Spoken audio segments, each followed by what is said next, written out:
Hachette Audio presents Badlands, a Nora Kelly novel, written by Douglas Preston and Lincoln Child, read by Cynthia Farrell.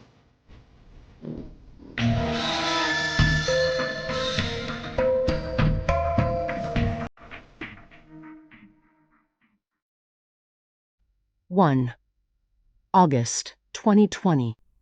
Precise date uncertain. The woman paused and raised her head, looking over the wavering landscape toward the horizon. She blinked, then blinked again, dazzled by the light. As far as she could see lay a land dotted with hoodoo rock formations. Spires and domes of rock, giant boulders balancing on slender stems, trembling and ghostly in the heat. This madness of rock and sand rose into a burning sky dominated by the implacable sun. She could see no traces of life. No trees, no grass, nothing beyond a few stunted, prickly pear cacti hugging the sand, shriveled up, dead, more spines than flesh. The woman lowered her head and continued walking, concentrating on placing one foot in front of the other, always northward, where she knew her destination lay. If only she could get there soon, she would be safe. She finally understood the expression, raging thirst. She thought she had been thirsty before, sometimes very thirsty, but that had been nothing. Nothing. She thought of the Coleridge poem she'd taught so often in English Lit it had become a drone in her head. This was what that ancient mariner must have felt watching the very boards of his ship shrink under the sun.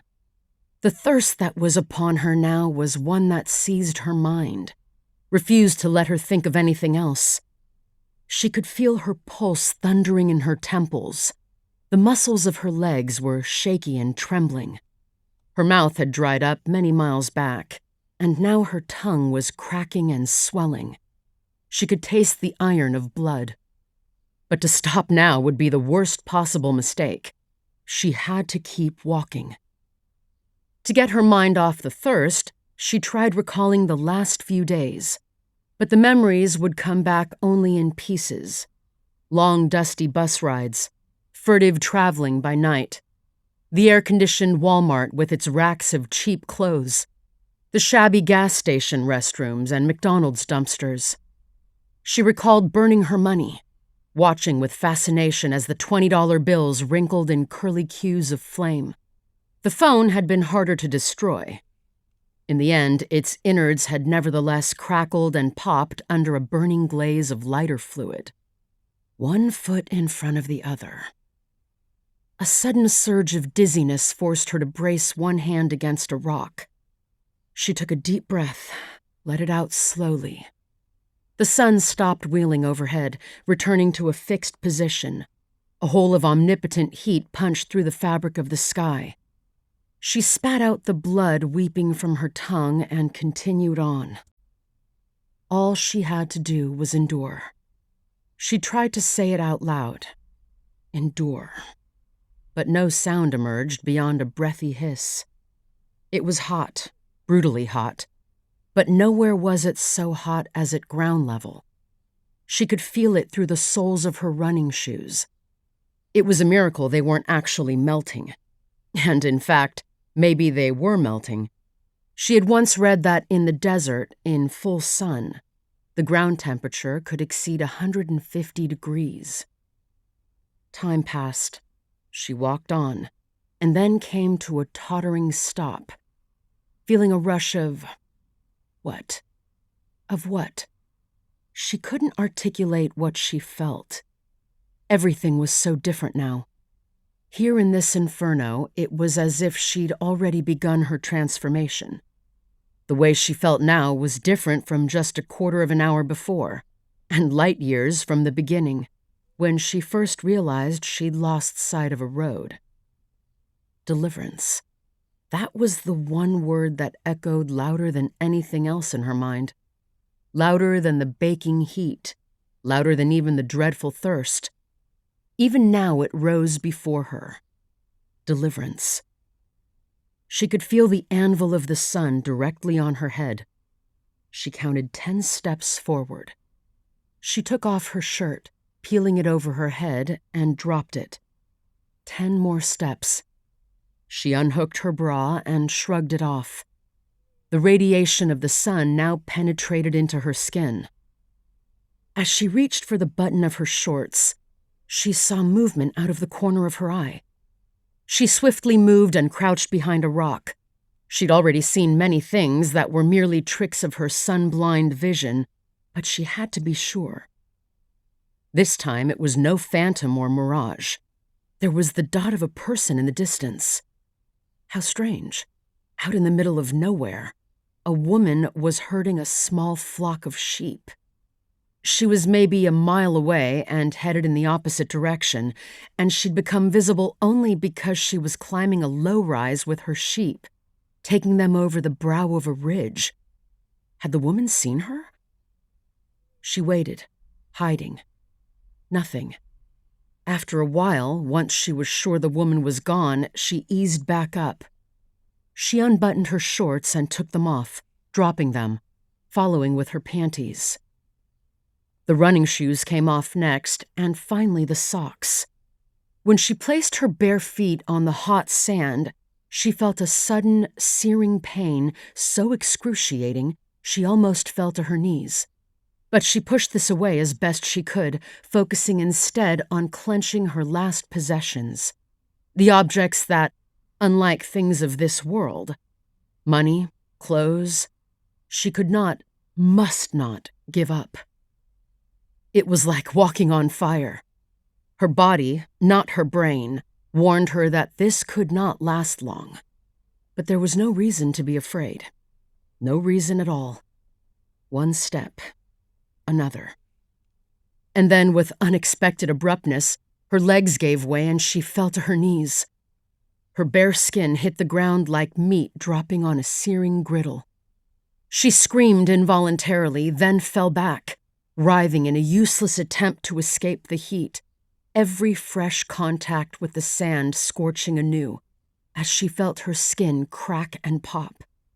Fluid sprang out from her skin, but it was like no sweat she'd ever experienced. It made a hissing sound. Through a screen of agony, she realized she was cooking. Her body was cooking. The screams stopped.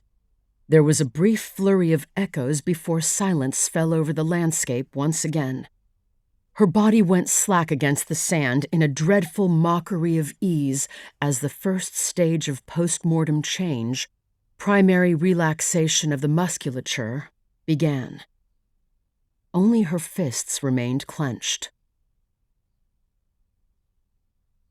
2. Present day. Along the remote eastern border of the Navajo Nation, dawn broke over the Ashislepa Badlands, the sky lightening from midnight blue to pale yellow. "We're gonna lose the best light," the director told Alex Bondi, who was crouched over a small landing pad, preparing a drone camera for a flight. "We're gonna lose the light!" Bondi ignored him and continued calibrating the drone's compass and IMU. He did not point out that the reason they were late was due to the director's carousing the night before. In order to arrive by the 6 a.m. sunrise in these remote Badlands, they'd had to get up at 2 a.m. and make a bone-jarring drive over terrible roads. When the director was assisted into his vehicle, he was still drunk. The horrendous drive had shaken the booze out of him, leaving him hungover and pissed off. Bondi was already beginning to regret accepting the job as cinematographer for the film, an indie western called Steel being financed by a bunch of Houston oilmen. It had sounded like fun. 5 weeks in Santa Fe, shooting at the Lazy Sea Movie Ranch, staying in a downtown B&B near the plaza. He'd heard that the director, Luc Desjardins, was a bit of a maniac, but he'd worked with maniac directors before and felt he could handle it. But Desjardins had turned out to be not just a lightweight maniac, but a fanatically committed one. A Clase Azul-chugging, Monte Cristo smoking, coke snorting tornado who never seemed to sleep and resented others for doing so. 24 crew were on site. Grips, PAs, camera operators, a breakfast caterer, the works. They'd hauled out an RV with AC and a flush toilet. There was no lack of money being spent. A large shade had been erected to keep people out of the July sun, with big coolers of ice water set up on tables. At least the backers weren't parsimonious. Or maybe they'd already figured out that filming without basic comforts in a place so brutally remote might cost them a lot more in the end. Calibration complete, Bondi stepped back.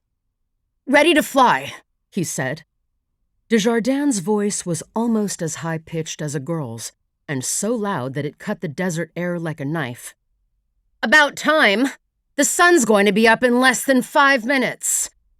He took a deep breath. "Here's the shot I'm looking for. A long, establishing sweep over these Badlands just at the crack of dawn, getting in all that golden light and the long shadows." "No problem."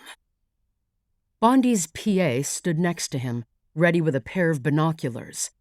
He was the spotter, whose job was to keep track of the drone, as much as was possible, in this landscape.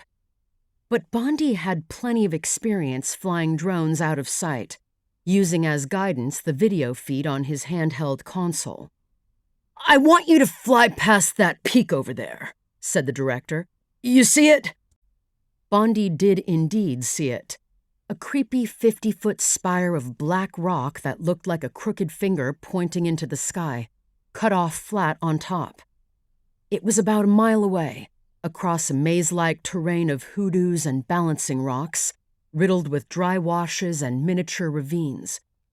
Bondi had to admit it was a perfect location. It was also a hellscape like nothing he'd ever seen before. "I want you to fly over to it, camera looking straight down, then come around in a circle, raise the camera to center on the spire, and speed past it, panning back as you go by. Can you do that?" "Of course." This was the shit he got paid for. His only real fear was some mechanical failure that might put the drone down somewhere in that crazy landscape. "Okay, roll." Bondi fired up the drone and raised it to an altitude of 10 feet, paused to make sure its GPS made satellite contact and knew where it was, and then bumped it up to 60 feet, high enough to clear the rock formations.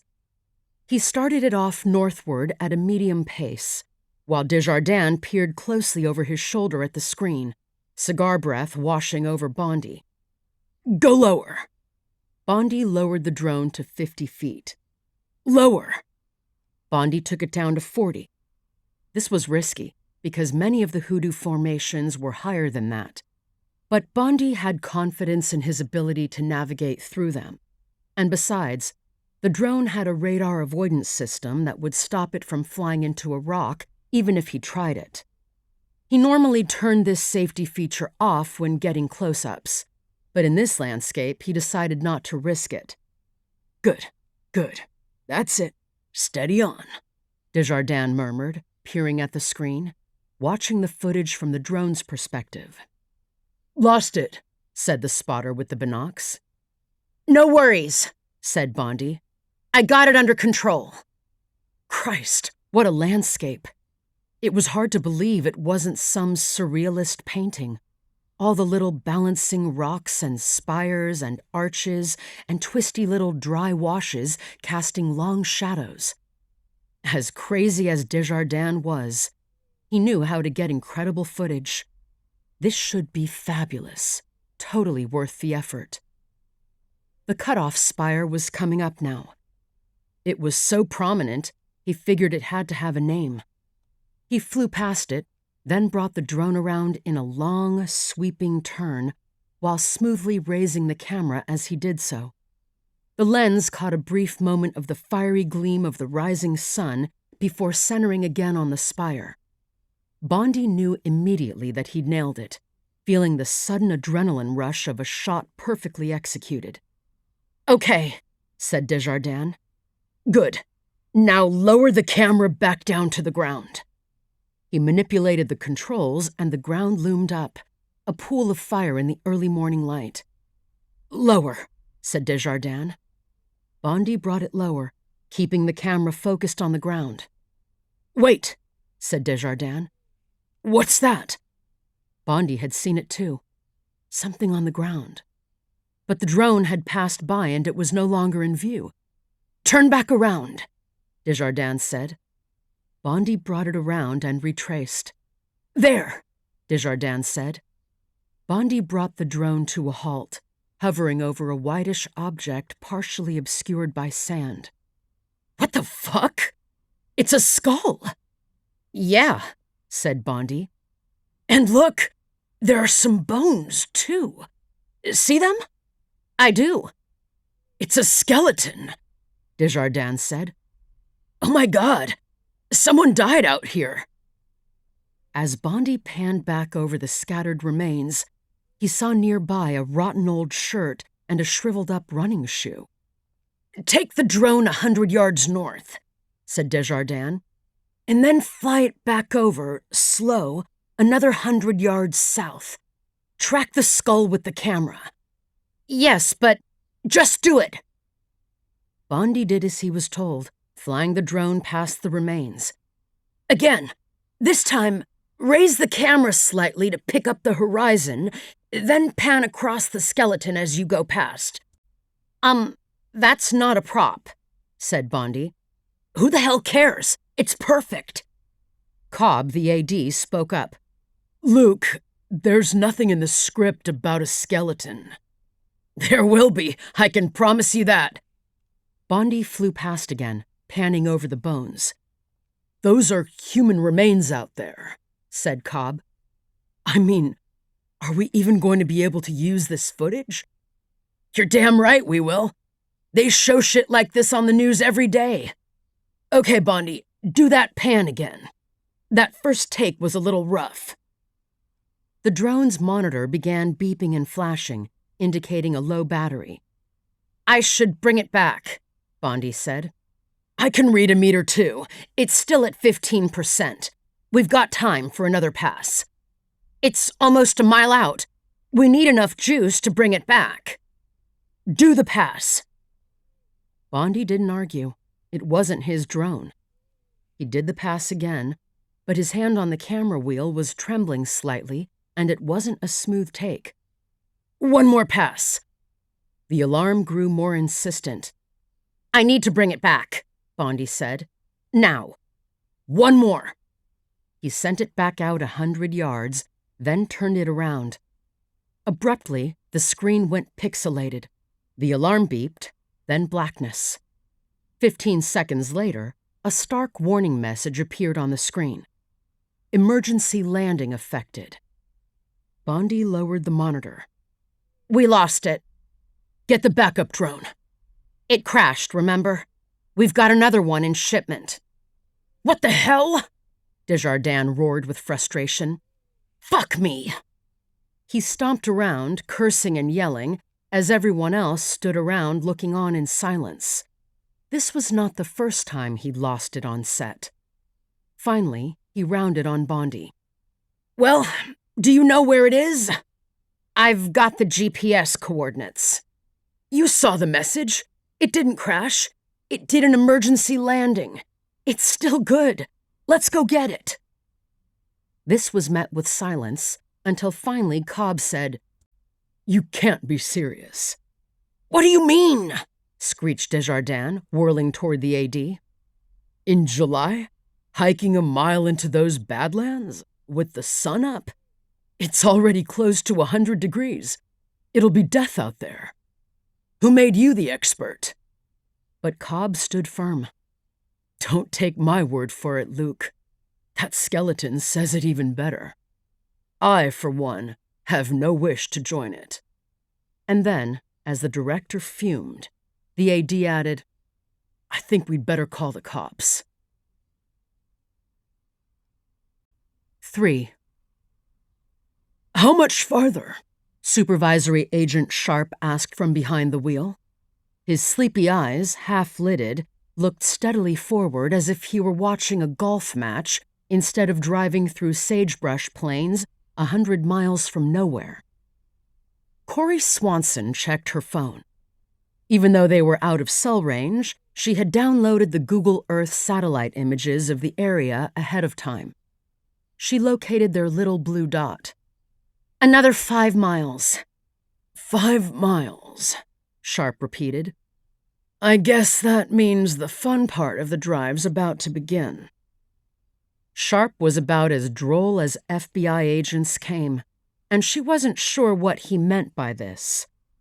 She looked out the window at the purple sage and bunchgrass, the faraway blue mountains, and here and there in the middle distance, patches of Badlands, clusters of geological bizarreness, boulders balancing on thin flutes of softer material. Sharp turned a corner and the vehicle dipped into a declivity she hadn't realized lay before them, and suddenly they were driving into a forest of those goblin-like rocks, the vehicle heaving and yawing over a dirt road that abruptly turned from bad to bone-shattering. "Jesus!" Corrie said involuntarily, gripping the armrests. "Now you know why they're called Badlands," Sharp said, his voice a notch higher now to be heard over the racket. Instead of answering, Corrie merely hung on. It was one thing to view this kind of bizarre sight from miles away, quite another to drive through it on what was more a track than a road. She'd seen pictures, but they didn't do the place justice. Some of the rock formations looked like intestines, bulged and coiled. Others were more like monstrous fungi or the papillae of a giant's tongue sticking upward in disgusting nodules. "The locals call these rock formations hoodoos," said Sharp. "It's like the dark side of the moon," she said. She glanced into the rearview mirror, where, far behind, the evidence response team van was creeping along, almost invisible in the dust they were throwing up. They hit a dry wash that nearly bottomed out the vehicle. Corrie wished he'd slow down, but didn't dare speak out. Dark side of the moon was an understatement. This was more like the place where, during the creation of the world, God had dumped all his leftover rubbish, the bits and pieces of landscape so deformed and grotesque he couldn't find a place for them anywhere else. As they came out of the embankment of yet another dry wash, Corrie was shocked to spy in the distance a small, six-sided wooden hut made of split logs with a dirt roof. "That can't be someone's residence," she said. "There's no life on Mars." But as they drove farther, she made out a shabby trailer behind the hut, along with some corrals. "Oh my God," she said. "Look, someone's there." And she pointed toward the figure of a woman who appeared in the doorway of the hut to watch them pass by. "She's Navajo," said Sharp. "We're in an area called the Checkerboard." "Sorry?"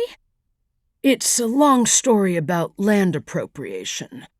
But basically, what we have here are alternating square miles of Navajo Nation land, checkerboarded with square miles of federal land. There are some tough old people living out here, off-grid, carrying on the traditional ways. Some of them don't even speak English." "But you haven't been in this area before, right?" "Not in this particular area. I've been elsewhere in the checkerboard, as well as Chaco Canyon, about 10 miles south."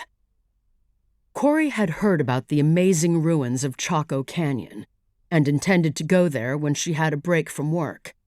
And assuming they made it out of this otherworldly place without being abducted by aliens. Sharp was wearing his usual impeccable blue suit. Corrie, on the other hand, had dressed for the desert. Hiking boots, shorts, a light shirt and broad-brimmed hat, and she carried a camelback water pod. The only nod to her federal status was the dangling lanyard holding her badge. Sharp, on the other hand, looked like he was about to appear before a congressional inquiry. As they drove around a particularly large hoodoo rock, Corrie saw in the distance the white shade tent of the movie crew and their vehicles, including a large RV parked in a rare flat area among the formations. No one was out and about. She figured they were probably holed up in the RV, staying cool. "Ready to get your hands dirty again, Special Agent Swanson?" Sharp asked. "Yes, sir." She mentally tucked away her amazement at the surrounding landscape. "Since this is the checkerboard, we're going to be liaising with the Navajo Nation Police. Crown Point is sending us a detective sergeant named Benelli." "Sort of like a Joe Leaphorn?" Sharp gave a small smile. "Let's hope he's as good as one of Tony Hillerman's cops. I've worked with the Navajo Nation Police before, and they're thoroughly professional. They're also useful in opening doors, if the need arises." He paused. "I'm expecting you to take the lead on this case, Agent Swanson." She nodded. "Thank you, sir." This was no surprise. She'd expected from the outset that the case would be hers, and she was grateful. She was still in the 2-year probationary period of a newly minted FBI agent, and was glad to get away from cold case reviews and endless interviews with stupid, unhelpful witnesses. Sharp eased their SUV into the open area, pulling up alongside the RV. Getting out felt like colliding into a wall of heat. 3 people exited the RV on their arrival, and they gathered in the shade under an open tent. It was late in the afternoon, and the heat of the day was, thankfully, abating. The 3 introduced themselves as Luc Desjardins, the director of the film, the cinematographer, Alex Bondi, and another man named Cobb. Desjardins was wearing a big straw hat with a red bandana draped underneath, a tie-dyed shirt, and baggy pantaloons. Unshaven and ugly. Bondi was young and comparatively normal-looking. Cobb was short and radiated intensity. "So," said Corrie, collecting her thoughts and directing her questions to Bondi, who looked like the most promising interlocutor. "We reviewed the video you sent. They're definitely human remains, and fairly recent. We appreciate your contacting us. Has anyone been to the site yet?" "No," said Bondi. "We thought we'd wait for you." "Good decision," said Corrie. "And you say you have a GPS location?" "Yes." Bondi pointed. "You see that black formation out there? The remains the drones spotted are scattered about 50 yards southeast of it. Our drone ran out of juice and did an emergency landing nearby." "Right." Corrie scanned the forbidding landscape. The black spire, other similarly evil-looking needles of rock dotted the landscape, but it was by far the closest, looked about a mile away. They'd have to work quickly before it got dark. "Can we drive there?" "I'm afraid not," Bondi said. "And no trails either. You're going to have to hike cross-country." Corrie nodded.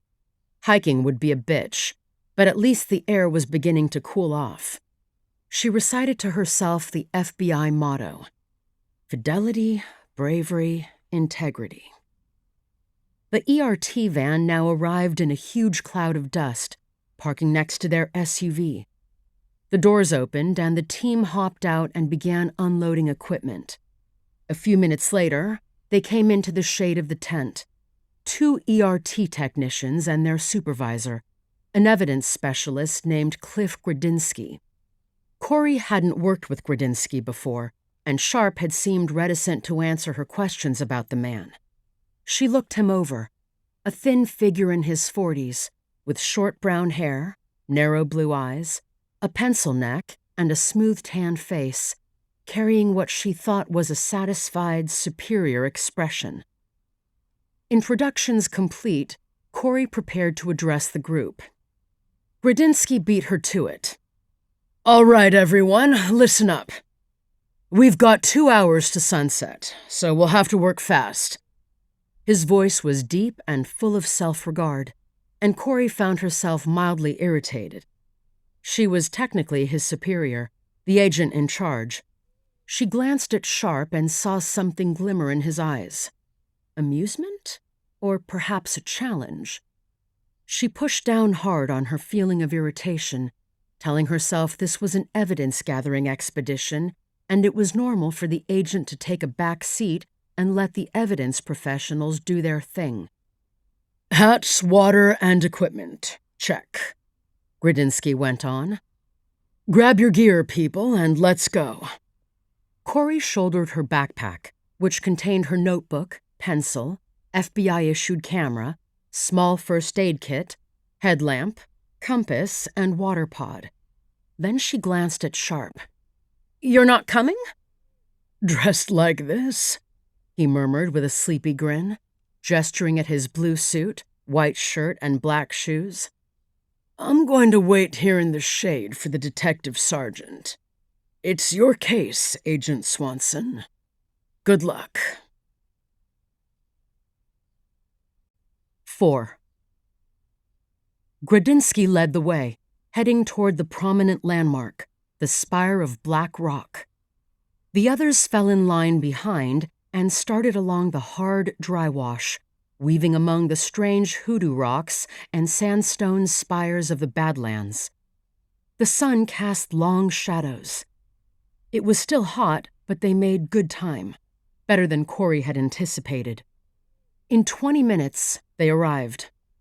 "All right, men, let's get to work," said Grudzinski. Men. Corrie felt her irritation rise again, but she kept her mouth shut and focused on the sight. The skull and assorted bones lay in a gravelly swale that extended to the base of what people were calling the witch's finger. There was a scattering of prickly pear cacti, shriveled from dryness, and some other desert plants Corrie couldn't identify. Off to one side, the drone sat in the sand like a squat spider. The skull was lying face up, hollow eyes staring into the sky, jaws wide. Bones lay scattered around it on the gravelly ground. A pelvis, long bones, several segments of vertebrae, a partial rib cage. Next to the skull was a mass of blonde hair. Corrie could see signs of animal disturbance, teeth marks, gnawing, on the bones. She could hear Grudzinski in the background, issuing directions to the two technicians. They spread out and began taking photographs, planting little flags, collecting bones, and placing them in evidence envelopes or containers. They worked fast and, Corrie noted, professionally.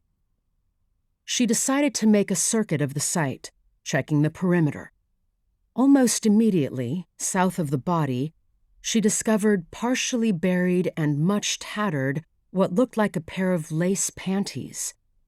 Heading along the swale in the same direction, she spied another piece of clothing, khaki shorts. Corrie continued south away from the rock, encountering the remains of a shirt and then a sock, one withered running shoe, then another, all in a line. A strange feeling crept over her. These clothes had not been scattered randomly by animal activity or wind.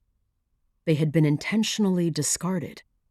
The victim, it seemed, had methodically removed her clothing as she approached the place where she died, or was killed. She strolled back to where Grudzinski was working. He was kneeling over a femur that was partly buried, brushing sand away. "Mr. Grudzinski?" "Yes?" He didn't look up. "The victim's clothes appear to have been discarded in a line." He raised his head reluctantly from his work. "Excuse me, Agent Swanson. I was distracted." "I was saying that the victim's clothes appear to have been discarded down that swale, one piece at a time, in a straight line. I want to make sure you and the team map, photograph, and collect them." "Naturally." He turned back to his work. Corrie continued circling the site, but found nothing more of note. She returned to watch the ER team as they searched the ground for every little bone. Now, scanning the site more closely, she noted how empty it was of evidence. When dead bodies were discovered under suspicious or at least unusual circumstances, there was commonly plenty of evidence to collect. Bullet casings, photos of blood spatters, indications of a struggle. But that didn't seem to be the case out here in the middle of nowhere.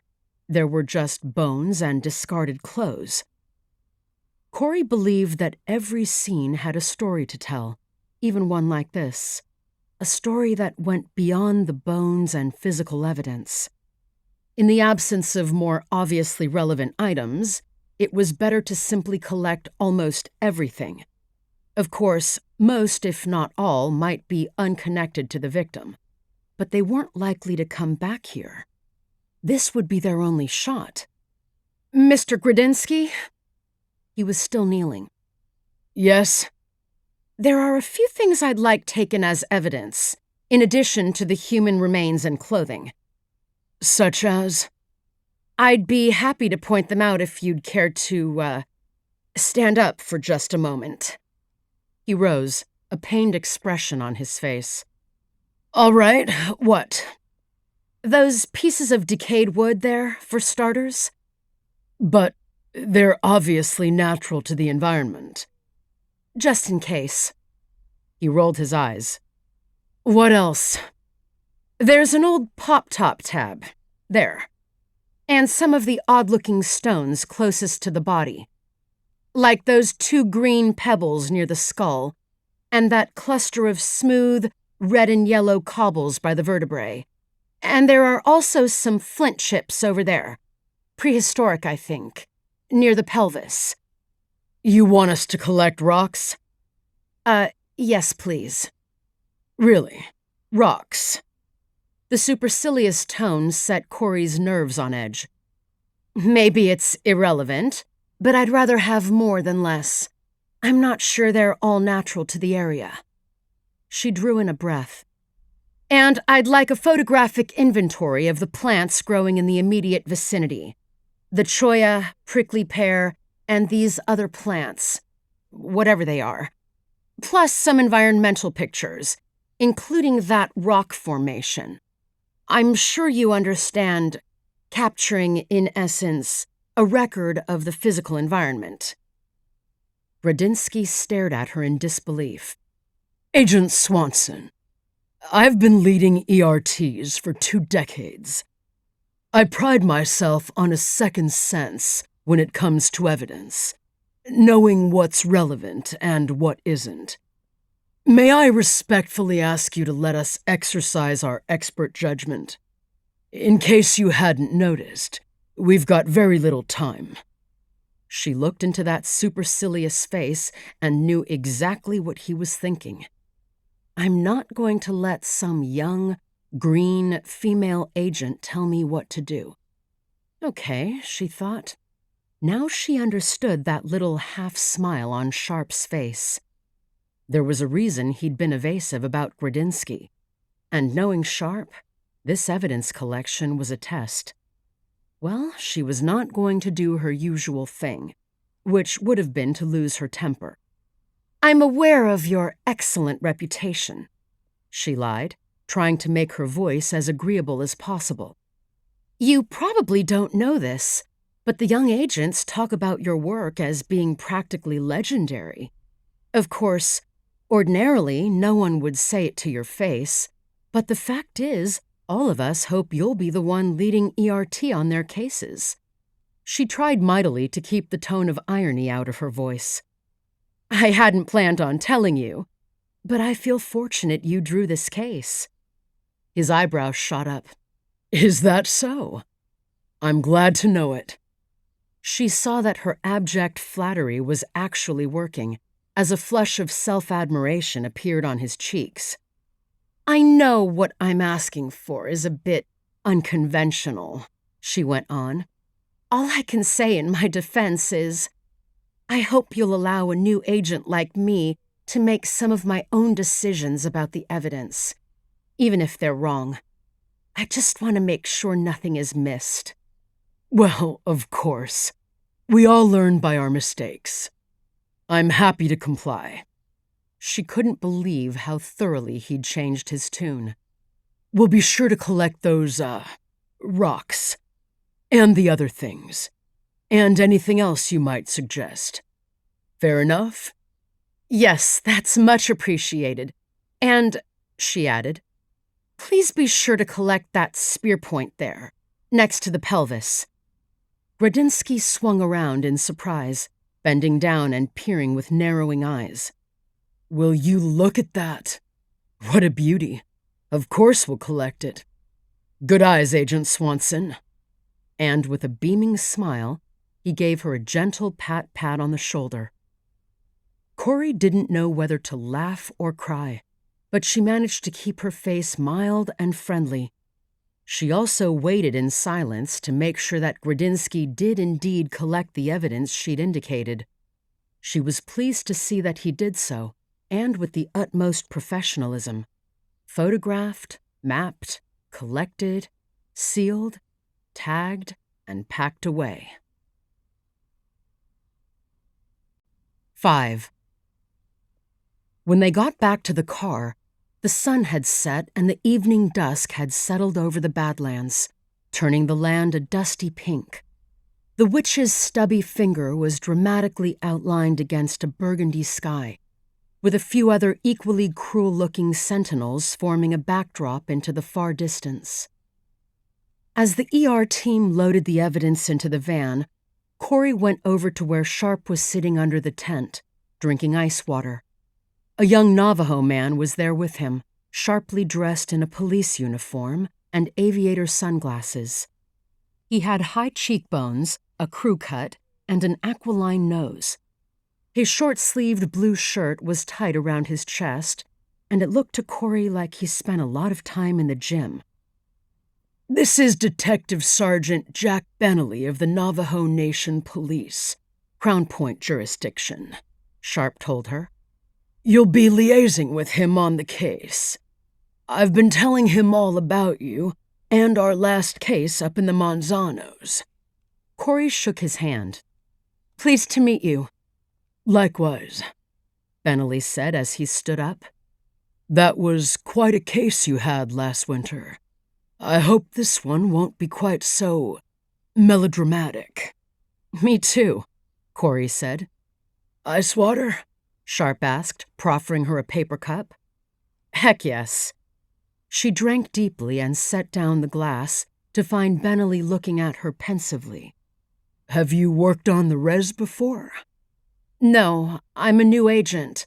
I was assigned to the Albuquerque FO only a year and a half ago. Never been to New Mexico before that." He nodded. "Welcome to the Navajo Nation." "Thank you. I look forward to working with you." And she did.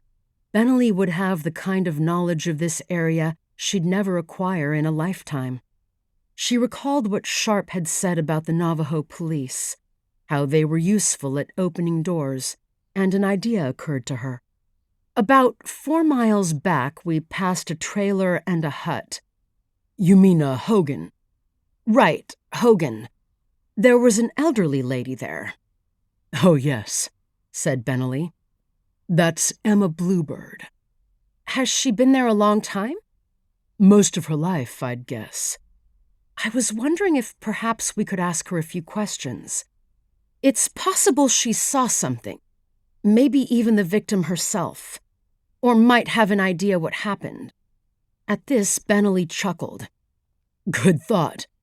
The only problem is, she keeps a shotgun by the door, and she doesn't like bilaga'ana, that is, white people, coming around her place. Not that she's prejudiced or anything. It's just that, in her experience, having a white person knock on the door is rarely a good thing." "Maybe you could come with me and explain the situation." Bentley smiled. "She doesn't like cops either, but we can try." "When?" "Now's as good a time as any." "We won't get shot?" He laughed. "Shotgun's not loaded, and she's a peaceable creature at heart. In fact, she's actually a noted weaver. In that hogan, she keeps a loom made of juniper branches. Every year she weaves a rug made from wool sheared and spun from her own sheep and dyed with plants and insects collected around here and sells it. That's what she lives on." "Really? Amazing." Benelli shrugged. "If we don't make headway with her this evening, I can put you in touch with the trader who buys her rugs. He has a trading post over in Crown Point." "Thanks." They got back in their vehicles, and Sharp followed Benelli out in his white pickup truck, its doors emblazoned with the green and yellow Navajo Nation police emblem. The last of the light was disappearing in the sky, and the stars were starting to come out when Benelli pulled into the dirt track leading to the trailer. He stopped well short of the house, turned off his lights, and waited. Sharp stopped behind him and switched off his engine. "Aren't we going to go knock?" Corrie asked after a few minutes. "No," Sharp told her. "It's considered rude in Navajo culture to knock on the door. You've already invaded their personal space getting that close. She knows we're here. We just wait." Minutes passed. Corrie could see the dull glow of kerosene light inside the trailer and the old woman's shadow moving against the closed curtains. After another minute, the door finally opened and she stood in it, silhouetted in the yellow light. Sure enough, she had a shotgun crooked in one elbow, muzzle pointing downward. At this, Benelli got out of his police car and, without approaching, waved and greeted her in Navajo. She shouted back in Navajo, and a short conversation ensued. Even though Corrie could not understand it, she could see that it did not go well. Finally, the old woman retreated into the house, slamming the door. Benelli came over to their vehicle and leaned in the window. "Well, I guess that must have been self-evident. She doesn't want to talk to us and wants us off her property." "I'm sorry to hear that." Benelli shook his head. "You're not going to get anywhere with her. And to be honest, I doubt she has any useful information. But maybe that trader I mentioned can get you an in." They got back in their vehicles and continued down the hideous road. When they at last reached the highway, Benelli turned southwest toward Crown Point, while Sharp and Corrie headed southeast to Nageezi and Albuquerque. Sharp turned to her. "So, how did things go with Gradinsky?" "Just fine. We're pals." "Really?" "Just ask him. He even gave me a pat on the shoulder." She let a pregnant pause hang briefly in the air. "So, did I pass the test?" Sharp chuckled. "In more ways than you know." She looked at him. "I don't understand." Sharp drove a few miles before responding. "Corrie, after that Dead Mountain case of yours to be more accurate, I began to think my mentoring of you was swiftly growing irrelevant. Watching you at work again today, that feeling has only grown stronger." Corrie sat still, throat going dry. "In my opinion, you're ready for, lacking a better term, graduation. But there's red tape involved, and we still have to run out the clock for another 5 months or so. In the eyes of the FBI, I'm still your mentor. But for now, I'm going to remain well in the background and see how you handle this case on your own." Sharp was always a hard person to read, but this was the last thing Corrie had expected to hear, especially at the start of a fresh investigation like this. She felt a little like she'd just been thrown into the deep end of the pool. "Sir? You heard me. Oh, I'll have my eyes on you, Swanson. But I'll only step forward if I see you going off the rails, or you ask for my intervention." As she looked back to the blur of highway, Corrie tried to process this development and how she felt about it. On the one hand, she'd grown accustomed to having a mentor backing her up, taking ultimate responsibility. On the other hand, now that she was in the pool, she had to admit the water felt fine. 6. The forensic lab in the basement of the Albuquerque FO was brand new, the previous lab having burned, and Corrie loved working in it.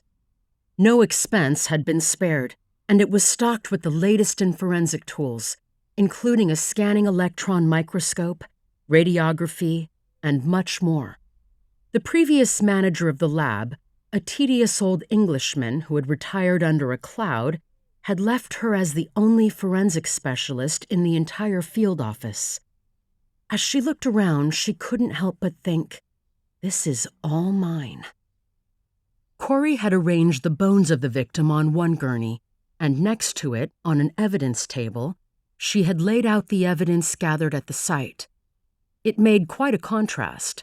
A meager scattering of animal-chewed bones on one side, and on the other, a surfaced chock-a-block with bagged evidence. Maybe too much evidence. Perhaps Gradinsky had been right, and she'd gone overboard. Still, she was glad. It made for more work and was a pain to curate, but at least she could feel reasonably sure they hadn't missed anything important. Making a circuit of the human remains, she looked them over again, wanting to get a feel for the bones. It was hard to explain what exactly she was hoping to see, but having spent several years at John Jay intensively studying human bones, and now after a year with the FBI doing the same thing, she realized that bones could give off a vibe, a mysterious sense of the person they belonged to, who they were and how they died, that she could pick up.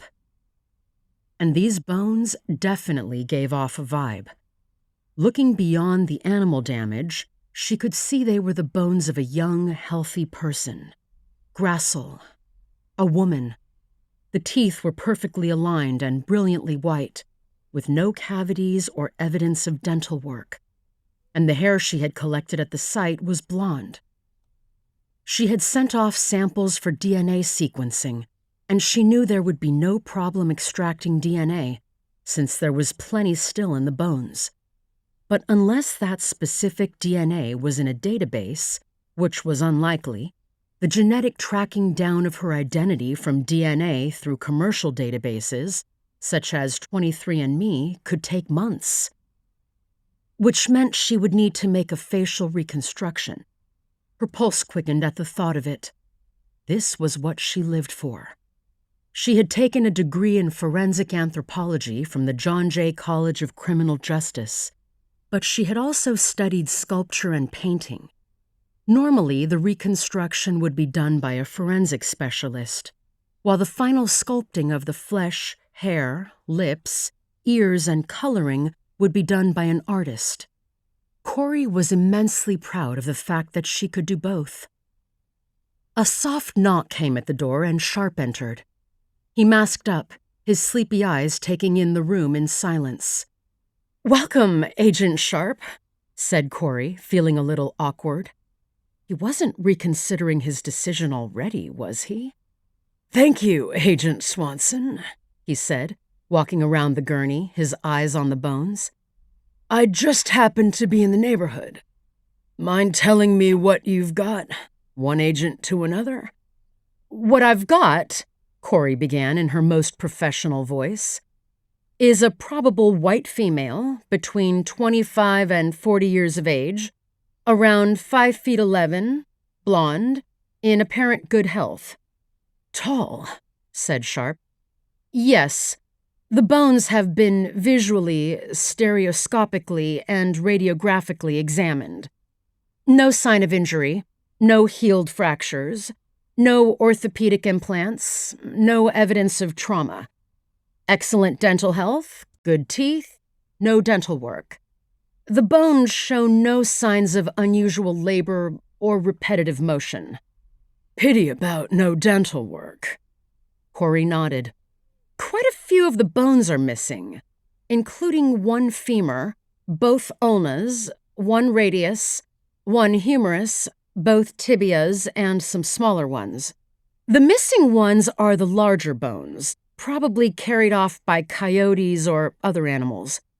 The remaining bones have also been gnawed on fairly extensively, mostly by rodents." Sharp nodded.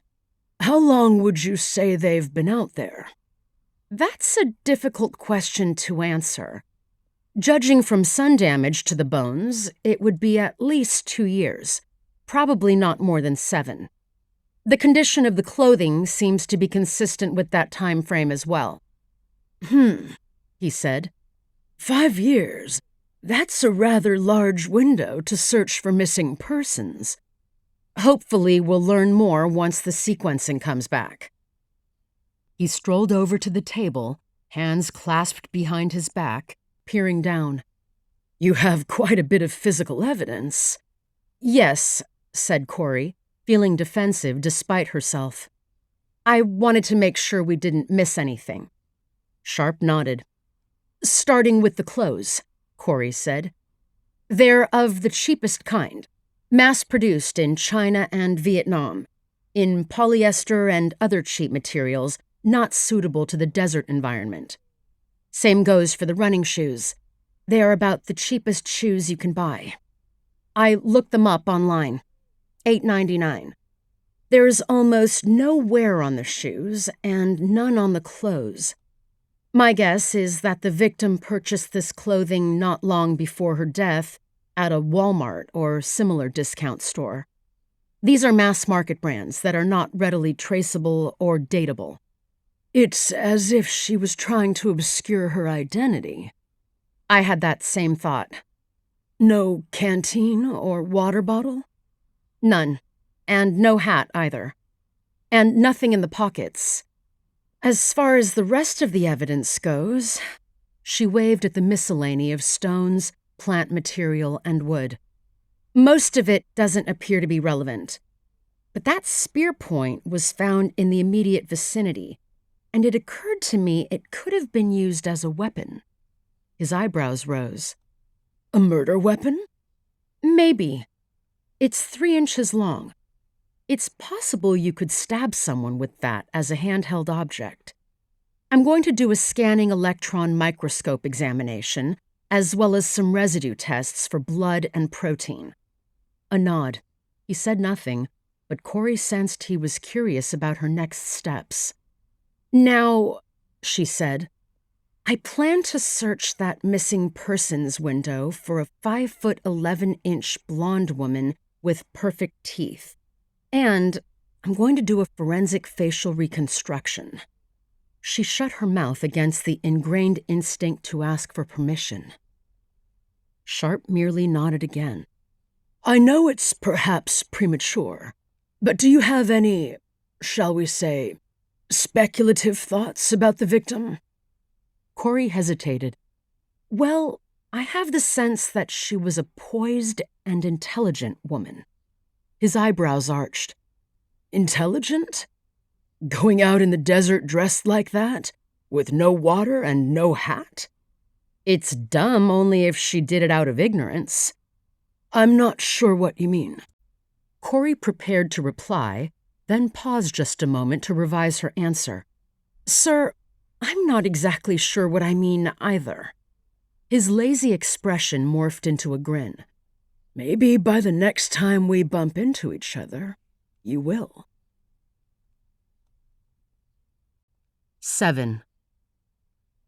The birdsong and rushing of brook water were interrupted by the sound of a slamming trunk. Nora, you ready? Came the call. Just finishing my coffee, she said back. For a minute or two, the sounds of nature again filled the air. Then Lucas Tappan mounted the steps and joined her on the back porch, flopping down in an Adirondack chair. She offered him a sip from her cup, and they spent a few minutes passing it back and forth in silence, feet up on the railing, enjoying the view over the North Star Nature Preserve. Tappan had been Nora's boyfriend for almost 9 months now. During that time, she had not seen him all that much. He had spent several months back east trying to set up a wind farm business off the coast. When he returned, Nora had begun fearing the moment he might approach her with a black velvet box containing a diamond just slightly smaller than the Great Star of Africa. It wasn't that she was averse to being engaged, and she knew her late husband, Bill, wouldn't object. Coming into a vast sum of money was something he'd enthusiastically encourage, but it was too soon for her. Either Lucas sensed her hesitation, or he felt the same way himself, because he hadn't hinted at taking things to the next level, yet.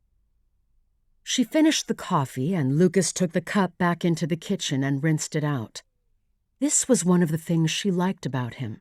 Despite being worth more than $1 billion, he was a demon at dishwashing and an enthusiastic cook.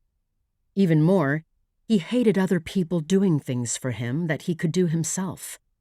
Instead of wallowing in pampered luxury at one of Aspen's numerous resorts, they'd opted for a rustic cabin in the mountains with a fantastic view. Of course, once they reached Aspen-Pitkin County Airport and Lucas's private jet, everything would change. He was due back on the East Coast in a few days, looking after his corporate interests and putting out fires, for several months this time, and she'd be back at the Institute. That was why, Nora mused, they'd tried to make every minute of this vacation count. She'd been dreading leaving their private cabin, and now, as she heard the sound of running water in the kitchen, she flushed like a schoolgirl with a naughty idea. Maybe they could play hooky, stay one more day, and she had an idea how she might bring that about. "Which did you enjoy more?" she asked, raising her voice so she could be heard through the screen door. "Castle or Maroon?" There was a brief silence while the water turned off before a reply came. "Maroon. A lot more technical. And what an iconic peak." They had spent the vacation climbing 14ers, the Colorado peaks over 14,000 feet in altitude. Nora had loved hiking and climbing since she was a girl, and during her tenure at New York's Museum of Natural History, she had become a 46er, climbing every high peak in the Adirondacks, including the trailless ones. Back here in Colorado, she'd found an even greater challenge, in altitude at least. It was just one of the many passions she shared with Lucas, and that's what she was counting on. "I feel the same way," she said. "Long hike, big challenge. But it was worth it." She paused. "Kind of reminded me of Algonquin, second highest in New York. Of course, Maroon and Pyramid are in a different league. And might I point out, Pyramid shares much of the same route?" She left the sentence hanging. Lucas came back on the porch. "Are you suggesting something?" "Probably." Lucas fell silent. Watching him frown in thought, the cleft in his chin coming into prominence and his gray eyes going far away under the curls of black hair, she felt a burst of affection. "We're all packed up," he said. "Just one more day?" He glanced at his watch. "It's already 8:30. It didn't take us long to drive to Maroon. Like I said, Pyramid shares a good portion of the route. It's easier, shorter, less altitude gain. Class 3 at most, nothing technical." When this was greeted with silence, she added, "That would make my 10th 14er, a milestone. And I think your 20th? Lucas smiled and nodded. "Okay, I know when I'm being gamed. But what the hell? I guess Icarus can get along without me for another day." She jumped to her feet and kissed him. "Let's head out now. The car's already packed. We'll just pull out our gear when we reach the trailhead." As she went back into the cabin, her cell phone buzzed. Nora had told her colleagues this 5-day vacation was sacrosanct, so she wondered, with some irritation, who was calling. Pulling out her phone, she saw the call was from Corrie Swanson, from her FBI number. Figures, she thought. Corrie always managed to call at the most inconvenient times. "Well, well," Tappan said, looking over her shoulder. "An inspector calls." "I'm not going to take it," Nora said, preparing to bitch-button the call. "Hold on a second," said Tappan. "Corrie doesn't call to just chat. It usually means trouble." Nora let out a sigh. "That's what I'm afraid of." She took the call. "Hello? Nora, it's Corrie. I hope I didn't get you at a bad time." "You always get me at a bad time," she said with a laugh. "Lucas and I are mountain climbing in Colorado. Got you on speaker." "Oh, damn. Hi, Lucas. All I need is your opinion on something. Really quick, I swear." Tappan chuckled at Nora's discomfiture. "What?" "I've got some photos I want you to look at. When you have time. On your way home, maybe." "Photos of what?" "The remains of a young woman in the desert north of Chaco Canyon. No ID. Been there at least 2 years. Mostly bones. I found a spear point under the bones, and I was hoping you might just glance at it." Nora felt a twinge of interest, then told herself that this was how it always started. "Just sent them," Corrie went on hurriedly. "Again, sorry to bother you." On cue, Nora's phone chimed with the sound of incoming images. Corrie was a force of nature when she got going. "North of Chaco?" Tappan said. "That's terra nullius." "You're not kidding," said Corrie. The images popped onto the screen of her phone, showing the bones scattered on the ground, with some close-ups of the spear point. Nora began flipping through them. "Nice," Tappan said, still looking over her shoulder. "A beaut," Nora said. "Paleo-Indian. It's a Folsom point. Fluted. Gorgeous." She scrolled more slowly through the next few pictures. "Could it be a murder weapon?" "I doubt it," said Nora. "Unless it were attached to a shaft." Nora kept flipping through the photos and suddenly stopped at one. "You think it's coincidence, then?" Nora didn't answer. She stared at the photo. It was another picture of the point, taken at a distance, showing the scattering of bones among the sand and rocks of the desert. "Nora?" Corrie asked. Nora continued staring at the photo, enlarging it with her fingers. "You there, Nora? Hello?" "I'm coming in," said Nora. She glanced at her watch.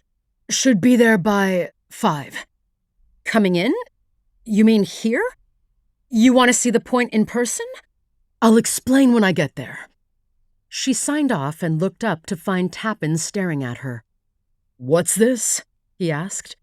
"You just finished convincing me to stay an extra day, and now we're leaving?" "I know. I'm sorry. There's something in that photo that I've got to see." "Corrie can wait another day." "Corrie can," said Nora. "But I can't." 8. "This way," Corrie said, opening the door into the lab for Nora and then leading her over to a broad table covered with plastic evidence bags. "That's a lot of evidence," Nora said, staring at the array. It looked like Corrie had taken everything in sight, including half the terrain. "I may have gone a little overboard," said Corrie, flushing slightly. "I just didn't want to miss anything. Let me get the spear point out for you." She rustled around among the bags and pulled one out. Nora leaned over, faintly curious, but far more interested in something else she'd noted in the photographs. Corrie unsealed the bag and, using rubber-tipped tweezers, took out a 3-inch spear point and placed it on an evidence tray. She moved a magnifying glass over it for Nora to use. Nora bent down and peered at the point. It was very finely flaked from white perdinal chert, fluted but not stemmed, in perfect condition. "Just as I thought," she said. "Folsom. 10,000 years old." "Folsom?" Corrie asked. "The Folsom people. They hunted prehistoric bison with it." Nora felt a rising impatience. "Now, there's something else I want to see." "Hold on," said Corrie. "Any thoughts on how it might be connected to the body? It was lying right where we found the bones." Nora paused. "Was she carrying it in her pocket?" "She had no pockets. She'd taken off all her clothes."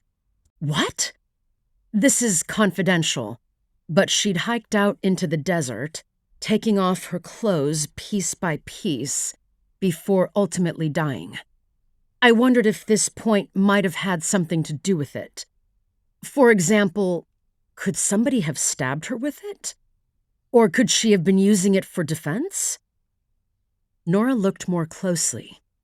"Can you give me a pair of gloves?" Corrie offered her a pair of nitrile gloves. Nora picked up the point and examined it closely, turning the point and peering at the edges through the magnifying glass. "It's been lying out in the open for thousands of years," said Nora.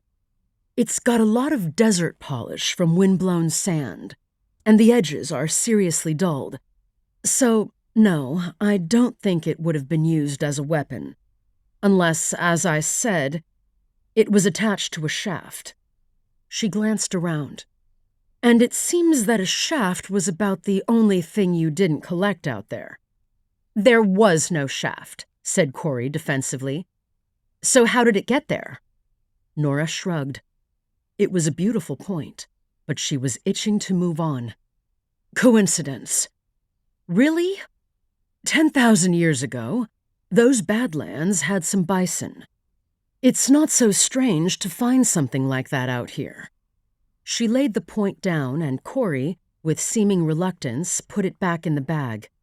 "What I really want to see," Nora said, "are those rocks." "Which rocks?" "The two greenish pebbles under the bones. They were in a photo. You collected those, I hope." Corrie sorted through the bags and finally pulled out 2 small stones. "Here they are." She placed the rounded pebbles on the examination tray. Each was about the size of a golf ball and glowed green in the bright light. As she stared at them, Nora felt her heartbeat accelerate.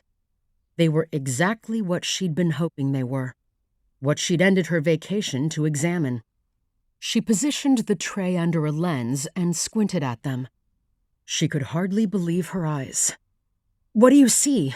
Corrie asked. "Just a moment." Still wearing the gloves, Nora picked up the stones, one in each hand, and held them up to the light. They glowed a strange, almost ethereal greenish yellow. "Are they anything special?" Corrie asked. "Special?" Then Nora hesitated. She needed to make sure. "Can you do me a favor and turn off all the lights? The darker it is in here, the better." "Why?" "You'll see."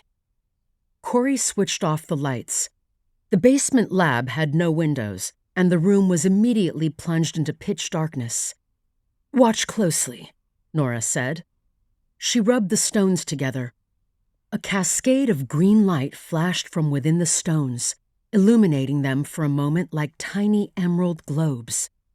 "What the hell?" Corrie asked. "You can turn the lights on." There was the snapping on of lights, and then Nora saw Corrie standing beside the switch plate, frowning. "What was that?" "These are lightning stones," said Nora. "Very rare, made from a mineral called prasiolite. I can tell what they are because each stone has hundreds of tiny scratches and divots on their facing sides from being rubbed together, as I just did now." "What does it mean?" "Archaeologists believe the ancestral Pueblo Indians used them in shamanistic ceremonies in their kivas.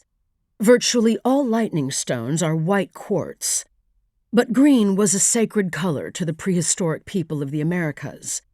It symbolized life, and green stone items were treasured. You heard me call these rare. Well, they're more than that. The fact is, I know of only one other pair with this coloration in existence." "How does it work?" "It's called triboluminescence, and it's still imperfectly understood. These stones were once crystals that, over millions of years, were tumbled and worn into pebble-like shapes. Inside, they're as clear as water, but they have a peculiar electrical quality, generating bright flashes of internal light when you rub them together." "Any idea what stones so rare were doing there?" Corrie asked. "Another coincidence?" Nora frowned. No, lightning stones were so sacred. They were found only inside a kiva, the religious center of ancestral Pueblo Indian life, and never taken out. You never find them anywhere else. You think the victim carried them here? It seems pretty likely. I'd like to take these back to the Institute for study. Corrie shook her head. I'm sorry, we can't let evidence leave the lab. Nora had expected this, but nevertheless felt disappointed. May I take some pictures? Of course. Nora took out her phone and photographed the stones from various angles. They were extraordinary. The other 2 Praziolite stones, she recalled vaguely, were in a private collection somewhere. It would be interesting to track them down and learn where they were found, by whom, and in what archaeological context. Maybe these stones came from the same place. She laid the stones down on the tray. So, the woman stripped off her clothes in the desert and died? Now that she'd seen the stones, the horror of this was beginning to truly sink in. Have you figured out who she was? No, said Corrie. But I know what she looked like. Corrie led the way to a small alcove, then drew back a curtain, revealing a workspace with a small circular table. On it was a forensic sculptural reconstruction of a woman's head, in full color. Wow, Nora said, staring. She's stunning. The bust showed a woman of about 40 years old, with a long mane of blonde hair tied back in a French braid, blue eyes, creamy skin, a thin, straight nose, a well-shaped chin, and dimples. Nora turned to Corrie, who was clearly pleased by this compliment, but trying not to show it. This is incredible. How did you do this? Well, it's part engineering, part art. You start with a cast of the skull, then you cover it with little indicators that show the depth of flesh at dozens of locations on the face. And then you basically lay down each muscle, one at a time, add the thin layer of fat and skin, smooth it, and paint it, and voila. But the blue eyes? We recovered samples of her hair, so we know she was blonde, not dyed. Statistically, a person with natural blonde hair of that shade has a 70% chance of being blue-eyed. And the dimples? Corrie smiled. Artistic license. Can you be sure this is accurate? You can't be 100% sure, but this isn't far off. We know she wasn't morbidly obese from the healthy state of her joints. A microscopic examination of the muscle attachments to the bones in her arms and legs indicated she was unusually fit, and her teeth show a lot of attention to appearance and hygiene. Putting all that together adds up to a person of healthy weight, with good skin and hair, and most likely a comfortable economic status. Nora shook her head, the stones momentarily forgotten. It's crazy to think someone like this could just drop off the map without people raising hell. That's just what I think. A woman this regal wouldn't disappear quietly. Nora peered again into the face. It was so realistic it gave her the creeps, especially the skin, which seemed quasi-translucent, like real skin. How did you get the skin so realistic? Encaustic. Painting with hot wax. It looks much more lifelike than flat acrylic paint. It was, she hesitated and then continued proudly, my own innovation. Well done, Corrie. She had always known Corrie was smart, but this reconstruction showed a truly rare talent. I think, she said slowly, that the key to this mystery is going to come down to this face and those lightning stones. 9. Corrie sat in her cubicle at the Albuquerque FO, getting her thoughts in order. With the facial reconstruction complete, she was ready to take the next step in her investigation, letting silicon chips, data farms, and search algorithms help her find the blonde, blue-eyed woman who had, it seemed, left behind her normal life one day, started walking into the desert, and kept on walking until she died. In recent years, the omnipresence of the internet and the proliferation of databases of personal information had revolutionized the search for missing persons. Digital footprints were everywhere. But this case was unusual. For one thing, by missing persons standards, it was old. 2 to 7 years old, and that window was large. More than 500,000 people went missing in the U.S. every year. Those who hadn't gone the route of Jimmy Hoffa were usually found quickly, but that still left many thousands unaccounted for. Corrie had a body and a face. What remained was to link them with an open inquiry. That meant casting a wide net, a very wide net. She spent another moment doing her best to put herself in the woman's head, trying to understand what her thought processes might have been. She couldn't have simply vanished without others reporting it, searching, raising hell. Maybe she was crazy and had committed suicide, or been the victim of a crime. Most likely, she was just lost and delusional from heatstroke. There'd been no obvious signs of violence.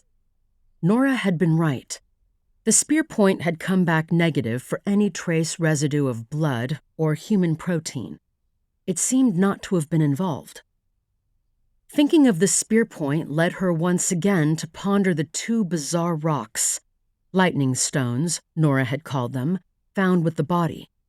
Nora had also said such stones were found only in prehistoric kivas, and that the greenish ones were vanishingly rare.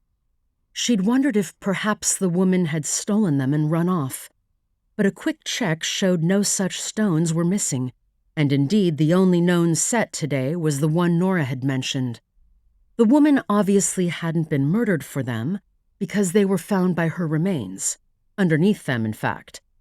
The woman had discarded all her clothes, which meant she must have been carrying the lightning stones in her hands. Bizarre. Beyond the facial reconstruction, those stones were the only important clue they had. She roused herself. No matter how or why the woman had disappeared, someone must have filed a missing person report. She just had to find it. And this digital detection was work she enjoyed. Her experience using and misusing computers went as far back as high school, when she'd hacked into the school's computer system, giving herself straight A's and the class bully an assload of F's. She preferred doing this kind of hunting at night, when the office was empty and she could slip on her earbuds and listen to Caravan Palace at full volume. She glanced at the clock. Maybe she'd end up doing just that, if the search took long enough. So, do we have our man? Or in this case, woman? Corrie looked up to see Agent Sharp in the entrance to her cubicle. Sir, the game's afoot. Good. He came in and took a seat beside her workstation. I sent up a second chopper. Those Badlands cover hundreds of miles, and we want to make sure there isn't another body out there undiscovered. Thanks.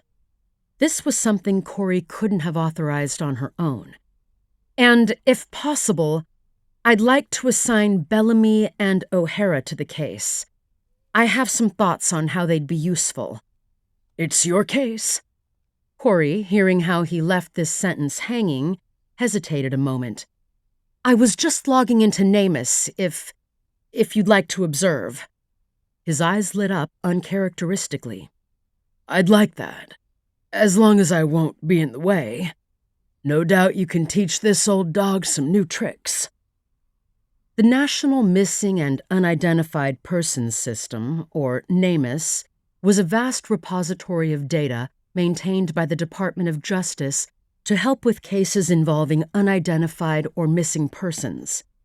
Released initially in 2009, it was upgraded to 2.0 in 2018, and again more recently to incorporate AI. remarkably useful for investigations like this.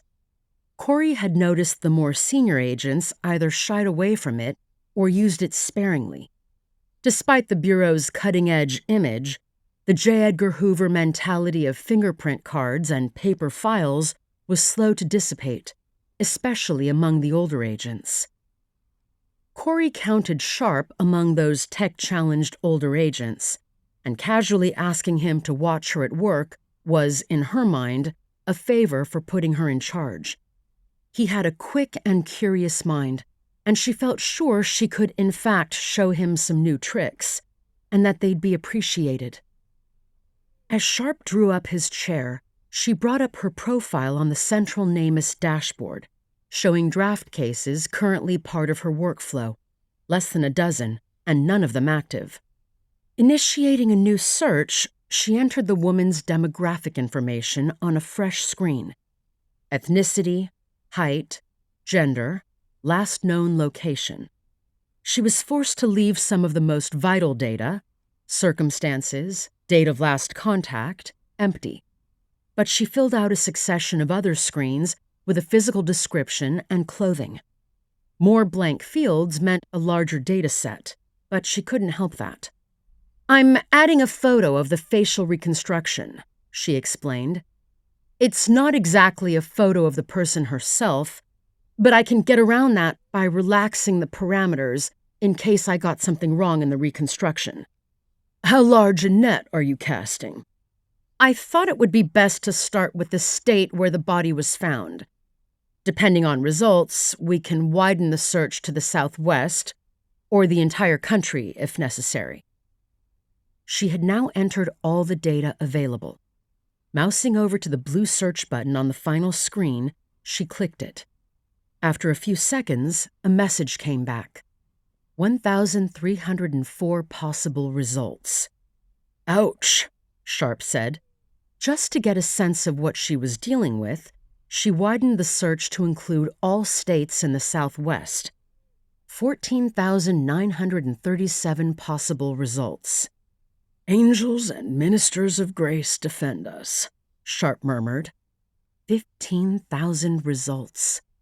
An image of the past came to Corrie's mind.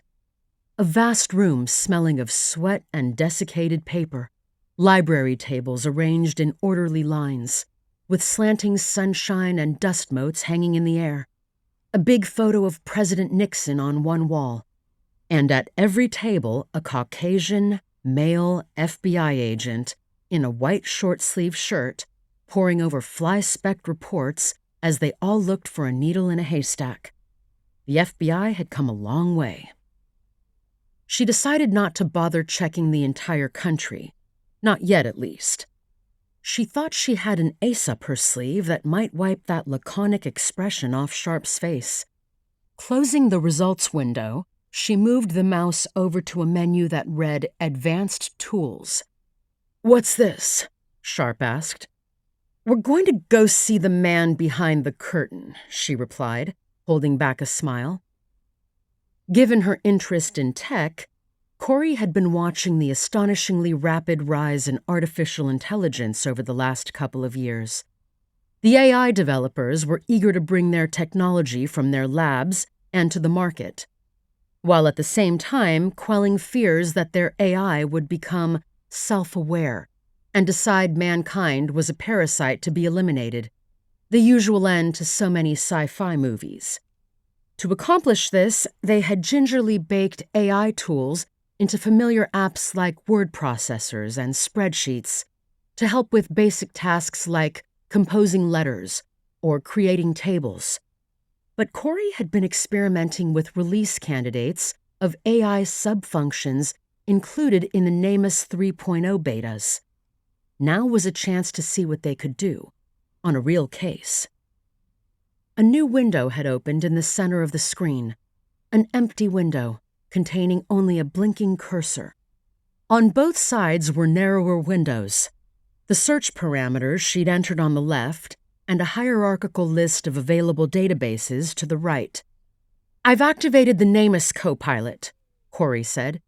"And now, since our search is sort of vague, I'm making sure it has all the records and parameters it needs before we unleash it. Copilot? Oh God, this isn't Microsoft's new Clippy, is it? Corrie couldn't help but chuckle at this reference to the software company's awful attempt years ago at creating an on-screen helper. No, in fact, Copilot is just a Microsoft marketing term I'm using generically. I've heard the proselytizing, but do these AI tools work? How can you be confident they understand what you're asking? Watch and learn, Corrie said. Then, realizing that sounded a little saucy, she quickly added, if you make sure your search terms are wide enough and the data pool is large enough, then the AI can do what it does best, encode your request contextually, whittle away the extraneous information and background noise, and build a, vector database. I was just going to suggest that, said Sharp, bemused. She realized that, in her haste, she was slinging a lot of terms about. It's been trained to search these databases like a human would, making educated guesses, ignoring extraneous information, looking for patterns, and, in a weird way, acting on hunches. A computer can have hunches? Sort of. A human hunch usually comes from combining past experiences to make a best guess. AI does the same thing. It offers up a string of best guesses, except it's already chewed through more databases than we could in several lifetimes, which gives it experience we could never match. She began a dialogue with the AI interface. Are the search parameters I entered properly formatted? Yes. Can the LLM process the records without further context? Yes. I need a missing person process run, using the given arguments, least degree of accuracy. Save as a flat file in plain text format.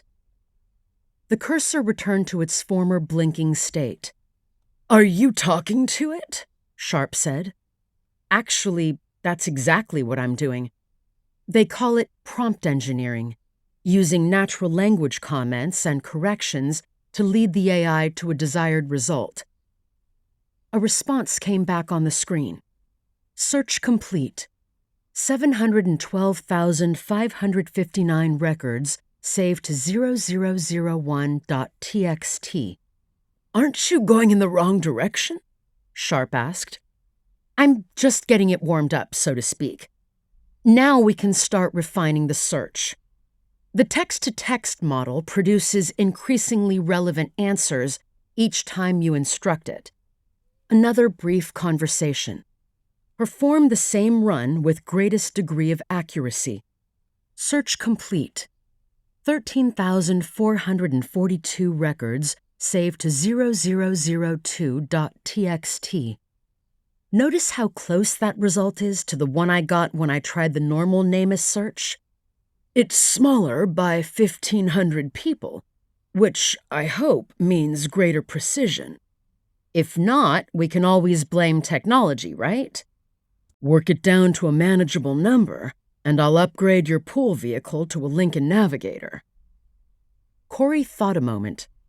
We've already given it most of the info we know for sure.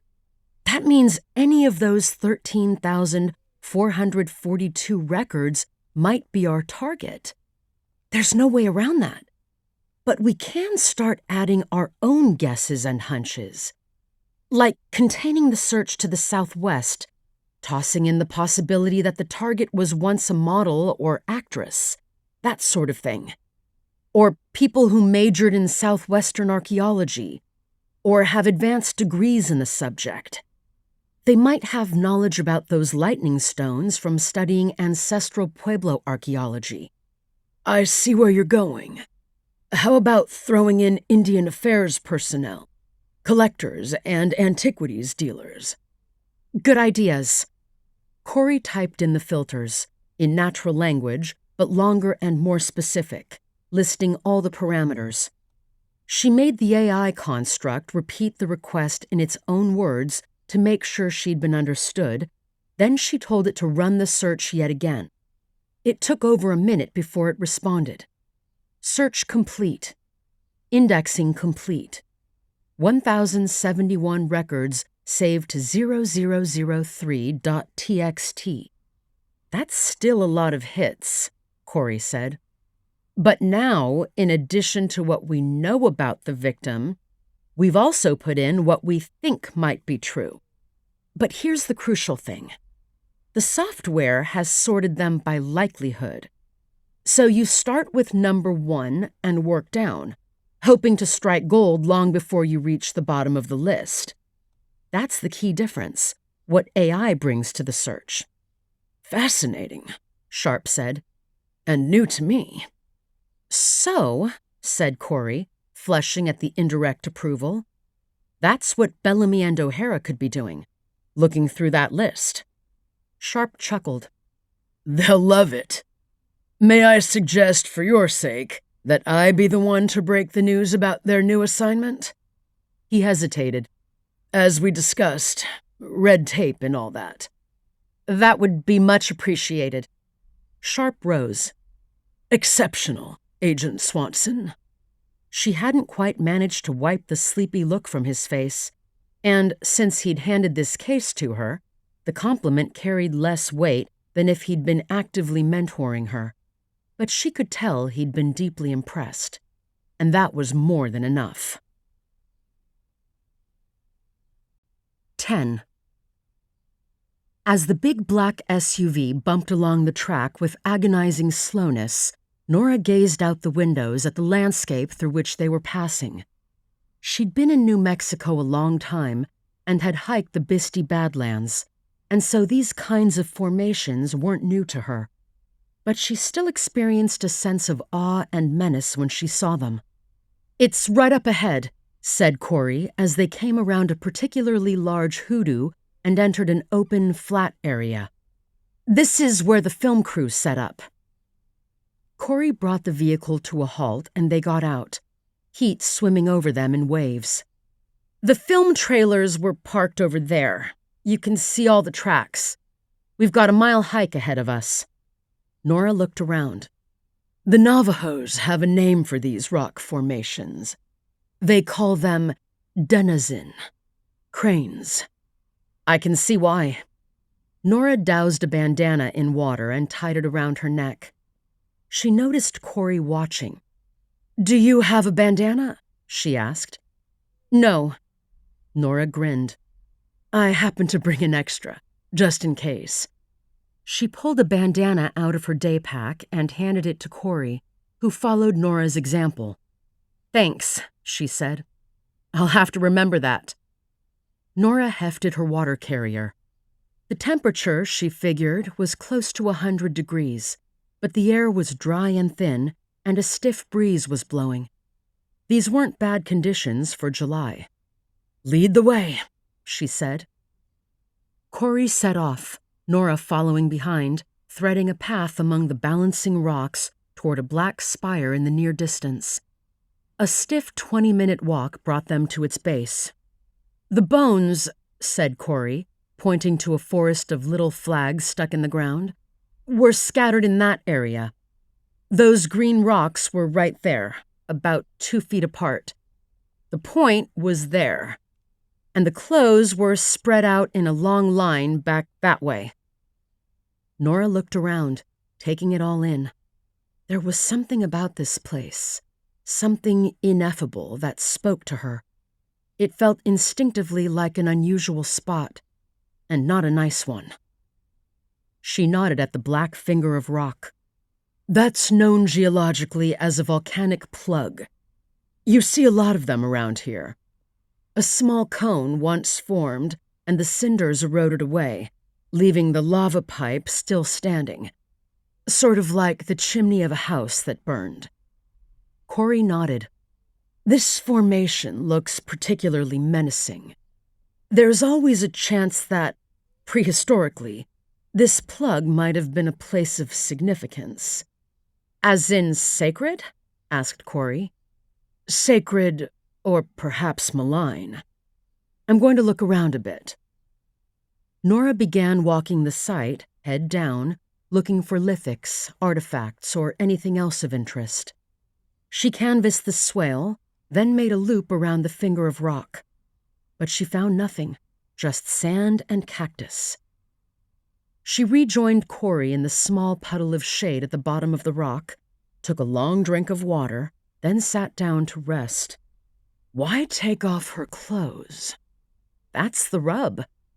I didn't want to speculate too far with Sharp, but, well, part of me wonders if her going out here like this was a form of suicide.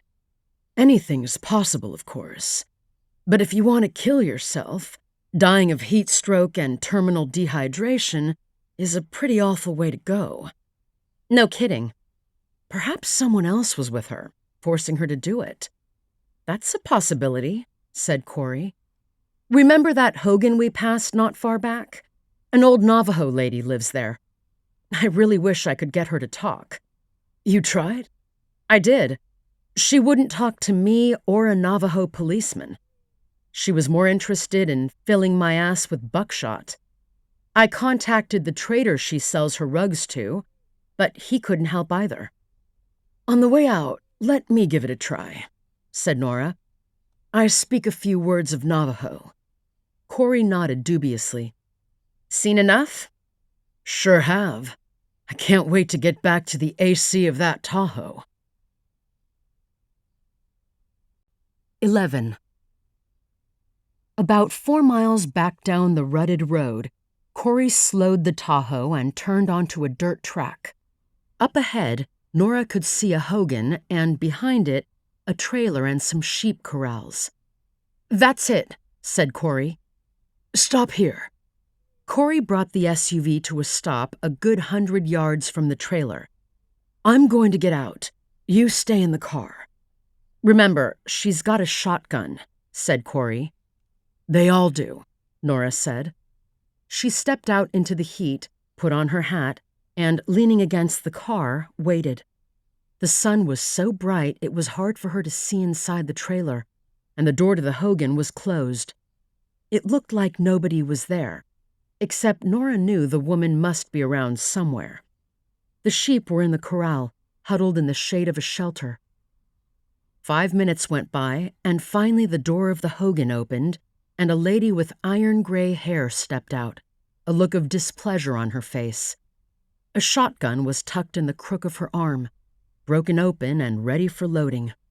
She made a dismissive gesture with her arm, warning them off.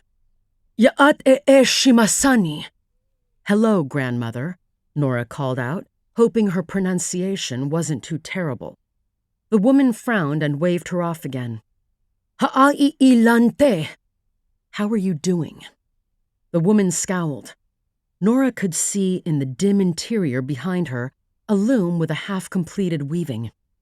Bilaga'ana bizaadish dinitsa? Do you speak English? At this, the woman looked puzzled. Bilaga'ana bizaadish dinitsa? Nora repeated. Navajo was such a tongue-twister, she thought. She might be ordering mushu pork without realizing it. Ha'ash yinilye? What is your name? At this, the woman's face wrinkled up, and for a moment Nora thought she was going to drop 2 shells into the shotgun barrels, but then she realized the woman was laughing. Her thin, cackling voice came through the air, sounding like a cricket with hiccups. Is everything all right? Nora asked in English. The woman held her sides. You speak bad Navajo, she said. I'm sorry, said Nora, flustered. Where did you learn to talk so badly? I took some courses in Santa Fe. More cackling. Say something else. Nora was taken aback. You mean in Navajo? The woman nodded. She delved into her small bag of memorized phrases. Ha'ajo ogo be'e adini. Please speak more slowly. This set the woman into fresh cackles of laughter. Nora realized she had no teeth. At this, Corrie rolled down the passenger window. What's going on? She asked in a low voice. My Navajo is being made fun of. You were speaking Navajo? It sounded like you were choking on food. Nora suppressed her irritation. The old lady had now leaned her shotgun against the side of the hogan and was waving for them to come over. Nora called out, "Ahehi shimasani." "Thank you, grandmother." At a nod, Corrie got out and followed Nora to the old woman. She went inside and gestured for them to follow.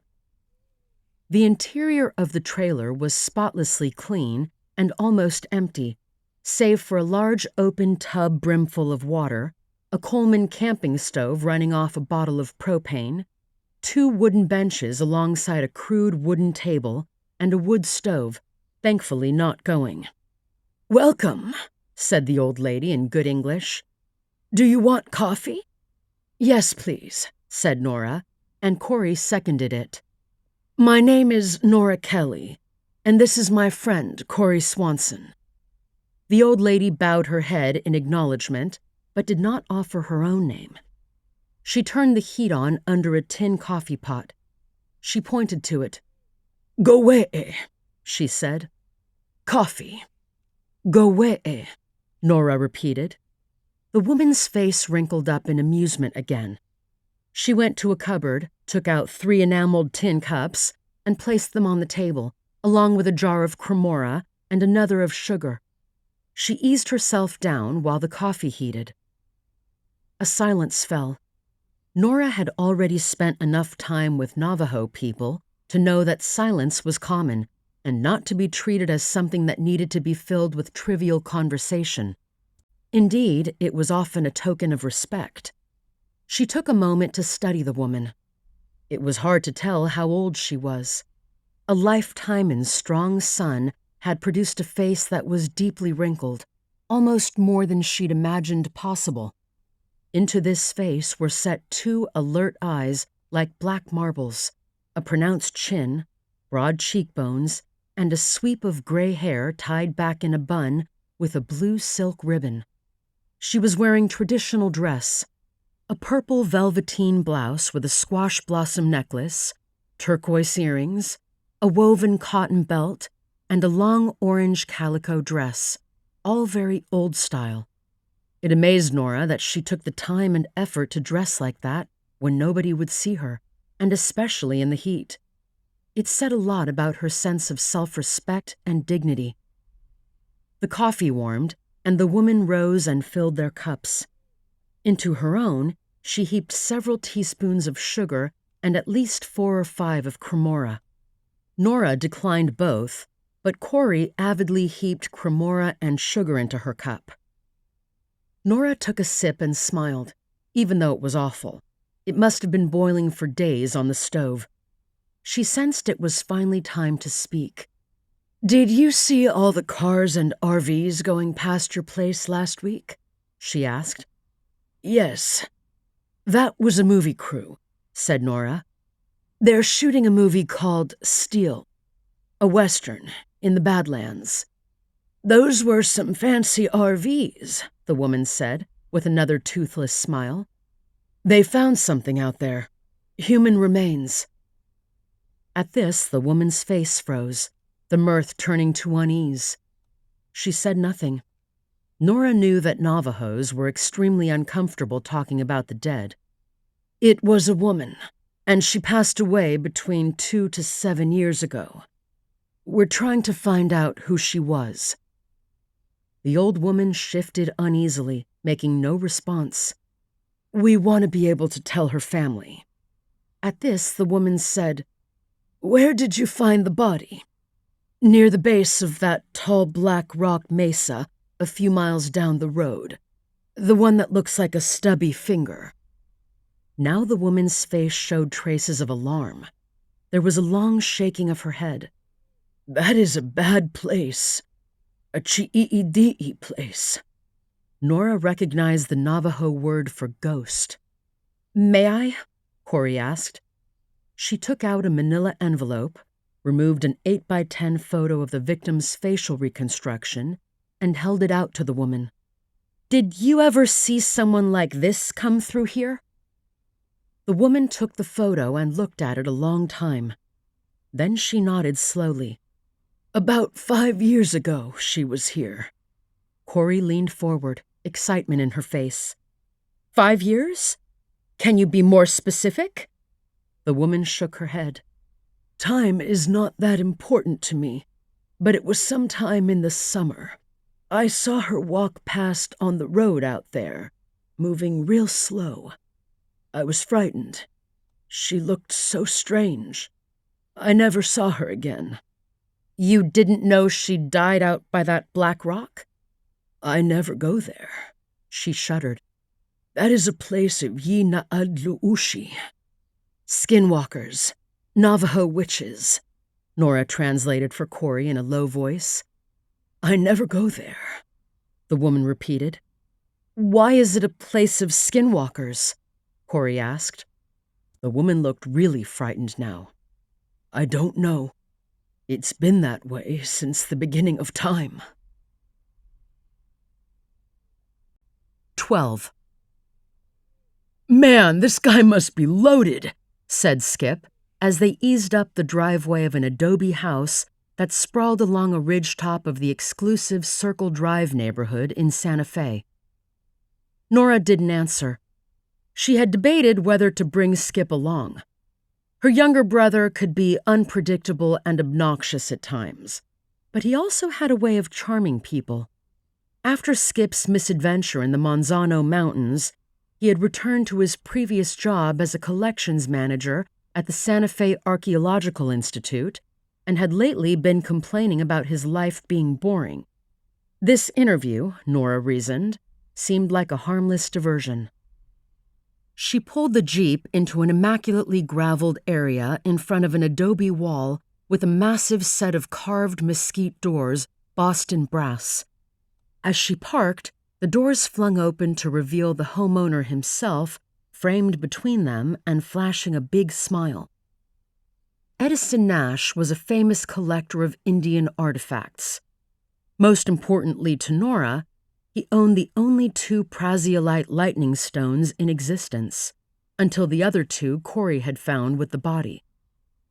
Nash was fit and chiseled, curly black hair flopping over his brow, wearing skinny jeans, a cowboy shirt, and ostrich boots. Nora was surprised. She'd expected someone older, more staid and standoffish, given his controversial history with the archaeology profession and the Institute in particular. She hadn't expected someone quite so young and hip, or welcoming. As they got out, Nash advanced through the gate, hand extended. "You must be Dr. Kelly." "Nora, please," she said. "Call me Edison." Nash grasped her hand and gave it a hearty shake, then turned to Skip. "Skip Kelly," he said, grabbing the hand with enthusiasm of his own. "Heard a lot about you." Nash led them through the gate and up a flagstone path into the house, where they walked into a soaring entryway with diamond plaster walls and skylights. A gorgeous carved Spanish colonial chest stood on one side, while a Mexican Baroque reredos depicting the Immaculate Conception graced the other side. The walls above and around them were decorated with a miscellany of rare artifacts, among which Nora recognized beaded Cree fire bags, a chilkat weaving, and a number of Kwakiutl transformation masks, an array of relics so spectacular that she unwittingly halted and stared. Nash said, "Welcome to my collection. It's remarkable. There's quite a bit more," he said dryly, ushering them down a hall and into his study.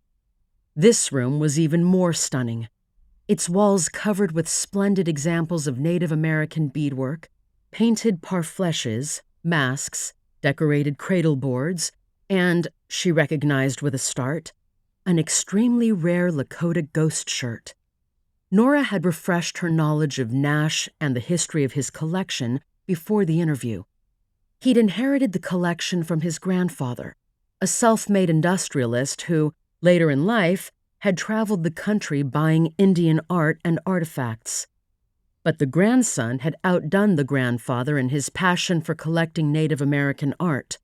and the young Nash had obviously amassed what might be the finest private collection of its kind in the world. "Please have a seat."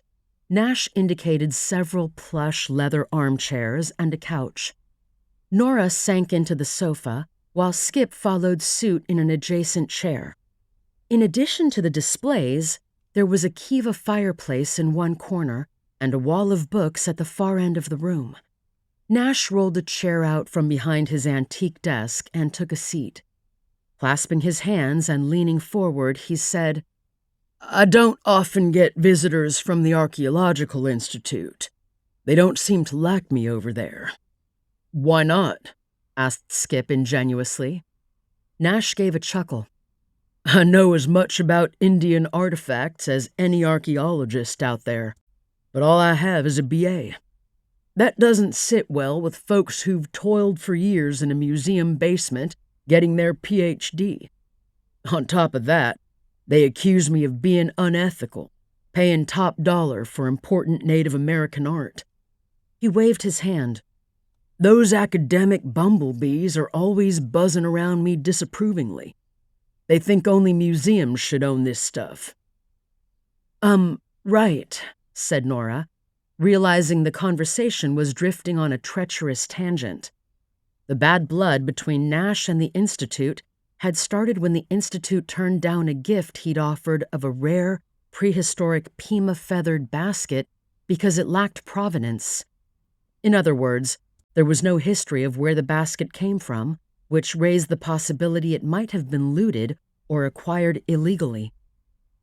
She quickly spoke again. "We're hoping you might help us track down the source of 2 rare artifacts that recently came to light." "Of course. Happy to help. Tell me about these artifacts." "They're 2 Prasiolite lightning stones, just like the 2 I believe you own." At this, Nash seemed to freeze a moment in astonishment, but his smile quickly returned. "My, that's quite a discovery. Can you tell me the circumstances?" Nora had pondered how much to share with him, and she decided it would be useful if he knew at least the basic facts. "I'm working with the FBI on a case. I'm supposed to keep the details confidential." "The FBI?" Nash was surprised afresh. "Now I'm really intrigued. Of course, I'll keep anything you tell me to myself." "Thank you. The 2 stones were found with human remains in the Ashislepa Badlands. The victim was apparently carrying them when she died, about 5 years ago. I've been asked to see if we can't trace where they came from and how she happened to have them." Nash was leaning forward in his chair, a look of intense interest on his face. "How'd she die?" "We're not sure, but it appears to have been heat exposure." "No kiddin'." He seemed to think for a moment. "And you've come to me because I've got the only other known pair in existence." "That's right." "Would you like to see them?" Before Nora could answer, Skip said with enthusiasm, "Hell yes!" Nora cast him a cautionary glance, but he was too thrilled to notice. "I keep them in my vault." Nash stood up. Nora rose, and so did Skip. They followed Nash out of the study and down a long hall to a nondescript door. Nash opened it and shoved aside some old coats to reveal a large steel door at the rear. After punching a code into a keypad and turning a wheel, he eased the door open, reached in, and flicked on a light. "Holy crap," Skip breathed, staring. It was a walk-in vault, perhaps 10 by 12 feet in size, stuffed to bursting with treasure. Hammered gold pectorals, Indian peace medals, ceremonial pipes, framed letters, historic photographs of Native American leaders, and many other strange and precious artifacts. At the far end stood a painted wooden sarcophagus leaning against the wall, containing a full-size Egyptian mummy, arms crossed over its chest. A section of one wall was festooned with Peruvian and Colombian gold ornaments.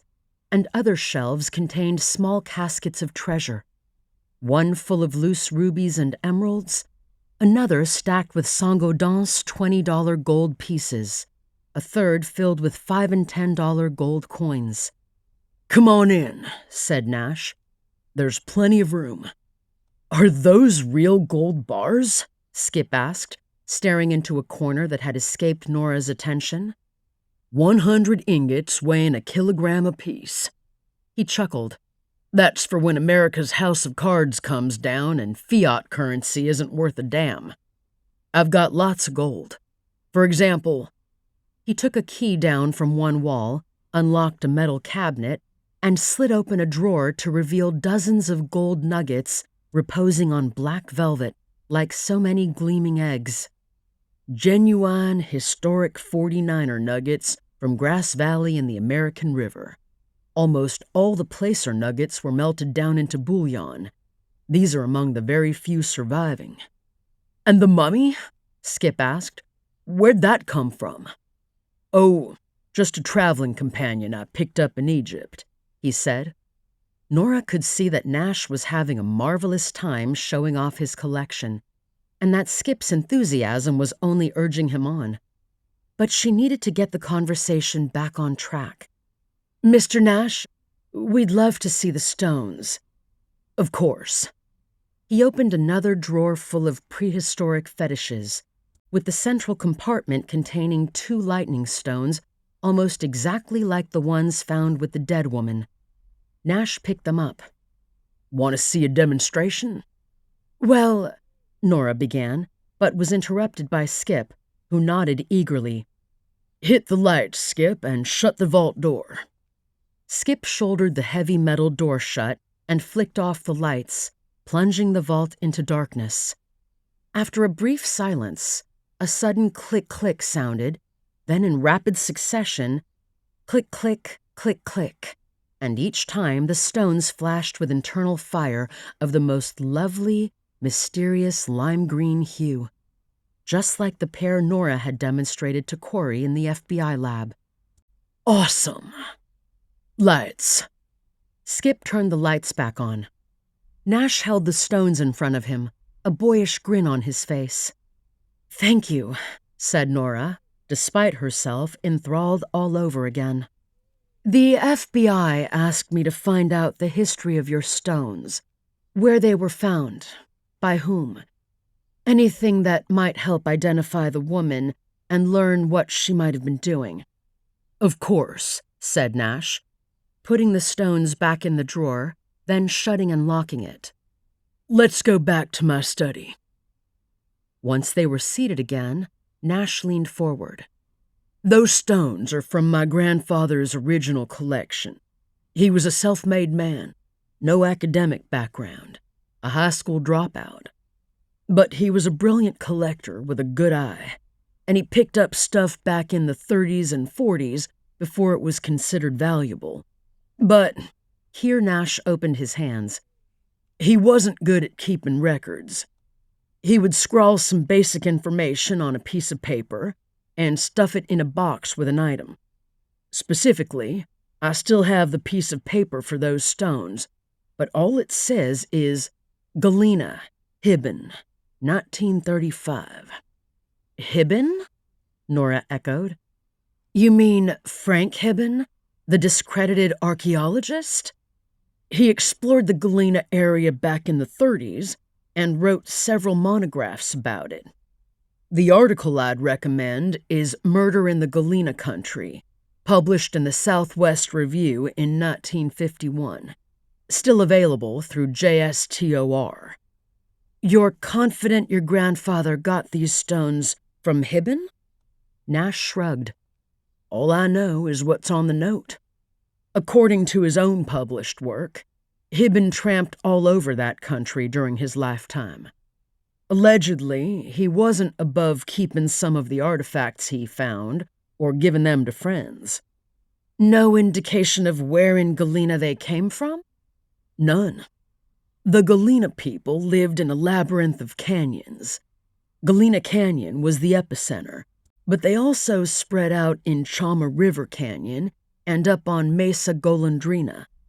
That whole area is rugged as hell, and most of it is designated wilderness today. Galena was a strange tribe. You know much about them? Just a little. Among mainstream archaeologists, the Galena were considered a minor group that all other Pueblo Indians disavowed as their ancestors. Access to their scattered ruins, often in inaccessible cliffs, was difficult. There was no professional glamour in studying them. It seems they were wiped out around 1200 CE. The entire population massacred. Hibben excavated some of their ruins and found skeletons of people who'd been brutally killed and dismembered, chopped up, feet cut off, babies' skulls crushed, some full of arrowheads. Their houses were burned, the adobe walls blackened by fire. "What do you think happened?" Skip asked excitedly. "Nobody knows. It's one of the mysteries in southwestern archaeology. I have my own theories, but of course I don't have a PhD, so what I think doesn't count." "What do you think?" Skip asked. Nora suppressed a smile. Skip was indeed connecting with Nash, who she could see was enjoying the attention. "I think the Galena were up to no good. Witchcraft, maybe. Not that I believe in actual black magic, but witchcraft was a much-feared force among the Pueblo and Navajo Indians. I think the Galena were some bad dudes, and at a certain point, the Pueblo Indians decided to wipe them out. Their sacred kivas, those underground circular chambers they used for ceremonies, were burned, and the murals on their walls defaced and profaned. Sort of like a prehistoric genocide. You might call it that," said Nash. "I've also got a collection of stone knives from Galena that came from my grandfather. I had them residue tested, and the results showed human blood. So I think there might even have been human sacrifices." "Like the Aztecs?" "Exactly. You want to see those knives?" "Yes," Skip said. Nora realized the conversation was starting to veer off again, and she felt she had gotten what she needed. "I don't want to take up any more of your time," she said, rising. "We should be heading out. It's after 5 o'clock. She could see Skip looked disappointed. "What about the knives?" he asked. "I've got to run," said Nora. Nash turned to Skip. "You're welcome to stay and have a look." Nora got up and exchanged glances with Skip. She hesitated a moment. Skip needed friends, and he could do worse than Edison Nash. "No problem," she said with a smile. "You two stay here and take a look at the knives. I can see my way out." "Great," Skip said. "I'll see you at home later." "Nice meeting you," Nash said, rising and shaking her hand. As she left, she heard Nash's voice coming from the study. "Skip, all this talking has made me thirsty. I've got a bottle of Don Julio Añejo." She almost stopped and went back to fetch Skip, but he'd never forgive her if she dragged him away and humiliated him like that. He was a grown man, for God's sake. She closed the door and went to her car, gritting her teeth, suddenly sorry she had brought Skip at all. 13. Corrie entered the conference room, trying to look as self-assured as possible. Agents Bellamy and O'Hara were waiting for her, each with their laptop computers and briefcases open, files spread across the table. The two agents looked almost like twins, both blonde, tall, and Nordic, with buzz cuts, blue suits, white shirts, and muted ties. They were a few years more senior than her, and she could imagine what they'd felt when Sharp told them, in terse terms that left no room for questions, that she was lead agent in the case. She had gotten to know the two agents reasonably well during her last, rather notorious investigation, the Dead Mountain case. and despite the physical resemblance, they couldn't be less alike. Bellamy was a whining, sexist, self-important douchebag, while O'Hara seemed more of a quiet, stand-up guy. And naturally, they were in competition with each other, especially now that they'd been assigned a new case. All FBI cases were codenamed, and this one had been labeled Badlands.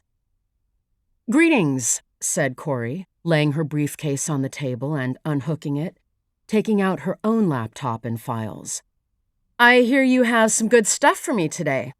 But first, coffee?" This might prove to be a long meeting, and she was dying for a cup herself. "Sure," said Bellamy. "I'll take mine with cream and sugar." Corrie realized too late the trap she'd walked into. But before she could think of how to respond, O'Hara rose. "And you, Agent Swanson? How do you take it?" Now she felt even more awkward at inadvertently triggering this goofus and gallant exchange. "Why don't we all just get our own?" she said with what she hoped sounded like a genuine laugh. They went down the hall to the kitchenette, served themselves coffee, and returned to the conference room. "Okay," said Corrie in her best supervisory tone. "I'm all ears." O'Hara was about to talk, but Bellamy interrupted him. "We've made really good progress," he said, rapping away at the keyboard of his laptop. "Using the AI baked into the latest NamUs release candidate, we trimmed down that list from 1,071 names to 13. 13? Corrie said, surprised. "That's terrific." "Got 'em right here." Bellamy whipped a folder out of his briefcase, slapped it on the table, and slid it over to Corrie. She opened it. Inside were 13 missing persons reports, each with a photograph clipped to the front. She sorted through them, amazed at how 13 missing women could all look so much like her forensic reconstruction. Each report had, in addition to the picture, a host of personal details: addresses, employment history, bios, where last seen, investigative summaries, and in some cases, much more. "This is awesome," said Corrie, looking up. "No way to narrow it down further, I suppose?" O'Hara spoke. "Not without unwarranted guesswork." "I see." She paused. It was possible, of course, that the actual victim was among the 1,000-odd names that had been tossed aside, but she had enough confidence in the ever-stronger NamUs beta AIs that this baker's dozen seemed a good enough place to start. "Agent O'Hara, what are your thoughts?" O'Hara gave a small smile. "Since you asked, number 3 is my guess. Number 10, a close runner-up." Corrie pulled out number 3 and glanced over it. Joyce Pollard Black, 38, freelance web designer, Albuquerque. Disappeared 6 years ago. BA in anthropology, University of New Mexico, single. She looked up. "Why her?" "She's a dead ringer for your reconstruction. More than the others." "Maybe so," interrupted Bellamy. "But you've got to take forensic reconstructions with a grain of salt." Saying nothing, Corrie pulled out the file on number 10. Martha Jane Markey, 39, high school social studies teacher, Corrales, BA in anthropology, New Mexico State University, single, disappeared 5 years ago. "And why her?" "Anthro major, teaches social studies, single, but primarily because her parents were dead and she had no siblings, which means no one to push for a thorough investigation into her disappearance. If you look at the file, you'll see the investigation was cursory, and she had a drug problem, arrested for opioid possession." Corrie looked at the bio and saw that her parents had died in a car crash when she was 18. She scanned the rest of the folder, but found nothing further to sink her teeth into. No smoking gun, but she couldn't afford to ignore it. "Looks promising," she said to O'Hara. "Worth following up in the field." She glanced at Bellamy. He looked eager to say something. "And you, Agent Bellamy? Thoughts?" "Number 1, he said. She pulled it out. Molly D. Vine, 40, high school science teacher, M.A. in anthropology, UNM, lived in Tasuki, disappeared 5 years ago. "And your reasons?" "Look at page 3. She flipped to the page and gave the short bio it contained a cursory scan. "What about it?" "She was headed for a PhD in anthropology, then dropped out suddenly. Why? And compare her picture to your reconstruction." This from the guy who just expressed dubiousness for such forensic work. Corrie compared the two and was unimpressed. "Number 1 has brown eyes, and of all the pictures, she looks the least like the reconstruction." "So?" said Bellamy, a challenging tone in his voice. "Your own report said only 70% of natural blondes have blue eyes. That leaves 30% with a different color." Corrie, irritated, nevertheless had to concede the point. "And the chin's the same. Funny looking, pointed, like in your reconstruction. None of the others have that chin. That's the facial detail I'm focusing on." Corrie gritted her teeth but said nothing. "Now, take another gander at the bio. It shows instability in her life, and not just the sudden abandonment of her degree. Her father left home when she was 2. He gets remarried, drops out of her life totally. That must have hurt. And look, married at 20, divorced at 21? That's a red flag. She's a science teacher, but she moved schools 3 times in 9 years and changed her habitation 4 times. Restless? Unhappy? I mean, if we're looking for somebody likely to just call it quits, walk off into the desert, take off all her clothes, and fry from heatstroke, she's my choice." Once again, Corrie had to admit that, despite Bellamy's annoying bluster, the agent was making a certain amount of sense. She flipped back to Vine's bio and read it more carefully. Vine may have dropped out of the PhD program, but she did get her MA in anthropology, and later a teaching certificate. Corrie read more carefully this time, curious to see the subject of her MA thesis at UNM. And there it was, staring her in the face. The late Chacoan cultural phase in northern New Mexico. She stiffened. Was this the smoking gun she was looking for? The Galena culture was late Chacoan. "So?" said Bellamy in a self-satisfied tone, tapping his finger obnoxiously on the file.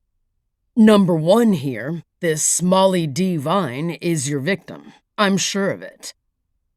She looked up at him, amazed to find that Bellamy wasn't such a dolt after all, and realized she'd just learned a valuable lesson about never making assumptions of another agent's work just because they were a douchebag. "Agent Bellamy?" she said. "I believe you're right."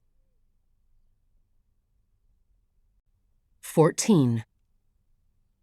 "So, have you discovered the lost manuscript of Götterdämmerung yet?" asked Mike Finch with his usual good humor, looking up as Nora entered the Institute's soundproofed studio. "No, but I've got a puzzle for you." The Institute's small recording studio had recently been updated with a 32-track digital mixer, a high-end mic cabinet, and new pro audio software and hardware. It had been made possible by the $100 million endowment and the advisory position that came with it, given to the Institute by Nora's boyfriend, Lucas Tappan.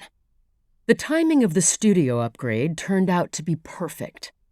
Nora had been poking around in one of the older storage areas, looking for a conquistador sword that had allegedly been unearthed a century before. Instead of the sword, she came across something far more precious. An old wooden cabinet, its drawers stuffed with cardboard boxes containing orange-colored cylinders wrapped in paper. They were wax cylinder recordings, the original method of recording sound dating back to the 1890s. An early ethnologist at the Institute named Morrisby had made them, and the collection included songs of Pueblo, Zuni, and Hopi Indians. They were in pristine condition, the cylinders having been played rarely, if ever, before being forgotten in storage. It was a phenomenal discovery, and no one was happier about it than Mike Finch, the Institute's part-time audio engineer. Nora, too, was fascinated. She'd grown up playing the oboe and flute, and supervising the curation process would allow her to combine her love of music with anthropology. Most of the cylinders were documented in a logbook found in the cabinet, where Morrisby had written down when and where they were recorded and what the recordings were supposed to mean. There were harvest songs, kachina chants, healing ceremonials, deer songs, marriage songs, and much more. A treasure trove of Native American music. Some involved singing or chanting, others drumming, while a few contained melodies played on Native American flutes. It was an amazing and deeply moving experience to listen to these ancient songs from beyond the grave, music and voices that otherwise would have been lost to time. The biggest obstacle to curating this unexpected find was the very first step: how to transfer the sound from the brittle 130-year-old wax cylinders to a computer, where it could be processed. Equipment for transferring audio tape, turntables for playing old records, those were easy to find. But the wax cylinder was a technology so old, the only solution appeared to be to play them back on an original cylinder phonograph, collecting the sound via condenser microphones and piping it into a digital audio workstation. A far from ideal solution, not only because fidelity would be lost in the process, but because each time a cylinder was played, it damaged the wax. A cylinder could be ruined in as few as 10 to 15 playthroughs. A little research on Nora's part found a different solution. A company that specialized in audio restoration of outdated media, which had built a modern wax cylinder transfer machine. In short order, one of the exotic and expensive machines had been installed in the studio, and Mike Finch had fallen avidly upon it and had been hard at work for weeks. But on this particular day, Nora had a special cylinder she wanted Finch to play and to listen to herself. She had brought into the studio a curious wax cylinder. She handed it to Finch. "A puzzle. About time," Finch said, rubbing his hands together gleefully, his wild head of black hair bobbing in interest. He peered at it this way and that, holding it carefully by the edges. "I don't think it's been played since it was recorded. What's the documentation say?" "Not much." She pointed to a scribbled label stuck to the top of the box, written in a 19th century hand. "For repulsing skinwalkers, do not play." "What's a skinwalker?" Finch asked. "They're a kind of Pueblo or Navajo witch, male or female, who acquire evil powers by killing people, sacrificing them to malevolent gods. That's my understanding, anyway. They're shrouded in mystery, and nobody who knows anything cares to talk about them." Skinwalkers, Nora knew from previous experience, were nothing to joke about. Even today, many Native Americans of the high desert believed in and feared them. "Sounds cool. Where'd you find it?" "I almost didn't. It had been separated from the rest, hidden behind a drawer. There's no documentation of it in the logbook." "You want to hear it now?" Absolutely. You sure? It says do not play. Might suck out your soul or something. He winked. I think we'll survive listening to it just this once, said Nora. Finch began setting up his equipment. Knowing this would take some time, Nora sat down in one of the mixing console's chairs. She watched as Finch went through his checklist, enthusiastically telling her what he was doing, half of which she didn't understand. Assessing the cylinder for efflorescence or eccentric grooves or divots, making measurements before sliding the cylinder onto the proprietary mandrel, determining the proper stylus, and setting the vertical tracking angle. Then, with a flourish, he turned on the preamp and the converters and initialized the computer's audio workstation. He turned in his swivel chair, finger poised above a switch. Ready to digitize a preservation master? Nora nodded. He adjusted the gain and delicately set the stylus onto the near end of the soft wax cylinder. A melody played on a Pueblo flute came drifting out of the control room speakers, remarkably clear. As Finch hovered over the spinning cylinder, ensuring the stylus didn't skate over any damaged grooves, Nora quickly realized this melody was something way out of the ordinary. She could tell it had been built on the pentatonic scale, like most Pueblo music. But the tune had added several musical intervals that were outside of Western norms. It was strange and haunting, more disturbing than it was beautiful. A queer feeling took hold in her gut. As the melody progressed, it got faster and more atonal, until slowly dying out in an otherworldly string of augmented triads. When it ended, even Finch was quiet. Then a voice came from the direction of the door. What the hell was that? Charles Ives on acid? It was Skip. He must have snuck into the booth unnoticed while Nora and Finch were preoccupied with setting up the cylinder. Nora, he said, flopping down uninvited at the mixing desk. You should learn that piece on your flute or oboe. It's crazy. Finch had taken the wax cylinder off the mandrel as carefully as he'd put it on and now laid it on a bed of acid-free paper.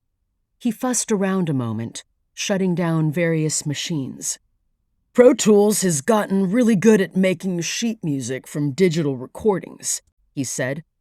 I wonder if it could handle those weird quarter-tone intervals. Give it a try, said Skip. I'll work out a chord progression on my uke, and Nora can play the melody. We'll be like Billie Eilish and her what's-his-name brother. 1 minute. Finch moved over to his computer. For a minute or two, the control room of the studio fell silent save for the rapping of keys. Then a nearby printer hummed, and Nora, looking over, saw a page of sheet music spooling out in standard notation, with special marks for the quarter tones. Let me see that. Skip took it. Nora, he said after scanning it, this is going to get us a Billboard Top 10. Sometimes she had difficulty figuring out when her brother was joking or serious. But he loved noodling around on his ukulele in the evening, and she wondered if this could turn into another of his fantastical projects. See you at the Grammys, he said, and left, taking the sheet music with him. Finch turned to Nora. I've still got a soul, as far as I can tell. Nora laughed a little weakly, still aware of an unnerving sensation left in her gut by the music.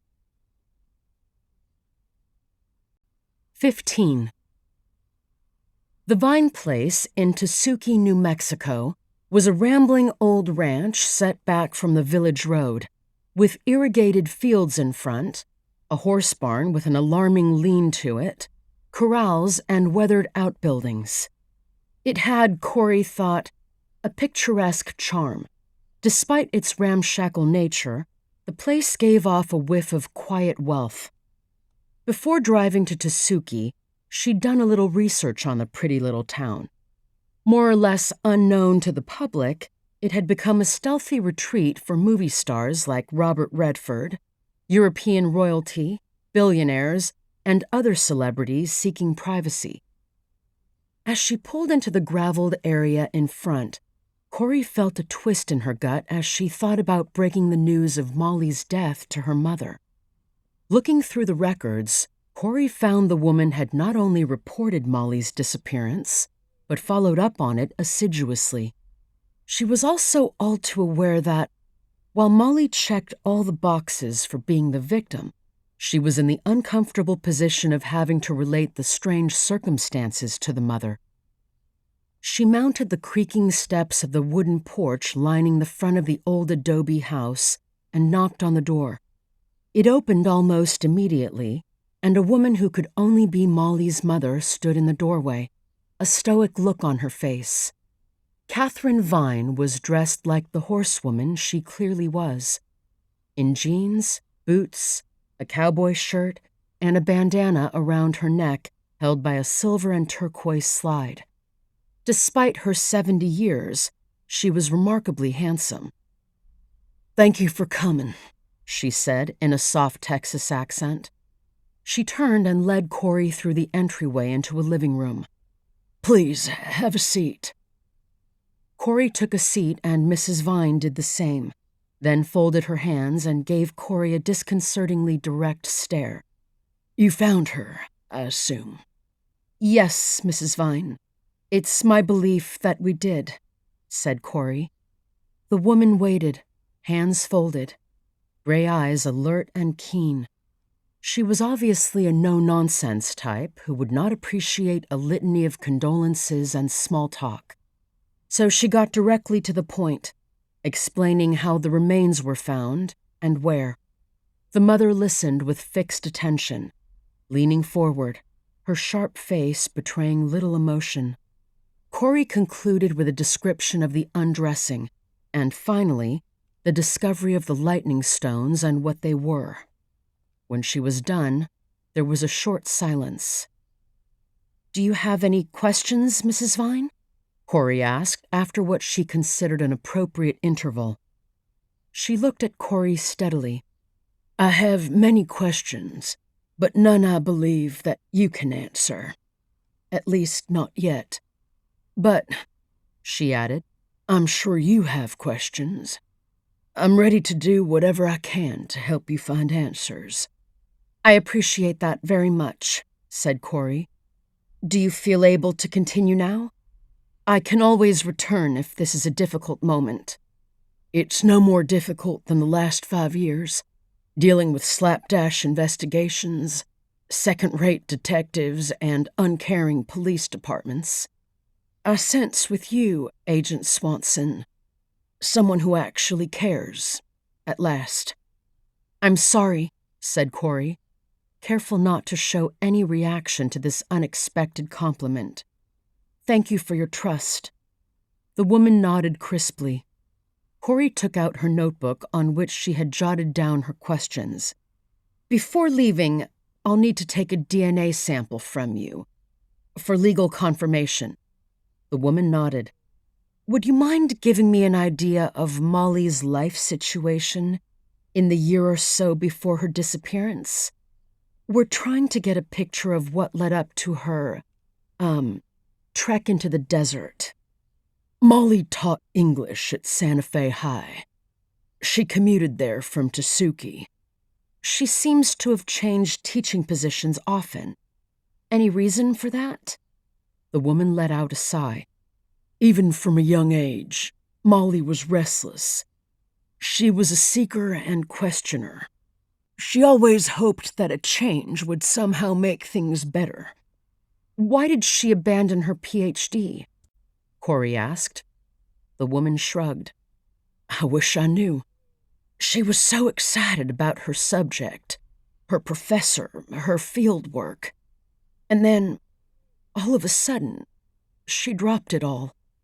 After that, she drifted around a bit, tried her hand at modeling and acting. Finally, when I shut off the funds, she went back to school and got a teaching certificate. but not with any great enthusiasm. She lived here in Tasuki? Yes. Not with me, though. We somehow drifted apart. At least, she drifted from me. I don't know why. She had a little house in the village and would come by occasionally for dinner. But she became distant, and nothing I did seemed to help. The woman paused. We never had a falling out, just a drifting away. But you did discuss it with her, if anything in particular was going on, or if she had something on her mind. I tried to, but she was evasive. Her MA was in archaeology, said Corrie. The Galena culture, I believe. Yes, she was deeply, deeply interested in the Galena. Spent several summers doing fieldwork out in those remote canyons. I just couldn't understand why she dropped out. Everything I'd heard up to that point implied her work was brilliant. Her PhD advisor was Carlos Oscarbi, you know. The name did not ring a bell with Corrie. Oscarbi? The fellow who wrote the book about the Totontiac Indians of Mexico. A seminal work. I met him a few times when Molly was working with him. An interesting man. Is he still teaching at UNM? Corrie asked. He would be an obvious person to talk to. No. He left the university years ago. Went back to Mexico. Corrie glanced at her notes. The investigation into her disappearance. What can you tell me about that? Vine leaned back, a disgusted look on her face. It was a perfunctory nightmare. The police, detectives, investigators all made it quite clear from the beginning that they had no interest. They assumed she'd run off somewhere, no doubt getting away from her rich, domineering mother. And Molly's father? What role did he play? The look of disgust deepened. Last I heard, which was 20 years ago, he was a drunken beach bum in Hawaii. I doubt he even knows she disappeared, assuming he's still alive. So you don't have his contact information? No. Corrie looked through her notes. The remaining questions were increasingly awkward. Did your daughter ever show signs of suicidal ideation? Or ever attempt suicide? No. Was she ever treated for depression or any psychological issues? Not that I know of. I believe she saw a therapist for a while after she dropped out of the PhD program, but that was just one of the many subjects she wouldn't talk to me about. You wouldn't know the name of the therapist by any chance? No. But if you're implying Molly committed suicide, I can assure you she did not. Forgive the question, but how can you be so certain? In many ways, walking out into the desert as she did seems like a voluntary act. The woman's eyes widened, their whites showing. I may not have been as close to my daughter recently as I once was, but whatever problems she may have had, whatever troubles she faced, she had a steady core, always. I gave her that, if nothing else. She wouldn't just throw her life away. Not uselessly, not on impulse, the way people who string themselves up in their bathrooms seem to do. Now seemed a good time to change the subject.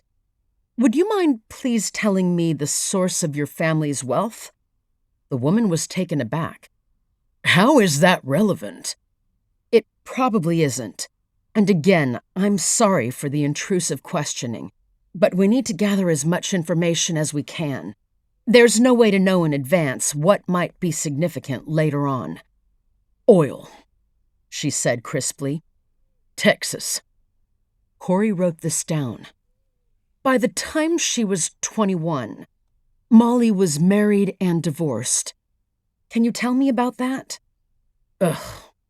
She'd just graduated college. Married in haste.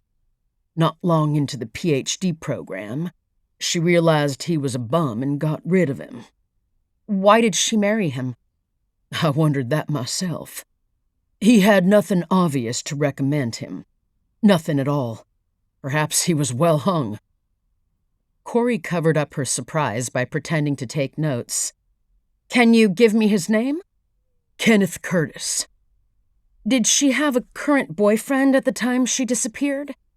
Not that I know of. Any close friends? She had some friends among her colleagues from her time at UNM. I have her old address book and can look them up for you. Could I borrow it? A hesitation. I suppose so. She got up and walked over to a large cupboard across the living room and unlocked and opened it. Corrie could see it was filled with memorabilia, graduation diplomas, framed photos, a bundle of letters, some books, a bound thesis, knickknacks, and a beaten-up teddy bear, clearly a sort of shrine to her daughter.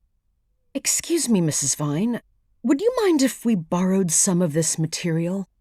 The woman turned. "It's all I have left of my daughter. I would hate to lose it." "I understand. We're experts at handling evidence. I'll send over our evidence response team, and they'll inventory every item and pack it up with care. I promise you'll get everything back as soon as we've reviewed it." Corrie looked into the woman's gray eyes, and for the first time, she could see the depth of anguish in them. Grief was finally breaking through the facade of this tough old Texas rancher lady. "All right," she said, as she picked up first an address book, then a hairbrush from the makeshift shrine. "Molly was no stranger to the desert. She never would have gone out there unprepared without a reason. I hope and pray that you find that reason." 16. "Ah, yes," said Ralph Lemon. "Sure, I remember Molly." The professor of archaeology lounged in his office chair behind a cluttered desk, one leg thrown over the other. He wore a rumpled tweed jacket with leather elbow patches and sported dirty eyeglasses, prematurely graying hair in a ponytail, bushy sideburns, and shoulders flecked with dandruff. His socks didn't match. Nora occupied the lumpy sofa next to Corrie, who had her FBI cell phone out, recording the conversation. The office was claustrophobic. Journals and books were piled up in tottering stacks, the desk heaped with loose papers. Even the sofa had to be cleared of books before they could sit down. Corrie had requested that Nora, as a fellow academic, take the lead in questioning Lemon. The DNA from the brush had been sequenced, and there was no longer any question. The bones in the desert belonged to Molly Vine. The primary reason they were interviewing Lemon at all was that he occupied the Morris F. Cliff Chair of American Studies, a position Vine's PhD advisor, Oscarby, had once held. But Nora wasn't particularly pleased to be here. She'd slept poorly the night before, mostly because of that weird tune on the wax cylinder they'd digitized, which had kept twisting its way into her dreams. Now she felt tired and on edge. "When was Vine a graduate student here?" she asked. "Let's see now," Lemon said. "She just arrived as a grad student when I got my doctorate, so that would be about 16 years ago. She became one of Oscarby's groupies." "Groupies?" Nora asked. "How so?" "Oscarby liked to surround himself with pretty girls. It was sort of his thing." "Was he sleeping with them?" she asked. At this, Lemon gave a little laugh. "I wouldn't be surprised." "And what makes you think that?" "Oscarby was a real charmer. Handsome, funny, charismatic, full of interesting stories about his life. He was also kind of famous back then, thanks to that book he wrote. He'd made a lot of money on it, and those students of his just worshipped him. He wasn't a bad dude, really. And if he was sleeping with any of them, I'm sure it was consensual. They were all graduate students in their early 20s, so it wasn't like he was boning undergrads. He shrugged. He was just one of those men. Nora thought she picked up a faint note of envy in his voice. More specifically, was Molly sleeping with him? I've no idea, but I'm sure he would have if he could. She was one gorgeous creature. Creature. Corrie shrugged that one off. Do you have any idea why she left the program? Not specifically, but it may well have had to do with Oscarby going back to Mexico and resuming his, discipleship. A snort followed. When was that? That would be about 12 years ago. As I recall, Molly had met all PhD requirements except the dissertation itself. A classic ABD. ABD? Corrie broke in. All but dissertation, Lemon said airily. It's not uncommon, but in her case, I don't think it was the writing of the dissertation that, blocked her. I think it was Oscarby taking off like that, with essentially no notice. You could have expected he didn't have the discipline for any extended amount of time in academia. Naturally, it was irresponsible of him, abandoning his students, but then he was always a flake. Too much peyote taken for research purposes. He made air quotes with his fingers and laughed. Did you keep in touch with her after she left? Corrie asked. No. I think she continued to pal around with the Oscarby group, though. They were a closed circle, having done fieldwork together every summer. Most are still around. Some are professors now, a couple here at UNM. Others went into the contract archaeology business. He paused. You should talk to Olivia Belagamba. She's director of the Archaeology Center now, but back then she was one of Oscarby's minions. Were these groupies all women? Nora asked. No. There were a few men, too. He wasn't sleeping with the guys. At least I don't think so. They all adored him, though. Nora looked through her notes. And Molly did fieldwork every summer? Right. Oscarby directed a field school for UNM, and every summer he'd take a group of his grad students on a dig. They'd hike into the wilderness and camp out for a couple of weeks. I imagine it was a lot of fun. Digging up cool stuff during the day, cocktails around the evening campfire, tent crawling at night. He chuckled cynically again. Where'd they go? Up in the Galena Cultural Area, in those canyons along the upper Chama River. There are literally thousands of ruins up there, mostly unknown and unsurveyed. That was Oscarby's specialty, Galena. Pretty mysterious culture. Mysterious? How so? That's not really my area of research, said Lemon with a sniff that to Nora seemed dismissive. You should really talk to Olivia. She's the expert. Professor Olivia Belagamba occupied a sunny corner office in the Archaeology Center, with windows overlooking the campus and the rugged outline of Sandia Peak. Belagamba herself was slim and stylish, wearing a professorial suit in gray worsted wool, a silk blouse, expensive pearls, and Louboutin pumps. She couldn't have made a greater contrast to the slovenly Lemon. To Nora, she looked more like the CEO of a high-fashion company than a dirt archaeologist.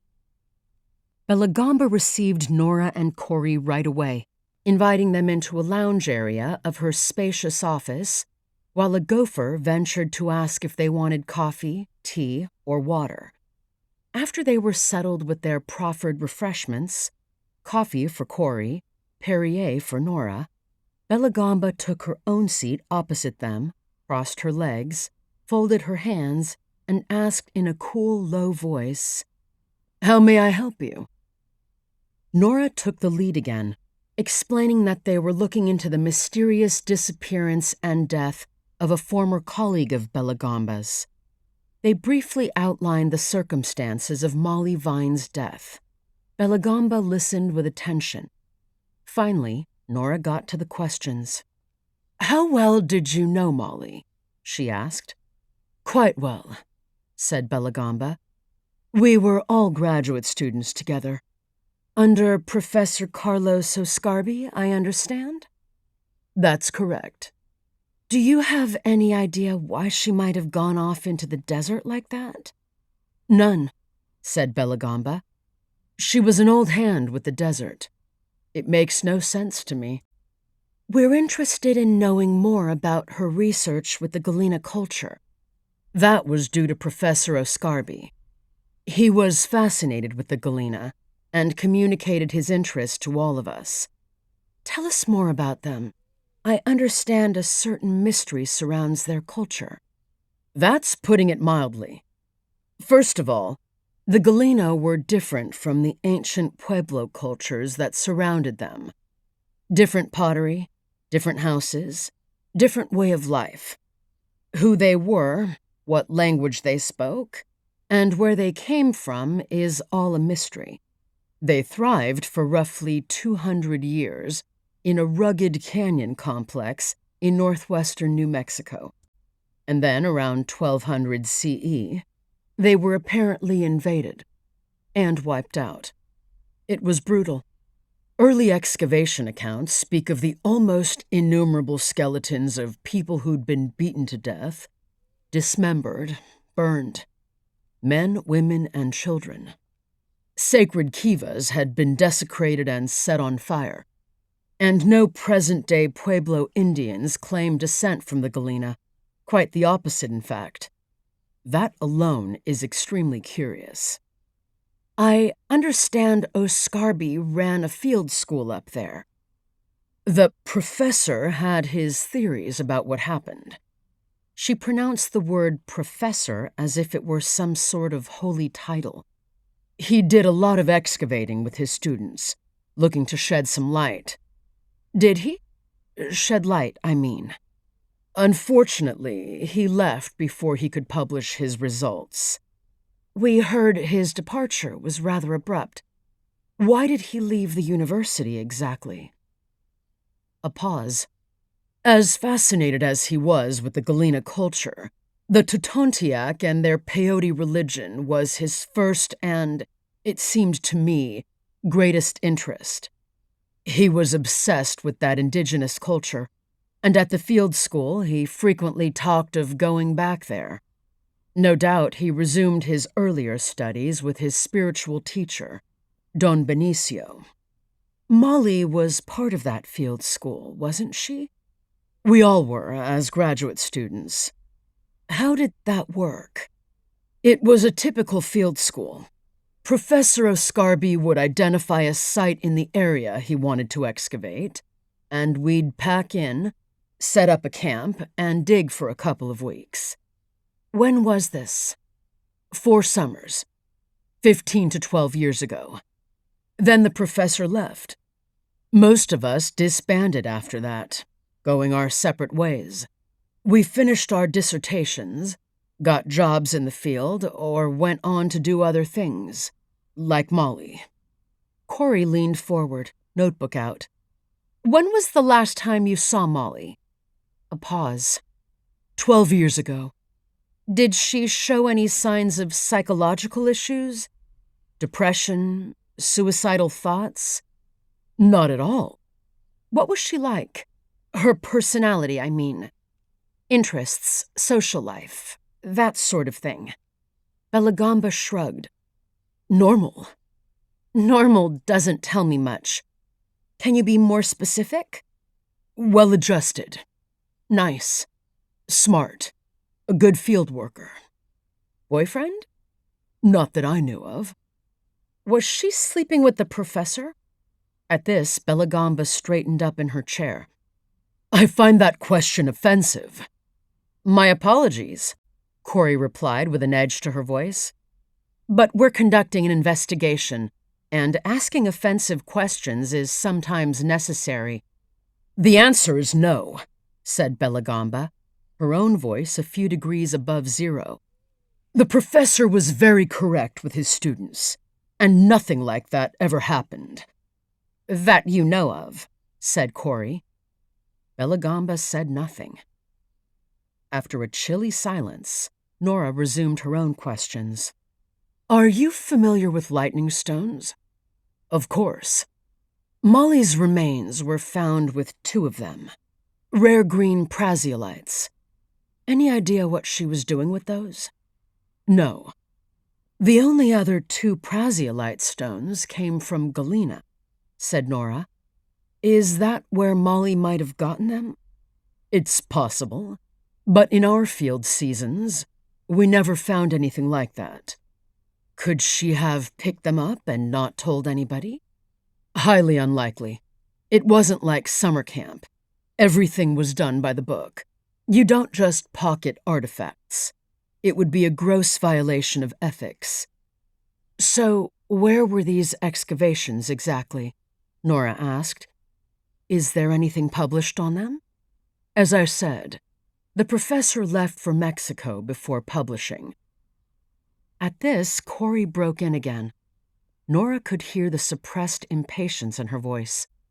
Dr. Belagamba, we at the FBI would like to get a list of Oscarby's graduate students during that period, 2010 to 2013.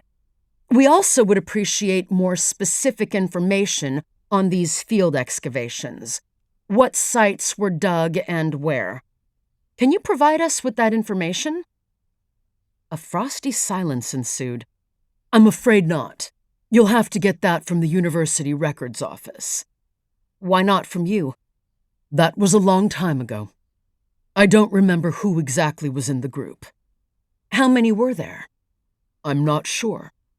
Do you have a map showing the sites excavated? Those would be in the professor's notes, which I don't have. Who's got them? I wish I could say. And you don't remember where the sites were? This was a statement, a skeptical statement, not a question. They were in the Chama Wilderness, not accessible by road. We had a commercial wrangler who packed in our supplies on muleback. I doubt I could find them now. Belagamba spread her hands. Where is Oscarby now? Corrie asked. I told you. Most likely living with the Totontiac Indians and carrying on the studies he cut short to join academia. You haven't been in touch with him since he left? No. Do you know anyone else who has? She tried to keep the irritation out of her voice. This woman was going out of her way to be unhelpful. No. Where exactly in Mexico are these Indians? I don't recall. It's all in the book he wrote about them. You can look it up yourselves. 17. As they walked back outside, Corrie muttered, "Bitch." Nora was a little surprised at Corrie's vehemence, but she couldn't deny the sentiment. What's she hiding?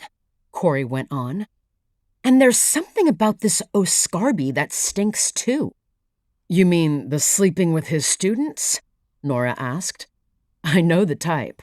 The charismatic male professor who gathers female students around himself to bask in their adulation and then, if he can, fuck them. Anyone who's been to graduate school has seen that phenomenon. I'm not surprised, said Corrie.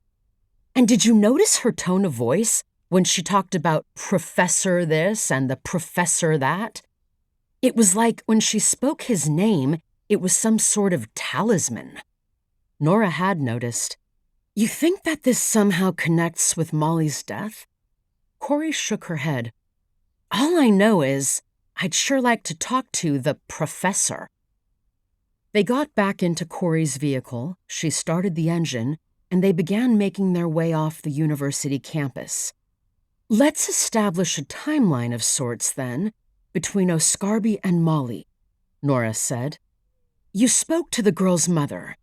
What did she have to say?" Molly had pretty much distanced herself from her mother. She told me that Molly had been very excited about her graduate work and her advisor, Oscarby. Yes, she'd spent a few summers with him in the field. According to the mother, her work had been first class. But then she abruptly dropped her doctorate studies, saw a therapist for a while, drifted around, and finally got a teaching certificate. Dr. Lemon speculated the sudden dropping of her studies coincided with Oscarby leaving the university. Abandoning them was the way he put it. "I'd take that with a grain of salt," Nora said. "I got a pretty strong whiff of professional jealousy from Dr. Lemon." Corrie nodded. "It's true. Molly's mother had only good things to say about Oscarby.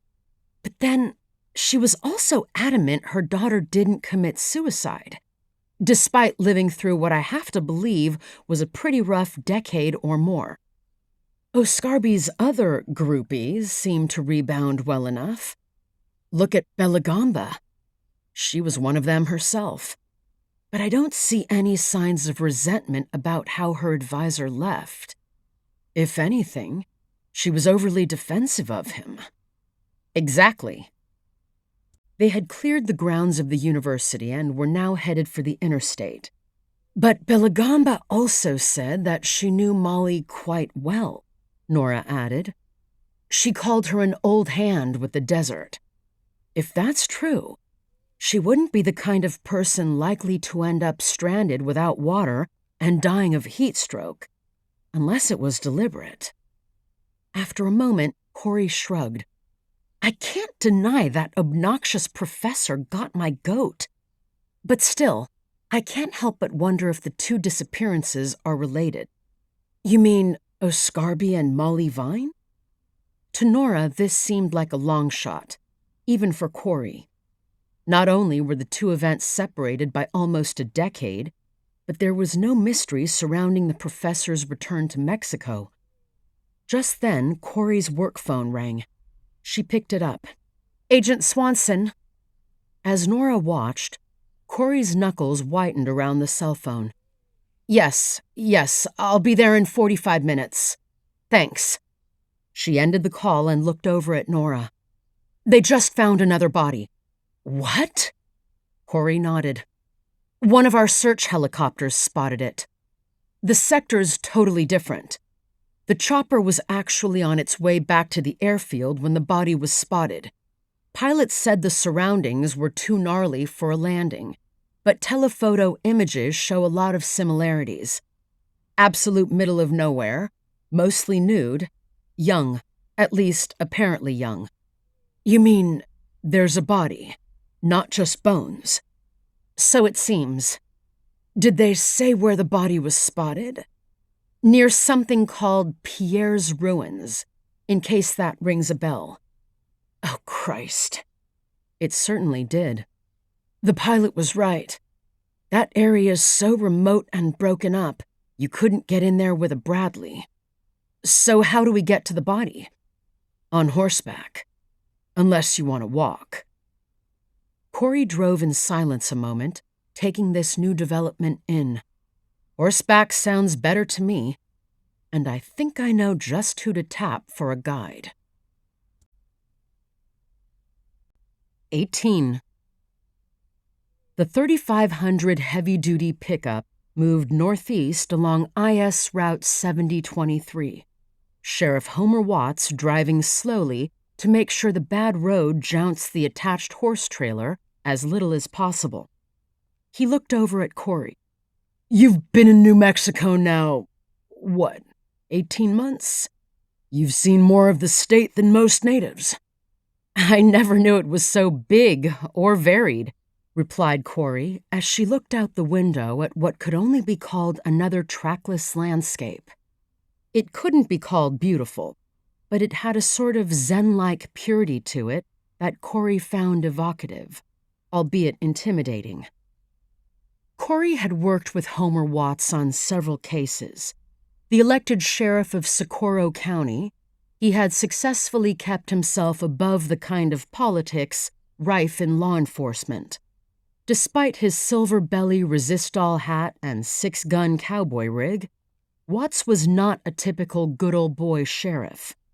Not only was he absurdly young, but he was quick-witted, modest, and far more experienced than his fresh-faced good looks would imply. Corrie had felt attracted to him from the first, and the attraction was mutual. But they had both held feelings in check until the end of the Dead Mountain case, when she'd almost gotten killed. She realized then that life was not something to be put off. Their romance was still new. They'd spent 2 weekends together camping in the mountains, but saw each other infrequently, trying to keep their relationship separate from work. She hadn't yet seen the inside of his cabin.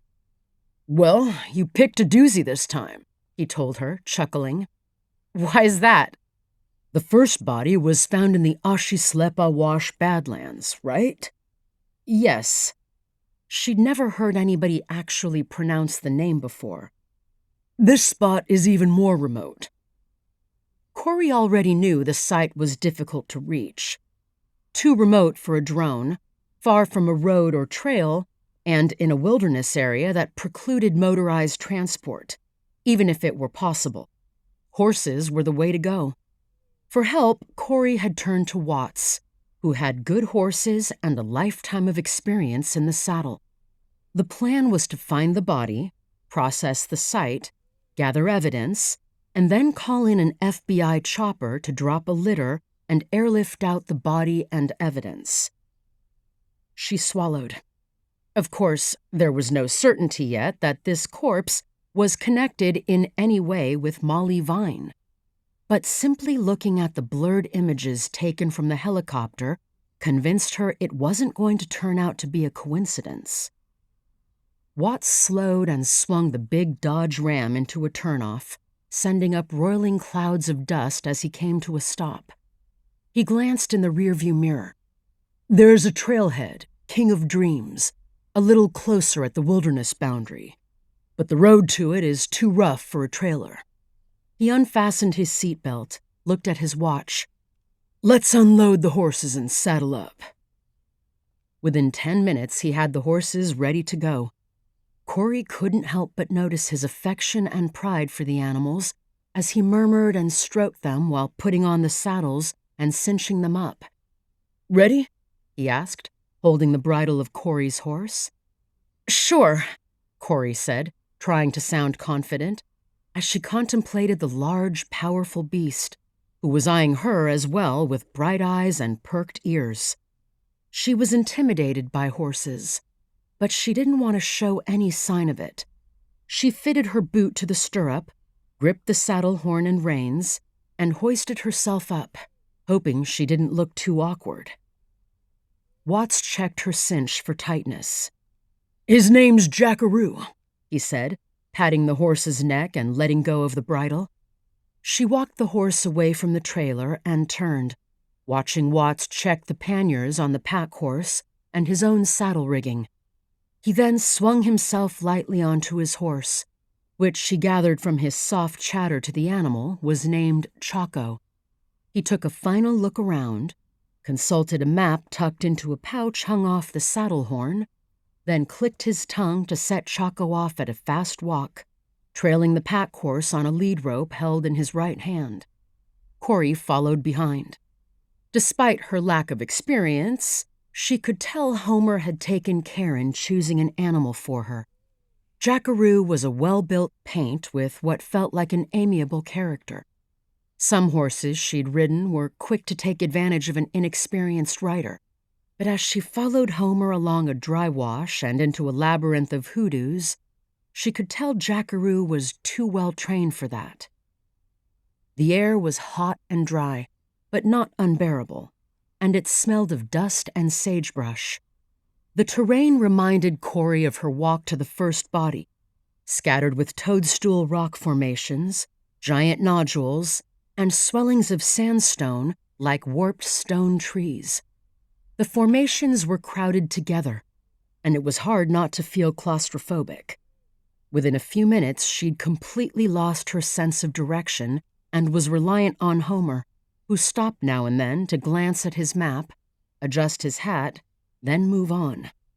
"Don't you have a GPS?" she asked, as he checked the map yet again.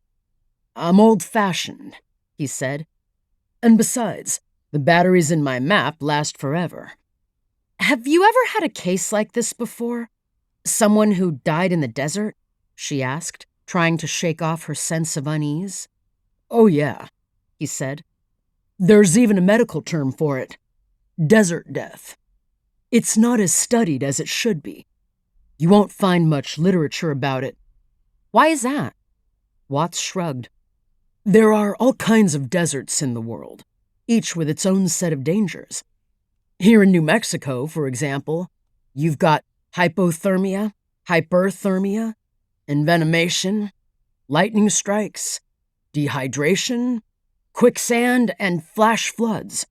And that's just a starter." "And your experience?" "I've personally dealt with two," he said after a moment.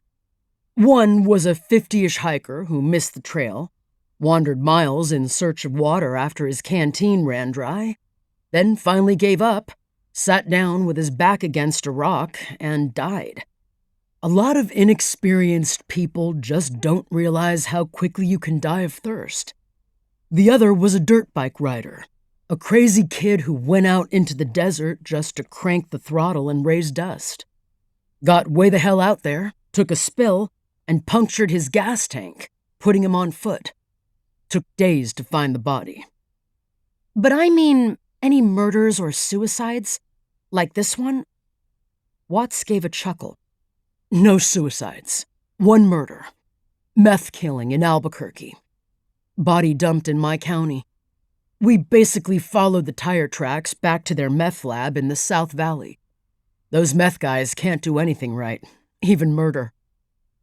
Watts stopped to check the map again, reorient himself in the alien landscape, and then clucked Chaco into motion. "See that mesa over there?" he asked, pointing to a distant rim of sandstone barely visible over the intervening cones and hoodoos. "That's where we're headed." They rode in silence a while before he spoke again. "I do remember as a kid, when my pa was sheriff, he had a few head scratchers. Bones in the desert, excepting migrant deaths, that stuff was more common then than it is now." "Accidents, you mean?" "Anything. Take a person far enough into the desert, strangle them, dump the body. In a year, maybe less, Mother Nature will make sure there's no obvious cause of death." "No obvious cause of death. That's one thing that troubles me," Corrie told him. "Molly Vine knew the desert, but she walked straight out into it without water, shedding her brand new clothes as death approached. It feels to me like a suicide. But it must be said, heat stroke can make people do crazy things." They'd just made a tight turn around a precarious-looking hoodoo and were climbing up an embankment. At the top, he motioned for Corrie to stop, then pointed. Not far away, beyond the last of the hoodoo rocks, rose the mesa he'd pointed out earlier. Ruins of prehistoric dwellings could be seen along its rim. It was surrounded by a number of cone-shaped hills, each topped with a ruined structure of its own. "Welcome to Pierre's Ruins," Watts told her. 3 great houses, several kivas, and more smaller dwellings than you can count on both hands. That large central room block on the big mesa is known as the Acropolis." "How do you know this?" "I looked it up on the maps before we came." Corrie felt a twinge of embarrassment that she hadn't thought to do that herself. Beyond the eroded cones of land, Corrie noted a swale leading up to one of the black, stubby fingers of rock that dotted the landscape. It looked similar to the one where Molly Vine's remains had been found. In the aerial photographs, taken during late afternoon from above, its striking height had not been as recognizable. Her eye was drawn to the base of the finger, where she spied activity. "Uh-oh," said Watts, staring, and then urging his horse into a lope. As they approached, 2 coyotes fighting over something broke off and scattered, clearing away from what Corrie now saw was the corpse of the victim. One was trotting off with something in its mouth. "Son of a bitch!" she yelled, pulling out her handgun and firing. The horse jumped at the boom and began prancing about as she gripped the reins in a panic, almost dropping her weapon. And of course, she missed. Watts coolly pulled a revolver and fired, taking the coyote down. A moment later, a second shot dropped the other. Corrie finally got her horse under control and was able to reholster her sidearm. "Nice shooting," she said, embarrassed. "I'm not much of a shot myself." "It's super difficult to shoot off the back of a horse," he said in a kindly tone. "Luckily, these horses go hunting with me and are used to hearing gunshots. Otherwise, you might have been in quite a rodeo there." "I hate to kill a wild animal like that, but couldn't let it run off with human remains," said Corrie lamely. "Of course. Let's dismount and take a look." He got off his horse and untied the lead rope, letting it drop to the ground. He tossed the pack horse's lead on the ground as well. "Just drop the lead rope," he said. "These horses ground tie." Corrie didn't know what he meant, but did as he suggested, dismounting and letting the halter rope fall to the ground. She walked toward the huddled body, partially torn apart and shriveled from the harsh sun, but still mostly intact. Coming up to the coyotes lying in the dust, she saw one had a human hand clenched between its jaws. "Jesus," she murmured. She moved closer to the corpse and stared down at it. For perhaps a minute, she remained where she was, Watts silent behind her. The body lay in a fetal position at the base of the witch's finger, arms outstretched. The one remaining hand was clutched in a half-open position, and nestled inside its shriveled fingers was a lightning stone. A second lay in the dust nearby, darkly green and asleep, despite the midday sun. 19. Skip Kelly arrived early and waited nervously in the parking lot of the Institute for Edison Nash to arrive. He eventually did, 20 minutes late, driving a 1960 Ford F-100 in two-toned white over turquoise. It swung into the lot with a scurry of gravel. If ever there was a vehicle that stuck out, this was it. Skip hoped to hell that no one was working at the Institute on a Sunday. "Nice ride," Skip said as Edison hopped out. "I just love these old Ford trucks," said Edison. "I got 3 more in the garage. I'll show you sometime." He pulled off his sunglasses and looked around at the low-slung adobe buildings tucked among the cottonwood trees. "Nothing ever changes around this pile, does it? It's a stuffy old place, I'll say. Hidebound.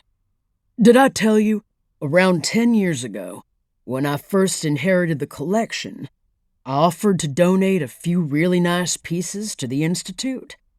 Not that I'm some sort of philanthropist. I was looking for a tax deduction." He gave a quick laugh. "The bastards turned me down, saying the stuff had been collected improperly." Skip shook his head. Nash had in fact mentioned this story before, and it was obviously a sore point. "They have all kinds of rules about provenance and so forth."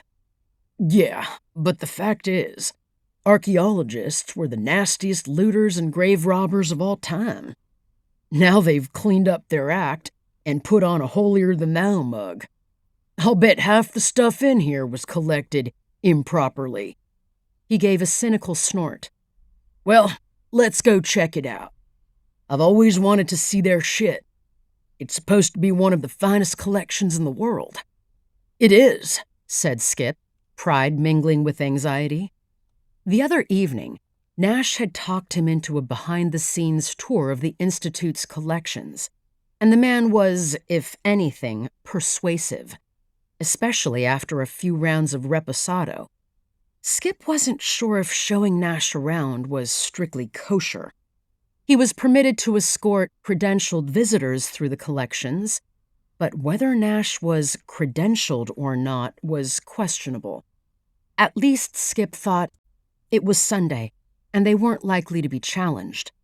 Even if they were, Skip figured he could justify it by saying Nash had been asked by the FBI to provide information on lightning stones, and for that reason he needed to see the collection.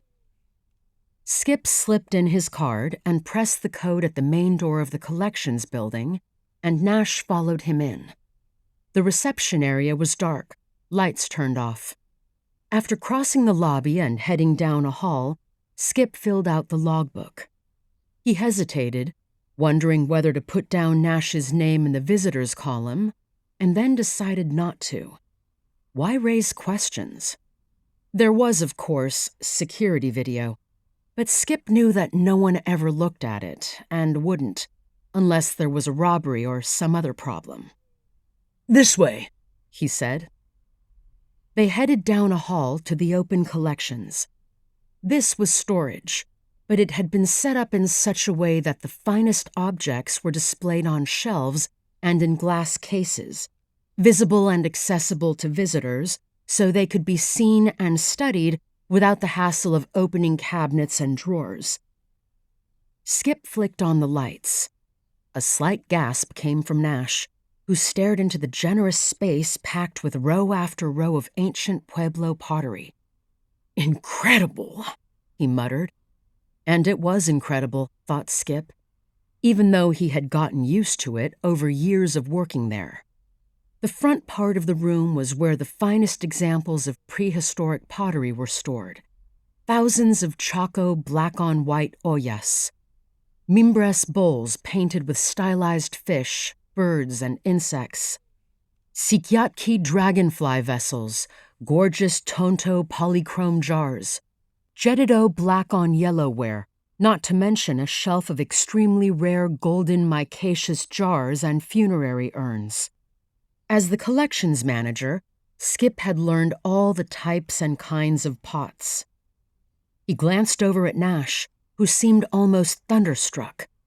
"I had no idea," he finally said. "This is amazing. And it's just the tip of the iceberg," said Skip, feeling a flush of pride. Nash strolled slowly down the main aisle in reverential silence, looking left and right, occasionally stopping to scrutinize a pot. "May I photograph?" "It's allowed for private use," Skip said. After a while, they worked their way into the historic pottery section, equally stunning. At last, Nash turned toward his guide. "Can we see the artifacts? The lightning stones and such? Right through here." Skip led him through another door into a smaller room, this one with numerous cabinets and drawers along the walls. In the center was an open storage system similar to the previous rooms, with the best items in glass-covered cases selected for viewing. Nash hurried over and stared at row upon row of beautifully flaked spear points, arrowheads, and stone knives, at stone fetishes in the shapes of bears, mountain lions, and deer, at ceremonial pipes, carved bones and teeth, crystals and turquoise pendants. Silence reigned as he bent over the items, stepping from case to case, from time to time taking pictures. Skip could hear him breathing hard. The guy, he thought, was really into this stuff. "The lightning stones are over here," he said after a while, worrying at the length of time Nash was taking. Nash walked over to a flat case where Skip was waiting. The case contained a score of paired lightning stones, all in white quartz. There were no green ones, none of praseolite, but they were nevertheless beautiful and mysterious, softly rounded by tumbling and time, some clear as water, others milky. "Holy fuck," said Nash. "I'd love to have some of these in my collection." "Yeah, but you've got the two best," said Skip.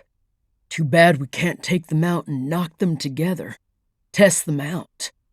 He hesitated. "There isn't a way to, open the cases."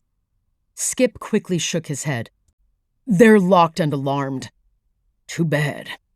Nash ogled them for a while and then straightened up, his brow furrowing in thought. "I can't stop thinking about how the dead woman they found in the desert was carrying lightning stones. The more I try to picture that, the more it flummoxes me. Do they have any theories about what might have been going through her mind? I don't think so. Not yet, at least. Do you think she might have been out there at night, using them to light her way? Interesting thought." This idea hadn't occurred to Skip, and he made a mental note to mention it to his sister. "You really think the FBI is going to be able to solve this case? I mean, what do those dipshits know about archaeology?" Skip shrugged. A thoughtful silence lengthened. Then Nash spoke again. "I think," he started, then paused a moment. "I think the time might come when we should do a little investigating on our own."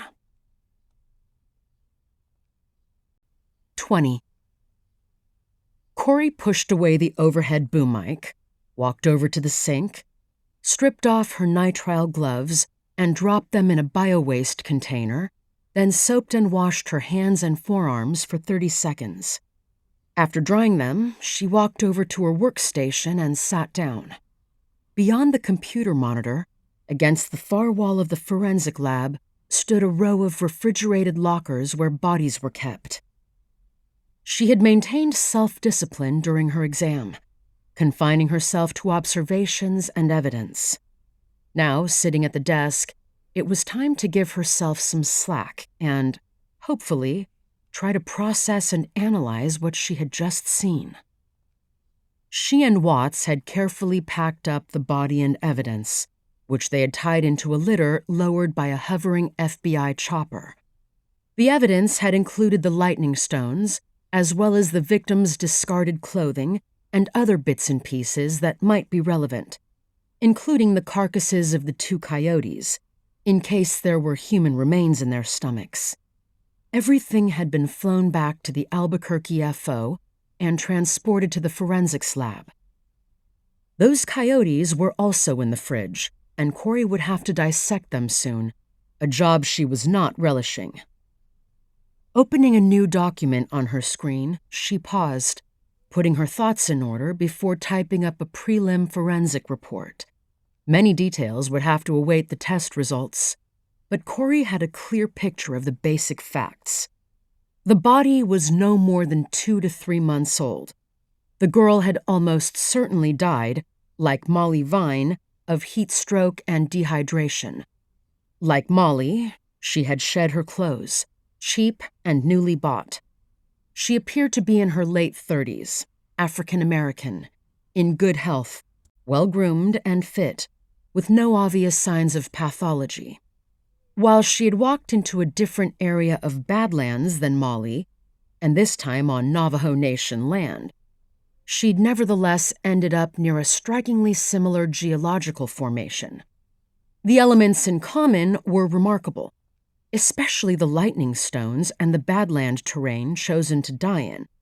Her nude body had been lying on its side in a quasi-fetal position, but given the angle of her legs, Corrie believed she might have originally arranged herself in a lotus position, maybe holding one lightning stone in each hand before she toppled over from heat stroke. Coyotes had pulled her apart and chewed off half her face. Unlike Molly, her teeth did show dental work. Corrie had recovered excellent fingerprints from one hand, but there were no hits in the databases. The 2 to 3 month window meant that there might still be recoverable footage of her somewhere, as well as eyewitness memories, gas station receipts, and other avenues of investigation not available in Molly's case. She already had asked Bellamy and O'Hara to check out security footage at big box stores within a 50-mile radius, showing a woman purchasing clothes. Now that there were 2 points of comparison, Corrie hoped to retrace their walking routes back to their starting points. At Corrie's request, Homer Watts was already working on this problem with topo maps. Taking a deep breath, Corrie began typing, getting her observations down while they were still fresh in her mind. Eventually, her fingers slowed on the keyboard and halted. She pushed back from the terminal, thinking. There was a brand new instrument in the lab that she'd been dying to try out, a Firelight 3D imaging and CBCT scanner. Even though half the victim's face was gone, she wondered if it might work if she scanned the other side and then flipped it, as if in a mirror, to reconstruct the face. As a forensic tool, this kind of imaging was still in its infancy, but the machine used an array of 8 dedicated IR cameras, plus a sophisticated AI program to scan, align, and reconstruct both existing and missing features. It was still said to be inferior to an old-fashioned forensic reconstruction using clay, but supposedly, with the addition of facial modeling AI, getting close. Temporarily closing her report, she rolled the gurney to the Firelight machine and positioned the camera array over the victim's upper body. It scanned it from multiple directions with IR light, which took about 30 seconds. When the imaging was completed, she initiated the analysis and waited in the silence of the lab while the computer, goosed by AI, delved into databases containing countless images, identifying and comparing hundreds of tiny anatomical reference points to create a preliminary 3D reconstruction of the victim's face. It took a while, requiring a lot of computational bandwidth. Once the initial scan was done, it was up to Corrie to refine it, based on her own forensic reconstruction principles. Thanks to her interest in photography, Corrie had developed a familiarity with Photoshop, and the Firelight software was comfortingly similar. She used the program's software to symmetrically apply the intact portions of the face to the missing areas. As the process neared completion, Corrie watched as the software assembled layers of bone, muscle, and tissue, much as she did in clay, to build back the original face. Once this was done, she called up a suite of AI-assisted manipulation tools and requested that the program add the age, fitness level, adipose tissue data, skin color, and racial data. A window popped up, admonishing her to wait while the machine did the necessary rendering. 15 seconds later, a complete face materialized, staring back at her, shocking in its photorealism. The scalp in particular was badly mauled, but she had recovered enough samples of hair to know the hairstyle had been cornrows on the scalp, transitioning into many long braided strands.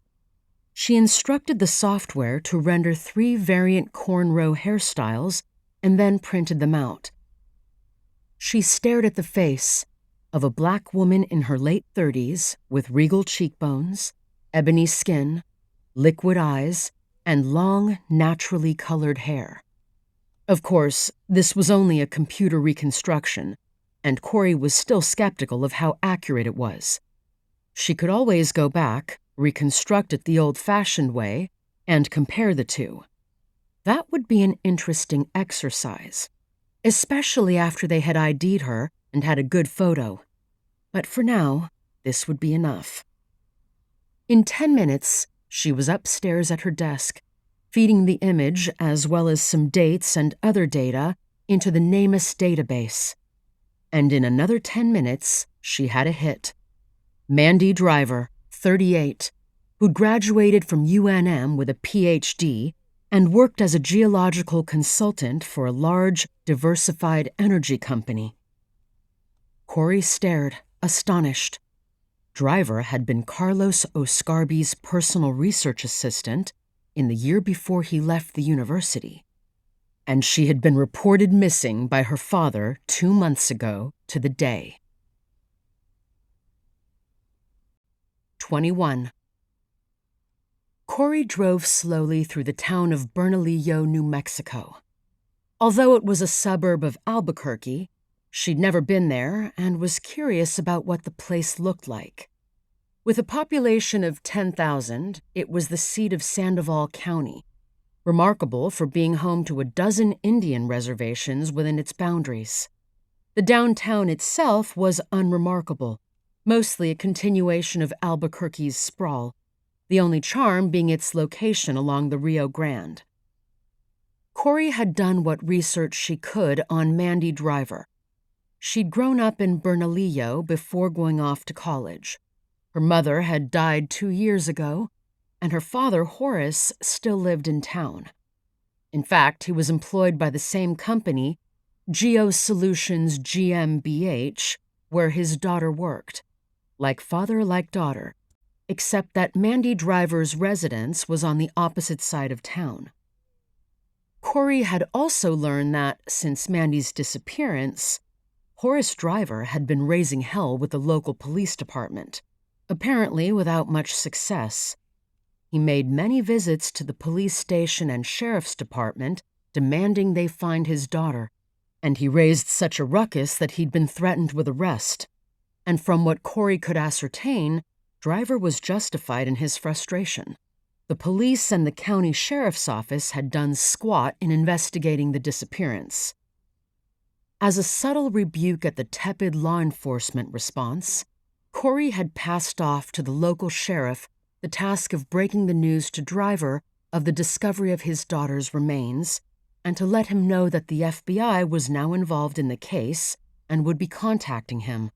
She had a lot of questions for Driver, but she'd wanted to give him time to process the shock before she interviewed him.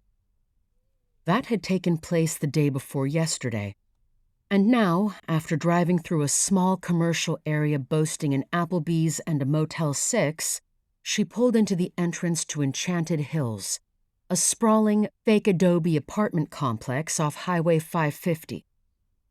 The elder Driver had an apartment with a balcony on the second floor, and his door was marked only by a number.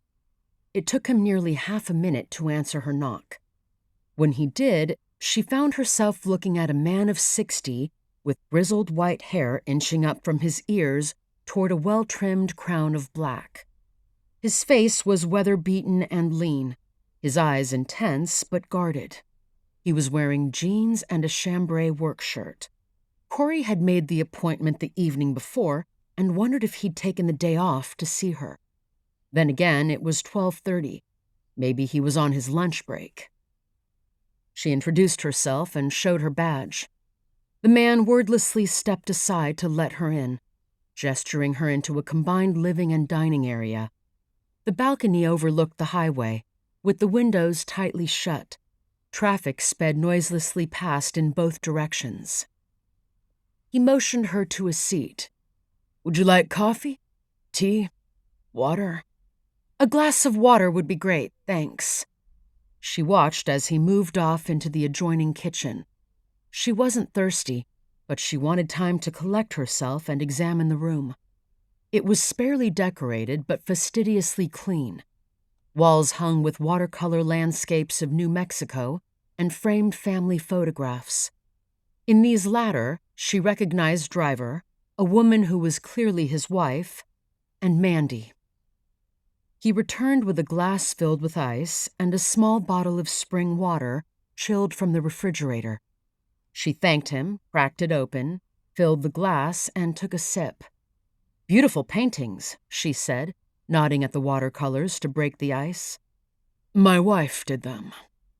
There was a brief, uncomfortable pause. His face was closed and without expression, but his eyes drilled into hers. "Mr. Driver," she went on, "I want to express my sincere condolences for the loss of your daughter." He gave a curt nod. "And I want to assure you we're doing everything we can to find out what happened."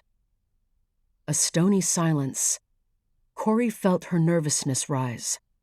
"I can't tell you how much we appreciate your willingness to see me at this difficult time."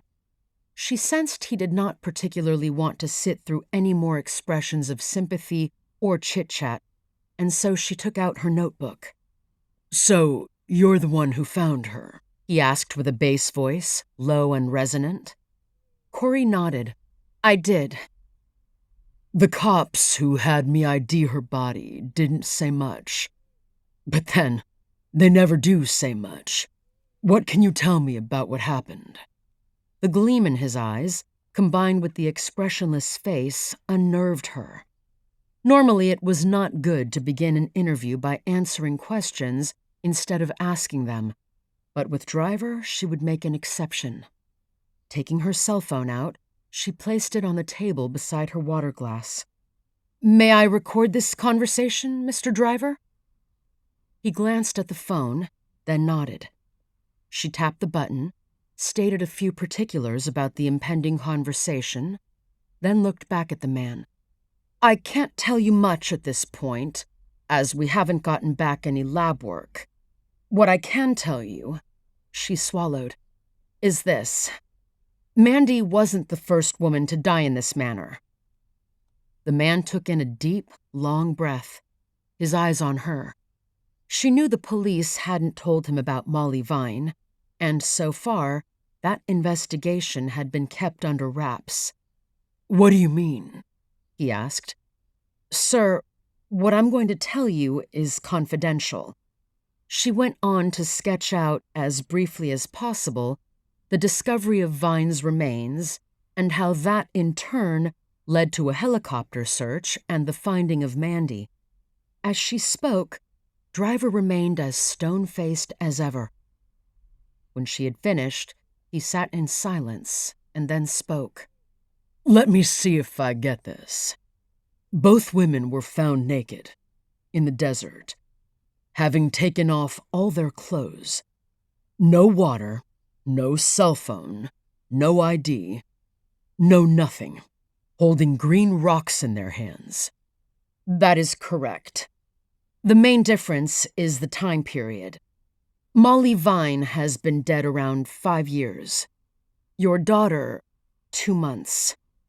And this other girl, you say she was studying archaeology at UNM as well?" "Yes, sir. Did your daughter know Molly by chance?"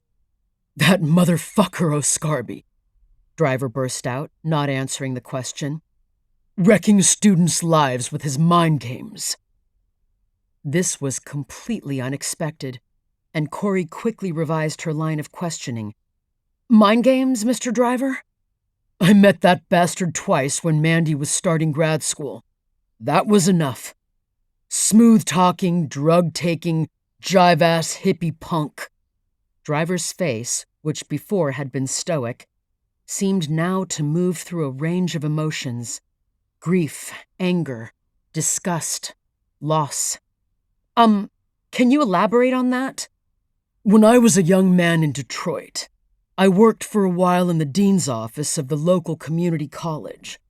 I must have seen half a dozen of his type go through the disciplinary process. Professors. It's a type, passing themselves off as hip, dope-smoking mystics, more interested in getting laid than teaching. I had him pegged from the jump." Driver shook his head. "But he was slippery. When I asked him about Mandy's future, what kind of job she'd get, how she was going to make a living, he went all woo-woo on me, telling me that she would figure it out in her own time. And him there, just slavering." Corrie frowned. "Slavering? Are you implying that O'Scarby, slept with her?" "I'm not implying it. That's what he did. And not just her. I saw those girls he surrounded himself with." "Was he sleeping with them too?" "Sleeping with them, or trying to. I was fixing to come after him just before he disappeared." Corrie took a moment to consult her notes and let Driver cool off. "To get back to an earlier question, did Mandy know Molly?" He shook his head. "Probably. They were in the same department with that bastard." "Just so I understand," Corrie went on. You believe that Oscarby was, what, psychologically manipulative with his students? That's putting it mildly. He was a narcissist.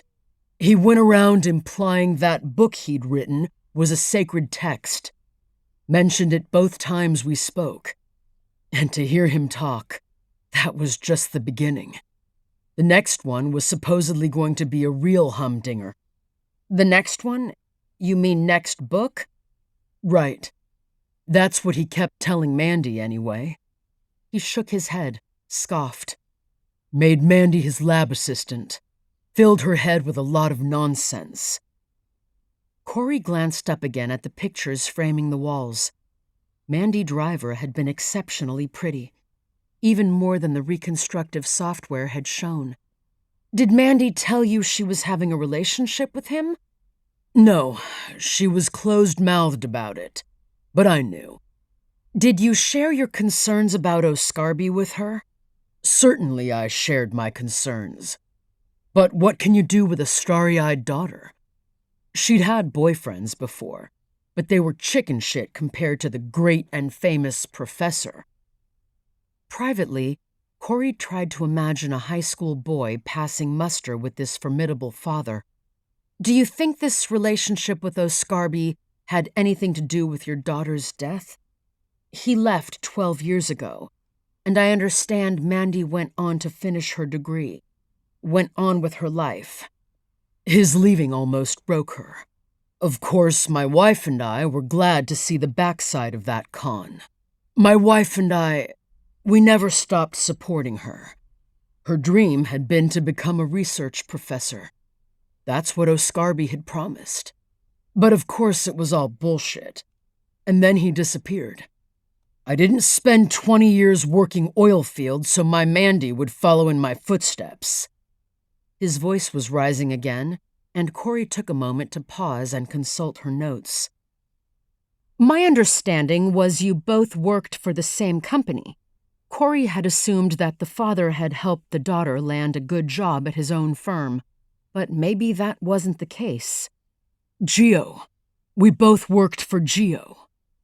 And what kind of work was that? Fracking, he said, an instant defensiveness creeping into his voice. Geo Solutions is an oil company involved in fracking? We're a supplier of fracking equipment in the San Juan Basin oil field. The defensiveness in his voice had risen a notch. Corrie swallowed. She wasn't a fan of fracking, but as an FBI agent, it was not her place to express an opinion on that. Her voice hadn't betrayed her private thoughts, had it? Damn it, she had been taken off guard. Then she looked up into the face of Driver, and the expression she saw alarmed her. He had picked up her tone. He wasn't outraged anymore. He was now incensed. How's that water tasting? He asked. Quickly, Corrie took a sip. Good, thank you. There was an uneasy silence, and the man said, You have no right to judge what I do, or what my daughter did. Mr. Driver, I meant no disrespect. I'm not ashamed of working with my hands. These hands got my Mandy through college, got her a scholarship to graduate school, got me promoted to foreman. He looked out the window. But she deserved better. She had a brilliant mind, straight-A student all the way. She wanted to be a professor, to teach and write books. Oscarby was too selfish to let that happen. First, he built up her dreams. Then he vanished, not a word, just abandoned her and sucked out her ambition in the process. So she ended up at Geo, like me, doing contract archaeology for fracking. What you so disapprove of. Sir, I don't disapprove. Sure, said Driver. I saw you drive up. Nice-looking ride, that taxpayer Tahoe. I'll bet it glides over these New Mexico roads like silk. He paused. Any idea how many gallons of gas it guzzles per mile?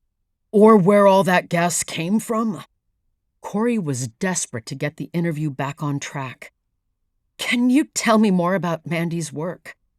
After a glaring pause, he said, She mapped the proposed fracking leases, showing where the archaeological sites were so they wouldn't be disturbed. And this was her employment when she disappeared?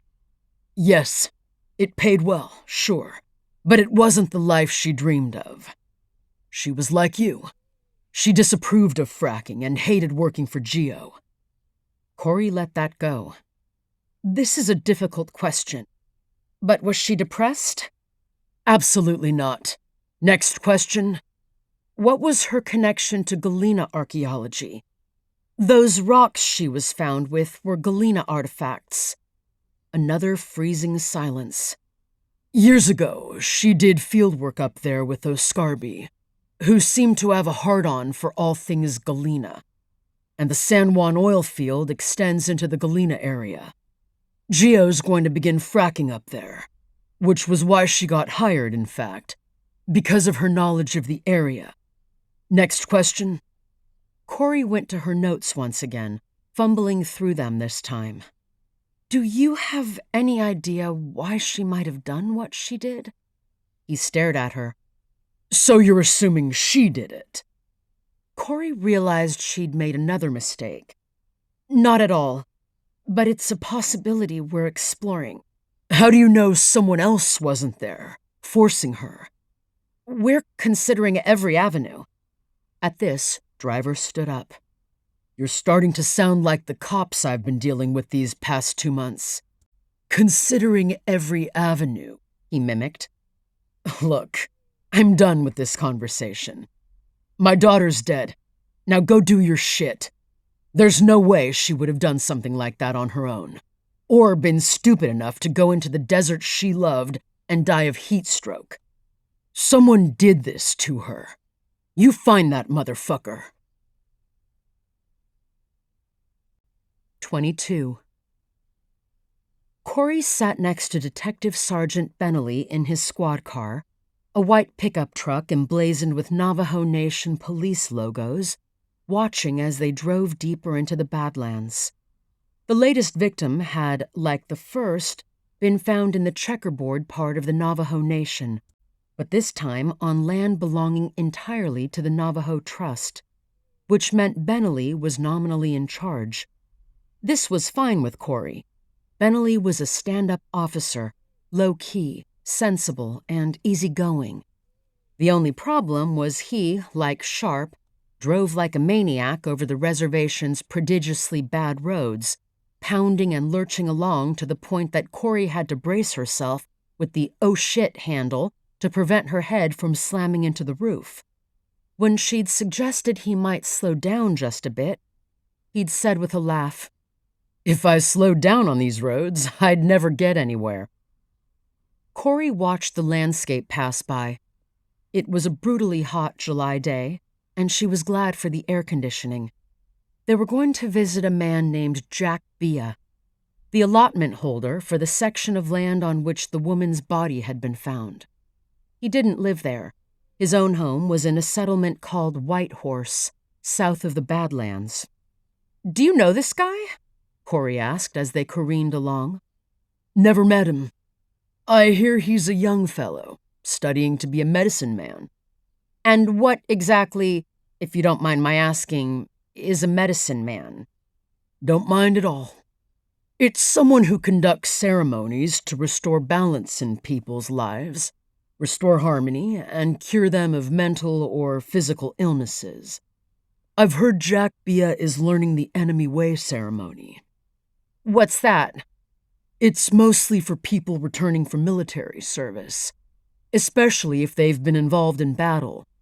It's a long, chanted series of invocations and stories in Navajo that goes on for several nights, along with sand paintings, a battle reenactment, and other things.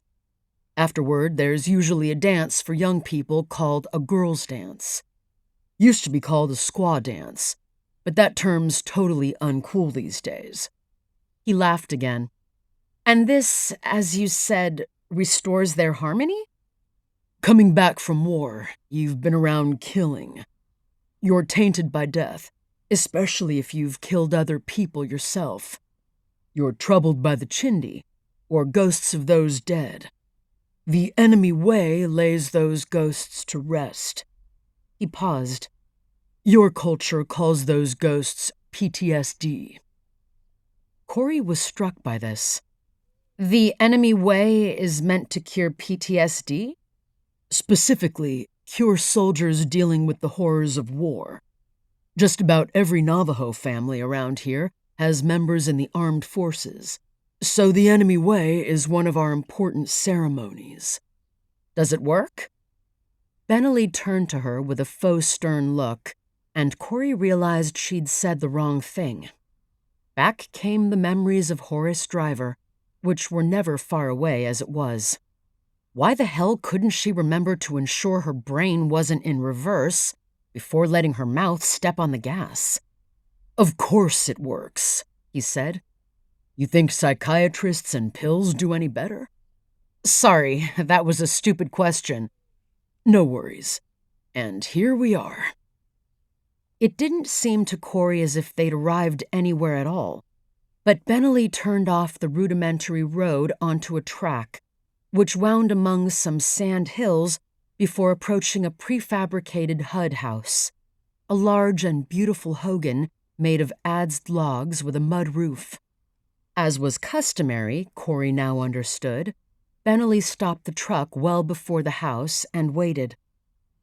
The door opened almost immediately, and a young, energetic-looking man emerged, waving and calling out.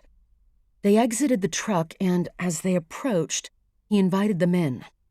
Corrie found herself in a spacious and comfortable living room, with a carpeted floor, a wood stove, sofas and chairs, a giant flat-screen television, and above the sofa, an arrangement of photographs of young men and women in uniform standing against American flags. "Jack Bia," said the young man, shaking their hands in a curiously soft manner. "Coffee coming up." He was full of activity, pouring coffee, dumping in sugar and cremora without being asked, and serving it around. It was exactly as Corrie liked it, and so, apparently, did Benelli. When the coffee had been served, Bia sat down, put his elbows on his knees, and leaned forward. "So," he said, "what's going on?" Benelli glanced at Corrie. Given where the body had been found, they'd already decided he would take the lead.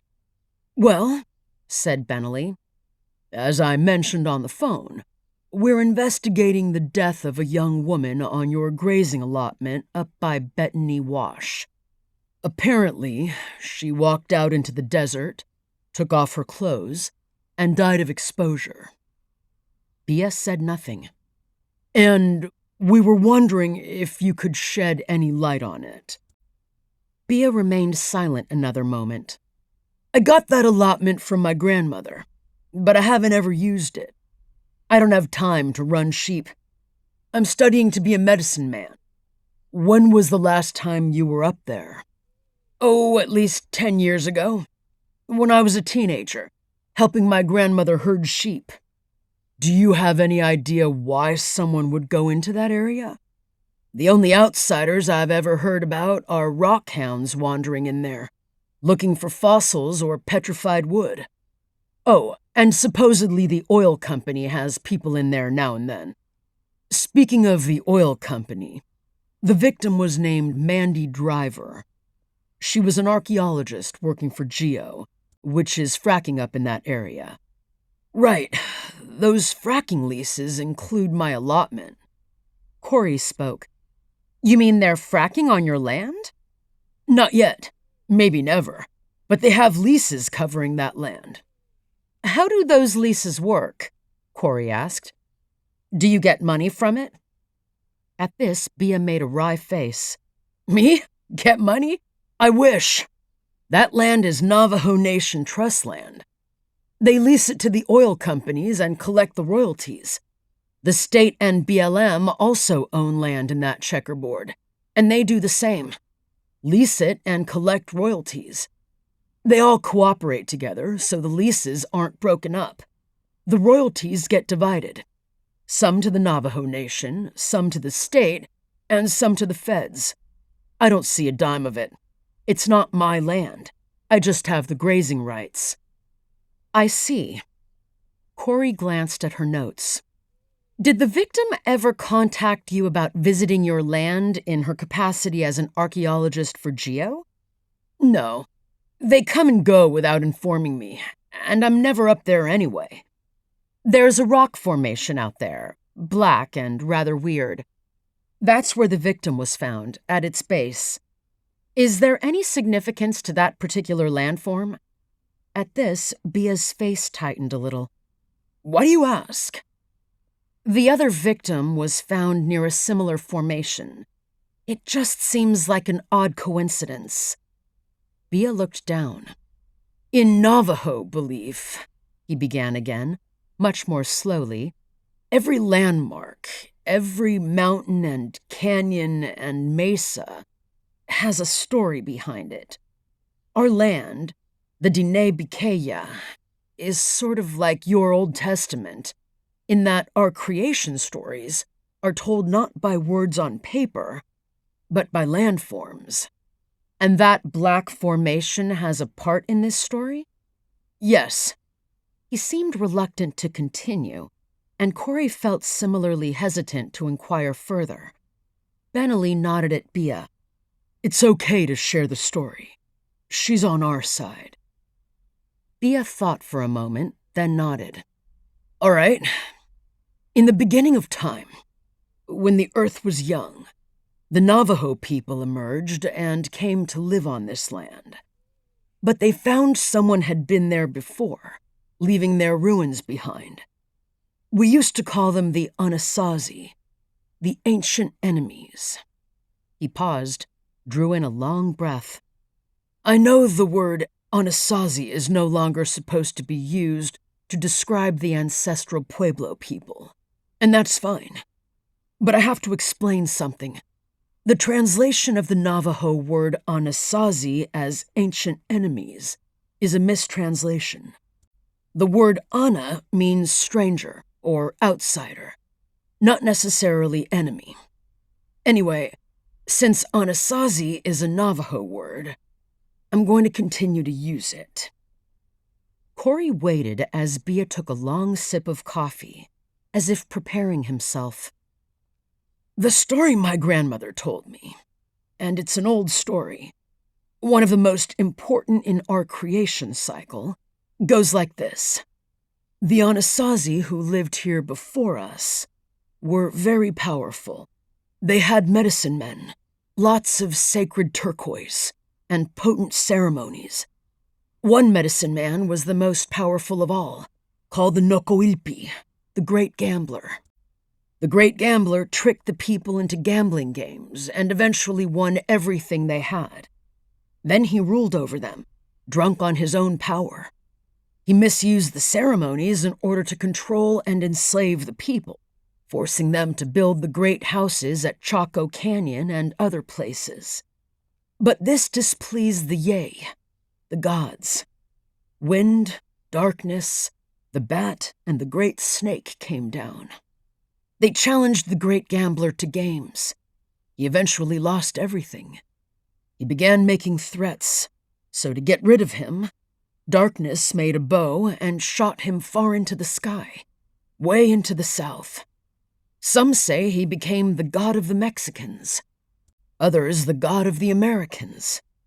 After he left, the people were freed and moved away from the great houses. All those places fell into ruin and were abandoned, left as a warning about arrogance and the misuse of power. And that is how we Navajo look on the ruins of Chaco Canyon and elsewhere today, as a warning. There was a brief silence, then he resumed. That black spire on my allotment, my grandmother said it, and the others like it, were left by the Great Gambler as a sign of his lingering evil. I've never been up there, and I don't intend to ever go. Bia drained his coffee, put down the cup, and Corrie could tell from the expression in his eyes, although still friendly, that he wasn't going to answer any more questions about the witch's finger. 23. Normally, when Corrie descended into the basement of the Albuquerque field office, she took a right into the forensic lab. In fact, she couldn't remember ever heading left from the bottom of the stairs, even during her initial tour. But this time, she turned left. The corridor was long, ending in a wall without windows or glass to soften the door set into it. The signage was equally spare. To one side was a white square with a military-looking acronym stamped in capital letters, ALQFO/OPR. She hesitated a moment, uncertain whether to knock. She was uncomfortably aware of her heart thumping in her chest. She knocked, and 10 seconds later, a woman in a blue blazer and matching skirt opened the door. "I'm Corrie Swanson," Corrie told her. "I have an 11 o'clock appointment." Wordlessly, the woman let her in, then waved toward a tiny alcove with a handful of chairs that reminded Corrie of the place in pharmacies where you wait your turn for a vaccine. The woman returned to a front desk and consulted her computer. "Yes, you're logged for 11, the woman told Corrie, almost before she'd taken a seat. "Please come with me, Agent Swanson." Corrie rose again and followed the woman out of the vestibule, past some workstations, then down a short corridor. There were only 2 doors on each side, with a frosted glass window set high in each. The decor, such as it was, had the beige neutrality of an interrogation unit, which Corrie realized wasn't necessarily far from the truth. Horace Driver hadn't wasted any time. She must have still been on her way back to the FO from Bernalillo when he began preparing an official complaint about her conduct. He'd known just how to go about it, too. No doubt from long experience filing earlier complaints with the police and sheriff's department. He'd contacted the FBI's Office of Professional Responsibility. Like internal affairs and police stations, the OPR was a feared and often hated unit. Those who spied on their own, enforcing laws on those whose duty it was to enforce the law. Corrie had heard the department mentioned numerous times, usually in low tones, but she hadn't paid much attention. Its staff members didn't fraternize with other agents. Corrie hadn't recognized the woman who opened the door, nor any of those sitting at the workstations. By now, she knew most people in the FO by sight, passing them on the way in or out of the building or in one of the cafeterias. But this felt like a foreign country. Yet in another way, it was depressingly familiar. She could not help but be reminded of her high school years, when she'd been hauled a number of times into the holding cell of the Medicine Creek police station for some minor infraction or disturbance.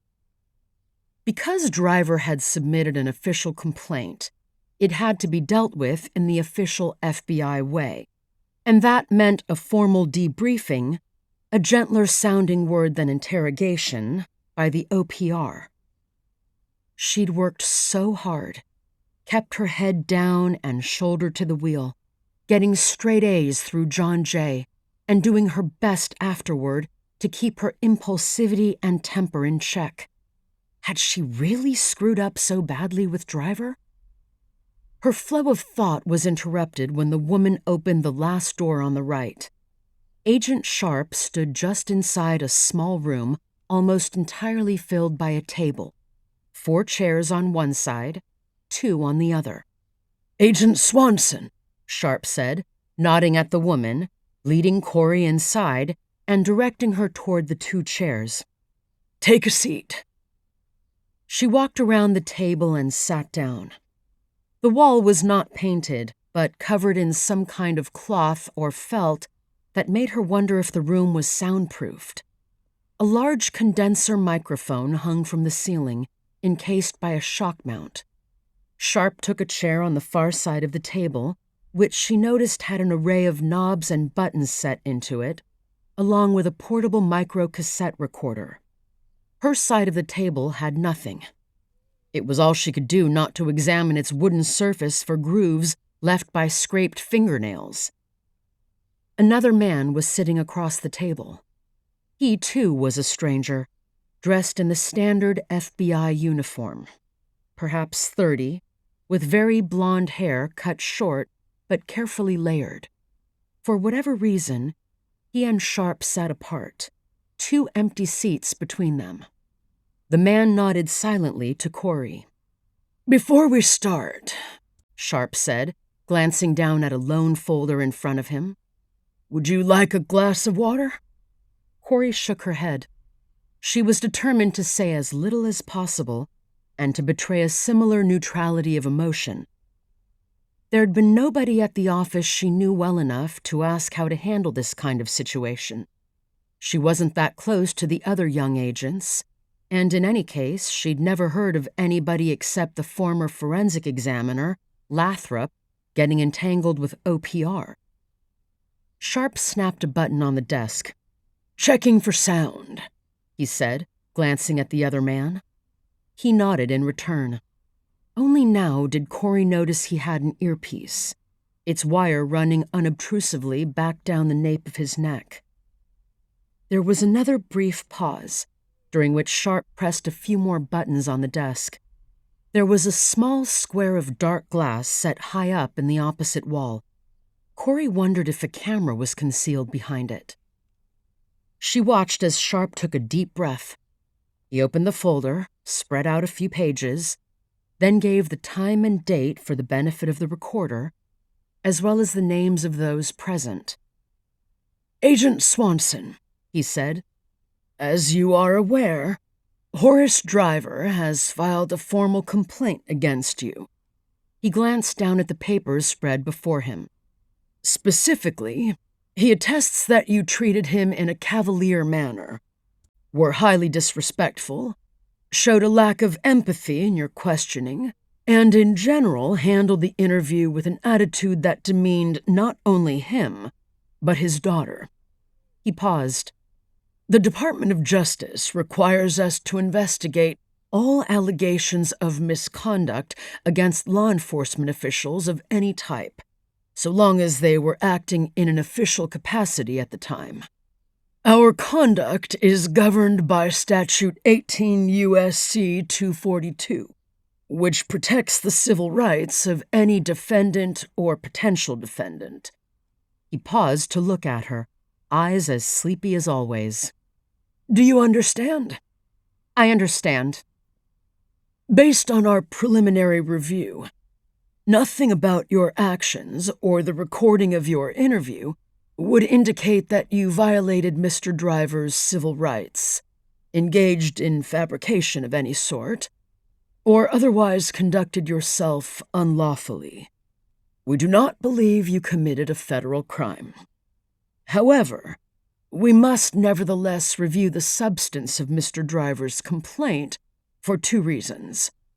So we can show due diligence, and so that, for your protection, we can provide proof we have examined the matter beyond the point of reasonable doubt." Jesus God. Just listening to this recitation had made Corrie's throat go dry. It sounded like the opening statement of a court-martial. She wished she'd accepted the offer of water. "We are fortunate that you taped the entire exchange. That allows us to evaluate it in light of his allegations.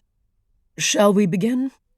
Without waiting for a reply, Sharp reached for the recorder, checked the counter, then snapped it on.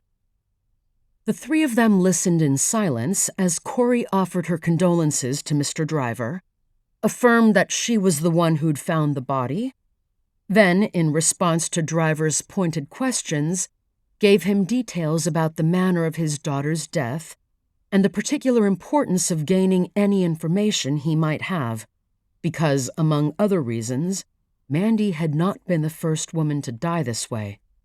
This, in turn, led to Driver's sudden rant about Oscarby, accusing the long-gone professor of sleeping with students. Then they reached the part when Corrie had inquired about Mandy's work. Sharp played this, then stopped, rewound, and played it a second time. "Geo. We both worked for Geo. And what kind of work was that? Fracking. Geosolutions is an oil company involved in fracking?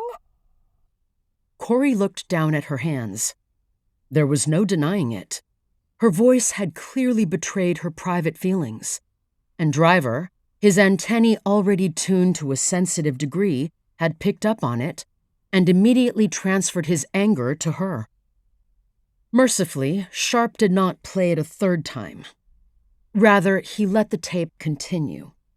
After another briefer rant, this one directed at Corrie, Driver resumed answering her questions, now with cold suspicion and biting, cynical replies. Then came her second mistake, phrasing a question about Mandy in a way that implied she might have taken her own life. How do you know someone else wasn't there, forcing her? We're considering every avenue. You're starting to sound like the cops I've been dealing with these past 2 months. Look, I'm done with this conversation. My daughter's dead. Now go do your shit. Since this was essentially the end of the interview, Sharp did not replay the final, bitter exchange. He didn't need to. Instead, he snapped off the recorder and let a brief silence settle over the room. Then he looked questioningly at the OPR representative, who gave a faint shake of his head. Sharp turned back to Corrie. Agent Swanson, we've now listened to the conversation that prompted Horace Driver's complaints. At this time, it seems most germane to ask, do you feel his complaints are justified? Justified? Hell no. This bastard is so zealous about filing complaints, he had to be threatened with arrest. I'm just a fresh victim he can spew venom on. Corrie didn't say this aloud, of course. Looking on herself as a victim was the wrong approach. Instead, it was her turn to take a deep breath. Sir, she said, listening to the conversation, I can see why Mr. Driver was offended. He was overwhelmed by grief over his daughter's death. The mindset in which I approached the interview was primarily what he might be able to offer me to help solve this case. She paused to lick her lips. In retrospect, I can see I pushed ahead too quickly in my eagerness to question Mr. Driver. I carelessly conveyed personal feelings about an issue sensitive to him. I was not as tactful as I should have been, or cognizant of Driver's state of mind, which by that point he'd made clear. I ignored my training at the academy and the mentoring I'd received from Agent Morwood and yourself. There is no excuse I can offer. All I can do is tell you how sorry I am that this happened. I realize Mr. Driver was offended, not without reason. I let you and the Bureau down, and I will make every effort to learn from this mistake and ensure it never happens again. She exhaled with a long shudder. There, she'd said it all. She'd laid it all out on the table, plowing ahead even as Sharp had once or twice opened his mouth to interject. It had been important to her, she realized in hindsight, to do this. She knew she'd screwed up, but deep down, she felt this was an overreaction by both Driver and the Bureau, and she wanted to make it clear, without needing to be told, that she understood her mistake, but clear on her own terms. Now she glanced from Sharp to the OPR rep and back again. Her mentor was looking a little less sleepy than usual. For a moment, their eyes locked silently, and then he nodded. I think, Agent Swanson, he said, that you've done as good a job at getting to the crux of this issue as we could have. But you're going to have to tell all this to Mr. Driver as well, in the form of an apology. In this kind of situation, it's as important you go through the process with him as you have with us. You need to own your actions. He needs to know you'll use this to do better. Corrie had wondered if this would be one of the conditions. The good news was that, seeing the OPR rep unexpectedly stand up from his seat and start moving away from the table while adjusting his tie, there might be no further consequences. No keel-hauling, no flogging round the fleet. But the thought of seeing Driver face to face again, in any capacity, was sufficiently unnerving as to almost mitigate the relief she felt. The OPR worker nodded to each of them in turn, then left the room, silently closing the door behind him. Sharp closed his binder, snapped off the buttons on the desk, put the recorder away.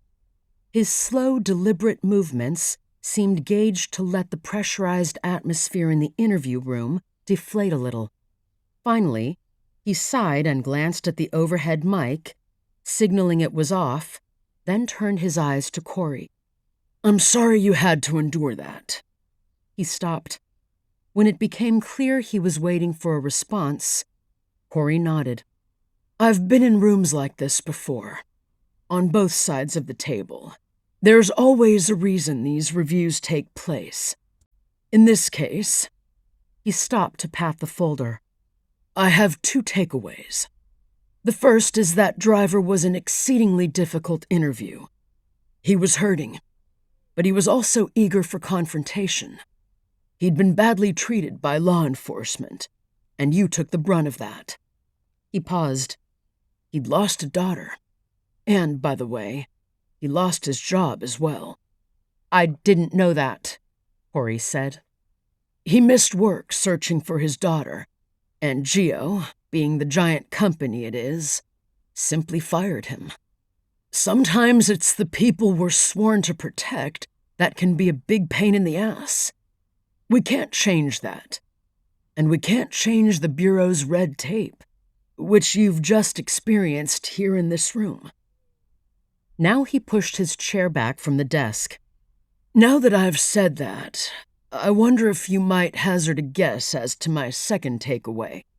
Corrie was still getting over her shock of learning Driver had been fired. It made her feel even worse about her screw-up. "Sir, I believe the other takeaway is that I still have a lot to learn." Sharp raised an eyebrow. "That, Corrie, is what I'd hoped to hear. Interviewing a victim, as Mr. Driver was, requires great sensitivity. It requires that you keep your personal opinions scrupulously under wraps. Now you've had your baptism by fire. Yes, you have a lot to learn, but you've also come a remarkable distance in a short time." He hesitated, as if pondering whether to say something, and then said it, all in a rush. "You're one of the most promising agents I've ever come across." He stood up, and Corrie quickly followed suit, stunned by this last statement, her face flushing. "Back to work, Agent Swanson," he said with a ghost of a smile. 24. Skip hesitated at the huge mesquite doors, then took a deep breath and knocked. Almost immediately, Edison Nash threw them open. "Sup, man?" he asked. "Come in." Skip followed him through the grand entryway and into the study, impressed all over again at the mansion and collections, owned by a guy in his mid-30s. A couple of years older than himself, and already a billionaire. A fire was burning in the Kiva fireplace, the crackle of juniper wood adding its ambiance to the dying light outside. On the coffee table sat several items: a bottle of expensive reposado tequila, some limes, a dish of salt, margarita glasses, a bottle of Cointreau, a jar of simple syrup, some lime juice, a bucket of ice, and a shaker. Nash flopped down in a leather armchair as Skip took the sofa. "It's 5 o'clock somewhere," he said. "Got all the mixins. What say?" "I say yes," said Skip. Edison deftly began mixing ingredients into the shaker: lime juice, Cointreau, syrup, and a massive pour of tequila. He added ice and gave it a brisk shake. Then, after running a wedge of lime around the rims of the glasses and dipping them in salt, strained the mixture into them with a flourish. Skip watched, feeling a tickle of anticipation. Edison raised his glass and Skip followed. To our investigation. Skip took a goodly sip, feeling the warm, tart liquid go down. Now, said Edison, you're not going to believe what I've found out. Tell me. Skip began to reach for his glass and a second big gulp, then resisted the temptation. He was determined not to overdo it. After his first drinking session with Edison, he'd ended up with a wicked hangover. So, I started looking into the Galena, the ruins, all those canyons up there. I read Hibbins' book. You should read it too. And I did some informed poking around. After your sister's visit, I'd begun wondering if maybe there aren't more green lightning stones in the Galena country. Maybe there was a source of prasiolite around. And in the process, I learned about a really bizarre, unsolved murder. Really? About 12 years ago, a body was found washed down the Galena River from up canyon. It was lodged in a sandbar where the Galena flows into the Chama River, found by some river rafters. It was a middle-aged guy, and he'd been beaten up, stabbed, generally trashed. But here's the kicker. When they did the autopsy, they found someone had carved a symbol into his belly. Post-mortem. What kind of symbol? Nash rose, picked up a photograph off his desk, and handed it to Skip. Jesus, said Skip. It was an image of a body lying on a gurney, in a disgustingly half-decayed state. Is that a spiral? That's right. How do you get this? I have my ways. Anybody know what it means? Nash shook his head. That's what makes it even stranger. It looks to me like the spirals you see on prehistoric petroglyphs. But who knows? A spiral could be anything. Skip handed back the photograph. Who was the guy? That's a mystery. Nobody knows who he was, what he was doing there, or who killed him. He drained his margarita and rocked the shaker fetchingly. Another? Sure. Skip quickly finished off the remainder of his glass. Edison refilled it as well as his own. I also dug up my grandfather's notes about the Galena. And can you believe it? I discovered he'd been up there with Frank Hibben himself. This was back in the 30s. They camped out, and Hibben showed him some of his favorite ruins. I'm pretty sure they did a little digging. There weren't many rules back then. Maybe that's where my grandfather got those lightning stones. He paused. Stands to reason. I'll bet there are more up there. Maybe even the motherlode of prasiolite up there. Skip was starting to feel the effect of the strong margaritas. Exactly what I was thinking. Nash leaned forward, giving Skip a wide-eyed stare. I love a mystery. How about you? Absolutely. You do much camping? All the time. Spending time out in the desert under the stars is a Kelly family tradition. My father was kind of a crazy treasure hunter, and he dragged us kids into the great outdoors almost before we could walk. Skip found himself smiling at the memories that arose. I'm never happier than sitting around a campfire, a steak sizzling over the coals, strumming my uke, dozens of miles from anything. You play the ukulele? Skip nodded. My father had this old Martin 1930s soprano uke, style 1 if you know your ukes. Mahogany and Brazilian rosewood. He won it in a poker game. He taught me every Tin Pan Alley and cowboy song he knew. It's gotten a little dinged up over the years, but I still treasure it. Every time I play it, I'm reminded of my dad. Edison's eyes shone. Let me show you something. He stood up and walked out of the room, returning a minute later with what looked like a long, straight object. He handed it to Skip. "An Anasazi bone flute," Skip said in an almost reverential tone, turning it over in his hands. "I've never seen one in such pristine condition." Edison laughed. "That's because there isn't one." "What do you mean?" "You can't play those old flutes. Most of them are so cracked and decayed, they'd come apart in your hands if you tried to play. I had this one recreated by a luthier in Denver." "So it's playable?" Edison took it from Skip, played a few bars of a plaintive melody, and handed it back. "Wow," Skip said. "It sounds fantastic." "Damn right it does. We took 3 old flutes apart to get the interior measurements and the finger stops just right."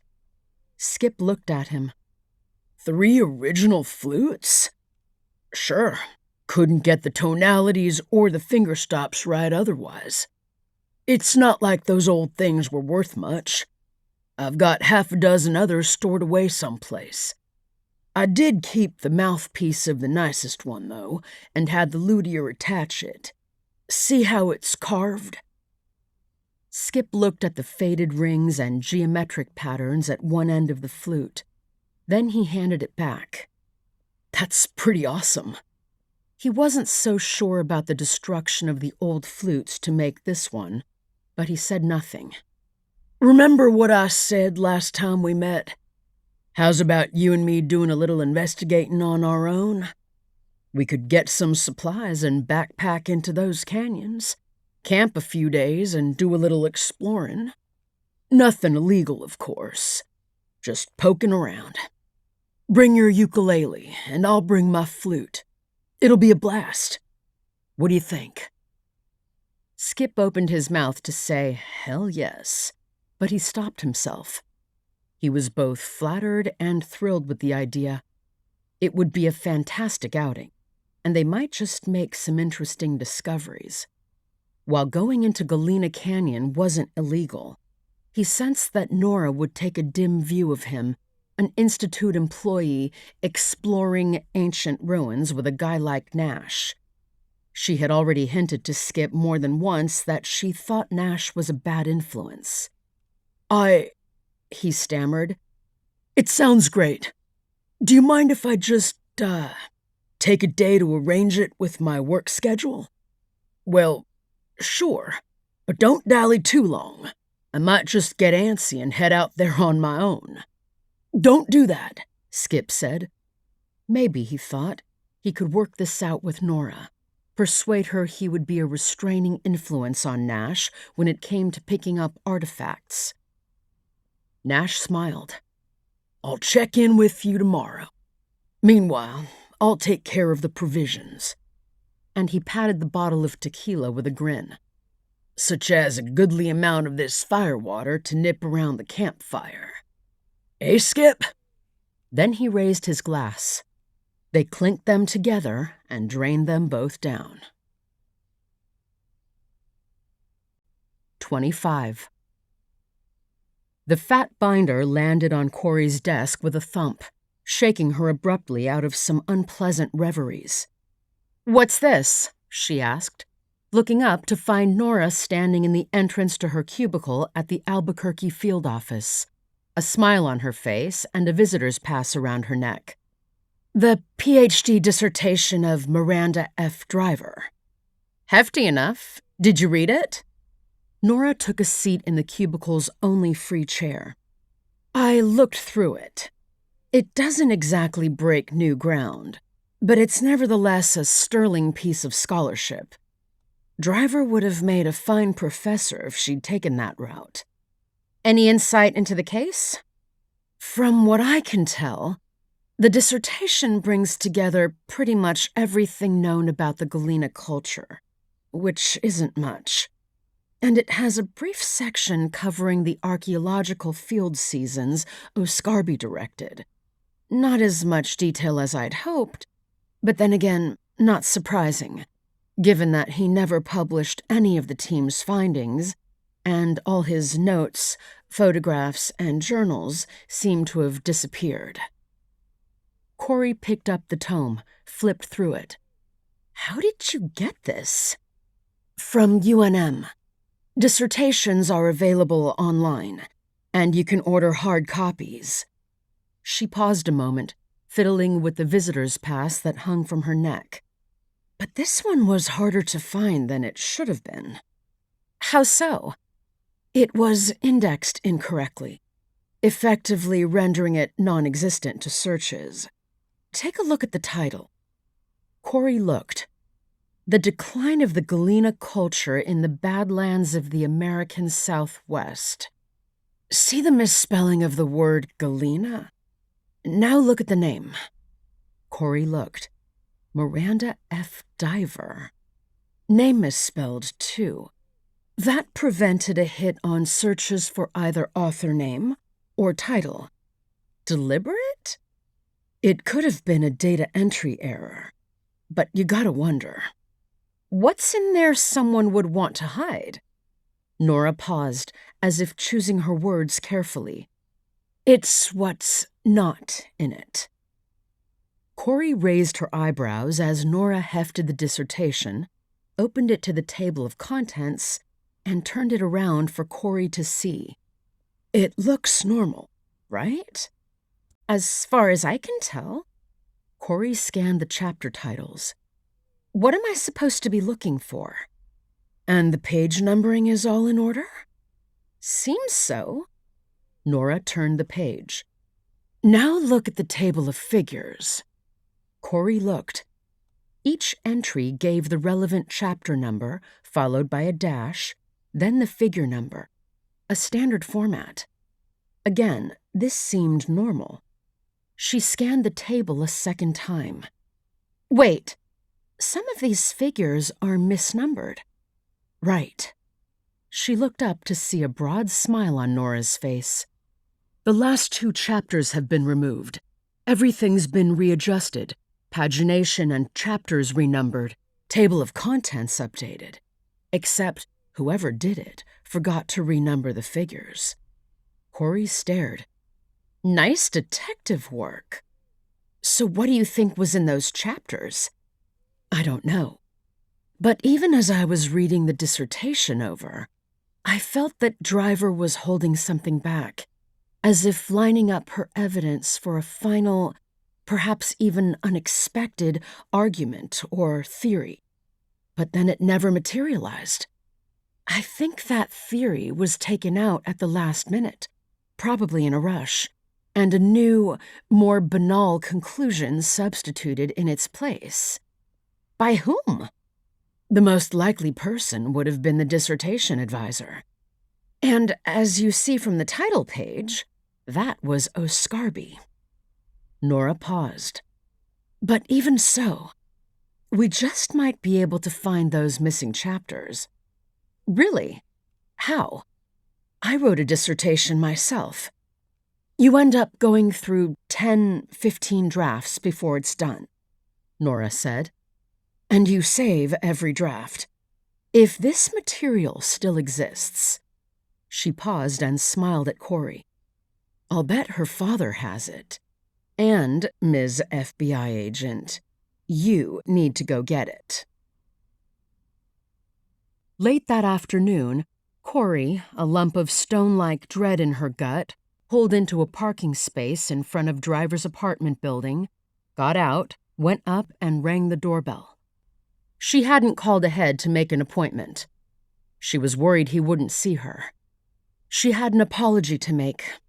And in addition, if she was going to get his help with the dissertation drafts, she hoped she might have a better chance at persuading him in person.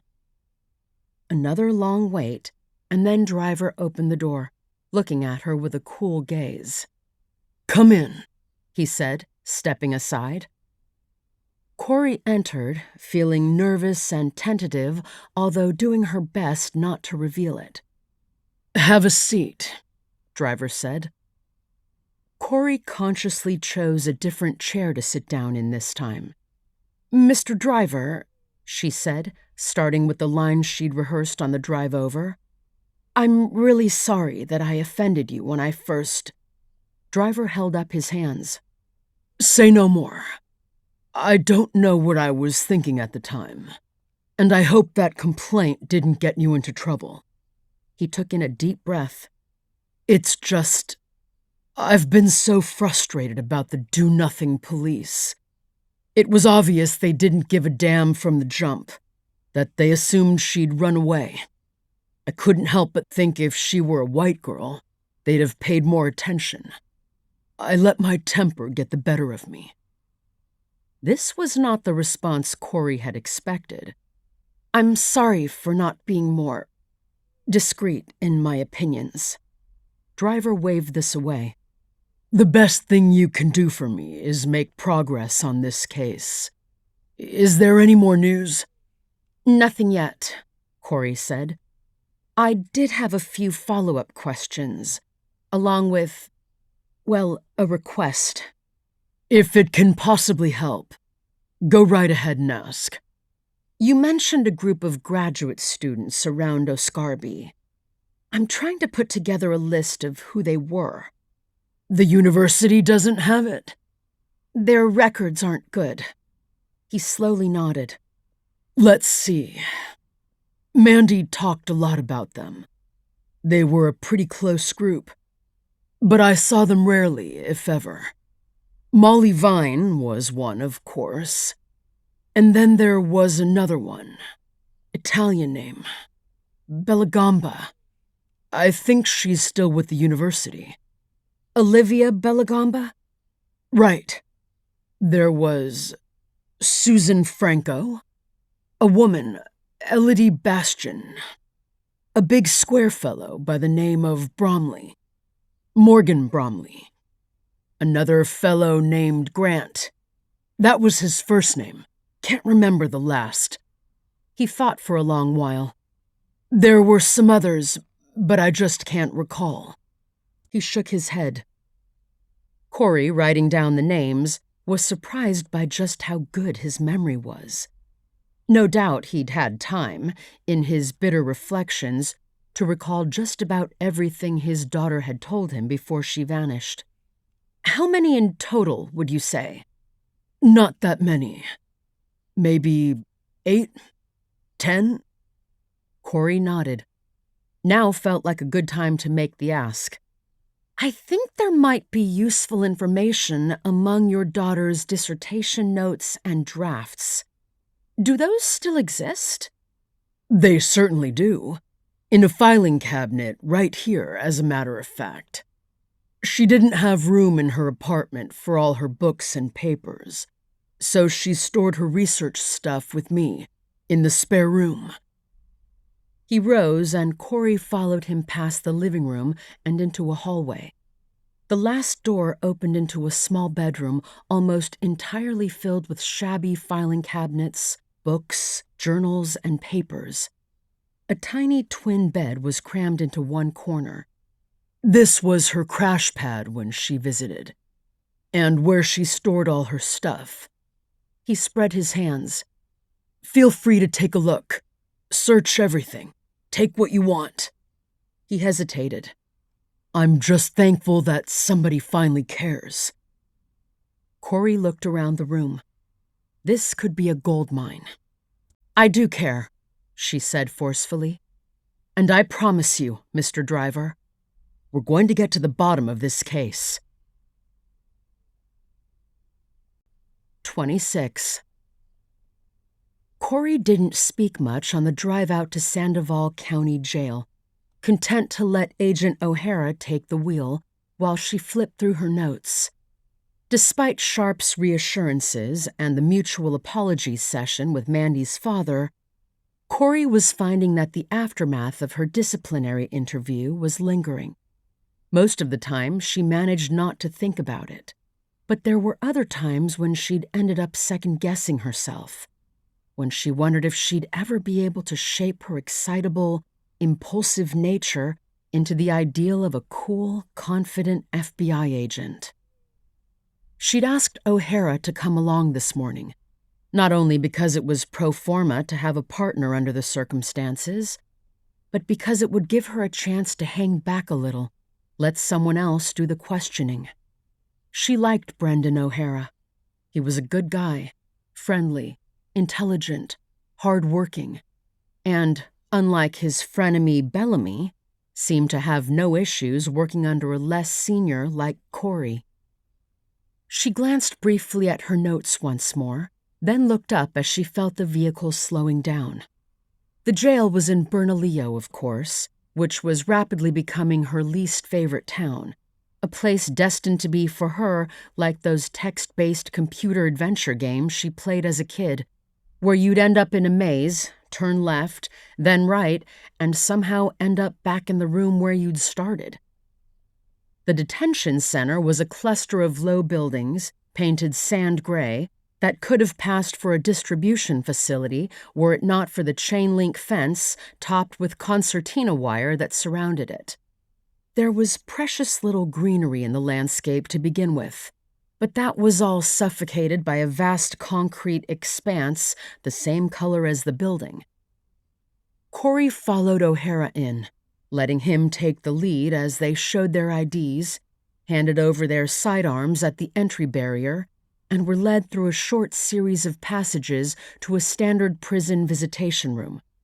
2 pairs of seats facing each other, between them a thick pane of plexiglass with a circular speaking grill bored through it, and video cameras in the ceiling corners. Although Corrie didn't tell O'Hara, she'd been in more of these during Quantico simulations than on the job. She knew they had only a minute or two to themselves. "So, we're good?" she murmured. "You'll take the lead, and depending on how cooperative he is, I might or might not step in." "It's your party," O'Hara said. The door opened and a massive figure appeared. Kenneth Kirkus stepped forward, then stopped, overtly examining the 2 FBI agents through the plexiglass. He had an insolent gaze, and the way he ran his eyes over them implied he'd arranged this interview, not the other way around. 2 guards were barely visible behind his bulk. Kirkus had his hands cuffed behind his back. One guard undid the cuffs while the other stood back, mace and ugly stick at the ready. Then the guard with the handcuffs withdrew. The door slammed and locked. Only then did Kenneth Kirkus deign to sit down, massaging his wrists as he did so. There was a silence while they took the measure of each other. Corrie had seen the man's rap sheet, of course, but the perp photos didn't do justice to the menacing presence that now faced them. She guessed he weighed at least 300 pounds, one of those hulking frames that seemed as much muscle and sinew as fat. His prison shirt was short-sleeved, showing off the myriad tattoos encircling his arms and rising up his neck. He'd shaved his head bald, but hadn't stopped there. The eyebrows were gone as well. Corrie had done her homework. Over the last 20 years, Kirkus had enjoyed a fraught relationship with law enforcement, not including the various issues that took place during his divorce from Molly Vine, including a restraining order from O'Scarby. He'd been busted half a dozen times for disorderly conduct and assault. It was the assault charge for busting the ribs of an anti-fracking protester that had landed him in the pen. He'd pled down to a first-degree misdemeanor and was now in the last week of a 90-day sentence. Interestingly, he'd been represented with the help of a lawyer provided by his employer, Geo Solutions. Corrie remained silent while O'Hara ran through the initial questions. She wondered what an educated, sophisticated student like Molly could have seen in Kirkus. She reminded herself that people could change, especially over a span as long as 20 years. Among the knickknacks, letters, and other material Mrs. Vine had lent Corrie was a small photo, unframed and soiled, of Molly in her wedding dress. Kirkus was only partially in the frame, but there was enough to indicate he'd looked lean and handsome. Hard to believe he'd morphed into the creature sitting across from them. Formalities over with, O'Hara got down to business. "Mr. Kirkus, Do you have any idea why we wanted to speak to you today? Curtis shrugged. Aloud, please, for the microphone. No? We're here about your ex-wife, Molly Vine. Curtis showed no sign of interest. He knew Molly had disappeared, of course, but he may not have known her body had been found. Jailhouse TVs weren't usually tuned to news channels. You knew she was missing? O'Hara asked. Sure. Good riddance. Are you aware her body was just found in the desert? O'Hara said. Her body, Curtis replied after a moment. Yes. And you're here to, what, get a confession out of me or something? Curtis scoffed. She'd been there about 5 years, O'Hara added. The only response Curtis made was to slowly roll his tongue across his teeth, upper set first, then the lower. Corrie leaned forward to ask a question. When was the last time you saw Ms. Vine? Curtis wheeled his eyes toward her in mock surprise. She talks, he said. A leer came over his face. Does she do anything else? Answer the question, O'Hara said. Look, I broke up with the bitch, 20 years ago? I ran into her once or twice, maybe 9-10 years back. Where? O'Hara asked. Gas station in Tasuki. Did you converse? Curtis laughed. I wasn't sure it was her, to be honest, until she caught sight of me. Then she got in her car and peeled out of the station like a NASCAR driver. How much did you know about her life after the divorce? O'Hara asked. Curtis shrugged again. It's a small world. You hear things. I know she dropped out of grad school. Got a job as a teacher somewhere. Do you know why she left school? O'Hara asked. Probably couldn't handle the grief of losing a prime specimen of masculinity like myself. Try again, said Corrie sharply. Curtis looked at her appraisingly a moment through the scratched and greasy plexiglass. I figured she'd probably realized what a fake and a loser that professor was. You mean O'Scarby, Corrie said. The one who filed a restraining order against you. Yeah, the punk. What was the basis for that restraining order? Because I came home from work one day and found him boning my wife. I did my best to crack his skull, but Molly got in the way and he took off. Fucker. So you two had been having marital problems? Corrie asked. That professor was the marital problem. He had this hippy-dippy charm, answered your questions with riddles of his own, all deep-sounding and shit. Smelled like weed. Randy motherfucker, too. I wouldn't be surprised if he was dipping his wick all over the damn place. Corrie looked down at her file. None of the trouble Curtis had gotten into after the divorce related to Molly. Apparently, he'd left her alone. On the other hand, he had not been in prison 5 years ago when she walked into the desert. He had a motive as well for getting rid of O'Scarby. What was the state of your marriage before Dr. O'Scarby entered the picture? She asked. She couldn't get enough of me. I'm the kind of guy that attracts women, just like moths to a candle. Where they crackle and burn up, Corrie thought to herself. I figured once she finished her PhD, she'd start bringing in some serious dough. Even if she didn't, her old lady was loaded. So Curtis was an easy rider on top of everything else. You say you tried to break his skull, she said. Can you be more specific about what took place during the assault? Curtis thought for a moment, perhaps mentally computing the statute of limitations.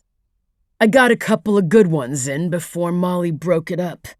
Gave the fucker some cracked ribs and a black eye. He grinned. O'Scarby had filed a restraining order, but he'd quickly dropped the assault charges. Why?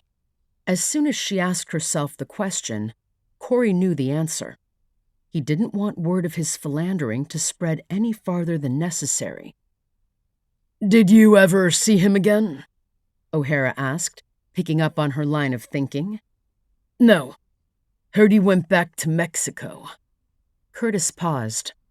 "You were not in jail when Molly died in the desert," Corrie said slowly, looking at Curtis to gauge his reaction. Curtis was silent for a moment. "Let me put it this way. I didn't kill Molly. But if I had, well, you'd never have found her." He eyed them each in turn. "Draw your own conclusions." And with that, he leaned back from the glass. 27. Corrie and Sharp made their way to the FO's interrogation rooms. She had asked O'Hara to locate all of Oscarby's graduate students during the period before he went back to Mexico, and then persuade the local ones to come in for questioning. It had to be voluntary, since Corrie didn't have enough evidence to get subpoenas. But voluntary didn't mean coercion might not be employed. O'Hara turned out to be good at that. Of 5 who were local, he'd lined up 3 for questioning. Sharp had stayed out of that process, but once the witnesses were brought in, he became involved, pointing out to Corrie that she'd had very little experience handling interrogations, and that he was there to observe and only intervene if necessary. Corrie had to admit she was green when it came to questioning witnesses, and in these circumstances at least, was glad of having backup. The interrogation rooms at the FO were on the first floor, bare and intimidating.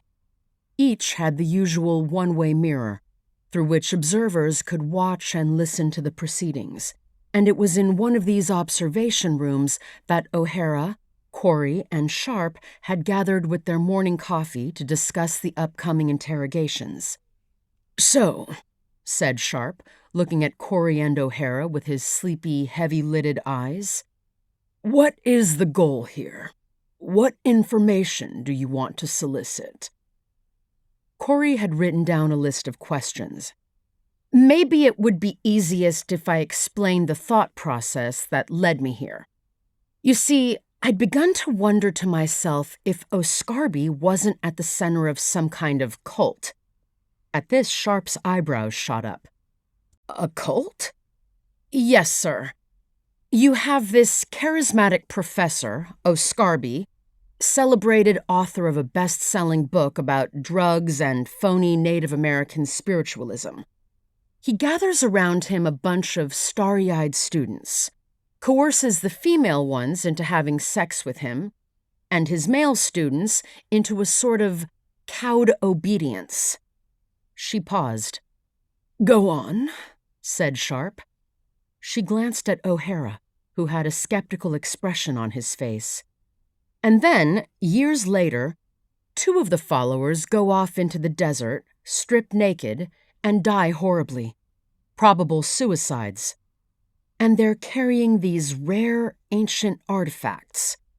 One could make an argument for cult-like behavior." Sharp tilted his head. "And yet they and Oscarby's other students went on to lead productive careers and lives. Normal, respected." "I'm aware of that, sir. I did some research into the FBI databases about cults. And you're right. It's clear that in many aspects, this does not resemble a cult. The 2 women were successful and confident. No drug or alcohol issues that we know of. No mental disorders. They weren't abused as children. They're not the kind of easy pickings a cult leader is on the lookout for. And speaking of cult leaders, Oscarby vanished 12 years ago. So it seems unlikely he's still running a cult here from wherever he is. There's no indication of recruiting new members." "So," said Sharp, "seems to me you just made an excellent argument why it isn't a cult." "And yet," said Corrie, There's the suicidal behavior, which looks very cultish. As I see it, these interrogations now are a chance to make sure these former Oscarby students really are normal and not hiding something. Sharp gave a slow nod. And how do you propose to do that? Corrie had thought about this. I propose to get in their faces. And why do you think that will work better than, say, non-confrontational questioning? As you said, sir, they seem to be leading normal, productive lives. If that's just a front, I want to see if we can't break through and see what's behind it. And Agent O'Hara's role? Corrie swallowed. Good guy, bad guy routine. I know it's hackneyed, but it works. Sharp turned. Agent O'Hara, how do you feel about this? We discussed it already, and I'm game, said O'Hara. I don't mind playing the good guy to her bitch. I mean, her bad guy. Sorry. At this, Corrie laughed. No, bitch is okay. Bitch is good. Let's call in the first one. Corrie watched through the glass as the first, Morgan Bromley, was led in by 2 officers, seated, and offered a cup of coffee or a soft drink, both of which he refused. Then they left him to sit alone in the room for 5 minutes. S.O.P. He was fit, at least 6 feet 4 inches tall, handsome, clean-shaven with deep-set brown eyes and an aquiline nose, his prematurely gray hair gathered in a long ponytail. Okay, said Corrie, after the 5 minutes were up. Let's roll. Sharp stayed behind to watch, while Corrie and O'Hara left the observation nest and entered the interview room. Bromley sat at the table, an arrogant expression on his face. Mr. Bromley, began Corrie, I am Agent Swanson, and this is Agent O'Hara. That's Bromley, the man said. And it's doctor. I have a Ph.D. Corrie didn't apologize. She just smirked. O'Hara took a seat on the opposite side of the table, while Corrie remained standing. Dr. Bromley, Corrie said, we're recording this interview, and you are under oath. Please state your name, occupation, and confirm this interview is voluntary, and that you understand you're free at any time to request an attorney or leave. Dr. Morgan C. Bromley, Ph.D., Professor, Librarian, and Archivist, New Mexico State Library. As for being here voluntarily, I was threatened that if I didn't come in, I might be subpoenaed. Please give a yes or no answer. Are you here voluntarily? Yes, I suppose. Let the record state, said Corrie in a loud, unpleasant tone, that the witness is here on a voluntary basis. Now, Mr. Bromley. Dr. Bromley. My first question. Were you aware that Professor Oscarby was sleeping with many of his female students, your colleagues? What kind of question is that? What are you, the morality police? Corrie privately gave the man points for this comeback, but she kept her face tight and bitchy. Please answer the question. Do I have to answer? No. However, please note you are under oath, and lying to a federal agent is a felony. Well, I was not sleeping with him. And the other students? I mean, the female ones. A hesitation. Then, yes. Which ones? Bromley gave a nasty laugh. All of them, I think. And why not? It was consensual. Corrie took a moment to consult her questions. Did you know Miranda Driver and Molly Vine? Yes. How well? As colleagues, fellow students. Are you aware of what they did? Going out into the desert, stripping naked, and essentially committing suicide? I read about it in the papers. By this point, News of the deaths had been allowed to spread under controlled conditions, but the FBI had withheld the information about the lightning stones. It seems a rather strange coincidence that two of Oscarby's former students would do such a crazy thing. Do you know why? No, I don't. When was the last time you saw Miranda Driver? I don't recall. But you've seen her since the days you were students together. I've run into her. Same with Molly. We don't keep in touch. Is that so? I have reports that you did keep in touch with both of them. Regularly.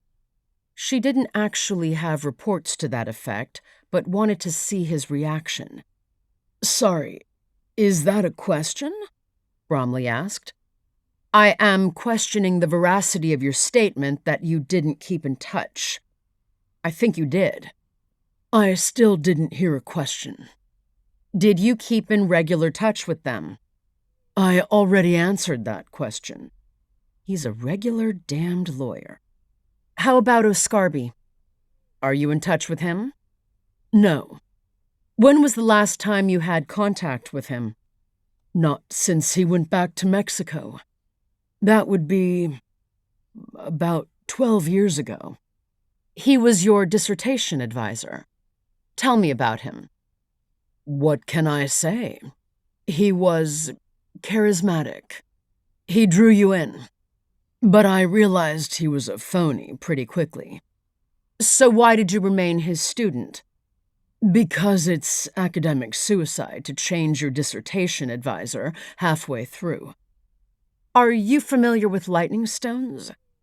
Yes. How about prasiolite lightning stones? Yes. And what do you know about them? I understand they are associated with the Galena culture. That's all I know.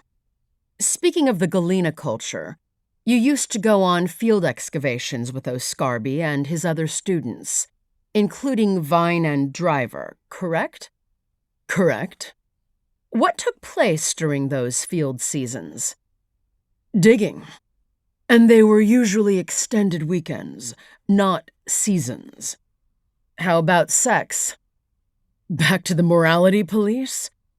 Sure, there was tent crawling.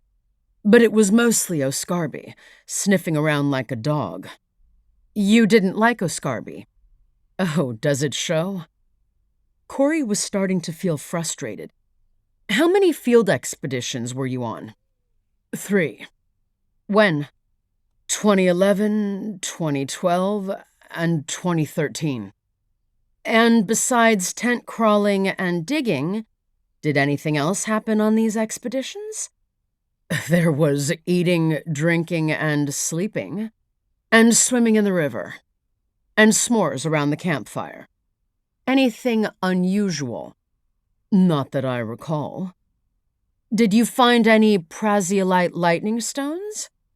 No, I wish we had. There are only 2 known examples, belonging to a dodgy collector named Nash. What did you find? A lot of interesting material. Lithics, ceramics, human remains. Unfortunately, Oscarby never published, and the stuff is still sitting in the basement of UNM somewhere. Except the human remains, which of course we left in situ, as required by NAGPRA. This was getting nowhere. Corrie looked at O'Hara. Agent O'Hara, I believe you had some questions for this witness. O'Hara nodded. I do have a question, he said, his voice suddenly taking on a razor-sharp edge. He leaned forward toward Bromley. We have reason to believe Oscarby was involved in a drug-fueled secret society, of which you were a member. Is that true? At this, Bromley began to laugh. A secret society? You mean a cult, don't you? Secret societies are for the Founding Fathers and Ivy League students. Just answer the question. You FBI are still really defensive about Waco, aren't you? I can answer in one word. No. A silence. O'Hara looked at Corrie. "Back to you, Agent Swanson." "I have no more questions," said Corrie. She stared at Bromley, who still had an amused, half-incredulous look on his face. "Thank you, Dr. Bromley. You may go now." He got up, shaking his head, and left. As the door slammed, Corrie turned to O'Hara. "I thought you were going to be Mr. Nice Guy." He grinned. "Well, the guy was so slick, I just had to pop him one. And I thought I could do you a favor by dismissing one theory in particular. He may be an asshole, but he's no cult member." Corrie had to admit, as much as Bromley was a slick and evasive interlocutor, he was convincing. "Noted. Let's bring in the next one." 28. Nora knew it was a bad idea from the start. Corrie hadn't been available. She was spending the weekend at Watts's cabin, off the grid. Skip had to catch up on some work he'd neglected at the Institute and would be occupied both Saturday and Sunday. Tappan had gone off to the East Coast, as planned. Nora didn't want to involve anyone from the Institute, so she decided to go on her own. Corrie had found and given her the 2 missing chapters in Driver's dissertation. Nora had read them with interest and astonishment, and now she was impatient beyond all reason to ground truth, as the archaeological term went, the conclusions and theories in those 2 chapters. She slowed her jeep, realizing she was nearing the end of the rutted track. As she came around a hoodoo rock, she could see up ahead the staging area where the film crew had parked, their disturbances in the sand now erased by wind. She had plenty of water in her vehicle, and she would carry more in her pack. It was a relatively cool day, in the mid-90s with intermittent clouds, and the hike to the Black Formation where Vine's body had been found was only a mile. This was something she could do by herself. As far as climbing went, well, it was a steep pitch, class 3 and 4, but not one requiring ropes, belay, and a partner. Or so she hoped. Nora parked the car, got out, and looked around. It was a great deal more lonely than it had been when the film crew was parked there. But there had been a change for the better. It had recently rained, and although the ground was dry again, the wetting was just enough to encourage wildflowers to pop out of the tawny sand, little dabs of color like stray flecks of paint on a dull canvas.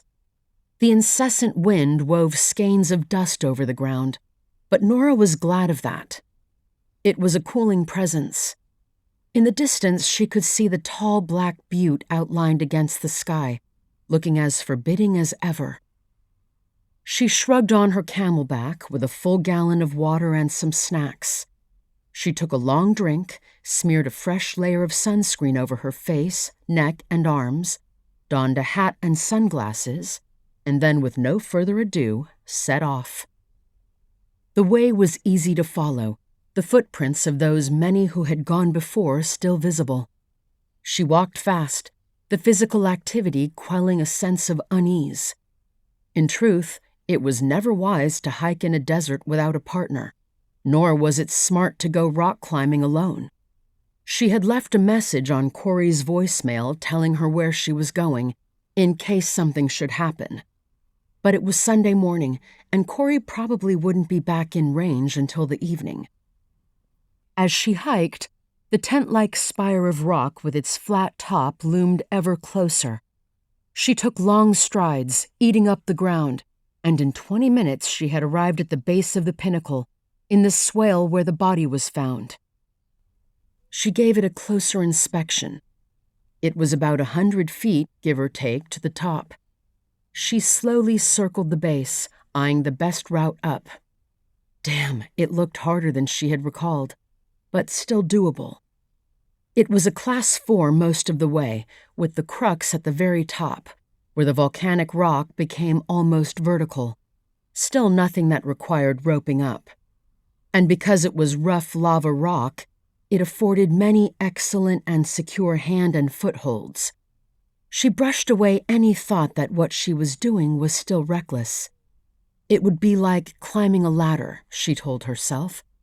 It was unlike her to take a risk like this, she had to admit, but she was burning with impatience to see what lay at the top.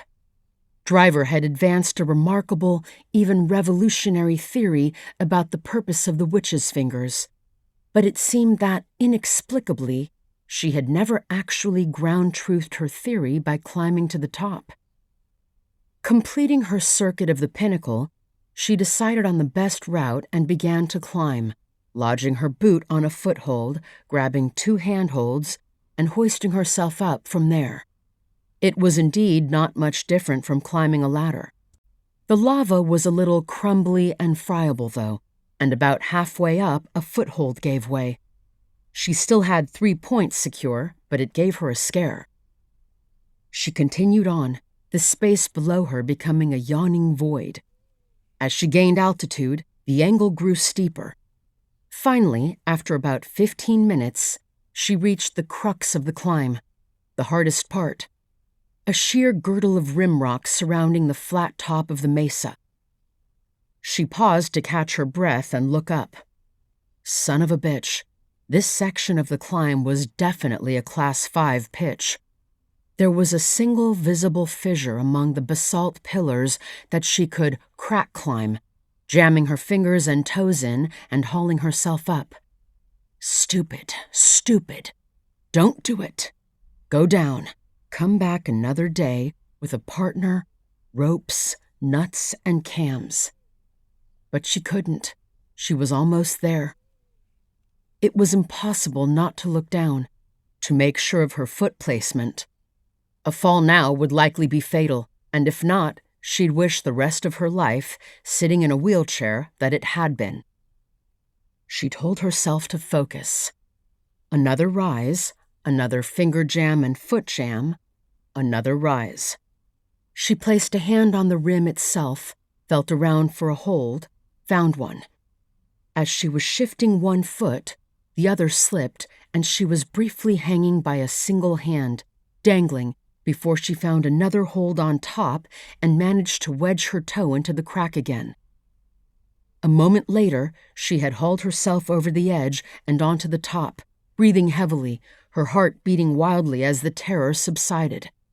"Idiot!" she muttered, angry at herself.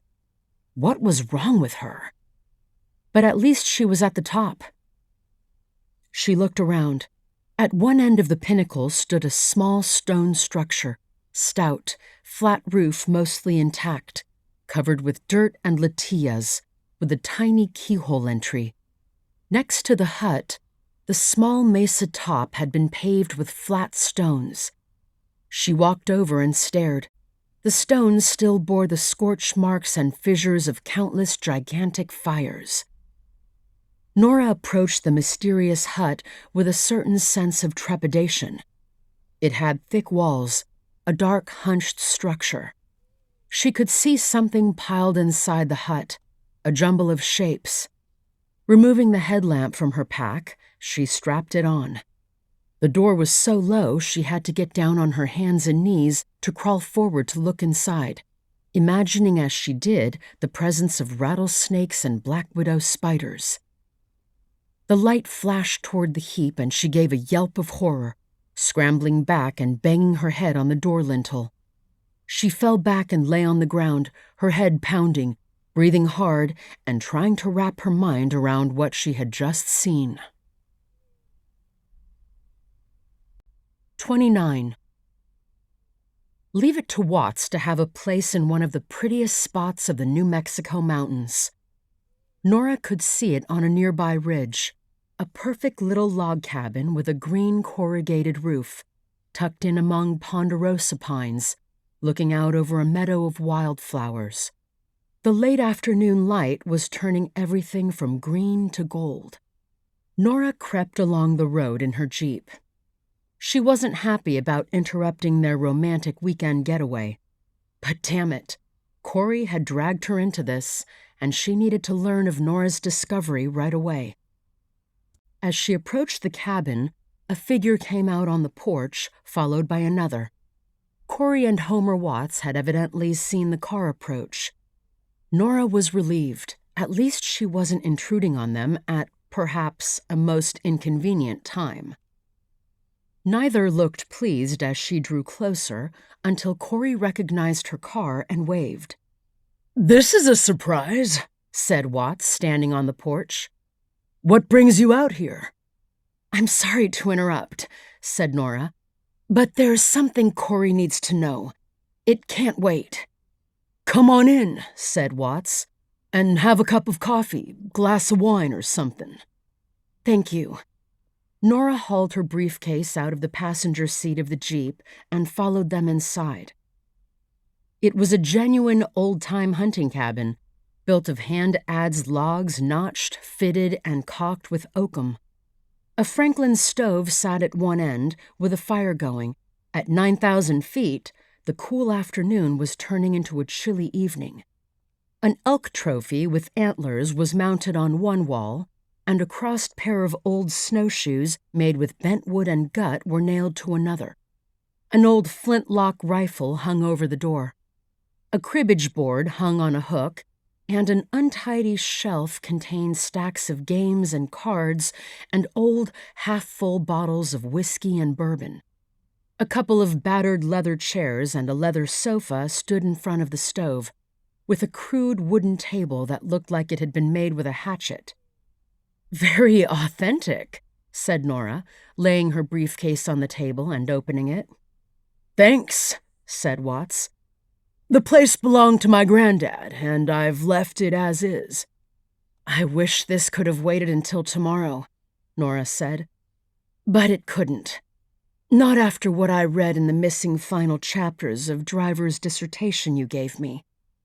Corrie's eyes widened as Nora pulled the chapters out of the briefcase, along with some maps, and spread them out on the table, laying her cell phone next to them. "Before you begin, sun's below the yardarm. I'm having a bourbon," said Watts. "Will anyone join me?" Nora said, "If that's coffee on the stove, I'll have a hit of that." "Coffee for me, too," said Corrie. He poured her and Nora mugs of coffee, and for himself, 2 good fingers of bourbon. "Okay," he said, smiling as he put down the glass. "Now that I'm properly fortified, let's have it. Before I get into the details, I need to give you a little background on what's known as the Chaco phenomenon." "Chaco phenomenon?" Corrie echoed. "That's what archaeologists call the civilization that thrived and then mysteriously collapsed in the Four Corners region 1,000 years ago, from 900 to 1200 CE.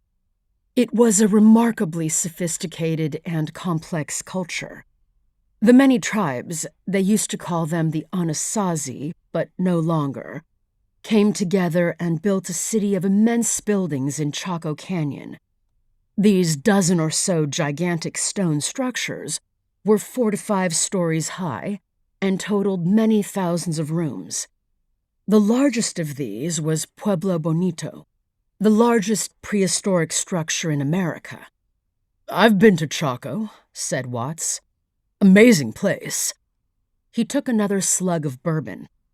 "But there was something they built that was as impressive as Pueblo Bonito," Nora went on.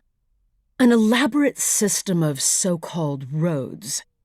These roads radiated out from Chaco like the spokes of a wheel, spreading across parts of New Mexico, Arizona, Colorado, and Utah. But these weren't roads in our sense of the word. The Chacoans hadn't discovered the wheel and didn't have any beasts of burden. They had no need for straight, wide, surfaced roads. But they built them nevertheless, running in absolutely straight lines of precisely the same width, 30 feet. Instead of going around hills and zigzagging into canyons, as normal roads do, they sliced through hills to stay straight. The longest of these roads, called the Great North Road, Goes for over 100 miles in a perfectly north-south direction, better aligned than even the surveying lines laid down by American engineers in the early 20th century. And they did all this without compasses, using only the sun and stars to fix direction. She paused for a sip of coffee. For these reasons and more, scholars and historians believe these roads had some sort of ceremonial purpose beyond mere travel. So the chapters were about these Chaco roads? Corrie asked. Indirectly, yes. But not just the roads. The lighthouses that ran alongside them as well. Lighthouses? Corrie asked in a slightly skeptical tone. In the desert?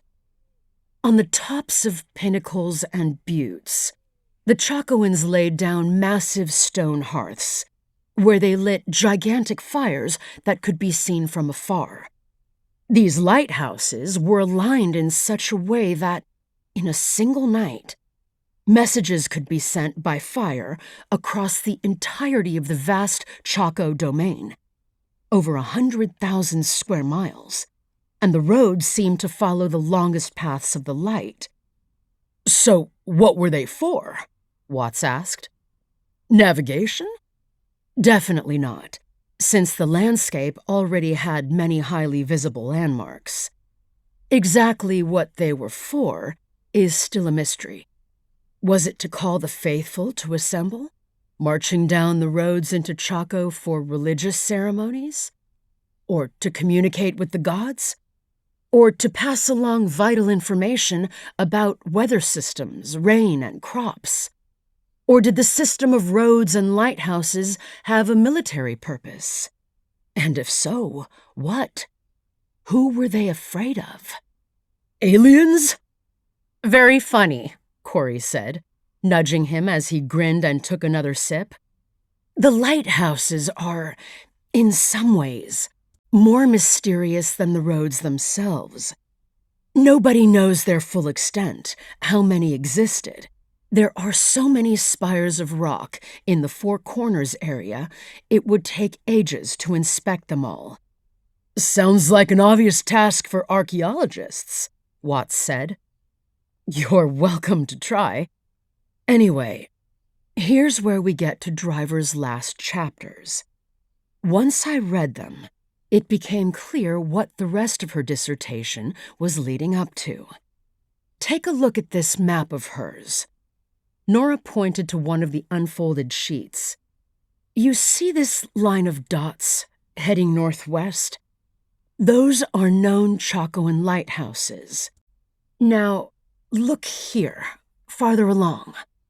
She pointed out several more spots, marked on the map in a rough arc. You see this arc? It represents 7 lighthouse towers, extending the arc of known lighthouses. And each of those 7 towers is a black volcanic plug. This one and this one are the Badlands pinnacles where the women's bodies were found. There are 5 others. No shit, murmured Corrie, staring.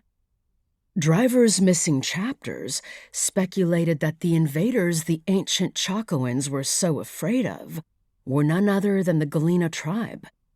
And this arc of lighthouses, beyond any known before, was directly in line with the Chama River area, where the Galena lived.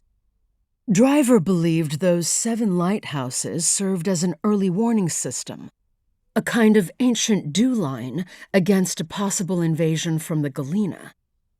How could she know that? Watts asked. I'm not sure.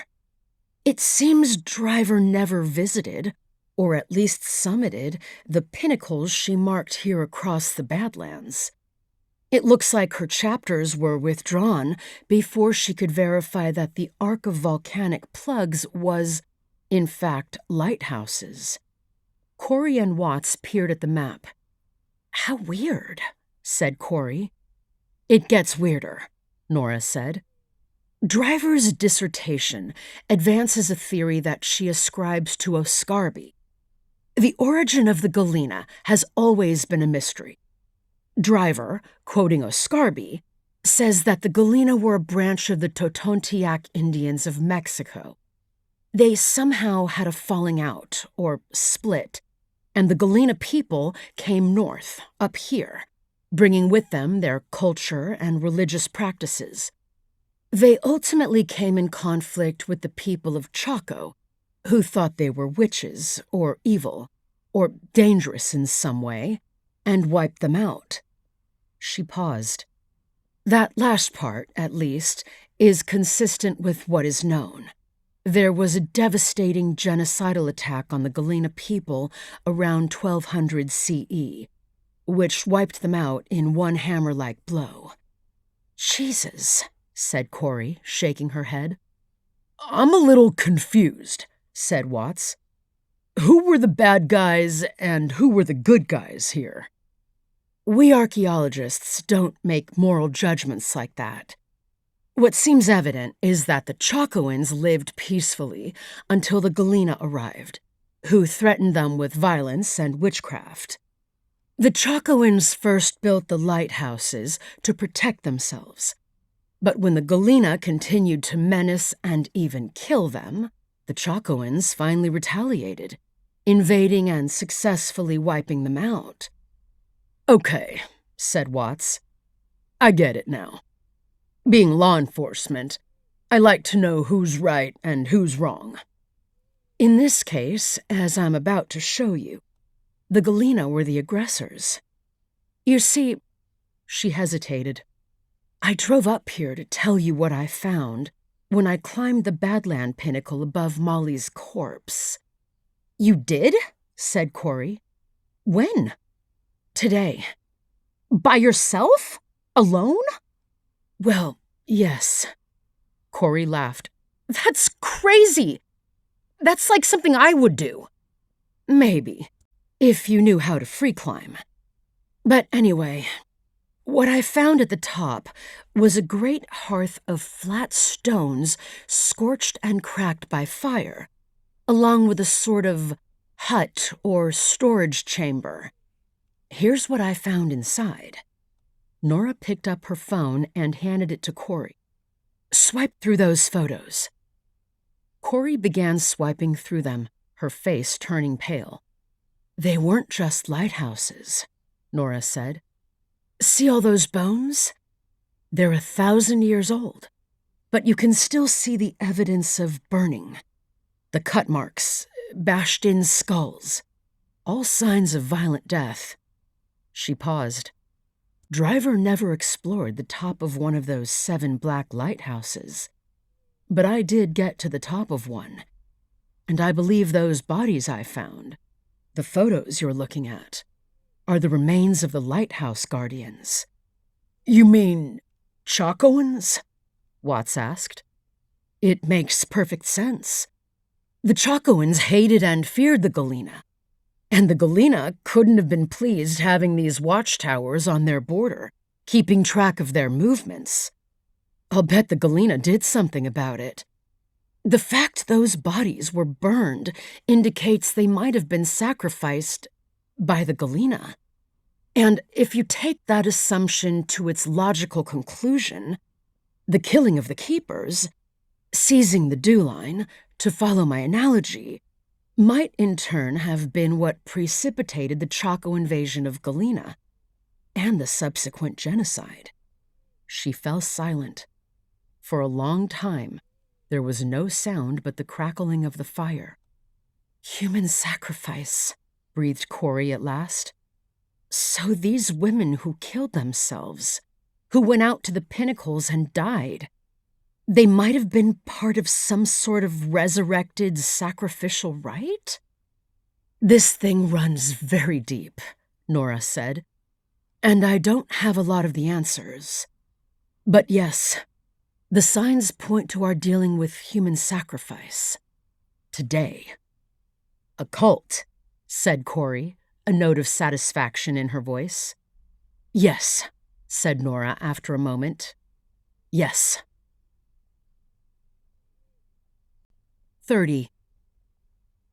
After another protracted silence, Corrie said, "I think I'm going to need a little fortification myself." Watts poured her a drink and then waggled the snout of the bottle at Nora. "No thanks, I have to drive." "It's getting late. You shouldn't be driving back through the mountains in the dark. You need to stay here if you don't mind the sofa. I've got a sleeping bag you can use." Nora was grateful for the offer. "In that case," she said, "pour me one of those too. We still have a lot to talk about." He handed her a drink. She took it and sipped, the fiery liquid going down nicely. To sum it up, Driver believed there were a total of 7 lighthouses, built by the Chacoans as an early warning of any dark doings by the Galena. Corrie nodded. "And you're wondering, do they all have bodies at their bases?" "Exactly," said Nora. Watts lit a couple of kerosene lanterns as the evening dusk settled in. "Okay," said Corrie slowly. "I think the FBI should investigate these 5 unexplored sites for human remains." She gestured at the documents and maps on the table. "Can I take this stuff?" "It's all for you, and I'll airdrop the photos to your phone." Corrie shook her head. "I'm still trying to wrap my head around this. Human sacrifice, here and now? Willing sacrifices at that? What could possibly have precipitated it?" Watts spoke up. "Oscarby." Nora looked at him. "Exactly. Somehow, Oscarby must be at the center of this. He gathered all these acolytes around him. He was sleeping with the women. He wrote a book that made his name, and that just happened to be about taking hallucinogenic drugs. He led field excavations into the Galena Canyon every summer, and for some reason, he suppressed this crucial conclusion to Driver's dissertation. He didn't want anyone to know this stuff." "Hold on," said Watts. "As I understand it, Oscarby disappeared like a dozen years ago, long before these women died." "They say he went back to Mexico to continue his studies," said Nora. "But I'll bet he's stayed in touch." She turned to Corrie. "The FBI need to go down to Sierra Madre, find him, and bring him back for questioning." Corrie didn't respond for a moment. Then she said, "That's a problem." "How so?" "You know how hard it is for the FBI to get authorization to send agents into a foreign country? Especially Mexico? It's a bureaucratic nightmare. It would take months, and in the end, it probably won't work. And the truth is, we don't have any solid evidence against Oscarby, let alone a smoking gun. It's just supposition." "Then I'll go." "Into Mexico? Are you nuts?" "I'll go as a tourist. A lot of people travel to the Sierra Madre to see Copper Canyon and the Tarahumara Indians. I'll go as a tourist, arrange to run into Oscarby, and then we'll have a nice chat." "And just how do you plan to find him?" "I've traveled all over Mexico, and I speak enough Spanish to get along. From his book, we know at least approximately where he was with the Totontiac Indians." "That sounds dangerous as hell," Watts said. "In those backwaters of Mexico, with all the drug smuggling and cartels. And on top of that, if Oscarby is somehow involved in these deaths, voluntary or not, he isn't a safe person to confront." "I'll be fine," Nora said. "If something happens, I won't forgive myself for dragging you into this. For better or worse, I'm already dragged in. I can take care of myself. Someone needs to talk to Oscarby. He's the missing piece." "Don't," Corrie began. "I can't believe you're asking me to back off this late in the game. You don't have a choice in the matter. I'm going." Nothing of what you find out will be admissible in court or officially actionable by the FBI. Maybe, but interviewing him will at least shed some light on what's going on, help us fill in the gaps.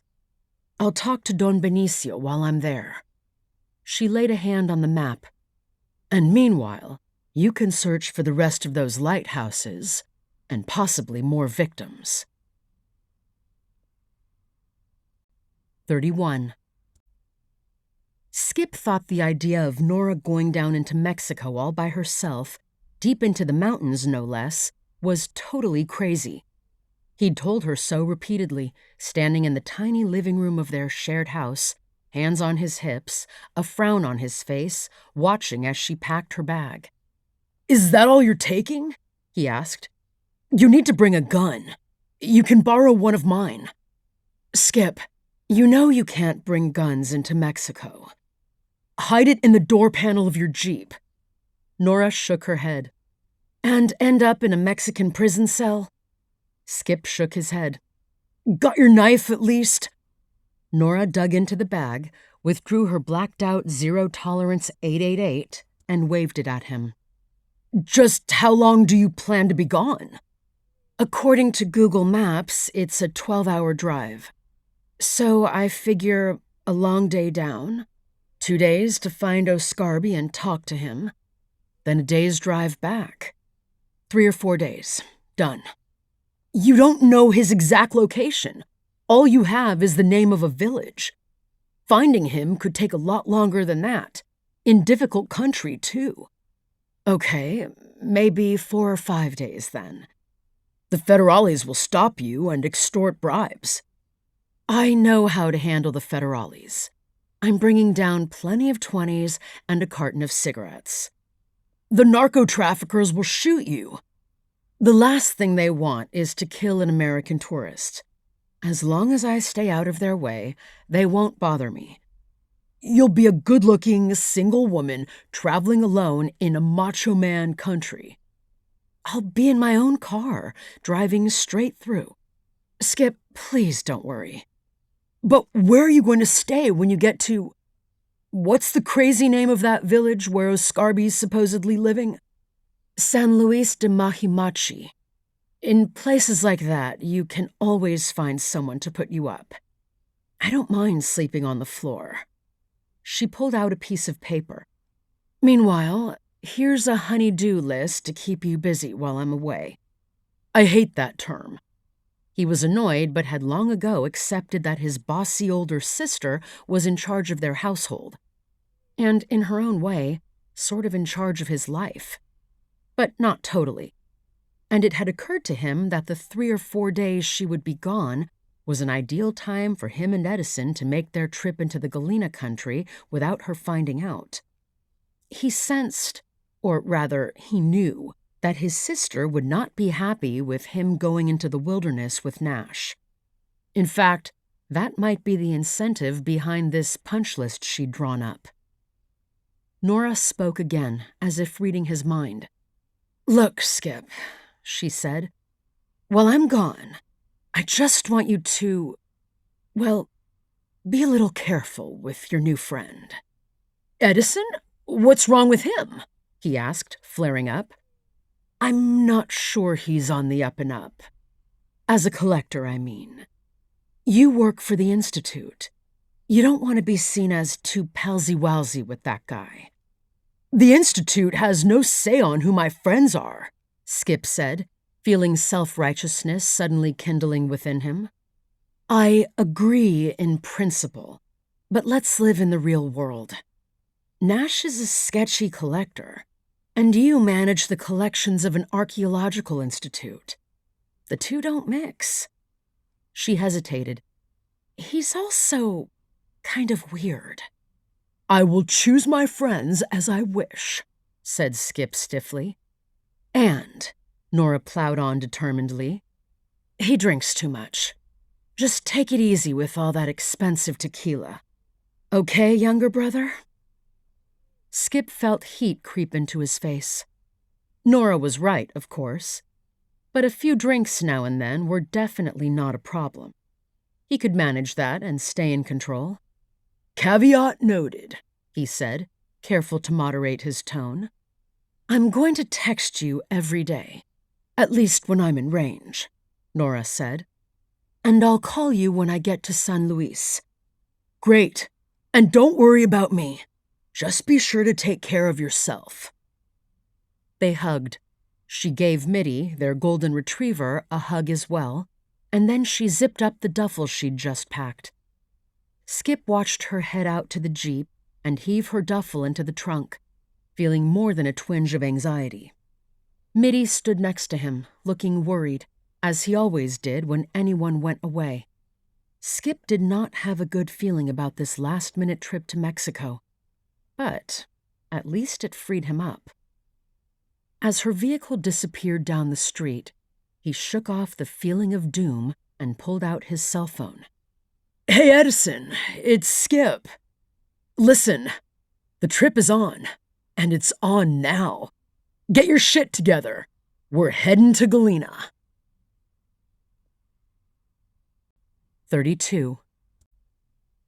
Skip's car was a piece of crap, so he was glad Edison had offered his F-150 as their expedition vehicle. Galena Canyon, where the heart of the Galena ruins were hidden, was located within the Chama River wilderness, which meant they could not simply drive to the spot and camp. A pack mule would be too much of a pain, so in the end they decided to backpack in. After poring over maps, they worked out the best route. But there was a hitch. To get as close as possible to the wilderness boundary before abandoning the pickup, they'd have to drive through the western portion of the San Juan Basin oil field, negotiating a warren of dirt roads built by the fracking companies leading to their wellheads and pump jacks. Those roads were out of bounds to all but oil field workers. "The hell with those fracking bastards," Edison had said, staring at the maps over glasses of tequila, neat. "It's public land that belongs to the American people. We'll sneak through." At the time, Skip had thought it a reasonable idea.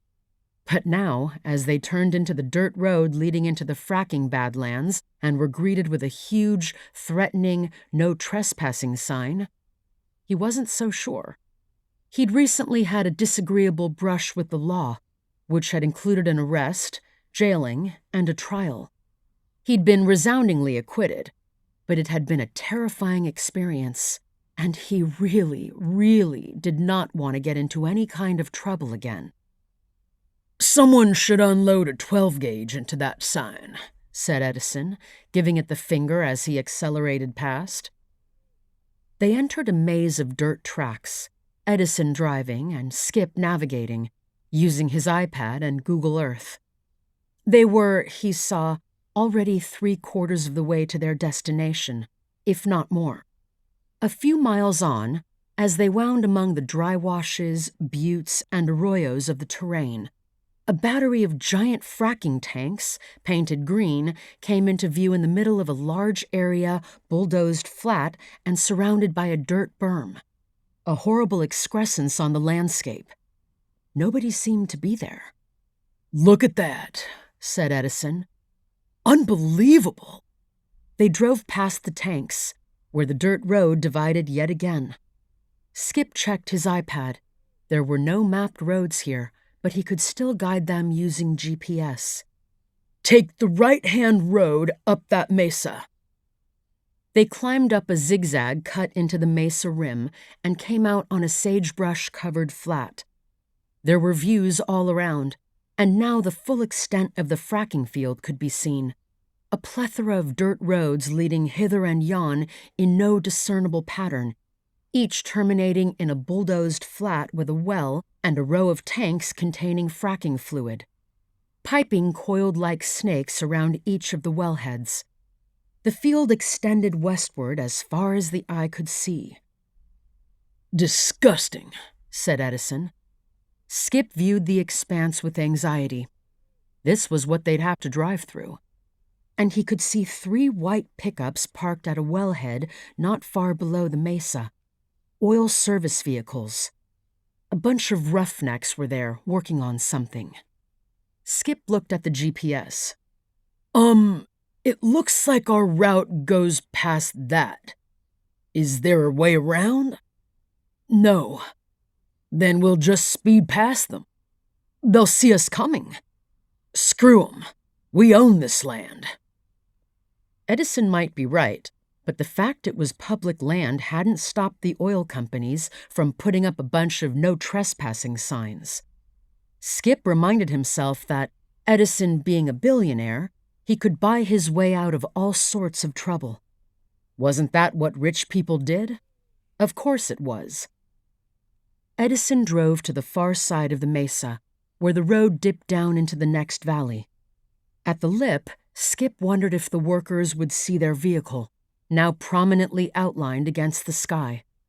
And see them they did. Several began pointing up, then running toward their trucks. Edison accelerated, slewing around a couple of hairpin turns before they reached the bottom.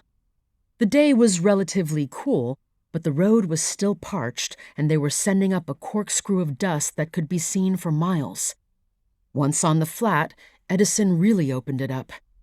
Easy now, said Skip, gripping the door handle. We've got to get past them before they can block the road. The fracking well was temporarily invisible, blocked by some Badland formations. But as they came around a hoodoo at high speed, Skip could see the workers in their vehicles, pulling out of the flat and heading for the main road. Edison floored the accelerator as they fishtailed on gravel and dirt. Two of the pickups had now reached their road ahead. They're going to block the way, said Skip. Edison didn't answer, his hands gripping the wheel, face tense. The third pickup also halted on the road, which was now fully obstructed. We'll go around them, Edison said. To the left. Skip could see what he was talking about. The left side of the road, while rough desert with scattered rocks and gullies, might still be passable. The roughnecks had gotten out of the pickups. Several were holding metal bars. Skip could see their dirty faces sadistically grinning with anticipation. But Edison did not slow down. 100 feet before reaching the blockade, he veered off the road, their truck leaping a dirt ridge. He headed for a gap between two rocks, made it by mere inches, swerved and braked as they lurched over a small gully, then swerved again, the dust billowing up in huge clouds. Edison reached out of the window and gave the roughnecks the finger. Skip heard some shouted obscenities. He turned back and got a glimpse of the men, piling back into their pickups. They're coming after us, he said. Of course they are. Edison veered back onto the road, once again going flat out. For a while there was too much dust for Skip to see behind them, but then they rounded a curve, and then he could see that, indeed, at least two of the trucks were giving chase. Their vehicle was briefly airborne as they cleared a small hump. Edison gave a whoop as they slammed back to earth. Skip consulted his GPS. They were now about halfway across the fracking area. Beyond, in the blue distance, the land rose as the Badlands gave way to a pinon juniper forest. Even farther beyond that was the wilderness boundary, where even these dirt paths would end. See if you can figure out a way to lose those bastards, Edison said. There were so many roads up ahead, so many rock formations, that it would have been easy to shake their pursuers, were it not for the plume of dust they were sending up. It was like a running advertisement of their location. Take a right at the next fork, Skip said. He continued to give Edison directions, threading them through a maze of roads, dry washes, abandoned pump jacks, fracking tanks, and hoodoo rocks, all the while headed toward the national forest. Skip wondered if the workers could continue to pursue past the oil field. He wished to hell Edison had not given those guys the finger. Still, the two white pickups followed. And now, finally, they reached the end of the fracking area and dove into the pinon juniper woodland. They're still following, said Skip. Gaining. Shit, said Edison. This damn truck is just too heavy to outrun them. Time for Plan B. Plan B? Edison popped open the glove compartment and removed a massive handgun. Whoa, no way, said Skip. That's insane. Don't worry, I won't shoot anyone, Edison said, waving the gun around. This is strictly for self-defense. Maybe they've got weapons too. I doubt it. It would be against company policy. Anyway, I'm not going to show this unless we're directly threatened. Skip was seized with apprehension. Look, I didn't sign up for this. They have no right to chase us, said Edison. They aren't cops. And did you see those iron pipes they're carrying? We've got a right to self-defense. They drove around a low butte. He braked, then drove off the road, parking the pickup in the shadow of the butte. Okay, let's roll. He tucked the gun into the rear of his waistband and started to get out. Roll what? Skip cried in a panic. Just follow my lead. Get your phone out and start recording, but surreptitiously. Skip, don't worry. I've got everything under control. Edison walked back to the dirt road. Skip followed, heart pounding, as he fumbled with his cell phone. This was insane. In minutes, the two pickups hauled into view. Edison waved at them from the roadside and they braked hard, slewing to a stop. The doors flew open and 4 guys got out, at least 2 holding long metal pipes. They came swaggering over, stopping about 20 feet away. They looked fierce, big-bellied, massively strong men with dirty faces. 2 wore wife-beaters, 1 a greasy shirt, and the 4th was, surprisingly, in some sort of uniform, pressed and clean. Skip started to video, holding the phone casually at his side and trying to keep his fingers from trembling. "You boys are trespassing," said Mr. Clean, evidently the supervisor, stepping forward. "This is public land," said Edison, suddenly and surprisingly calm. "Didn't you see the signs?" "I did, but as I said, this is public land. Now I have a question. What do you intend to do with those pipes? Are you threatening us?" Edison's voice was so assured it was like he'd become a different person. "You boys are coming with us," said the man. "We're taking you to the sheriff." "You have no right to detain us." "Fuck you," said the supervisor, beginning to grow angry. "You're coming with us whether you like it or not." "Nope," said Edison, "and you're off your fracking lease. This is national forest land." The supervisor was now red in the face. He glanced toward his crew. "Guys, show these motherfuckers we mean business. We have the right to self-defense." "Fuck you, Jack," said one of the men, advancing with pipe raised. The others followed. Reaching around to the small of his back, Edison removed the gun from his waistband and held it lazily at his side. The men halted. "Cocksucker's got a gun!" "Just so we're clear," Edison said, "I will exercise my legal right of self-defense if any of you takes even one more step forward. If you don't believe me, go ahead and try calling my bluff." He looked at each of them in turn, his gaze falling on Mr. Clean. "I can see you're the supervisor, so you're going to collect everyone's IDs for me to examine. I'm reporting you to the oil company. My associate here has it all on video, and your bosses aren't going to like what they see." The men looked at Skip in surprise. He nervously raised the phone. As he did so, the irate look on the supervisor's face began to morph into an expression of apprehension and uncertainty. It was astonishing how quickly Edison had turned things around. "Mr. Supervisor, let's have those IDs. Toss them on the ground, and my associate will record them with his phone." "Go fuck yourself. You've no right to collect our names or anything else." The man's tone was not as bellicose as his words implied. "Just as you have no right to detain us," There was a silence that stretched into minutes. "Tell you what," said Edison with a sudden smile, tucking the gun back into his waistband. "I'm willing to let it go. We'll go on our way, and you go on yours. No harm, no foul. What do you say?" His voice was laden with sarcasm. The roughnecks looked at each other, shuffling their feet. Finally, the supervisor hawked up a gobbet and spat it on the ground. Then, without another word, turned, making a brusque gesture for his crew to go back to their trucks. In a few minutes, they had climbed in and were gone. Abruptly, Edison started to laugh, shaking his head as they walked back to their own vehicle.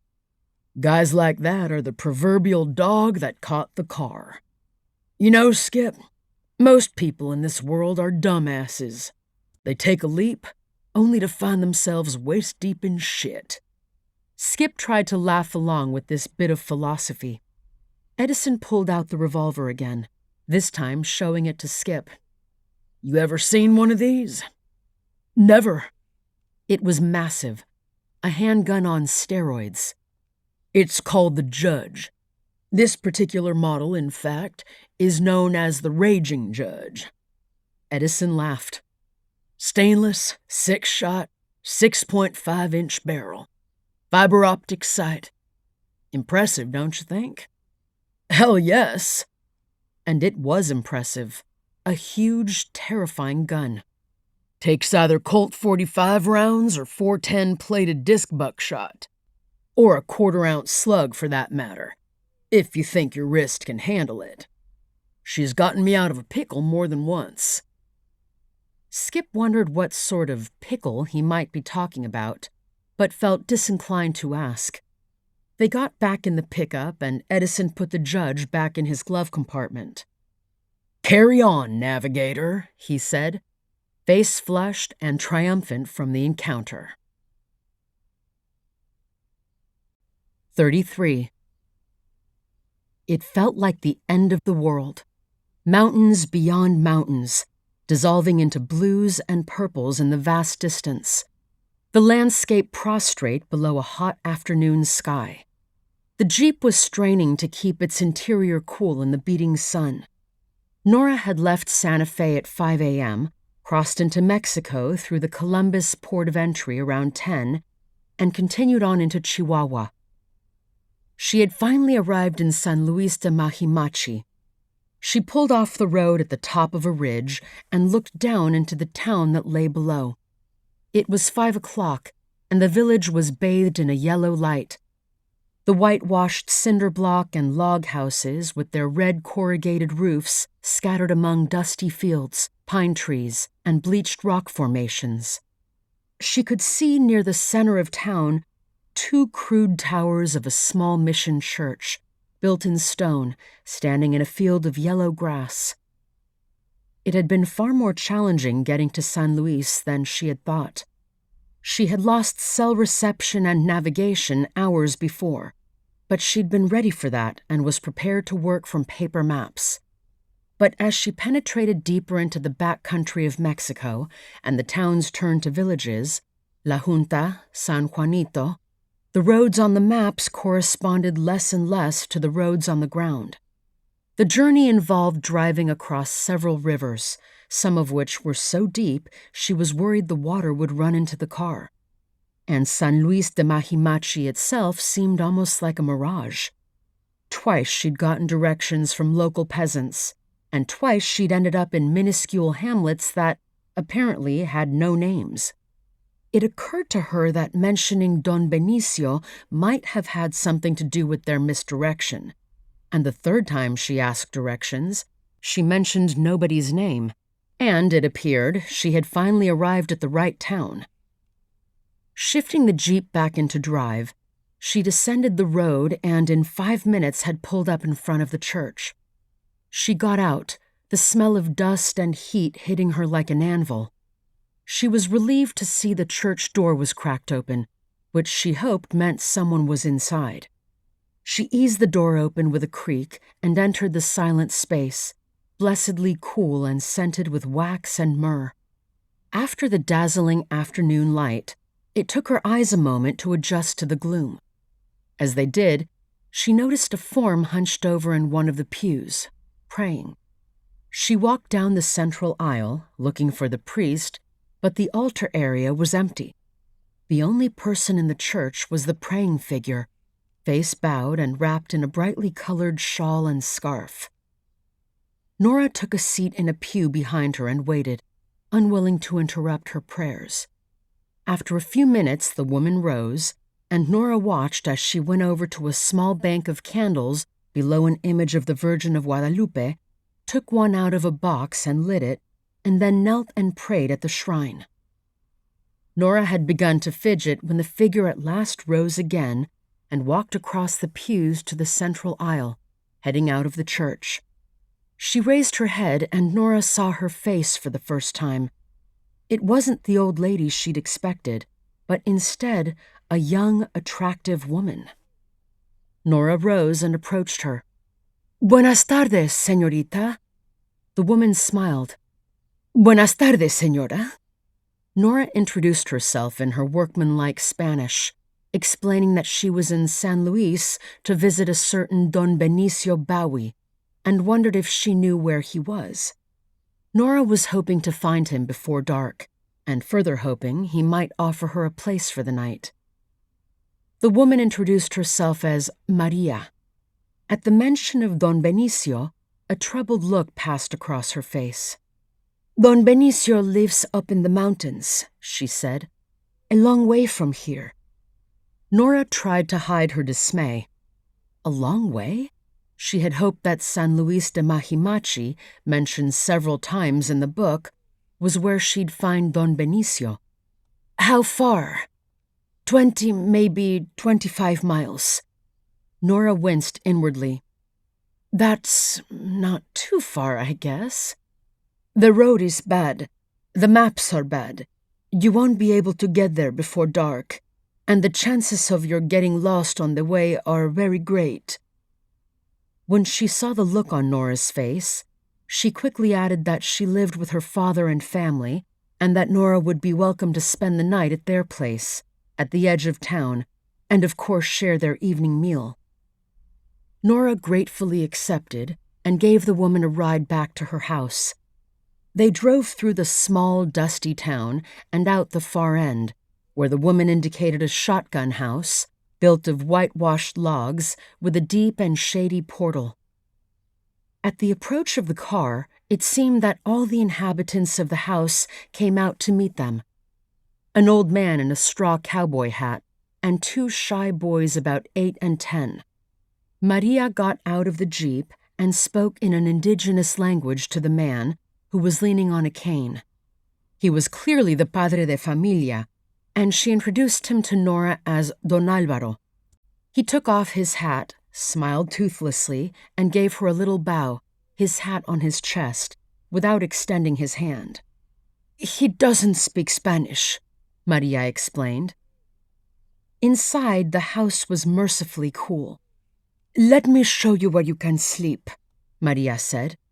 She led Nora to a banco in her own room, covered with a thin straw-filled mattress and pillow and a brightly colored weaving, and then gave her a quick tour of the house before bringing her back to the living area.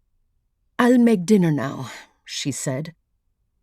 Maria prepared a meal of tortillas, chicharrones, nopalitos, and beans over coals in a kiva fireplace in one corner.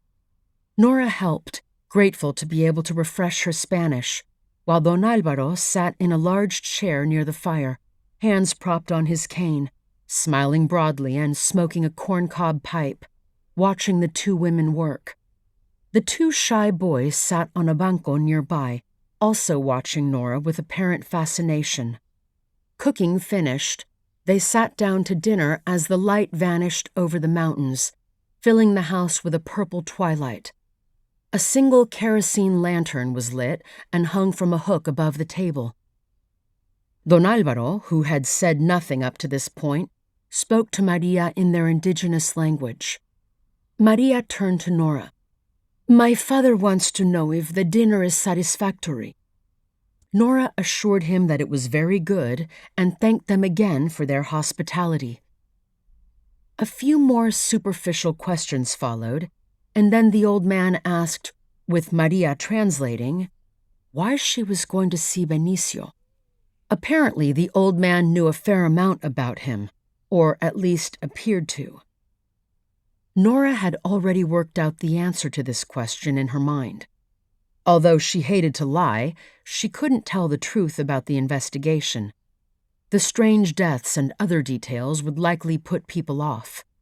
She told them she was an anthropologist, that she had read about Don Benicio in the famous book by Professor Oscarbi, and that for this reason she wanted to meet him herself.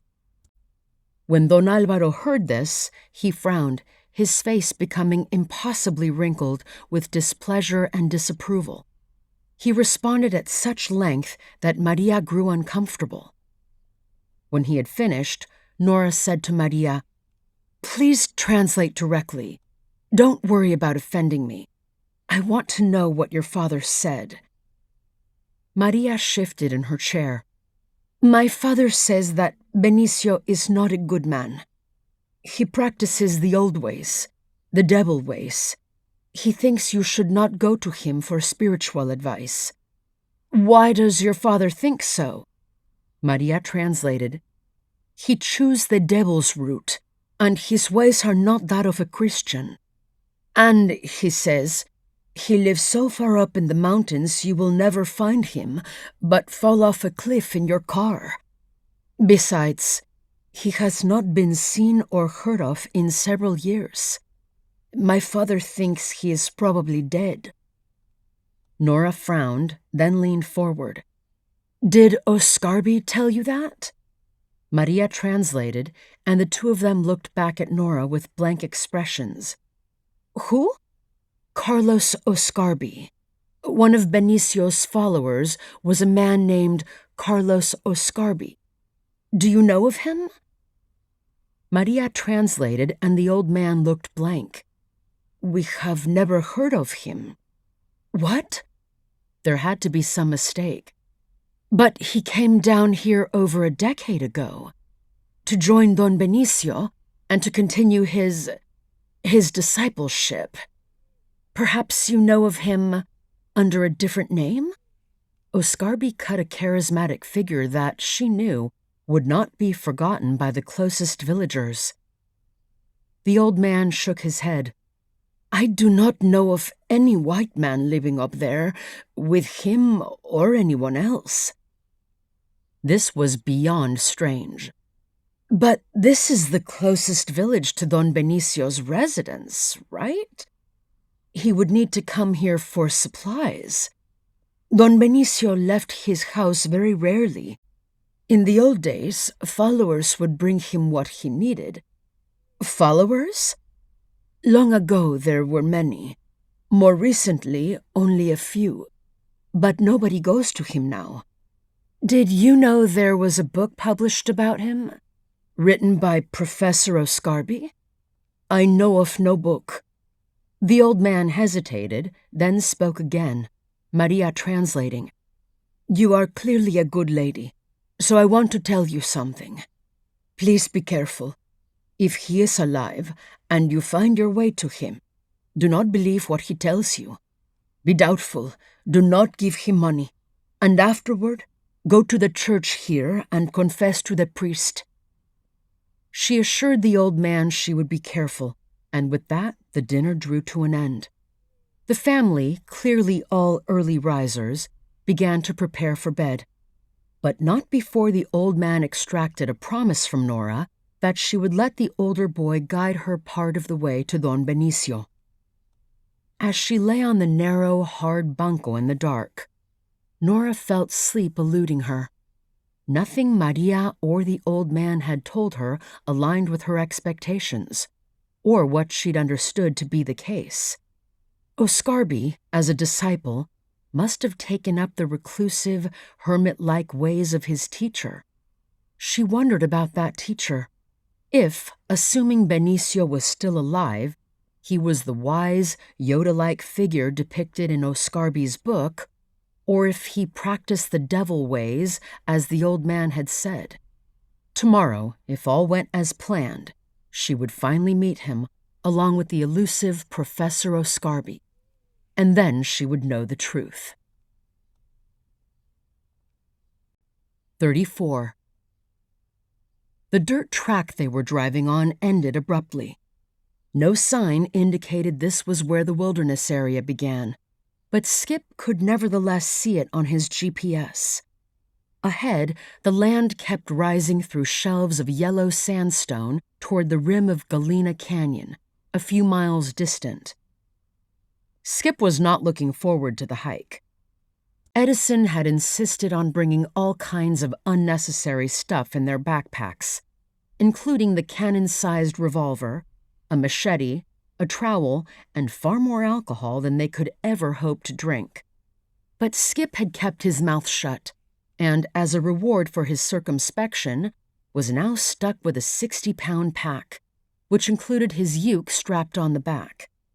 Edison, for his part, had a swollen pack that probably weighed 20 pounds more.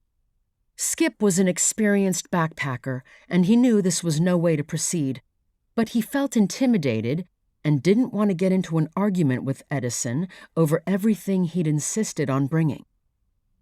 "Ahoy, navigator! Which way?" Skip consulted his phone. There was no cell reception, but he downloaded the USGS maps ahead of time, and the satellite GPS connection was working well, showing where they were on the topo map. He consoled himself with the fact that it was not a long hike, 6 miles at most, and after the first gentle uphill part, it would be all downhill. There were no trails, but the ponderosa and fir forest along the rim had broadly spaced trees, and a ridge ahead of them, descending to the canyon floor, looked like a possible way down. "This way," he said. Edison was in an expansive mood and took the lead, hiking fast along the ridgeline. Soon, views opened up into the canyon, a stunningly picturesque and dramatic rupture in the earth formed by the Galena River. Skip could see it far below, a shining ribbon winding in sinuous curves and lined by gigantic cottonwoods. Beyond the grass-covered canyon bottom stood sandstone walls that glowed in red and orange bands, carved by time and water into otherworldly spires, slots, and alcoves. They started down and, winding their way along the descending ridge, at last reached the bottom. By then, Skip's back was killing him, and he gratefully dumped his pack on a grassy flat above the river, a beautiful, shaded campsite. It remained cool at 8,000 feet of altitude, and the summer rains had generated an explosion of wildflowers. 4 hours of daylight left," Edison said. "Plenty of time to explore." Dumping his pack next to Skip's, he set off practically at a jog, binoculars in hand, stopping from time to scan the canyon walls, benches, and hills above the river, full of excited chatter about the Galena and their mysteries. It was, Skip thought, like a fairyland for him. They forded the river and began scrambling up the steep prominence on the far side, Skip struggling to keep up. "The room blocks where the Galena lived," Edison panted as they reached the height of land, "will be concealed and hard to find. Most of them are probably up various side canyons." He scanned the landscape with his binoculars for a moment, then pointed. "See that slot canyon over there? I guarantee there's a ruin in that." He charged down the far side of the slope. Skip, barely recovered from the climb after the river, followed. Crossing a grassy floodplain, they reached the rock wall in which the slot canyon lay, little more than a crack in the sandstone facade, carved by flash floods, the walls sculpted and smoothed. It narrowed still further as they moved up it, enclosing them in shade and cool stone. A thread of water wound down over a bed of light sand. "Whoa," said Edison, stopping and bending down. Lying on the pale sand was a perfect arrowhead, napped from black obsidian. "Wow," said Skip. "That's a beaut." Edison slipped it into his pocket. Said Skip. "You know, we shouldn't be taking anything." "An arrowhead?" Edison gave a snort. "Everyone takes arrowheads. I mean, if I didn't, the next person up here would. Or it'd be washed into the river and disappear forever." "Right," said Skip dubiously, reminding himself of the many arrowheads he'd found and kept. They continued up the twisty canyon, jammed with fallen fir trunks and boulders. The stream of water created a cool, fragrant ambiance. Suddenly, Edison pointed. "There!" Skip looked up and was amazed to see a perfect little cliff dwelling in an alcove about 30 feet over their heads, built on a wide, flat ledge. The sandstone face that rose above it was covered with petroglyphs pecked into the rock. Spirals, images of deer, and a spectacular stylized bear with 4 pointed stars on its body. A steep crack led up to the ruin, evidently used by the former inhabitants. It was incredible. Beautiful. Without another word, Edison started up, making his way along the narrow ledge that slanted upward. Skip followed. At one point, the ledge had fallen away, forcing them to step over a yawning gap, but within a few minutes they had arrived.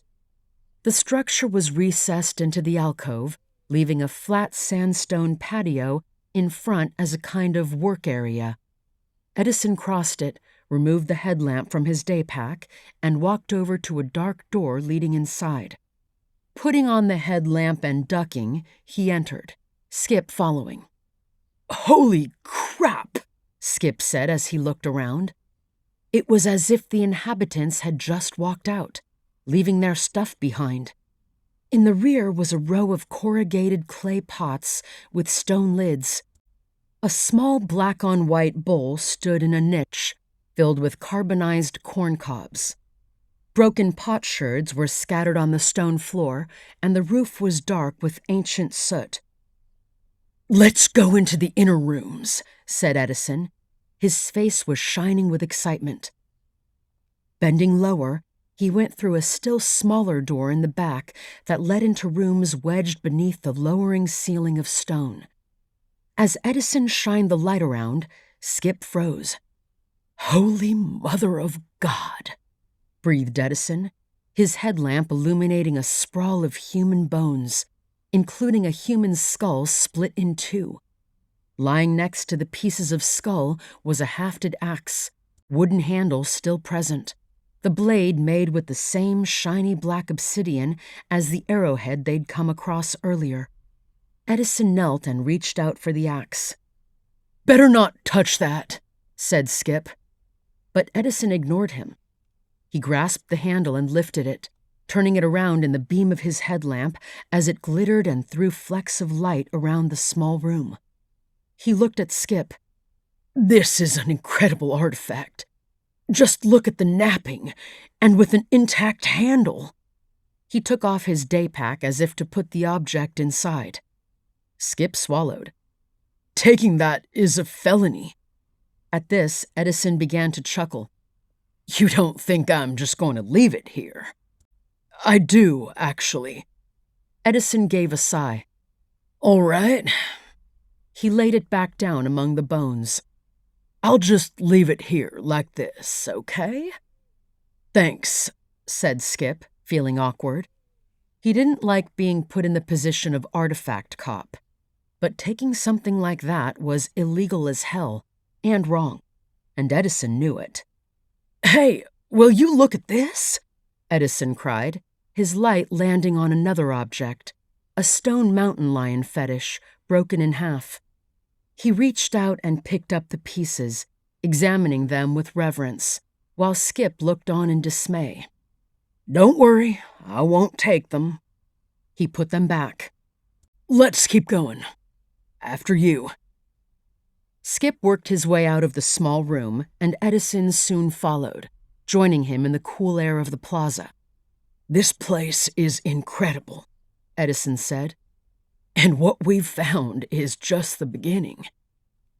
Incredible wasn't quite the word Skip would have chosen for this scene of violent death. Spooky was more like it. He felt a shiver of creepiness. They explored side canyons until darkness forced them to return to their packs, where they set up camp. It was, Skip mused, a place of wonders, chock full of untouched ruins, but also unsettling. Edison seemed to have an uncanny knack for knowing exactly where to find them. It was almost as if he were channeling the ancient Galena Indians. Several times he'd vanished among the labyrinthine room blocks, once for nearly a quarter of an hour. They had found several other skeletons, many with arrowheads or axe heads mingling with the bones, some with their skulls bashed in. Edison had kept a few things, arrowheads and several axes, arguing with Skip each time, but leaving the truly important stuff behind. Skip remained uneasy, but said no more about it once they'd left the ruins. Edison was so thrilled by everything that there was little Skip could have said that would have stopped him anyway. And there was, he told himself, some truth to the idea that it was only a matter of time before looters discovered the canyon. In fact, he wondered why they hadn't already. That was strange, very strange. When they got back out, he decided, he would definitely tell Nora about their discoveries. He'd been noting them on his GPS, dropping pins at every location, many of which had probably never been recorded before. Even in July, when the sun went down, a chill came into the air. They set up the tent and lit a cheerful fire for dinner. After a meal of steaks, Edison had brought down a couple of New York strips in a soft cooler pack, and a bottle of wine. Out came the bottles of tequila. Edison cracked the seal of one, pulled the cork out with a pop, took a swig, then passed it to Skip, who took his own good swallow of the fiery liquor. 20-year reposado, said Edison. $500 a bottle. It's amazingly smooth, said Skip, taking another sip. Only the best, said Edison. Isn't this place just incredible? Skip nodded. You could spend a month in here and not explore it all. Just imagine this canyon during its heyday. Those meadows along the river planted with irrigated fields, kids playing in the river, women cooking, men coming back from the hunt with deer slung over their shoulders. And then, he paused dramatically, the invasion comes. He took a long pull of tequila, eyes shining in the firelight. They come in from both ends of the canyon, I'll bet, in a pincer movement. Warriors are already secretly deployed along the canyon rims. The Galena are trapped. They run screaming for their dwellings in the side canyons, mothers scooping up their kids. They pull up the ladders, man the arrow ports, and fight like hell. But it's too late. The invaders are too many, the surprise too great. Edison swept a dramatic hand over the dark cliff faces. It wasn't just a war. It was genocide. One by one, the Galena's cliff dwellings fall to the invaders, and they're massacred. Men, women, children, skulls split, brains beaten in. The invaders are not there to steal, but exterminate. They don't loot the dwellings. Oh no. They leave everything as is, the bodies left where they fell, to show the world what they did. At this, Edison rose and bowed extravagantly. And that, ladies and gentlemen, is what happened. Skip applauded. He was feeling good, his earlier apprehension dispelled by liquor and a full belly. Bring out your uke, Edison said, and let's make some music. Sure thing. Skip opened the lightweight traveling case, pulled it out. I thought you had a vintage Martin, Edison said as Skip pulled out a small blue ukulele with a fretboard of dark wood. I do, but no way in hell am I gonna bring that out here. But this... He patted the instrument proudly. is a pretty sweet substitute. An Enya 25D, less than $100 if you can believe it. Really? Yup. That way, I don't mind the dings and dirt. Edison reached for his own pack and drew out his expensive replica bone flute. Then he paused, eyes drawn once again to the canyon walls. You can tell, he said, by how carefully those cliff houses were hidden, and by their arrow ports and thick stone walls, that the Galena must have been really, really afraid. Edison's words were beginning to slur together. And with good reason. But here's the question. Were the Galena afraid because there were bad dudes out there, or because they themselves were the bad dudes? He laughed and swigged, then handed the bottle to Skip. Skip had had plenty, but he thought, what the hell, and took another good pull himself. He could feel his head starting to reel. And now Edison leaned toward Skip, his face glowing with liquor.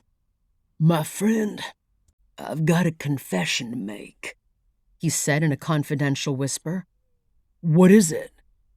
Without another word, Edison put the flute aside, reached for his day pack, and drew it toward him. He unzipped the top and felt inside, pulling out a large Ziploc bag with something inside wrapped in a paper towel. He drew it out. It was the obsidian axe. Skip stared, a creeping feeling of alarm coming over him, dulled by alcohol but not extinguished. I was naughty, Edison said, now taking another bag and then another out of his backpack. He opened them, then unwrapped and displayed the items within. The obsidian axe, a small but exquisitely painted effigy pot of a bird, a polished stone pipe, a child's finely woven yucca sandal, and something Skip had not seen in the ruins that Edison must have picked up in secret. A pair of praziolite lightning stones. 35. The fire had died down to coals. The instruments had been played with decreasing virtuosity as additional liquor was consumed, then put away. The empty bottle of tequila lay to one side, glinting in the reddish light from the coals. Skip looked at it. Had they really consumed the whole thing? Jesus. He looked over at Edison, stretched out beneath his rumpled sleeping bag, mouth open and drooling. Skip, drunk as he was, could not get to sleep. He felt nauseous and hoped he wouldn't throw up as Edison had, stumbling out into the bushes to heave. He had staggered back into the firelight, slurred something incomprehensible, tried to crawl into his sleeping bag, gotten all tangled up, then passed out. Now he lay on his back, hands behind his head, listening to the night sounds. It was getting cold. Skip was desperate for sleep, but every time he closed his eyes, things began to whirl. His gorge began to rise, and he had to open his eyes again to hold back the nausea. Christ, he should have restrained himself. That tequila was wicked stuff. What time was it? They had talked and talked, or rather Edison had talked, for what seemed like hours. Skip had listened, his own thoughts lingering on the artifacts Edison had taken. Taken in spite of all his warnings. And those lightning stones, where the hell did those come from? Skip knew that such ceremonial objects were supposedly found only in kivas. Had Edison managed to find a kiva during one of those intervals when he'd vanished? Skip closed his eyes again, but then the whirling started, right on schedule. He might just as well puke and get it over with. Some desert creature could enjoy what had once been a delicious strip steak. He fumbled to his knees and felt around unsuccessfully for his headlamp. What the hell? He exited the tent. The coals in the fire were collapsing, opening red gashes. There was no moon, and the ground was so dark it was like standing in a pool of night. He couldn't see his feet, but he shuffled forward anyway, holding his arms out in front of him. The dark shape of a ponderosa was just visible, maybe 50 feet ahead. That would be far enough. Groping and shuffling in the dark, he reached it just in time to retch once, then a second time. He stayed there, hunched over, for another minute or so. Then at last he straightened up, spat a few times, and wiped his mouth with his bandana. God, he felt better. Amazing what a good puke could do. A cool, piney air was drifting with the breeze, and he took a long, deep breath. His head was clearing a little. He stood still, taking in the night air, feeling its salubrious effect on his drunken state. He didn't want to go lie down again and start whirling. No, he'd stay here for a moment, just standing, just breathing. He could see the faint glow of the dying coals, a smudge of red in the sea of black. It looked inviting, and he shivered a little, feeling the edge of cold. Sliding into the sleeping bag would be nice, but before he lay down again, he had to get his head clear. As he gazed around, he saw something. The reddish smudge of the fire winked out, then reappeared a second later. Skip blinked. It was almost as if a dark shape had moved in front of it. He squinted at the faint, distant glow. Nothing. As he stared, a small collapse of ash opened a slash in the heap of coals, and the fire glow brightened a little. But then, silently, the glow was blotted again, and then again, by shapes. Dark shapes, moving more slowly this time. Skip stared, his heart pounding. It wasn't some drunken figment of his imagination. He was certain of it. Several shapes had moved past the fire, blotting it out as they went. Were animals circling the fire? He hardly dared breathe, listening intently. The only sound was the distant murmur of the Galena River, invisible behind him. He wanted to yell, call out, do something, and yet a most dreadful fear seemed to paralyze him.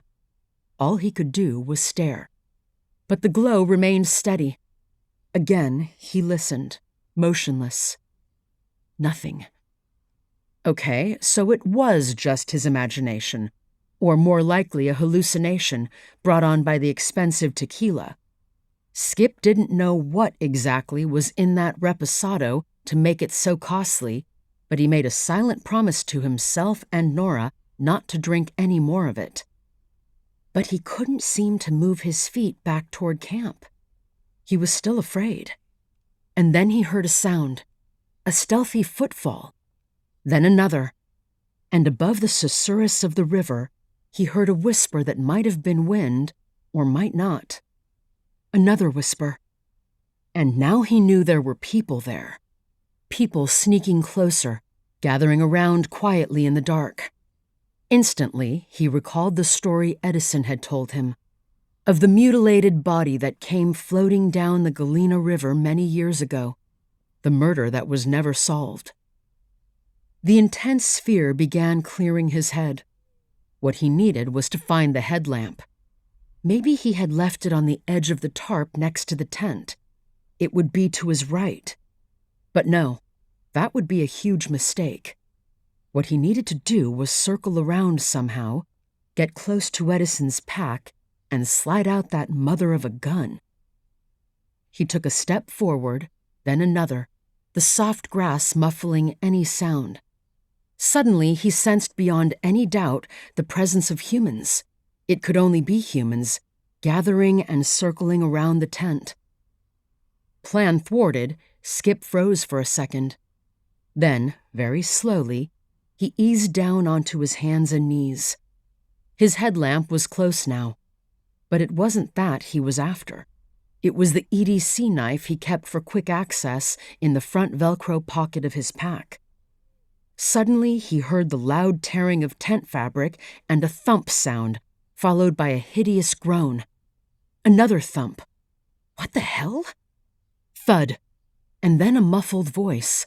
A garbled, groaned-out, "Fuck!" a voice that was unmistakably Edison's. Instantly, Skip broke out of his paralysis.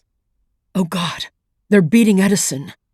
His fingers found the edge of the tarp, and he frantically swept his hands over it, quickly making contact with his pack. He snatched at it, fumbling it in his panic, trying to grab his knife. There was a muffled scream. He could hear what sounded like Edison fighting drunkenly in the tent, thrashing, grunting, followed by more horrible blows. "Hey! Hey, you!" he screamed, rising to his feet and stumbling forward, orienting the knife with nerveless fingers and then flicking its blade open, only to feel it slip out of his hand again. "What the hell?" Skip crouched blindly, frantically searching the grass. He heard a rush toward him and instinctively began rising to meet it. A second later, he felt a soggy blow to his ribs that sent him to his knees with a grunt, then a second blow to the side of his head, sending him to the ground and into oblivion. 36. At dawn, the Bell 407 FBI chopper had risen from its pad at Kirtland AFB, where the Bureau kept its air assets. Corrie was in it, along with Sharp and 4 evidence response team spotters. Corrie was nervous. Her request for a search of the other 5 prehistoric lighthouses marked on Driver's map had not been met with enthusiasm and had been approved only after many questions. Helicopter time was expensive, it required a lot of personnel, and it generated a ton of paperwork. They had already used a lot of chopper time wandering over the Badlands before finding the second victim. Nora's speculation, seconded by Corrie, that there might be other recent victims at the bases of the 5 lighthouses on Driver's map, was met with skepticism from the special agent in charge and a lack of enthusiasm from Sharp. But now they were up in the air, the sun just breaking the horizon. Sharp was quiet. It was hard to carry on a conversation with the thud of the rotors, even wearing headphones. Corrie looked out the big window as the Bell headed north over the Pueblo reservations along the Rio Grande, past Jemez Springs, over the Valles Caldera, before angling westward toward the Great Badland region surrounding Chaco Canyon. As she stared at the passing terrain, she was once again struck by just how big and empty New Mexico was, how most of it was basically uninhabited deserts and mountains. "Please, please, God, give me a dead body," she found herself thinking. She tried, at least half-heartedly, to shake this grim prayer out of her consciousness. As they approached the vast Badlands, the landscape below transitioned from the green slopes of the mountains to grays, whites, oranges, and purples.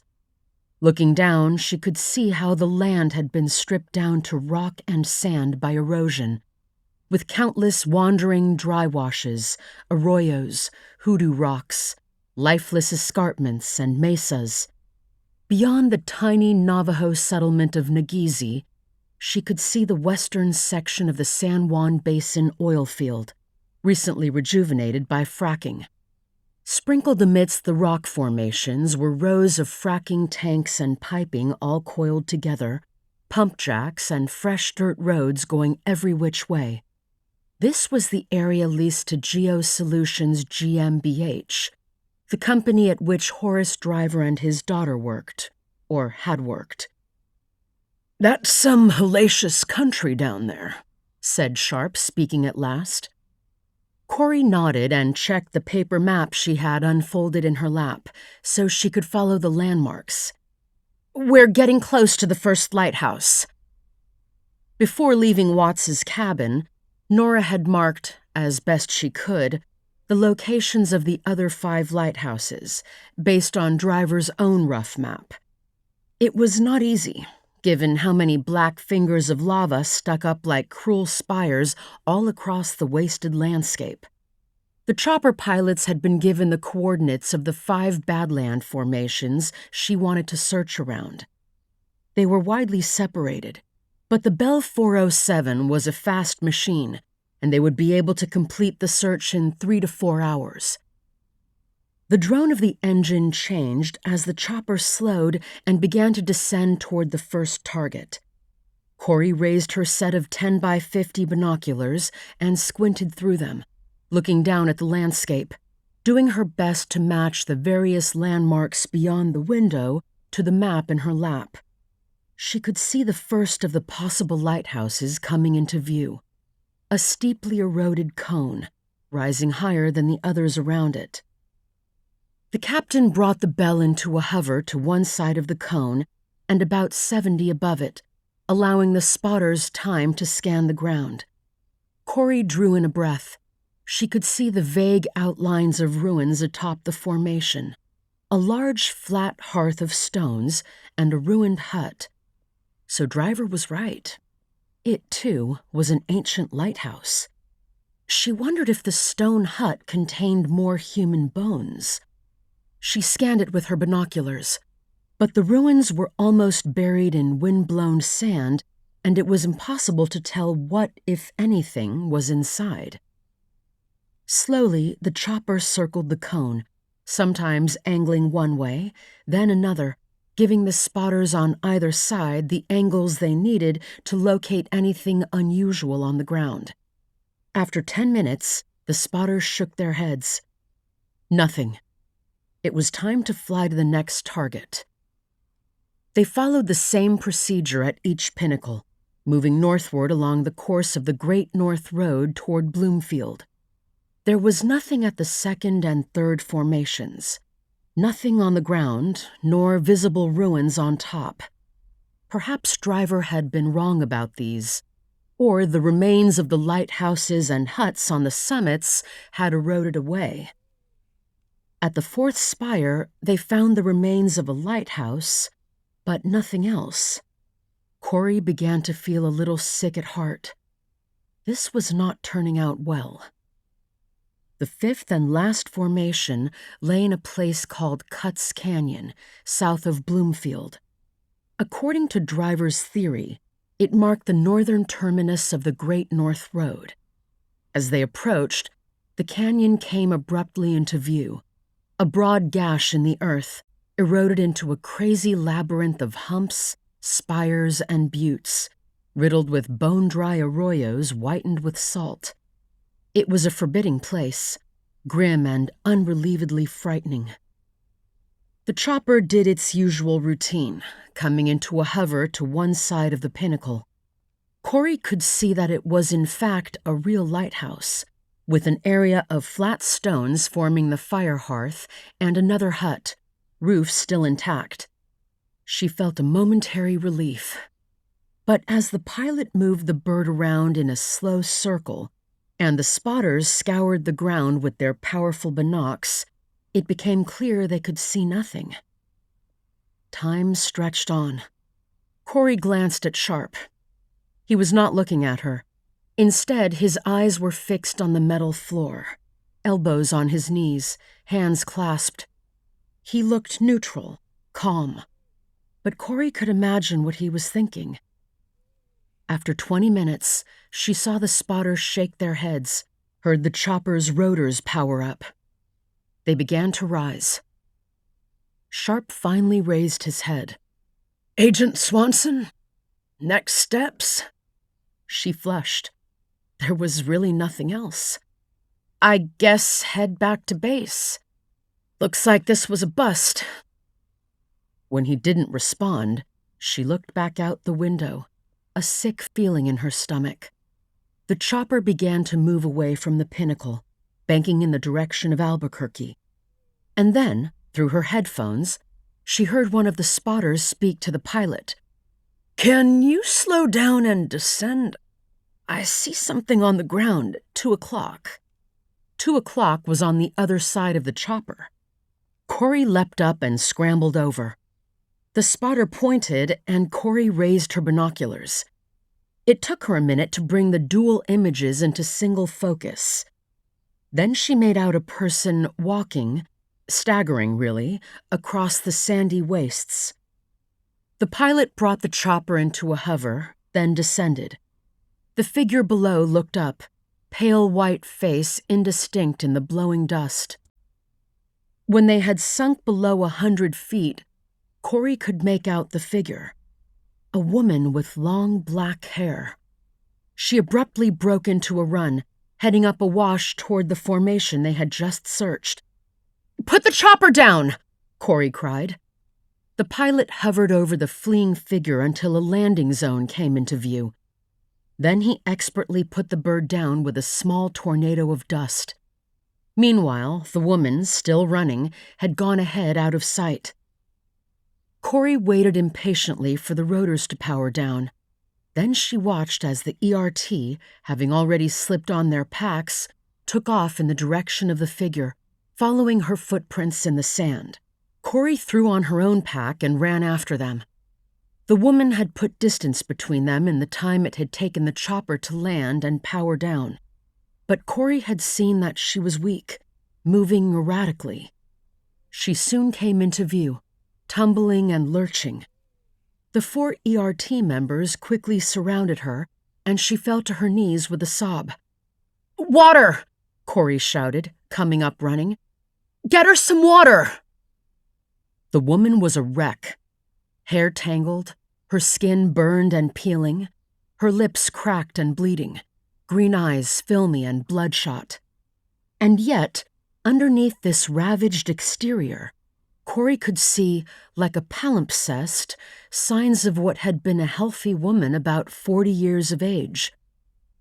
Corrie grabbed the canteen offered by one of the ERT members, went over to the woman and knelt, trying to take her hand. It was enclosed around something, and the woman snatched her hand away, concealing what was in it. Corrie held out the canteen. "We're here to help you. You need water." The woman eyed the canteen with wild eyes, hesitated, shook her head. But Corrie could see she was severely dehydrated, and so she unscrewed the cap, took a sip herself, let a few glistening droplets fall into the dust, and then held it out again. After a moment, the woman grabbed the canteen with both hands and started gulping down the water. As she did so, 2 green lightning stones fell into the sand. The woman, following her stare, snatched up the stones and stuffed them in her pocket before gulping down more water. "Easy with that," Corrie said gently. The woman drank some more, then spat out some water and tossed the canteen aside. The expression in her green eyes was dark. "I'm Corrie. What's your name?" The woman didn't respond.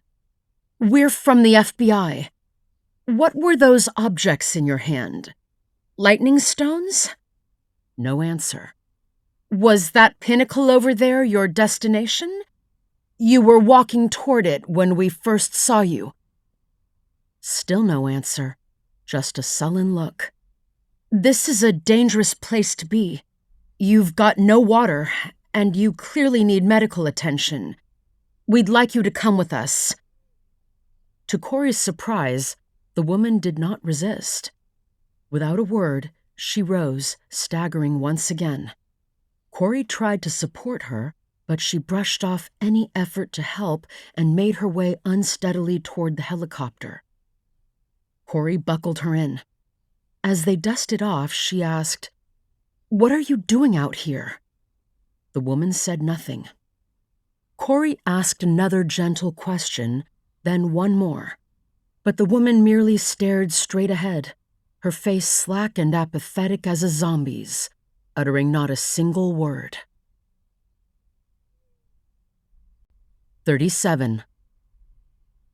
Maria's family had risen in the dark, and as a result, Nora, along with the older of the 2 young boys, set off at first light. To her surprise, now that it was necessary for him to provide directions, the youth proved to speak decent English.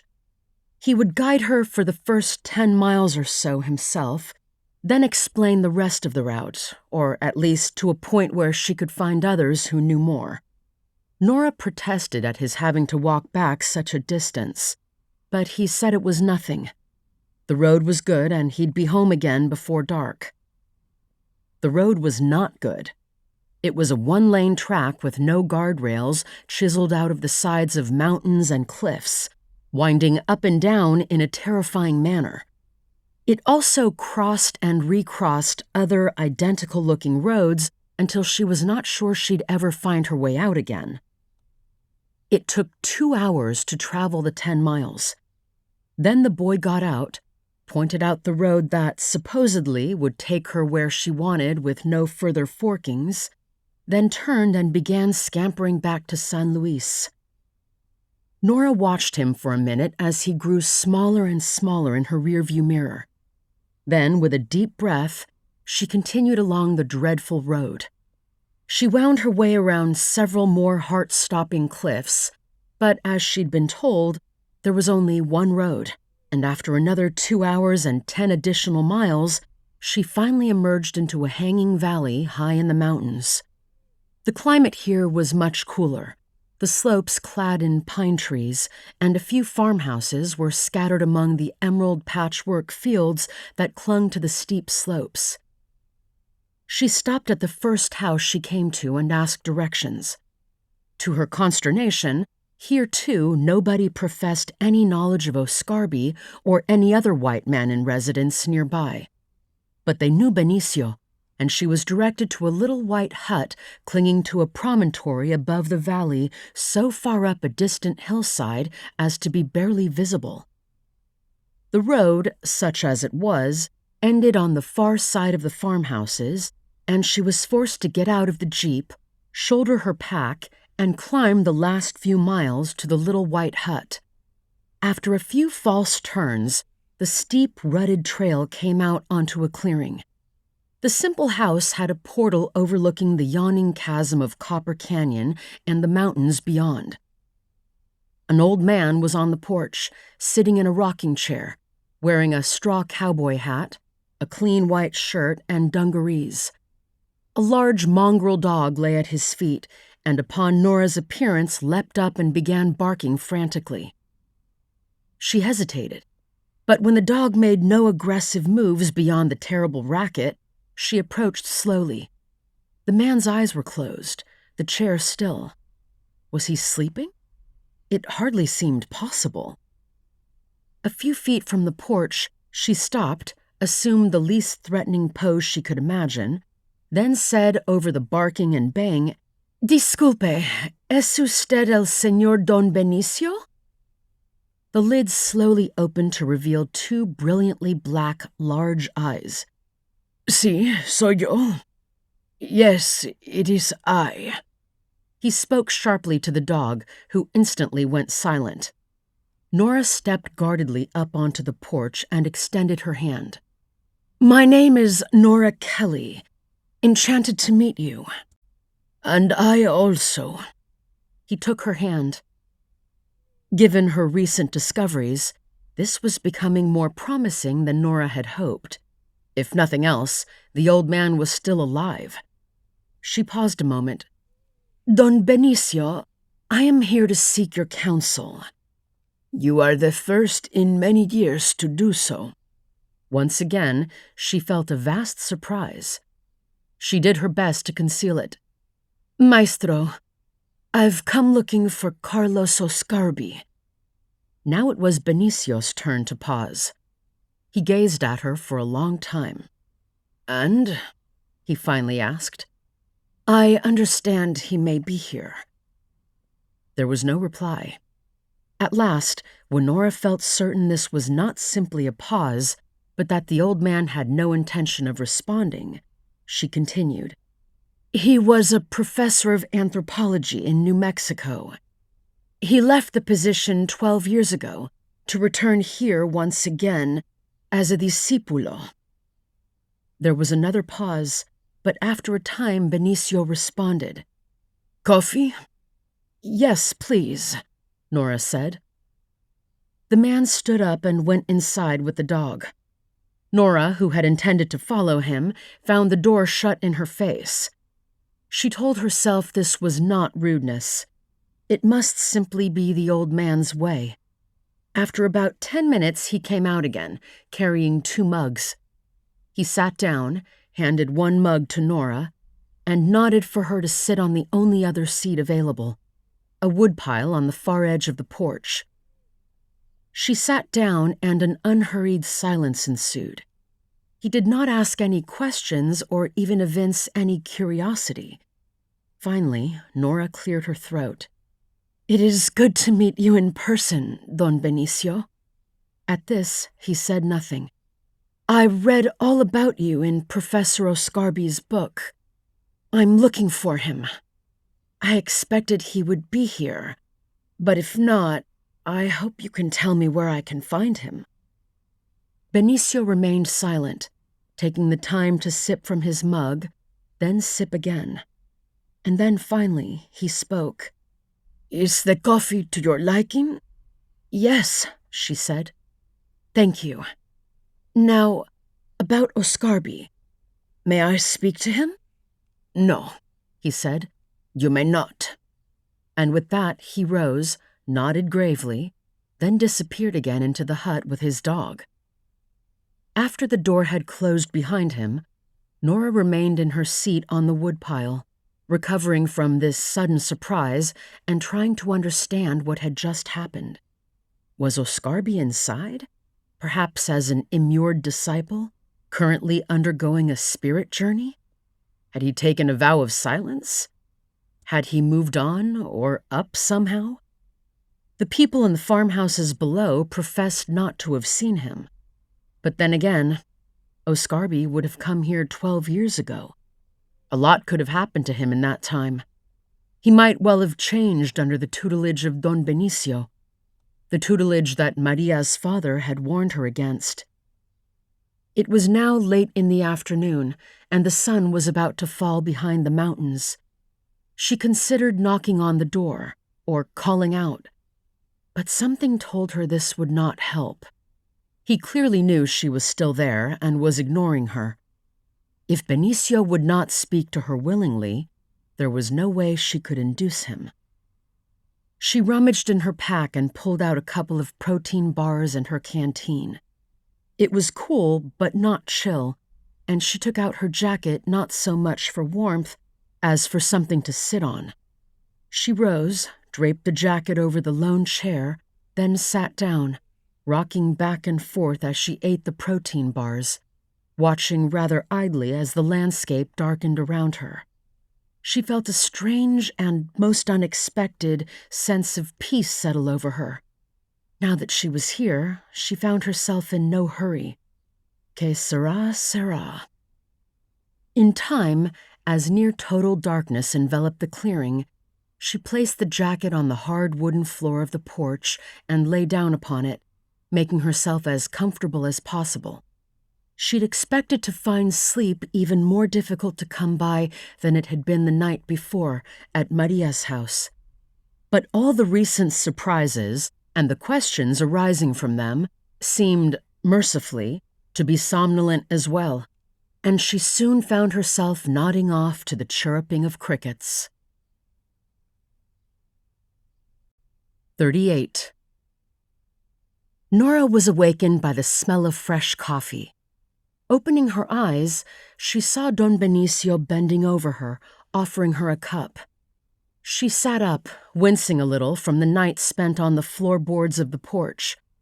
Despite the discomfort, she'd slept well, disturbed only occasionally, when the dog had woken up and remembered to bark at the intruder before curling up and going back to sleep.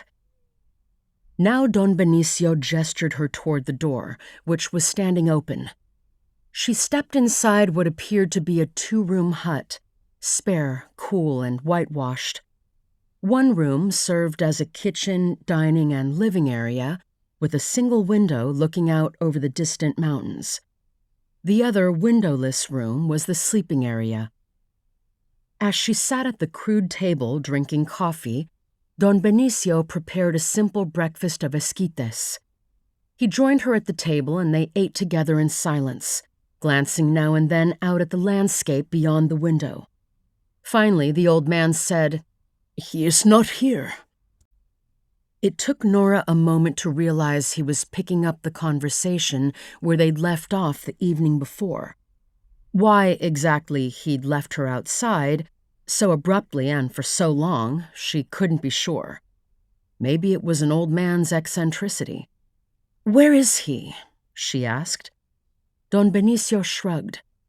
"Do you mean to say," said Nora, "that he has gone somewhere and will return? Or that he isn't here at all?" "I have not seen Carlos in many years," said Benicio.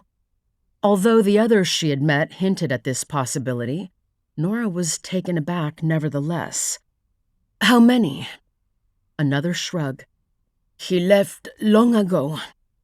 He never came back." "Wait, you mean he hasn't been in contact with you since he wrote his book?" "That is what I mean." Nora was shocked afresh. "So," she paused to organize her thoughts, "you haven't heard from him at all? He didn't present you with a copy of the book?" "He gave me nothing. I know nothing of any book." At this, Nora took a long, deep breath and drained her mug.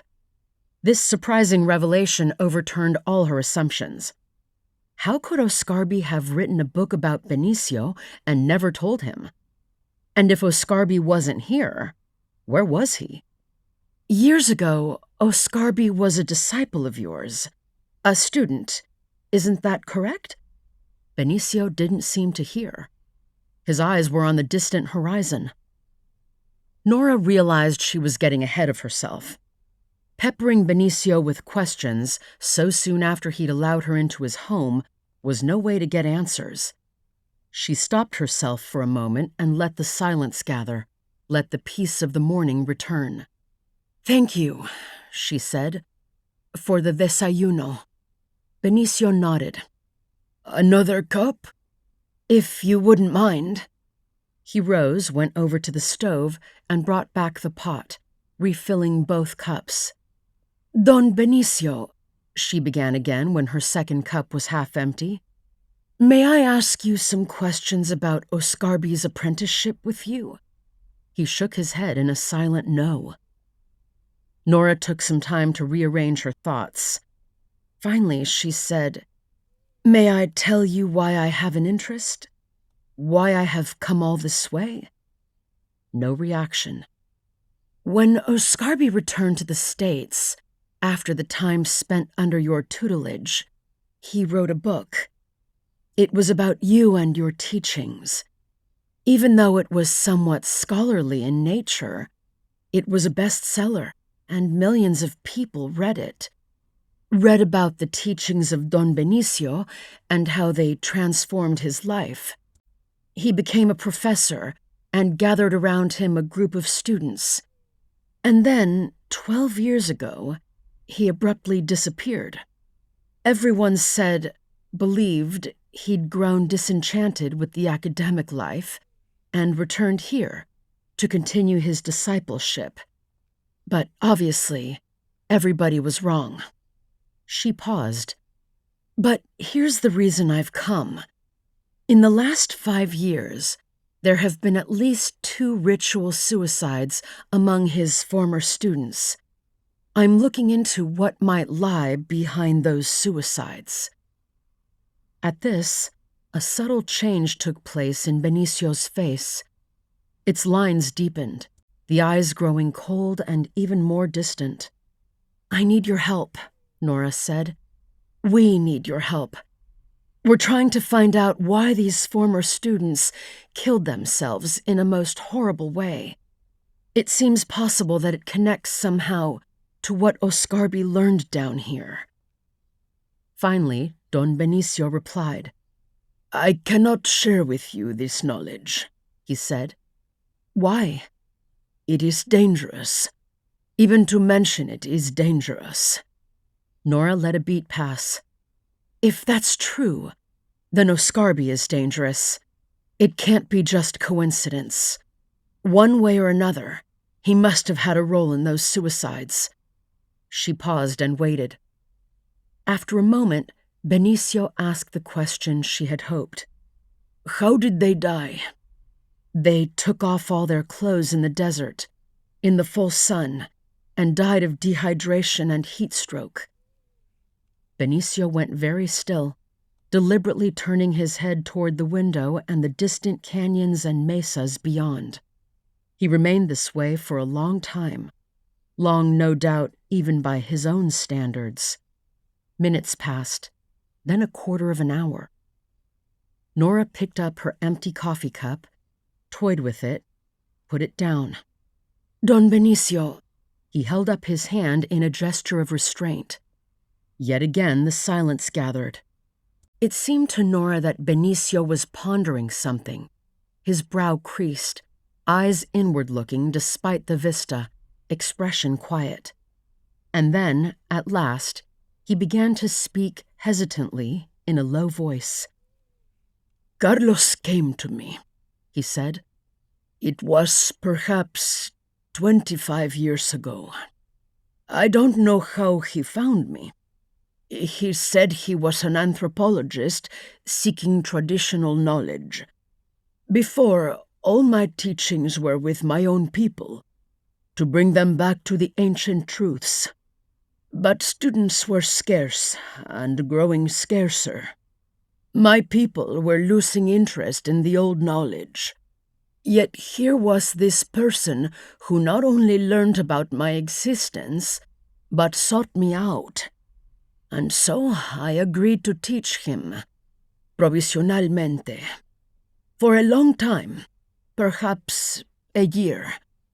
He was a very good student, maybe the most attentive and eager of all. He was greedy for information, always." His voice trailed off. Nora waited patiently. "The traditional way to knowledge is to open a door to the powers that live invisibly in the world around us. The key to that door is hikuri, peyote. There are many spirits that come through doors opened by hikuri. Some of these are spirits of light. Some are of the dark. And then there are the spirits we call duende, which can go either way. These last are spirits of trickery and gratification." He finished his own cup. "Carlos chose as his spirit a duende. That spirit found a receptive soul, took him by the hand, and led him down the paths to the dark powers." "You couldn't stop it?" Nora asked. "Keep him from that path? Or perhaps guide him back?" Benicio shook his head. "The attraction of power, especially the power of darkness, is very great. When Carlos first came here, he followed my lessons, wanting to learn. He wasn't sure if the teachings were real, or perhaps just old Indian superstitions. But in time he took hikuri, and eventually met his duende. Only then he realized the power was real, and that he, Carlos, could harness it. But a duende spirit is not only full of deceit, but patient. The process was slow, subtle. By the time I realized what had happened, he was already lost." "What then?" "I told him to leave. He took the power and knowledge with him and disappeared. I never heard from him again." "But—" Nora had become increasingly shocked. "He wrote a book. You really never knew that?" Don Benicio shook his head again. "I never knew it. Perhaps he did not want me to know it.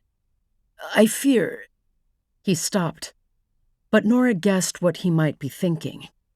Despite being scoffed at by certain scholars as fantastical, or even fiction, Oscarby's book might well have been academically sound, revealing truths that were never meant to be revealed. "Do you think," she pressed, "the deaths of these women might have something to do with all that you've just told me? Of Oscarby trying to harness these dark powers?" Benicio bowed his head. "It is possible. In fact, it is likely. Dark spirits are attracted by sacrifice, especially human sacrifice." Another silence fell. The temperature of the room, already cool, seemed to fall several degrees. And yet Oscarby disappeared 12 years ago, Nora said, almost to herself. Nobody has seen him. He seems to have left no trace. Don Benicio turned his dark eyes on her.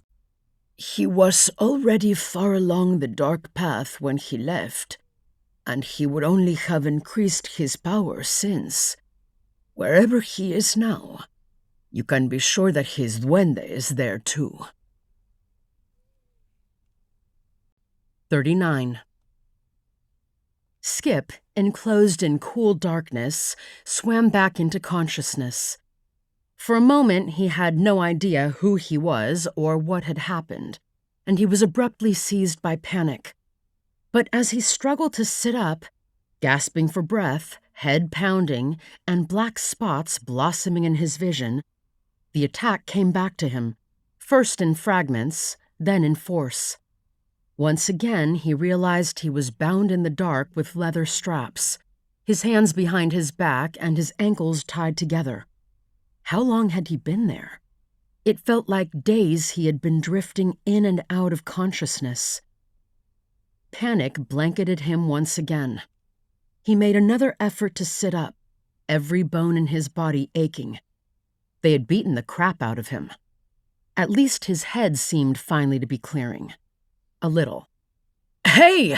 he cried out. "What's going on? Hey!" Nothing. The air smelled of earth and dirt, and the darkness was absolute. He was still underground. He practically choked, hyperventilating in terror. Who had attacked them, and why? Where was Edison? He dimly remembered, through a haze of pain, Edison getting a terrible beating. He struggled and screamed, then screamed again. The sound was muffled, dead. But there was no sound, no light, nothing. At last he managed to struggle upright, then began pushing himself backward with his feet, the only way the leather strips allowed him to move. The ground was hard dirt, and his heels dug in as he forced his way backward. And then, suddenly, he encountered something. A wall. He felt with his hands. It was smooth and felt as if it had been plastered. He could tell it was slightly curved. "Hey! Someone! Anyone!" It was like shouting into a hole. The panic surged again, and Skip fought to tamp it down. He had to think, figure out what to do. If only he knew what was going on, where he was, who these people were, what they wanted. Then maybe... He heard a faint groan in the darkness. It came from the other side of the cave, or well, or whatever hole he was in. With an effort, he turned around and began digging his feet in, pushing himself in the direction of the sound. His head pounded, and one of his eyes felt swollen, almost shut. There was blood crusted around his nose. He was thirsty and hungry. He gave a cry of surprise as his tied hands encountered something soft and yielding. A body. He slowly let his hands crawl over the clothing, the skin. He opened his mouth to cry out, "Who is it?" And then, for the first time, realized it might in fact be better if he made no sound at all. The body moved, and he heard another groan. Christ, it sounded like Edison. "Edison!" He shook the body as best he could. "Edison, is that you?" No answer. Skip prodded again, eliciting another moan. It sure as hell sounded like Edison. It had to be Edison.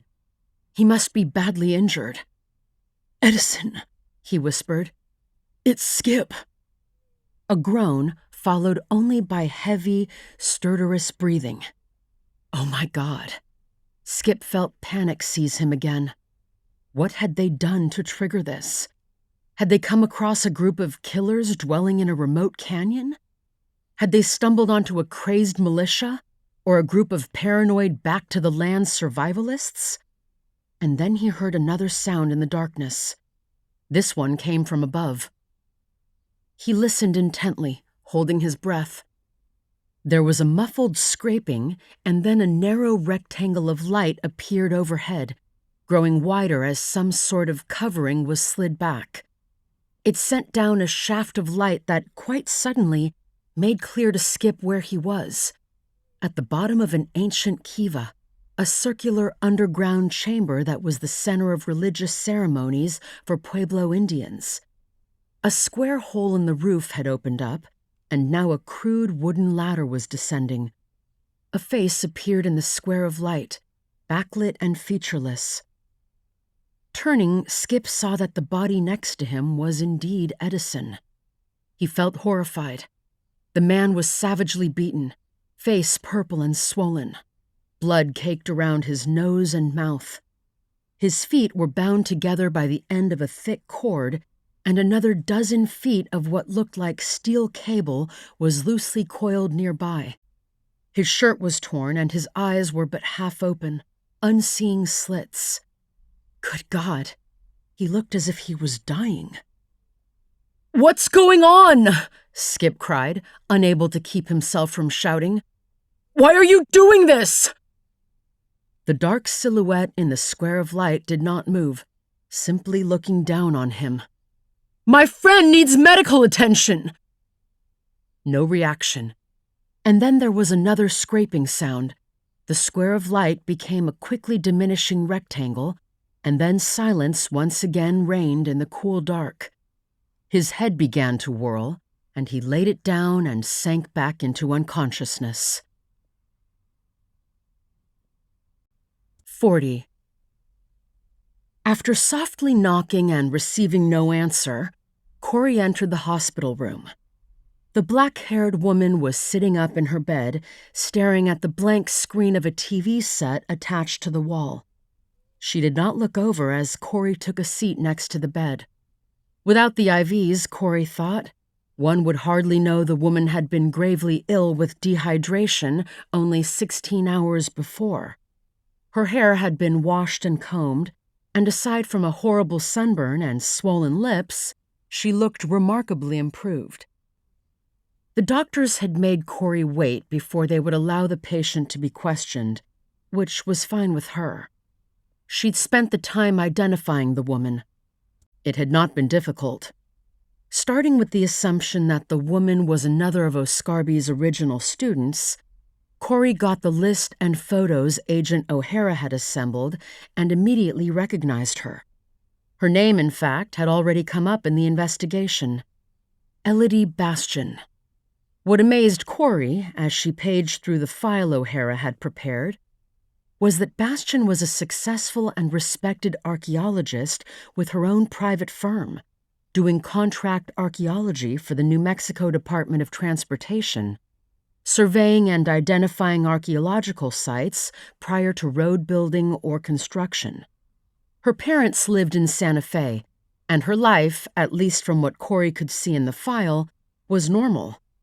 Single, 41 years of age, place of residence Santa Fe, registered to vote, taxes paid, no criminal record or even unpaid speeding tickets, mundane in the extreme. And yet here she was, having just attempted to commit ritual suicide in the most utterly bizarre and insane fashion imaginable. She didn't seem to be close to her family, and she had no boyfriend or romantic involvements, at least none that O'Hara had identified. Bastian had not been reported missing, perhaps because she'd not yet been gone long enough. In hoping to encourage the woman to talk, Corrie had faced a difficult decision. Should she notify her family now, or wait? She was desperate to get the woman's explanation of what she was doing and why, and wondered whether bringing her family into the picture would help or hinder. The woman had declined the use of a phone and would speak to nobody.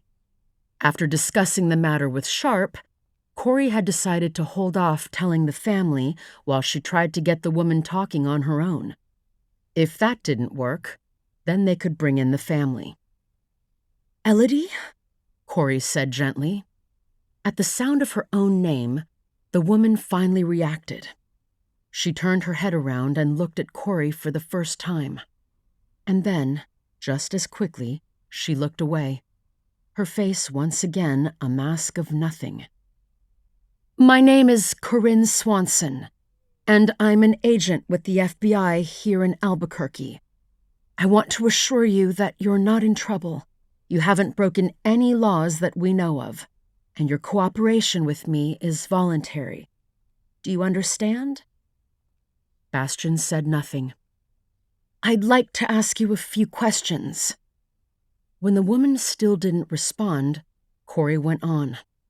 We're working on a case involving the deaths of two women, Miranda Driver and Molly Vine. I believe you knew both of them. They were colleagues of yours when you were a graduate student in the anthropology department at UNM. Professor Carlos Oscarbi was your thesis advisor. No reaction. Both women died by walking out in the desert, in the blazing heat, with no water, dressed improperly, just as you seemed intent on doing. It was as if Bastian were frozen, rigid, like a statue. I'd simply like to know why you and they acted in this way. A pause. It was as if the woman didn't hear her at all. Elodie, please. It's important for us to know why those women died. She waited. I'd like you to consider their families, desperate for closure, desperate to know what happened to their daughters and why. I was speaking with Horace Driver, Miranda's father, the other day. He's almost at the point of a breakdown over his daughter's death. You can help by telling us what you know. Nothing. If not for the families of Molly and Miranda, think of your own family. She just wasn't getting through. Corrie suppressed the impulse to stand up and shake the woman in an effort to snap her out of this silence. There had to be some way to get through to her. You were in Cuts Canyon, walking toward a Badland formation, a prehistoric lighthouse. Do you know what I'm talking about? Nothing. That's where you were going, right, Elodie? Corrie waited, keeping her breathing even. All right, step 2. I'm going to contact your parents and let them know what happened. I expect they'll come here and see you. I hope you'll share with them what you're not willing to share with me. Nada. It was hard to look at, even harder to comprehend. This woman just sat in her bed, as rigid as a stone, saying nothing, reacting to nothing. She was like a catatonic, or someone who'd been brainwashed. Like a member of a cult. And it was a cult. Corrie was sure of it now, with Oscarbi as its leader, controlling his disciples with sexual coercion, drugs, and bogus religious twaddle. She wondered how Nora was doing in the Sierra Madre of Mexico, whether she'd tracked down Oscarbi. It might be worth the FBI issuing an extradition request to get him back here and make him explain what was going on. But Nora would be back in a day or two, and then she would know a lot more. But Oscarbi had gone back to Mexico a dozen years ago. Was he running the cult from afar? And why were these suicides happening only now? Or had there been others, as yet undiscovered? It made no sense. In a final attempt to get a reaction, Corrie reached into her briefcase and brought out the green lightning stones. She held them toward Bastian. You were carrying these. What do they signify? Elodie Bastian turned and looked at them for a brief moment, with a flicker, finally, of something like emotion passing across her face. But then her face set into a mask once again, and she turned her gaze back to the dead television set. 41. Skip emerged from a groggy stupor in the pitch dark. He must have dozed off, helped along by what was probably a concussion. But how much time had passed? A day? 2? It seemed like he'd been there forever. The fear and the cloud of pain in his head was distorting his perception of time. He had a vague recollection of someone giving him water, but no food, and he was ravenously hungry. He'd stopped calling out. It was a stupid exercise in futility.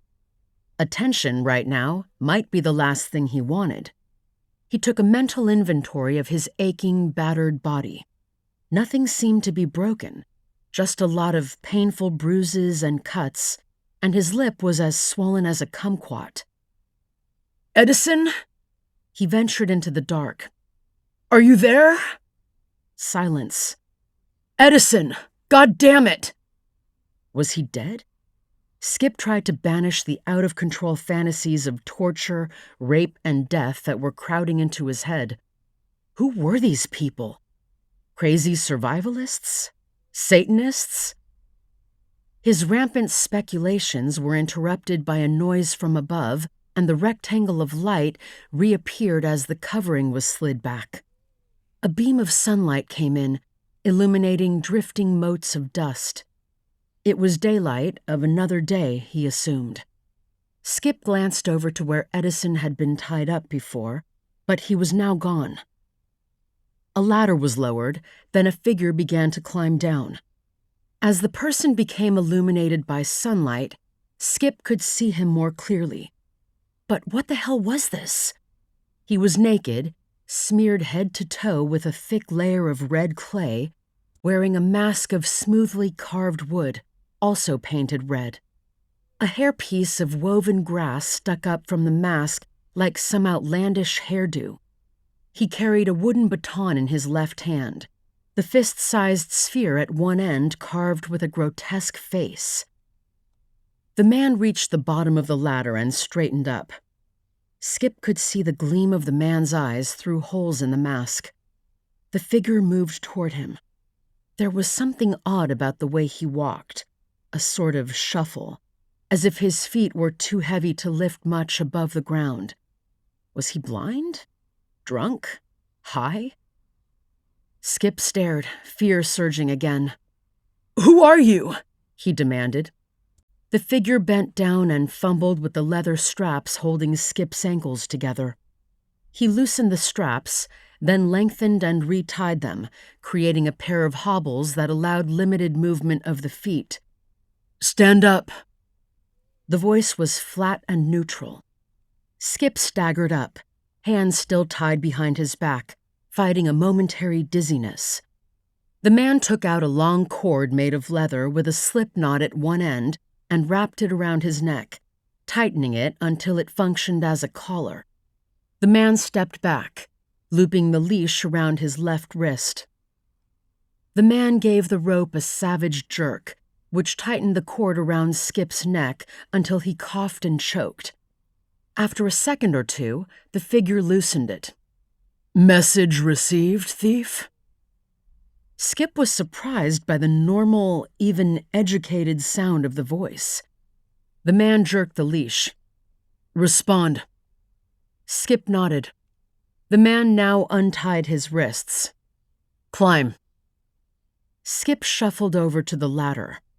The hobbles made climbing difficult. But the ceiling of the kiva was low, and it was only moments before he emerged into the sunlight. He blinked in the dazzling light as his handler once again tied his arms behind his back. I'm no thief. Desecrator. Hold on, that wasn't me. The handler struck him a sharp blow on the back of his head with the club. Shut up. Skip's headache burst back into his consciousness, temporarily forcing everything else away. He closed his eyes, fighting another spell of dizziness, which gradually passed. When he reopened them, he made an effort to focus on his surroundings. He was atop a steep, long mesa about 100 feet above the river, but still enclosed within the walls of the broad canyon. 3 other men were gathered at the end of the mesa. They were naked as well. 2 of them smeared with red clay and wearing the same polished masks and grass headdresses. They were shuffling in a crude circle around one of 2 tall tripods of lashed poles. Something was hanging from the tripod they circled. Skip could not make it out clearly from between the passing forms, but as the 3 stopped again and began a low chant, he saw with a spasm of terror that it was a body, beaten and covered in blood, hanging head down from the tripod by a cable. Son of a bitch. It was Edison. Hair matted and stiff with curds of blood, tongue lolling. These motherfuckers had killed him. "Jesus Christ!" Skip cried out in dismay. He felt another blow to the back of his head.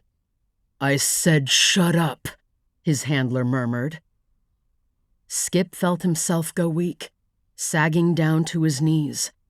His handler jerked him back up with the leash, grabbed his jaw in one meaty paw, turned it upward, then blew some powder he'd cupped in his other paw into Skip's face. Skip coughed, choked, and sneezed as he felt the unknown substance enter his nostrils, mouth, even his open eyes. It felt like a million tiny pieces of grit, each of them on fire. He struggled and gagged, even as the fiery pain receded to be replaced by a fog of delirium. What had been men lost focus and became shapes. Skip collapsed onto the ground, but his handler no longer tried to keep him standing. Through blurred and watering eyes, Skip could hear, as if from far away, a low chanting arise as the 3 figures began circling Edison's corpse. Then, vaguely, Skip saw the leader raise one arm, and something gleamed darkly. It was a dagger made of flaked stone, long and black and cruel. More chanting. Then the 3 men stopped circling, moved in tighter around the tripod, and abruptly screams broke out.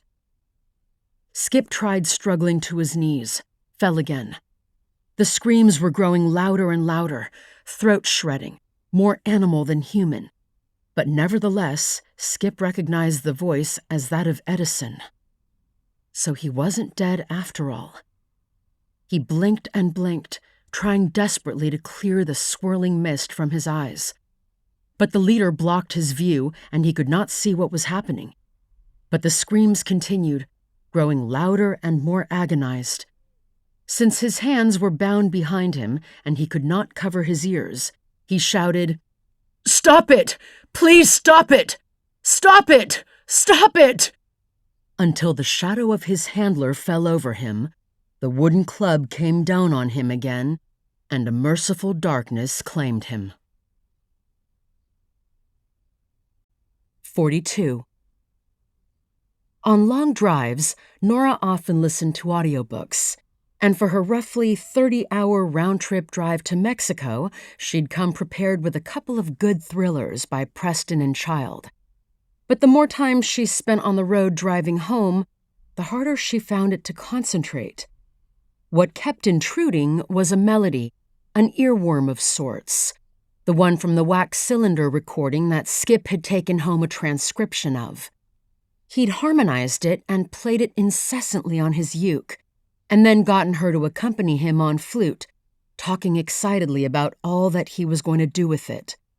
And then, in usual Skip style, he'd moved on to some other interest. It was dissonant, unsettling, with quarter tones that were not known in Western music.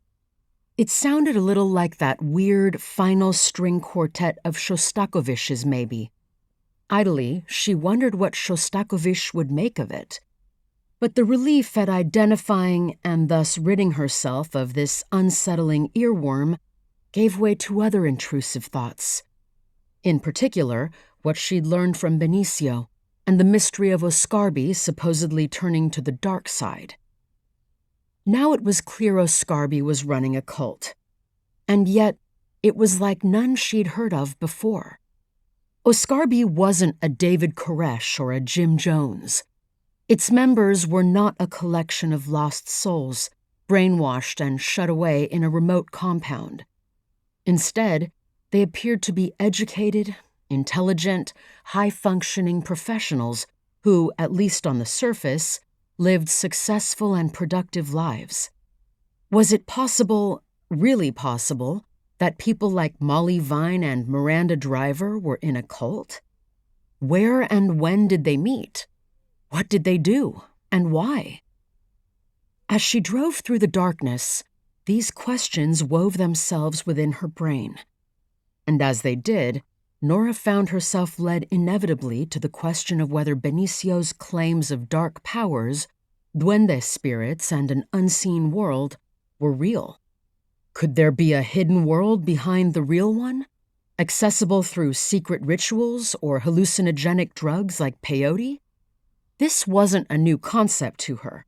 As an anthropologist, she was well aware that many ancient cultures around the world believed hallucinogens could put you in touch with a hidden and often dangerous world lurking behind the visible. Whatever the cultish dogmas were, Vine and Driver had apparently believed in them passionately enough to commit horrific, ritual suicide. It was midnight when Nora finally turned into the driveway of the little house she shared with Skip.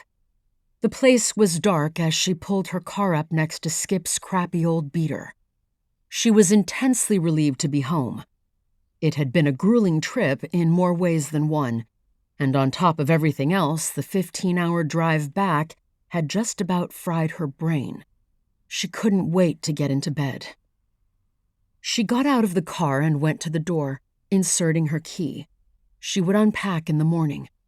She heard the reassuring barking of Mitty, their golden retriever, and when she opened the door, he rushed to her, wagging the entire back half of his body in a fervor of welcome, whining and licking her hand.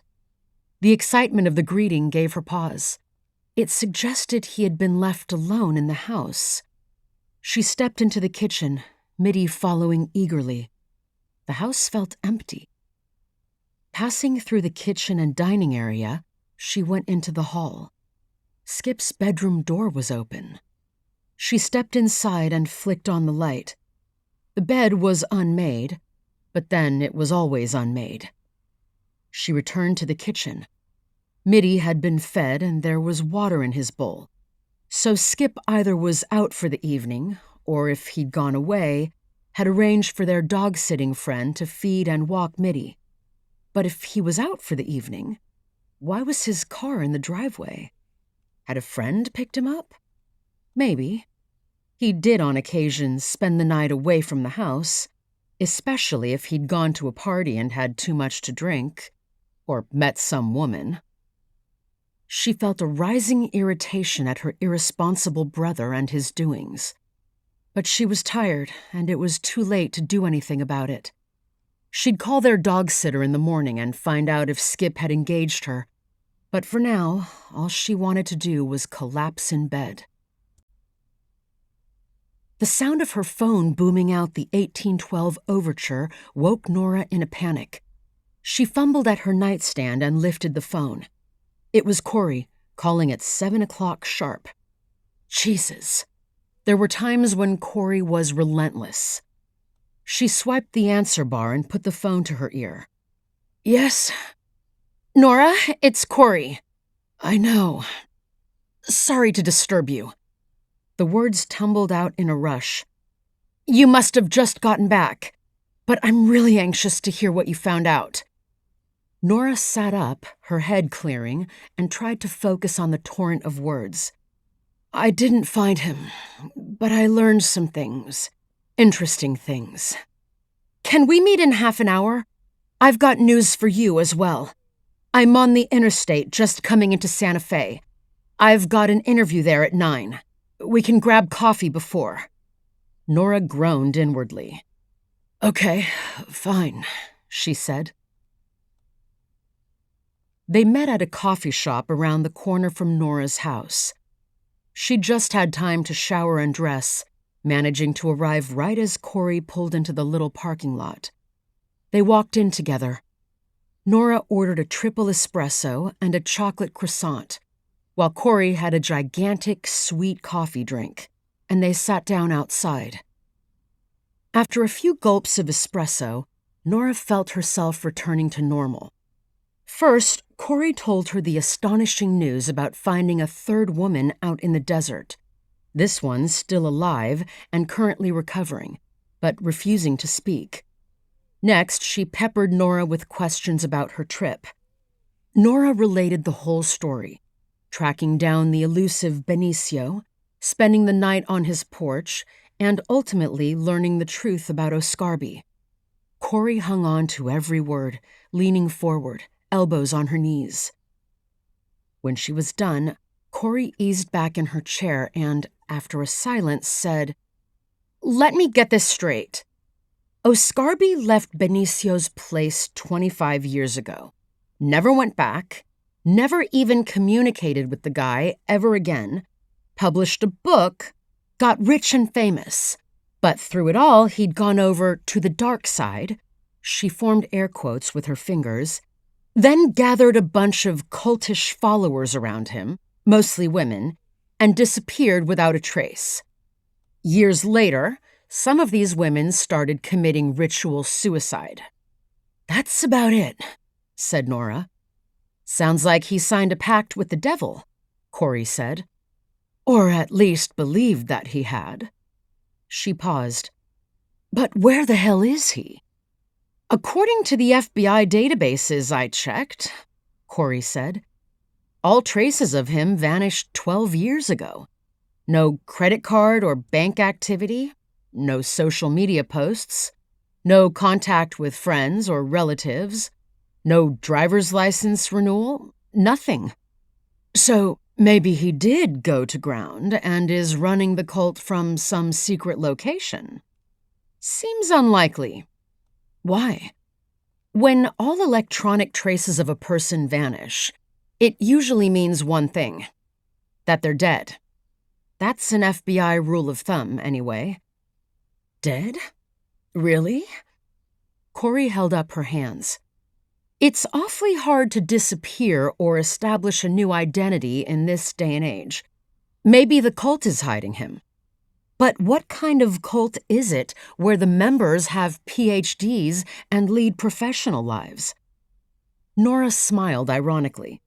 "The question occurred to me, too, although I know quite a few PhDs who are totally nuts.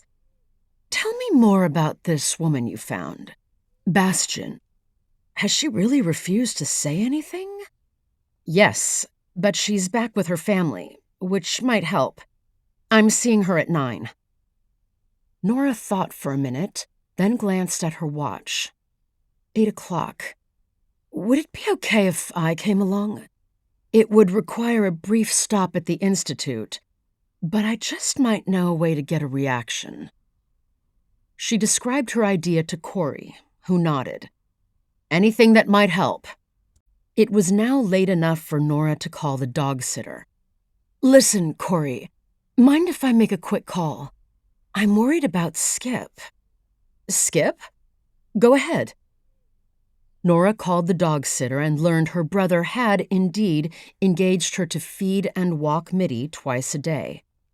The sitter said Skip was going camping with a friend. He didn't say where, and he'd been vague about when he'd be back, but he'd mentioned the friend's name, Edison. Nora hung up the phone, more anxious than ever. "Everything all right?" Corrie asked. Nora shook her head. "Seems he took off the day after I left for Mexico. Camping with that guy Edison." "That rich young collector you told me about? Where?" "I don't know." "Do you have a reason to be concerned?"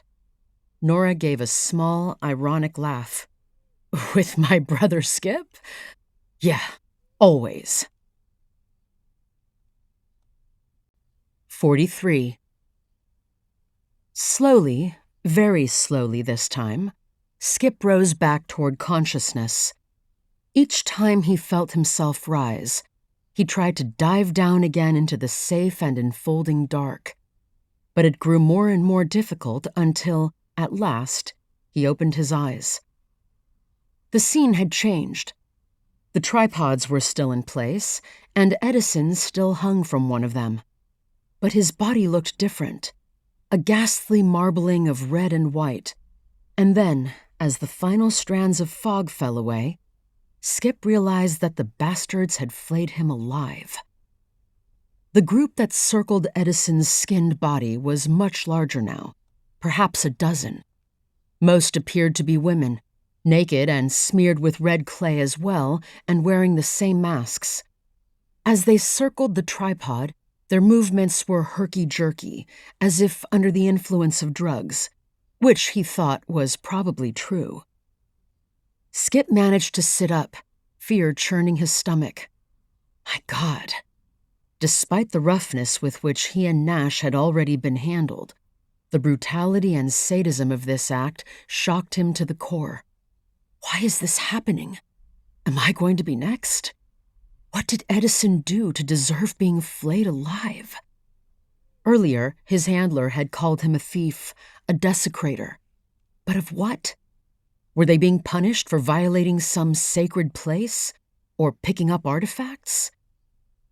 It was Edison's idea to keep this little excursion a secret. They'd told no one where they were going. No one knew where they were. No one would come looking for them here. Besides, Nora was away in Mexico. She'd promised him she would be back in just a few days, but there was no way of knowing how long she would be gone. Another thought occurred to him. They were not going to let him live after this. He was a dead man, for sure. God, poor Edison. With an effort, Skip tried to force away the memory of those prolonged, soul-wrenching screams. The group stopped dancing, stirring with excitement.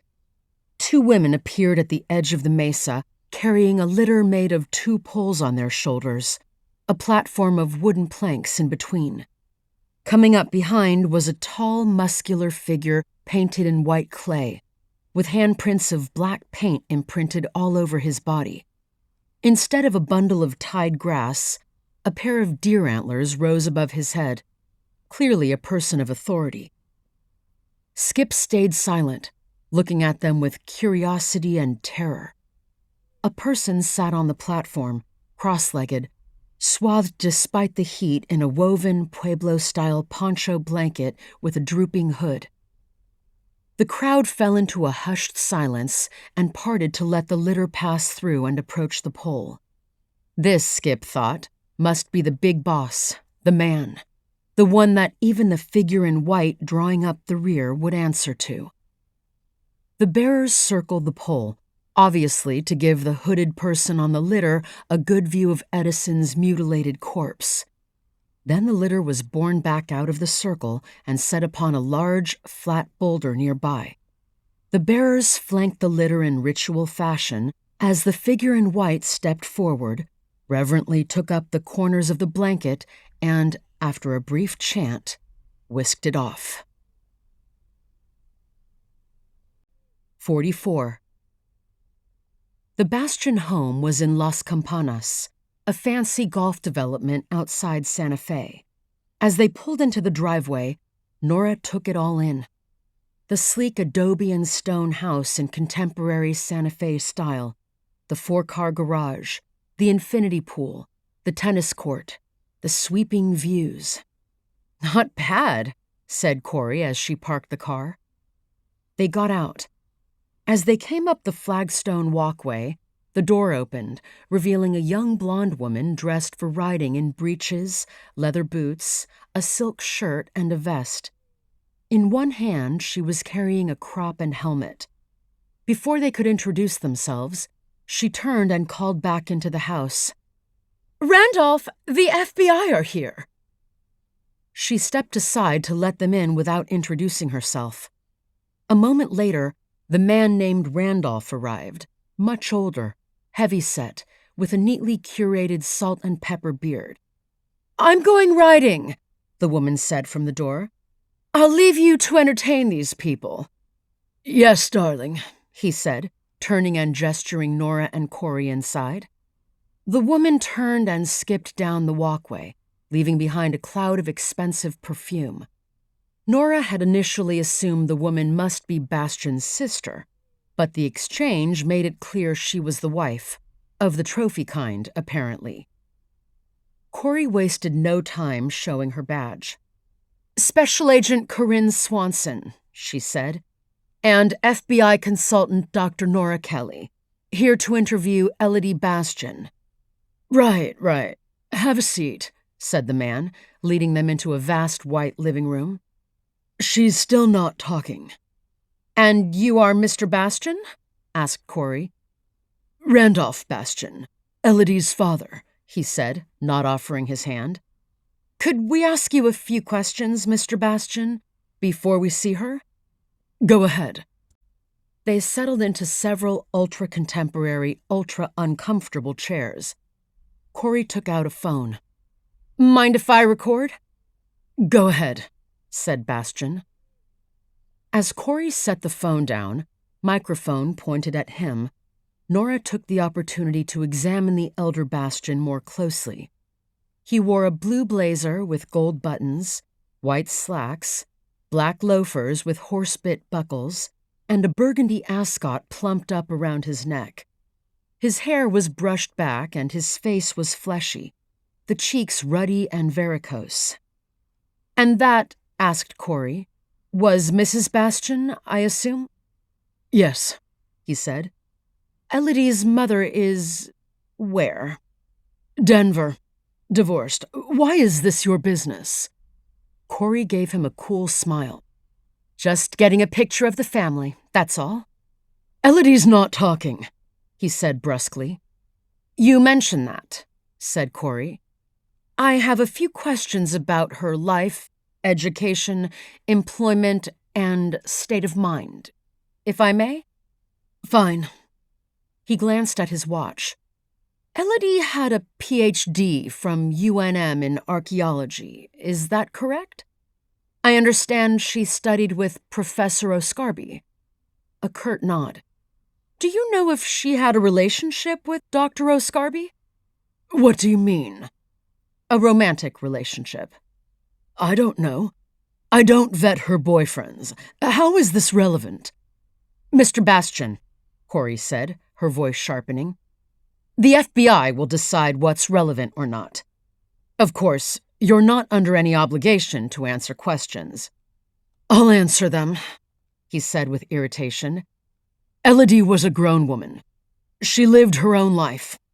I didn't interfere." "Did she have a history of depression? Was she ever treated for any mental health issues?" "Not that I know of." "But as her father, you would know, wouldn't you? At least during the time she was a minor." "You'll have to ask her mother. I was very busy during Elodie's childhood, and my wife was in charge of family matters." He fidgeted in his chair. "And what did you do that kept you so busy?" Corrie asked. "I managed a hedge fund." "I see.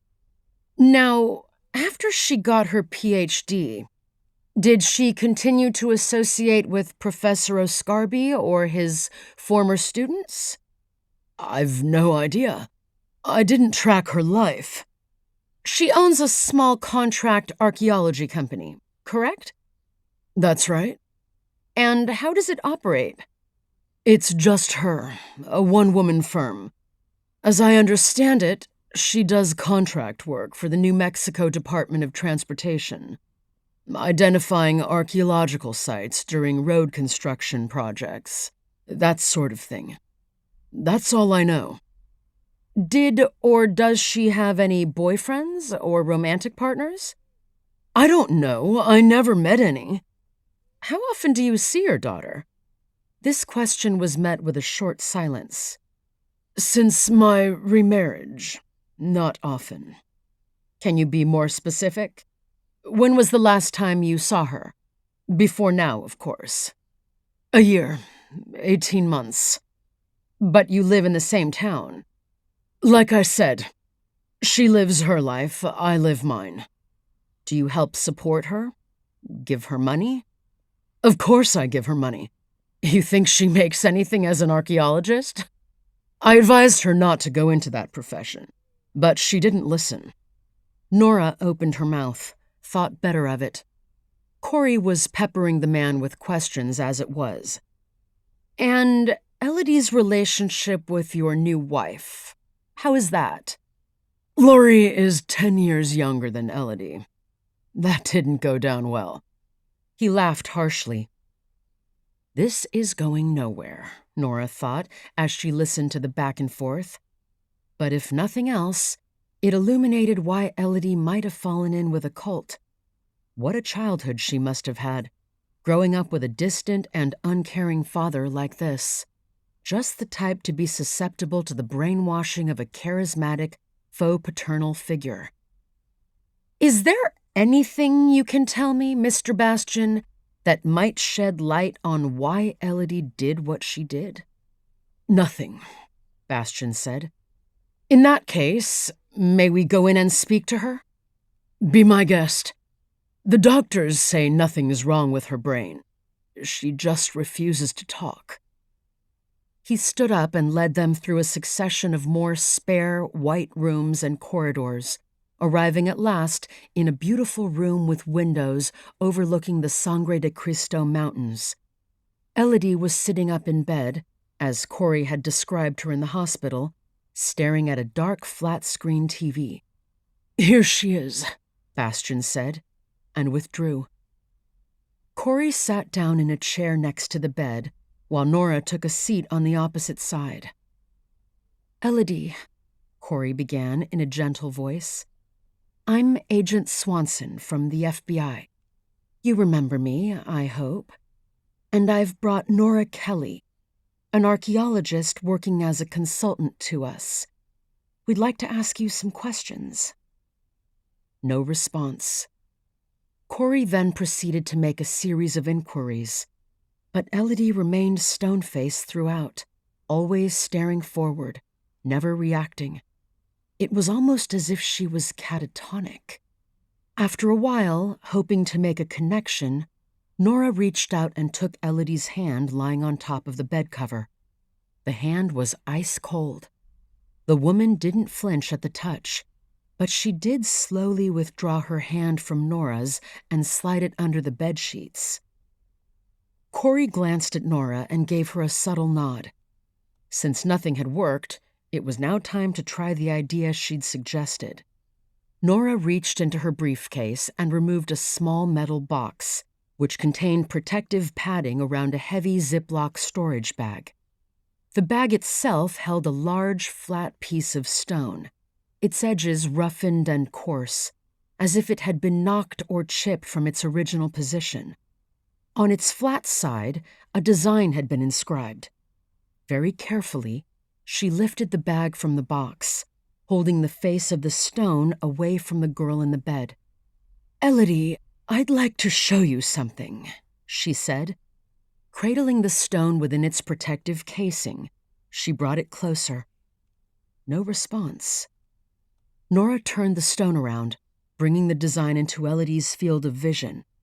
At first, the girl's gaze remained straight ahead, staring at the television. But then Nora saw a flicker of movement, and the eyes turned toward the stone. They widened abruptly, and she issued an involuntary gasp. Her face drained of color, and her lips trembled. But this reaction lasted barely a moment before her gaze once again swiveled back toward the television set, and her near catatonic composure returned. 45. Back in the car, Corrie turned to Nora. "So what does that strange design mean?" Nora took the metal box out of her bag again, opened it, and showed the chunk of stone to Corrie. On it had been drawn, quite carefully, a spiral design ending in a snake's head. "It's from the Institute's collection of items of Galena origin." "How did you know it would get a reaction?" "I didn't," said Nora. "But a reverse spiral like this is known to the Pueblo Indians as a sign of evil. It is believed witches use the reversed spiral to project their evil power. The Galena ones always have the feathered serpent as a head." She paused. "I took the trouble of getting an authentic specimen from the Institute collection, We could never put it on display given its associations, because I thought that might get more of a reaction out of her than simply a sketch I made myself. She recognized it, but she didn't talk. I don't think she's ever going to talk, Corrie said. I think she's withdrawn from the world, and no wonder with that monster of a father.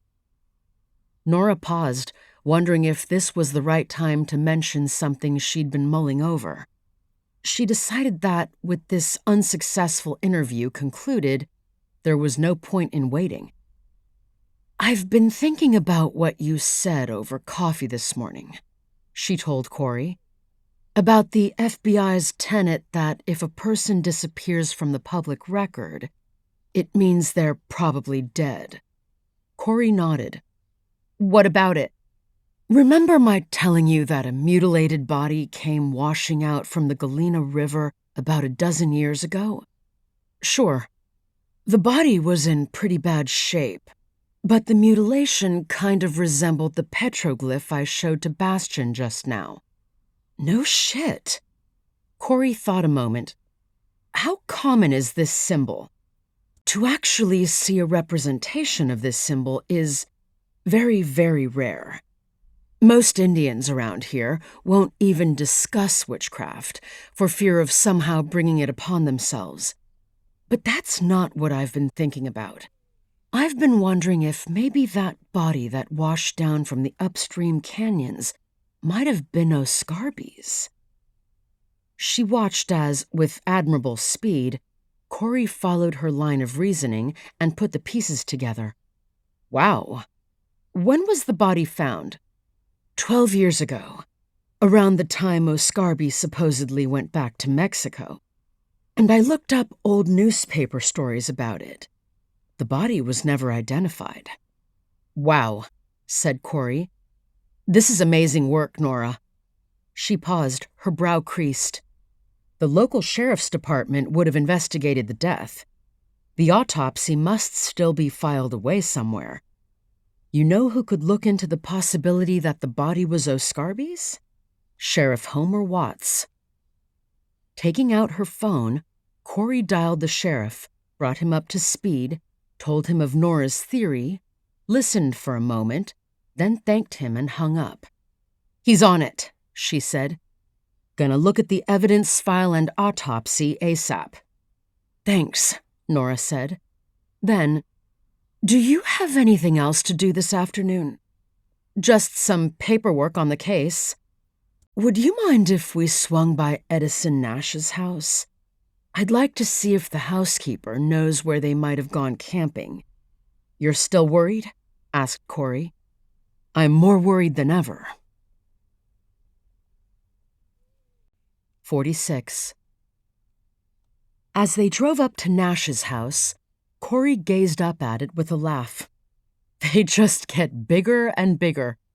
There's a ton of money in this town, Nora replied. I grew up here, and I watched it pour in. It's still pouring in. They parked and walked up to the heavy antique mesquite gates in the wall surrounding the house. Corrie pressed the bell. After a wait, she pressed again. A voice crackled over an intercom. Who is it? Special Agent Corrie Swanson, FBI. A silence. Is this joke? Came the voice. No, it's not a joke. A few moments later, the gate was unlatched and opened, and a battle axe of a housekeeper stood before them, arms crossed, like some medieval guard. You really FBI agent? She demanded, staring at Corrie with an openly disbelieving look. Corrie held up her badge. The woman stared at it. Oh, may we come in? All right. They followed her across the inner courtyard and into the house. Nora remembered it from her earlier visit, the walls and surfaces crowded with Native American artifacts. We'd like to speak to Mr. Edison Nash, Corrie told the housekeeper. He not here. What this about? He in trouble? No one's in trouble, Corrie said, speaking calmly. We're just hoping he can help us with a few questions. Where is he? I don't know. When's he due to return? He was supposed to be back yesterday. You have no idea where he went? Camping. He got the gear and they pack it in the truck. They? Who was he with? The tall, skinny friend. I not remember his name. Skip? That's it. Nora broke in. He didn't say where they were going. No. They look at maps and then they leave. Which maps? They in the study. The housekeeper led them into Edison's grand study. There, on a large marble coffee table, were scattered several USGS topographical maps. Nora went over and had a look. They were of Galena Canyon and the Badlands to the east. Squinting more closely, she made out pencil marks tracing a set of roads that led through the fracking Badlands to a dead end at the eastern rim of Galena Canyon. Oh boy, said Nora. She turned to the housekeeper. Did they take Edison's car? Truck. What kind? Nora asked. A brown F-150. Nora paused. Why did they go camping? Mr. Nash often go camping. He liked to see old ruins. Corrie glanced at Nora, who looked more worried than ever. What now? She asked. Nora checked her watch. It's just 1. If we leave now, we can be at the trailhead by 4:30 and down into the canyon by 7. You mean go get them? Yes. Corrie said nothing, thinking this was an overreaction. Skip wasn't the most reliable individual, but he was an adult, and she had long felt Nora was too protective of her brother. Maybe we should wait until tomorrow and see if they show up. Doesn't it seem likely they just decided to stay a little longer than planned? Maybe, but I just don't have a good feeling about this. What do you think they might be doing? They're just camping, right? I don't know, but Galena Canyon... She drew in a breath. I'm going now.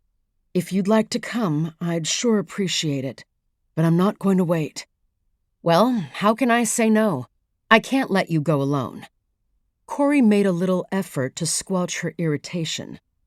Nora had, after all, made the crazy trip to Mexico that broke wide open her investigation, and she owed her a big one for that. Thank you, Corrie. Really, thank you. I appreciate it. 47. Behind the wheel of the black SUV, Corrie did her best to thread her way safely through the fantastical landscape of spires and hoodoos. They had passed several large no trespassing signs put up by the oil companies, and now far ahead she could see a large drilling rig, a row of green fracking tanks, and several white pickup trucks.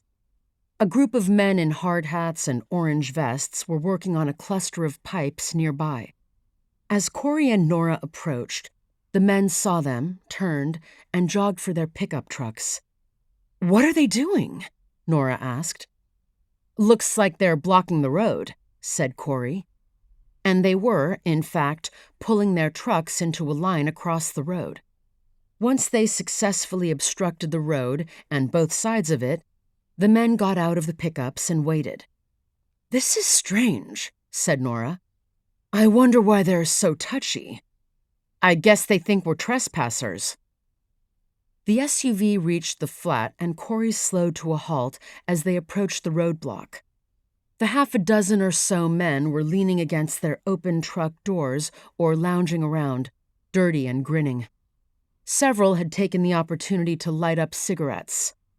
One had a cigar. Kind of ugly to be Harvey girls, said Nora. Besides, I don't see any restaurant around. Two of the men sauntered over.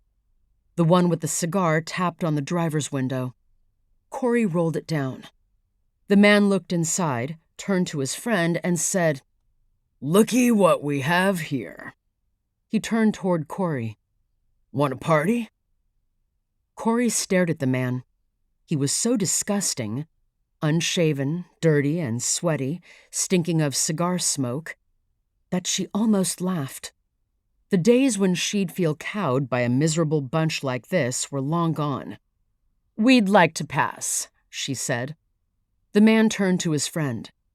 "The Buckle Bunnies want to go through. Gotta pay the toll." "What toll?" Corrie asked. "What's the toll?" the man called back to his friend. "Show us a titty."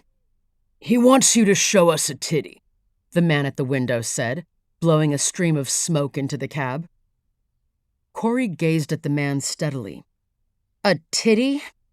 Half a dozen good old boys like you, and all you want as a toll is to see one titty?"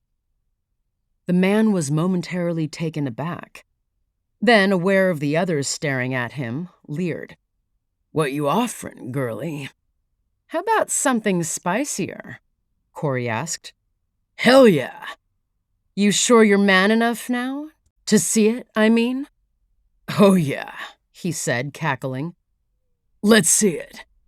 Corrie reached into her jacket and removed her FBI wallet, held it inches from the man's face, and let it fall open, displaying her badge and ID.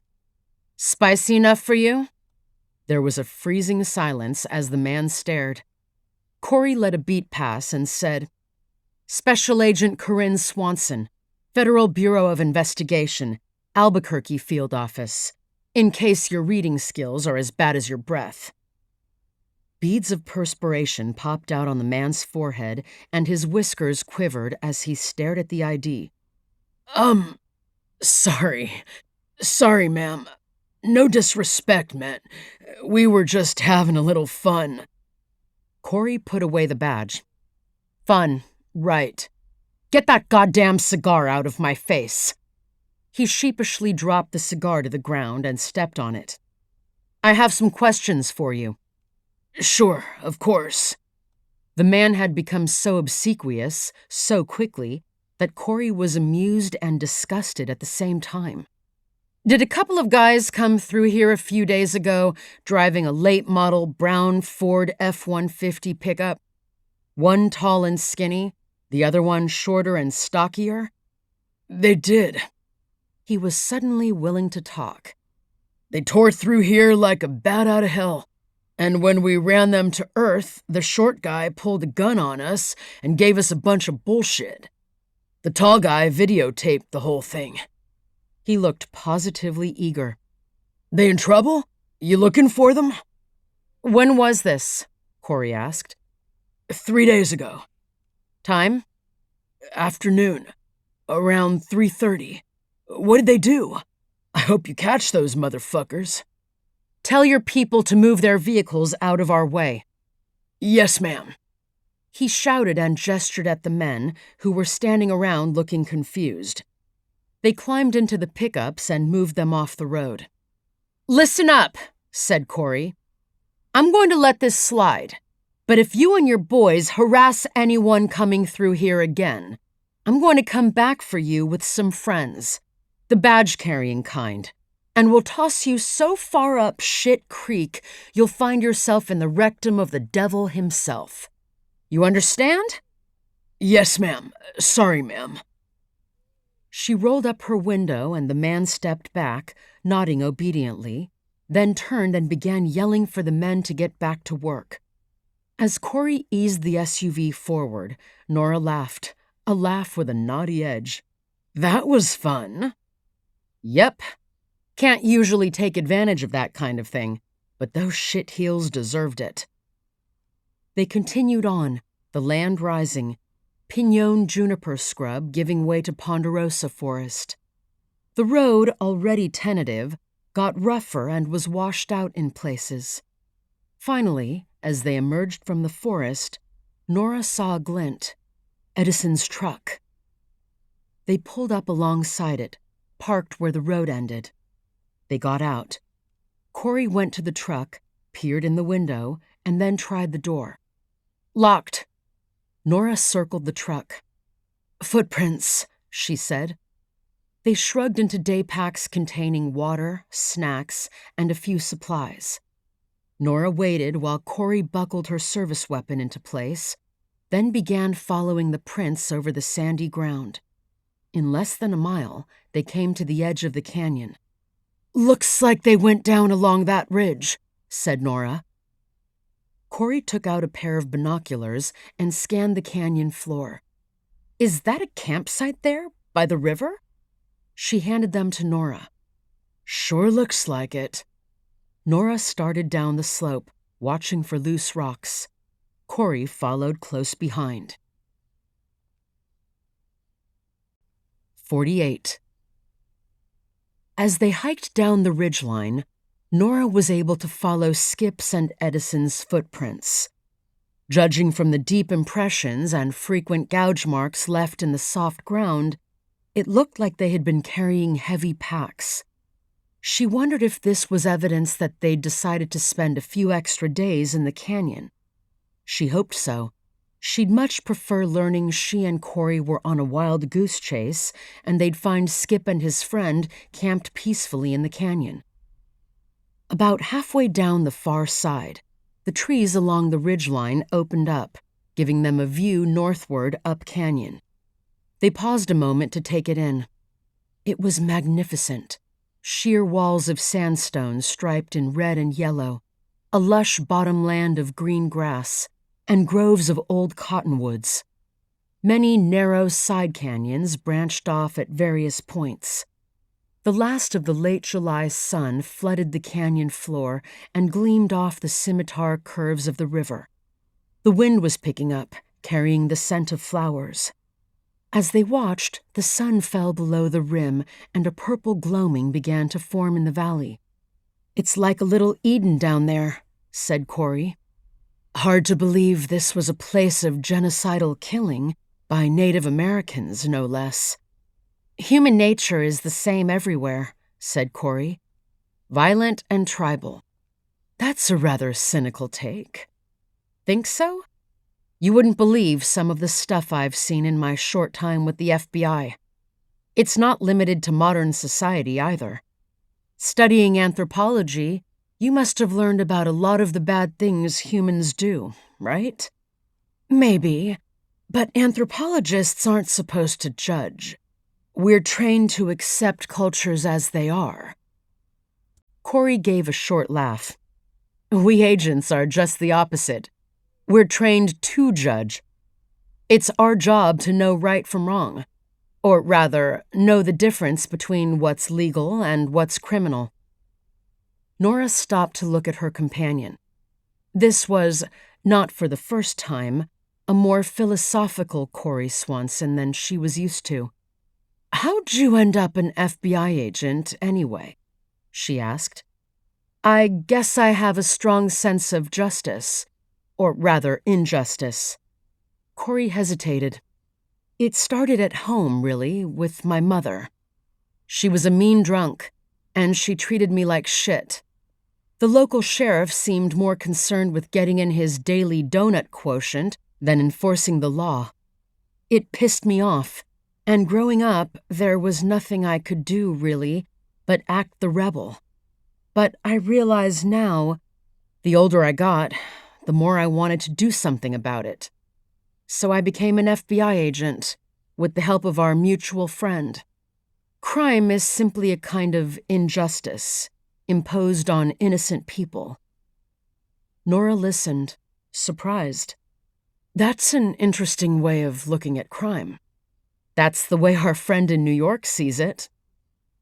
They lapsed into silence as they descended into the beautiful valley. The ridge ended in a lush, grassy benchland, and not 100 yards distant was Skip and Edison's camp. Immediately, Nora saw something was wrong. The tent was partially collapsed, its fabric torn. Stuff lay strewn about. The campsite had been trashed. She was seized with a feeling of panic. As they hurried closer, the full dimensions of the wreckage became clear.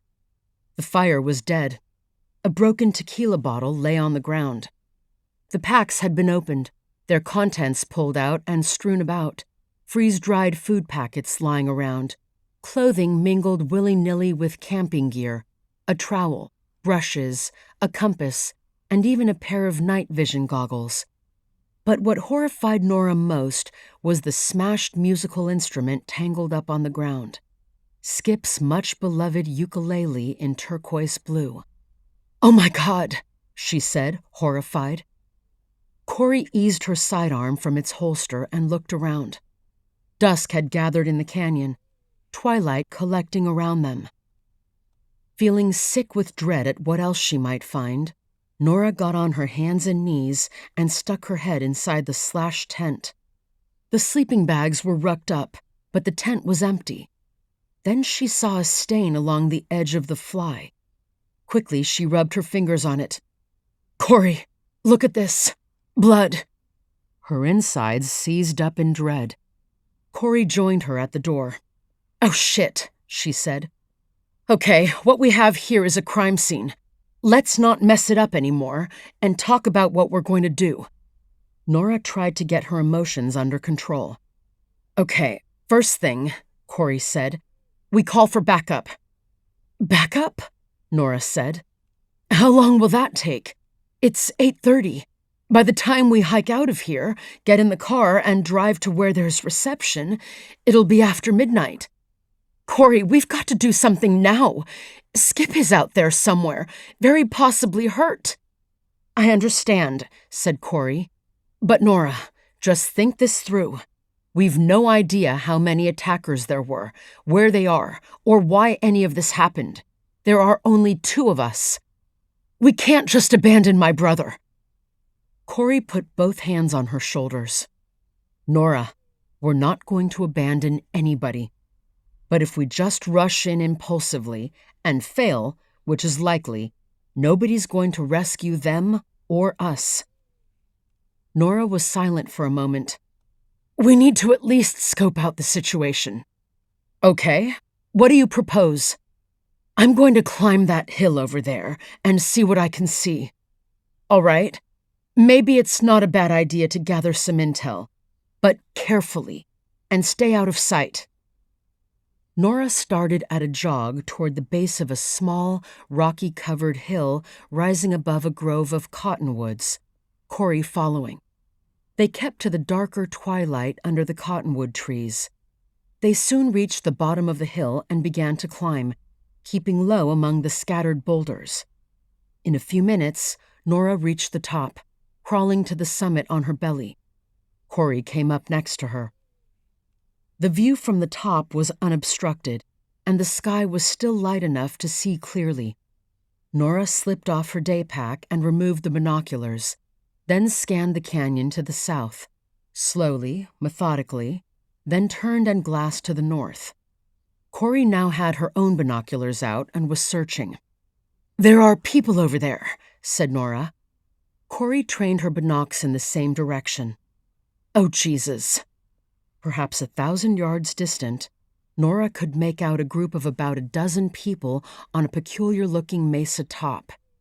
It had a gradual south-facing slope that rose to a flat top, ending in a towering cliff on the north end. 2 tall tripods were sticking into the sky, one with something hanging from it.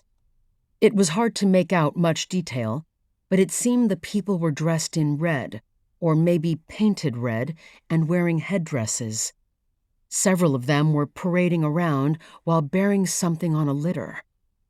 And off to one side, Nora could see a figure dressed in normal clothes, a green shirt, jeans, sitting on the ground with his hands tied behind his back and watched over by a guard. While his face was not visible, she knew right away it was Skip. Her hands trembled and the image got shaky, then steadied as she forced her breath to stay under control. "You see what's hanging from that pole?" Corrie muttered. Nora moved her field of vision from Skip to the poles. The base of one pole was piled with wood, apparently the makings of a bonfire. But what was that hanging from the pole, ready to be burned? Nora squinted, trying to make it out. A carcass of some kind, skinned and hanging upside down.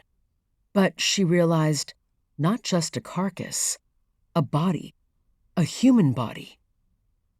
As she stared, hands trembling again, she felt a lick of wind, and another, and then a gust. The body began to sway a little in the approaching storm, and the wind brought to her, faintly, the whisper of chanting. She turned to Corrie. "You still think we go for backup? Nash is dead already, and my brother's next." Corrie said nothing for a moment, then spoke. "Point made. We've got a gun, we've got a knife. Now we need a plan." 49. Skip, frozen with horror, stared at the litter. When the blanket was whisked off, he saw, with shock, that it wasn't the leader of the cult after all. In fact, it wasn't even a person, at least not one still alive. It was a desiccated body, sitting cross-legged in a lotus position, hands pressed together as if in prayer, and grotesquely mummified, the skin pale as dust and as wrinkled as a dried apple, the wizened lips drawn back from a gleaming row of perfect white teeth. Most bizarrely of all, the figure wore a pair of thick glasses, the shriveled raisin eyes behind them disgustingly magnified. At the unveiling, a murmur of veneration rose from the group. The sound grew in volume until it became a thrumming chant. One by one, each in turn bowed down to the figure, in a pantomime of worship. Skip's handler dragged him to his feet and, when the bowing reached their position in the line, forced him to genuflect like the others. The handler then pulled Skip back to his feet and half-dragged, half-jerked him along. For a terrible moment, he thought he was headed toward the second tripod and the agony that would follow. But then it became clear he was being pushed in the direction of the kiva entrance. He could see the rough ladder poking out of the hole. Without warning, the guard shoved him into the hole and he tumbled down the ladder, landing hard on the dirt floor. As he lay in the dirt, half dazed from the impact, needles of agony shot through the shoulder he'd landed on, the pain driving away his anger and replacing it with fear. He couldn't get the grotesque vision of Edison out of his head, skinned, hanging upside down like a butchered cow. He'd seen the second tripod. They were going to do the same to him. One of the guards descended the ladder and busied himself in a corner of the kiva, picking up torches, lighting them, and placing them in holders around the interior. For the first time, Skip got a clear look at the kiva. It was stunning. The walls were covered with an ancient mural, cracked and faded, of a giant snake, its body seemingly made of feathers and smoke. It coiled around the circular space, mouth open, fangs spouting fiery venom. In a series of niches carved into the walls of the kiva, Skip could see a number of prehistoric treasures displayed: golden micaceous pots, glittering obsidian spear points and knife blades, bones flutes, carved fetishes of mountain lions and bears, painted kachina masks with grimacing visages, a bow and arrow set and some clubs. And finally, in one niche, stood a large bowl filled with emerald green lightning stones. Beside it, in a throne made out of sandstone slabs, sat a figure in white. In his haze of fear, Skip had forgotten about the leader.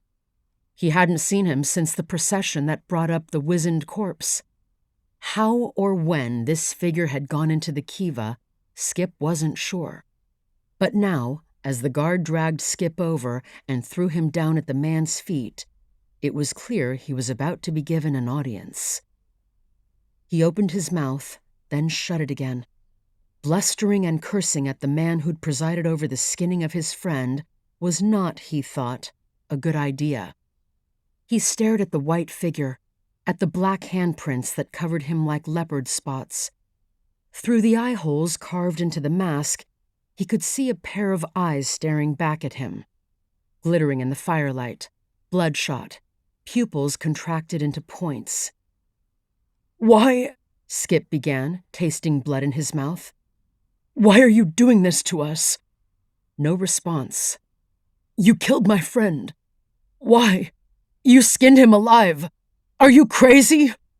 Skip realized he was starting to babble, but he also realized he was fighting to save his own life. We didn't mean any harm. Let me go. Let me go and I'll never come back. I swear. The figure in white stirred and then, at last, spoke. You don't understand. Through his haze of dread, Skip was shocked to hear a smooth, educated voice. What don't I understand? If this masked person was cultured, maybe he could reason with him. Skip had to keep the conversation going, look for an opening, any opening. You think coming here was a mistake, the figure said. It was not. You were summoned. Summoned? What the hell? Summoned by who? By our diablero. Jesus, this really was some batshit crazy cult. Out of the corner of his eye, Skip saw the guard begin to approach. What did they want? Power? People groveling and writhing at their feet? He had to think of a way to get out of this. I was summoned, he said, seizing on the figure's words. Well then, I wish to join. Join, the figure repeated slowly. Yes, join. You said I was summoned. It must have been for a reason. Skip was thinking furiously. Even fanatics could be reasoned with. After all, the man painted white was surrounded by other followers. Find an opening. I can offer a lot. I work for the Archaeological Institute. They have collections, wonderful collections, things you need. The figure remained silent. He appeared to be listening. Skip, encouraged, went on. And I have a knowledge of ancient things, a deep knowledge that could help you. I want to be part of all this, become one of you. Is that truly your wish?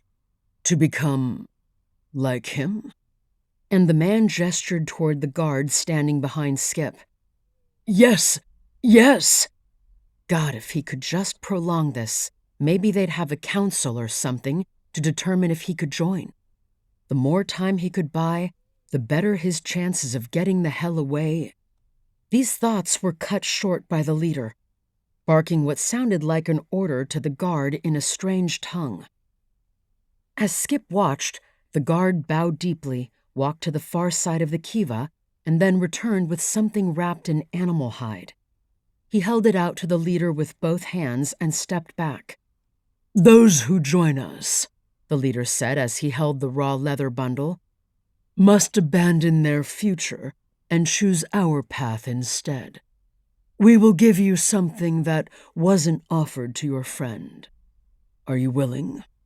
Yes, yes. We can trust that you are sincere in making this gesture? If so, it will spare you the agony your friend went through. Can we trust you? You can trust me. I swear I'm sincere. I swear it. Very well. And the man on the throne unwrapped the hide to reveal an obsidian dagger, long and wickedly sharp, similar to the one used to flay Edison. In fact, it was the one. It was still streaked with blood. In that case, the man said, you must sacrifice yourself. Skip wasn't sure he'd heard correctly. What? You now have the choice to sacrifice your own life. It is my gift of mercy to you, compared to what happened to your friend. Skip, staring at the glittering blade, felt sick. You want me to kill myself? The figure paused. Of course. No, hell no, that's not what I meant. Ah, not so eager after all. I want to join, but not that way. For a moment, the figure did nothing. Very slowly, he wrapped up the dagger again and handed it to the guard. Then, to Skip's vast surprise, he raised his hands and removed his mask. 50. The evidence room at the Rio Arriba County Sheriff's Department was hardly, Watts thought to himself, a high-tech affair. It was more like a dusty and abandoned library, with shelf after metal shelf covered with identical cardboard boxes, most of which hadn't been opened in a decade.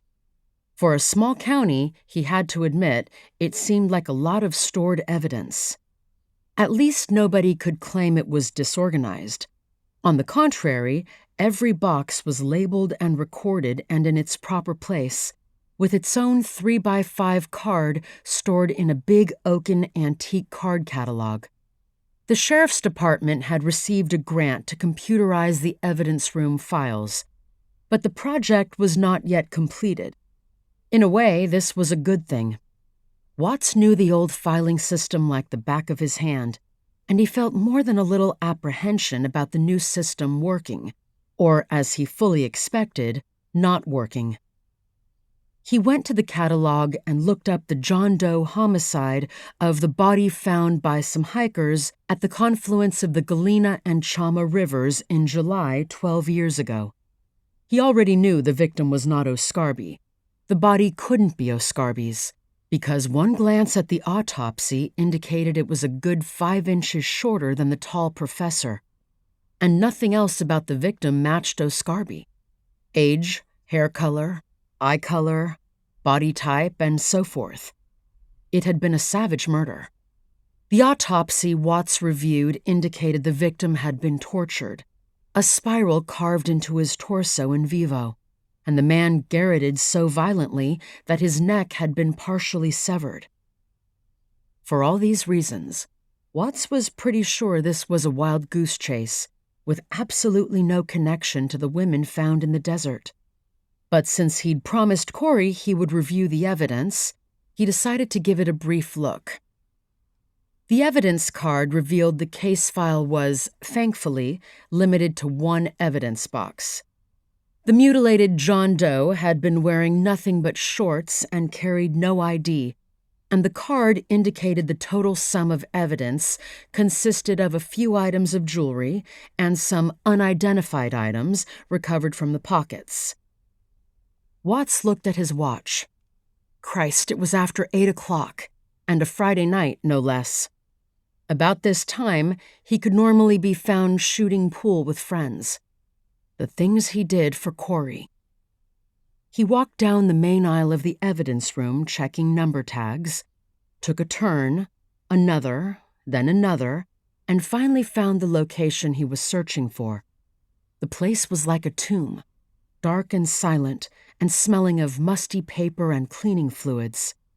The box was on a high shelf, out of reach, naturally, so he was forced to find a ladder, roll it over, and fetch down the files. The box was light. At least there wouldn't be much evidence to paw through. He carried it over to an examination area, set it down, then hit a nearby switch, flooding the nearest tables in bright light. After filling out the chain of custody paperwork, he undid the twine holding the box lid in place, took it off, and peered inside. The box was practically empty. First to come out were the man's shorts, sealed in a plastic bag. Then the underwear. Then came a silver and turquoise ring, a man's woven parachute cord bracelet, a silver neck cable, and 2 small plastic bags. The labels said only 2 unidentified quartz minerals found in victims' pockets. He picked up one of the 2 bags. It held a smooth, water-worn pebble about the size of a golf ball. Raising the bag up to hold the stone against the light, he was suddenly stunned. The pebble inside glowed a rich grass-green color. He picked up the other bag. The same. Praziolite lightning stones. Jesus. Just like that, the 12-year-old unsolved John Doe murder was suddenly connected to Corrie's active case. He pushed his chair back from the table, the facts and near facts aligning themselves in his mind almost faster than he could recall them. Oscarby bringing back some drug-fueled wannabe Indian ritual from Mexico. Oscarby collecting his groupies. Oscarby's archaeological field trips into Galena Canyon. Oscarby's disappearance. The John Doe murder in Galena Canyon. And then, more recently, the string of suicides. There was no longer any question in his mind they were dealing with a cult, a highly unusual and dangerous one, and the locus of its activities was Galena Canyon. He suddenly felt uneasy. When Corrie had asked him to look into the John Doe, she'd mentioned Nora was worried about Skip, fearing he and Edison had gone camping in Galena Canyon. They were, she said, more than a day late in returning. He sat frowning for a moment, staring at the two Prazialites glowing under the lights. This was something Corrie needed to know about immediately. He took out his phone and called her cell. It immediately went to voicemail. He tried her FBI number. Same thing. Now he was genuinely alarmed. He called Nora's number, and that too went straight to voicemail. "Son of a bitch," he muttered. He tried Skip Kelly, also voicemail. What the hell? He didn't have Edison Nash's cell, but he quickly located the man's home number and called it. "Hello?" a female voice answered. "Nash House, who calling?" Watts identified himself as the sheriff and asked for Edison. "He not here," she said in an irritated voice. "Why more questions?" "More questions?" Watts echoed. "What do you mean?" "Two were here earlier. A woman FBI agent and another. And now you." This gave Watts further pause. "Do you know where Edison is?" "The FBI lady talk about camping in Galena Canyon," the woman's voice said. "Muchas gracias, señora." Watts hung up. His feeling of alarm now increased exponentially. Skip and Edison had gone camping in Galena Canyon, and he had little doubt Nora and Corrie had gone in earlier that day looking for them. All four were deep in the wilderness, cut off from the world. He looked at his watch. 8:30, and they were evidently still in Galena Canyon, out of range. After a moment's hesitation, he placed a call to Special Agent Sharp. 51. As the figure put the mask aside, Skip saw revealed, to his enormous surprise, not the crazed cult leader he expected, but an ordinary-looking Caucasian man of about 40. Good-looking, with a salt-and-pepper beard, brown eyes, and an obviously expensive haircut. "It would have been infinitely preferable for you to have accepted my gift, especially on this day of days." "Day of days?" Skip echoed numbly. The man nodded. "One prays for it, prepares for it. Yet though one knows it will eventually come, when it finally arrives, one is awed nonetheless." He paused. "You said you wanted to become one of us. Your wish will be granted." "But in what way?" The man pursed his lips. "A rubber tree might wish to flap its leaves and, bird-like, take to the skies.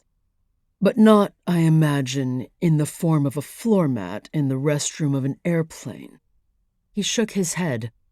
"You are the vessel through which we will realize what we've so long prepared for, which our visionary founder promised." "Your founder?" "You met him. Just now, on the mesa top. Dr. Carlos Oscarby." Skip, struggling with confusion and fear, realized he was referring to only one thing. That shriveled mummy figure in the litter. "Oscarby?" he said, whispering because his mouth had suddenly gone dry. The man on the throne nodded. Then he gestured to the guard, spoke once again in what sounded to Skip like a nonsense tongue. The guard responded and busied himself on the far side of the kiva. The white painted figure looked back at Skip.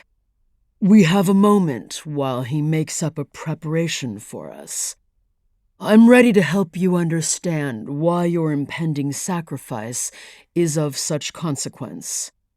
Ask what you will." Impending sacrifice? Skip tried to speak, but found himself unable to utter a sound. The man shook his head sympathetically. "Then I will explain. In your world, I am Dr. Morgan Bromley, professor. Here in Galena Canyon, I am the leader of the Convocatoria de Brujos, the convocation of sorcerers," Skip said, finding his voice. "We are seekers of a particular kind of knowledge that confers great power. Those who fear this knowledge for centuries have tried to erase it, destroy it through massacre and genocide. Look what they did to the Galena people, our spiritual forebears, whose kiva we now occupy. It has taken decades to reconstruct what was lost. Many times in that other world where I run a library and teach anthropology, I've wished I could tell of the effort and scholarship that went into that reconstruction, first by our spiritual father, Carlos Oscarbi, and then by myself as his heir.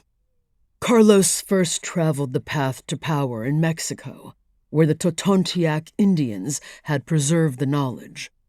He persisted even in the face of efforts by his teacher to hinder him.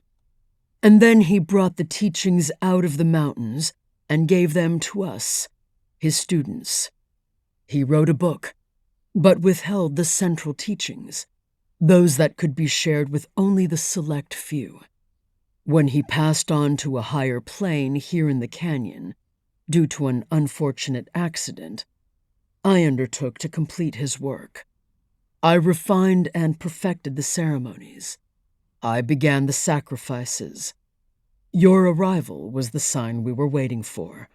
The sacrifices were not in vain. And as you see, his sacred remains are still presiding over our ceremonies." "What's this sign you're talking about?" Skip managed to ask. "You think you came here of your own free will. But in reality, you were summoned here by our Diablero, your confirmation that our annual rituals of devotion, combined with the sacrifices of our 3 members, have pleased our Diablero." 3 members? "You mean the women who died in the desert?" "Not died. Voluntarily and joyfully elevated. They have now joined Dr. Oscarbi on the higher and far more beautiful plane of consciousness." This was so fucked up. This guy was nuts. "But no one brought us here," Skip protested feebly. "You 2 were summoned to us for a vital reason. Your sacrifices will power the ceremony in which we finally summon Shuktula." "Shuktula?" Our founder was taught, from his years immersed in the ancient Totontiac religious tradition of Mexico, that there's a way to tap into this power of the unseen world that lies behind this one. There's a way to open the door and raise the Diablero, the master of smoke, the feathered creature of darkness, who offers us knowledge and power. Ah. Abruptly, Bromley stood up, nodded at a sign from the guard, and then placed the mask back on his head. "I see the preparations are complete." Skip swallowed. "But wait, I want to know more." "And you will." Bromley gestured to the guard, who brought a small, lidded pot over, which he'd been toiling with a pestle. Bromley took it and removed the lid. In a paralysis of dread, Skip watched Bromley approach him, holding the outstretched bowl. In it was a paste of some greenish, sticky, gum-like substance. Bromley scraped it from the pot, rolled it into a small bolus with his hands, and held it out towards Skip's face. Instinctually, Skip turned away. The guard grasped Skip by the hair and jerked his head back around. In his other hand he had the obsidian knife, which he now pressed against Skip's throat. "Please accept the gift of transformation," said Bromley in a mild voice. Skip opened his mouth and the thing was thrust in, like a foul communion wafer. "Chew," said Bromley. He bit into it, his mouth flooding with the bitter astringency. "Swallow." Skip obeyed, the acrid taste drying up in his mouth and throat once again. He shuddered, trying to get down the substance sticking to his throat. Now the guard handed Bromley an ancient clay beaker, which he in turn offered to Skip. In it was a vile-looking brown brew, with bits of beetle wings and insect bodies floating on the surface. "Drink," urged Bromley, holding the cup to his lips. When Skip hesitated, the knife dug again into his throat. He felt its sting, sensed the trickle of blood. He drank the brew, swallowing it as fast as he could, made all the more difficult by the stone blade pressed into his throat. Forcing down nausea, Skip watched as the guard lowered the knife and then put away the cup and the bowl.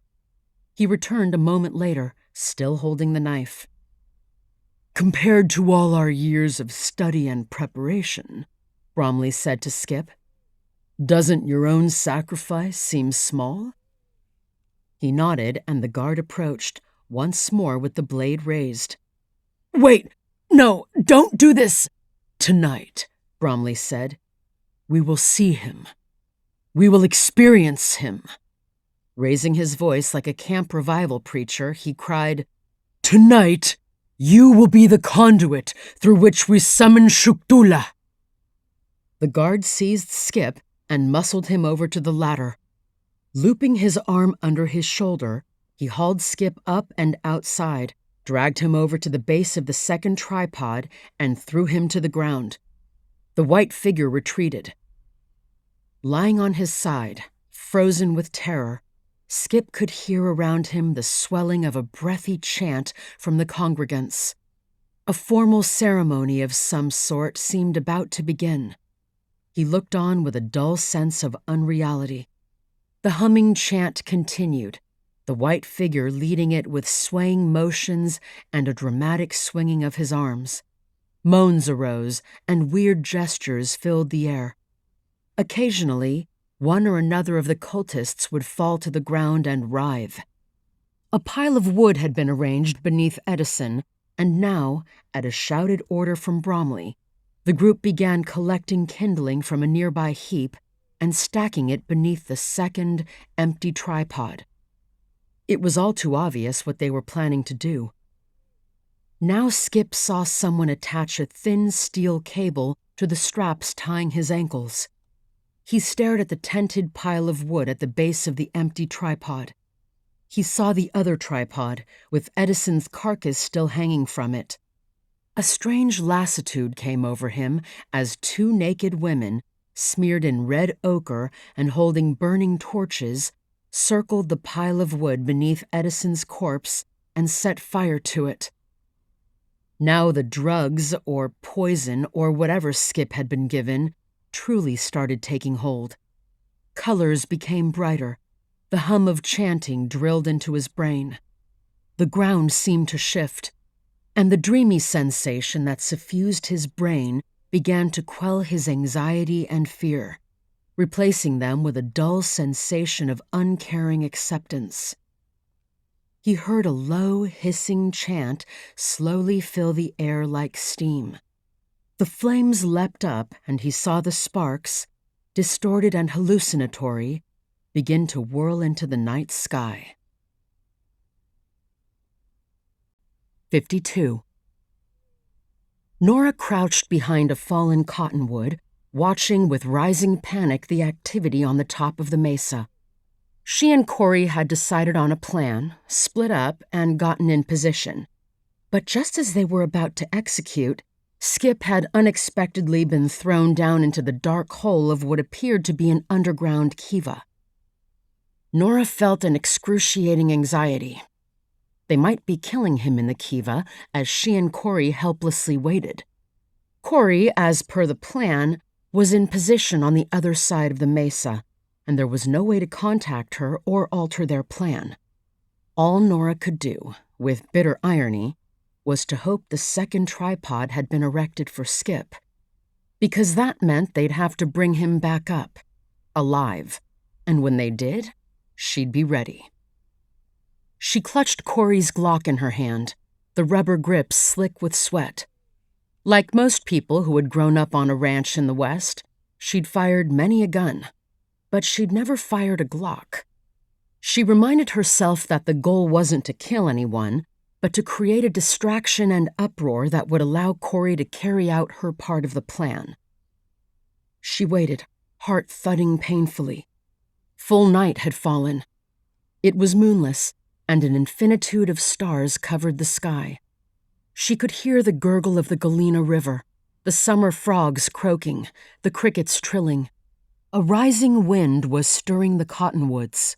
All her senses were on full alert.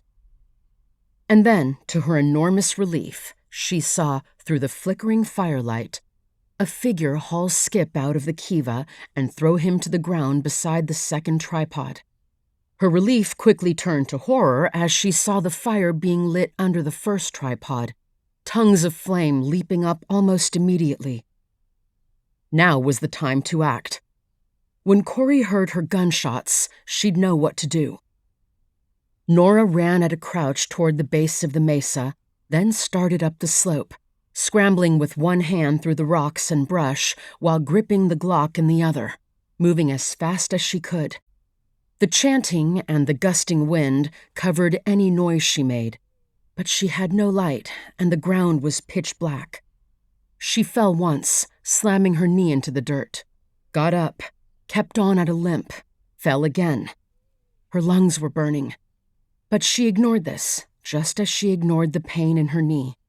All her thoughts were on Skip and what they were about to do to him.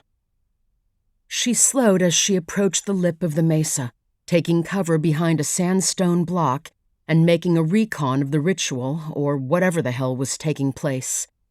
She could hear more chanting and humming. The fire under Nash's body was quickly mounting, being whipped back and forth in the rising wind and throwing off a yellow glow that flickered and danced over the ground. The figure in white had also reappeared, and she could see Skip lying on the ground, dazed, as a red-painted man strapped his ankles to a cable that had been flung over the second tripod. The bastards were about to hoist him up as well. She couldn't get any closer without revealing herself, but she was close enough now. And if she managed to hit one, so much the better. She raised the gun, aimed it at the figure in red, decided he was too close to Skip, and turned instead to the figure in white. But he was a moving shadow on the far side of the firelight. Other figures were even farther away, but much closer to her was the litter that had been paraded around earlier. At this distance, it was a bizarre sight indeed. The withered corpse of a man, sitting cross-legged in a lotus position atop a plinth or platform. Apparently, it was an object of veneration. Whatever the hell it was, it made a perfect target. She aimed at the center of the figure, applied steady pressure to the trigger. The noise of the gunshot was incredibly loud, drowning out the low chanting and humming. There was an explosion of dust, and the figure was knocked forward, the head snapping off the body like a dry stick and rolling off the plinth, leaving a trail of papery bits behind. The effect on the cultists was instantaneous. They froze in place, alert, as the echoes of the shot reverberated about the canyon. She aimed at the figure again and fired, this time striking its shoulder and sending up another cloud of dust and confetti-like streamers. This second shot had the effect she and Corrie had hoped for. Emerging from their shock, the cultists realized they were being fired upon, and they freaked out, running every which way, some falling to the ground in their eagerness to find cover. Corrie had warned her she only had 15 rounds in the magazine and to not shoot off the whole wad at once. But nevertheless, she fired a third time, aiming at a figure that was fleeing in her direction. He spun around as the round hit him, then fell with a scream. This had a further galvanizing effect, and now she saw Corrie come up over the far side of the mesa, wearing the night vision goggles. Like a ghost in the flickering firelight, she raced over to where Skip was lying dazed and, using Nora's knife, sliced the bindings from his ankles and hands, loosened the cable, and pulled him to his feet. But now the leader in white paint appeared, also armed, aiming at Corrie as she was bent over Skip. Nora fired, missing but forcing him to drop to the ground. He fired back, but Nora could tell that the monstrous revolver he was holding was unfamiliar to him, and he missed badly. Skip was now free, and with Corrie half dragging him, ran toward the spot where Nora was crouched. A second cannon blast from the huge revolver went off, kicking up a gout of dirt at least a dozen feet away as Corrie and Skip dove over the edge of the mesa, landing hard and rolling down the rocky slope.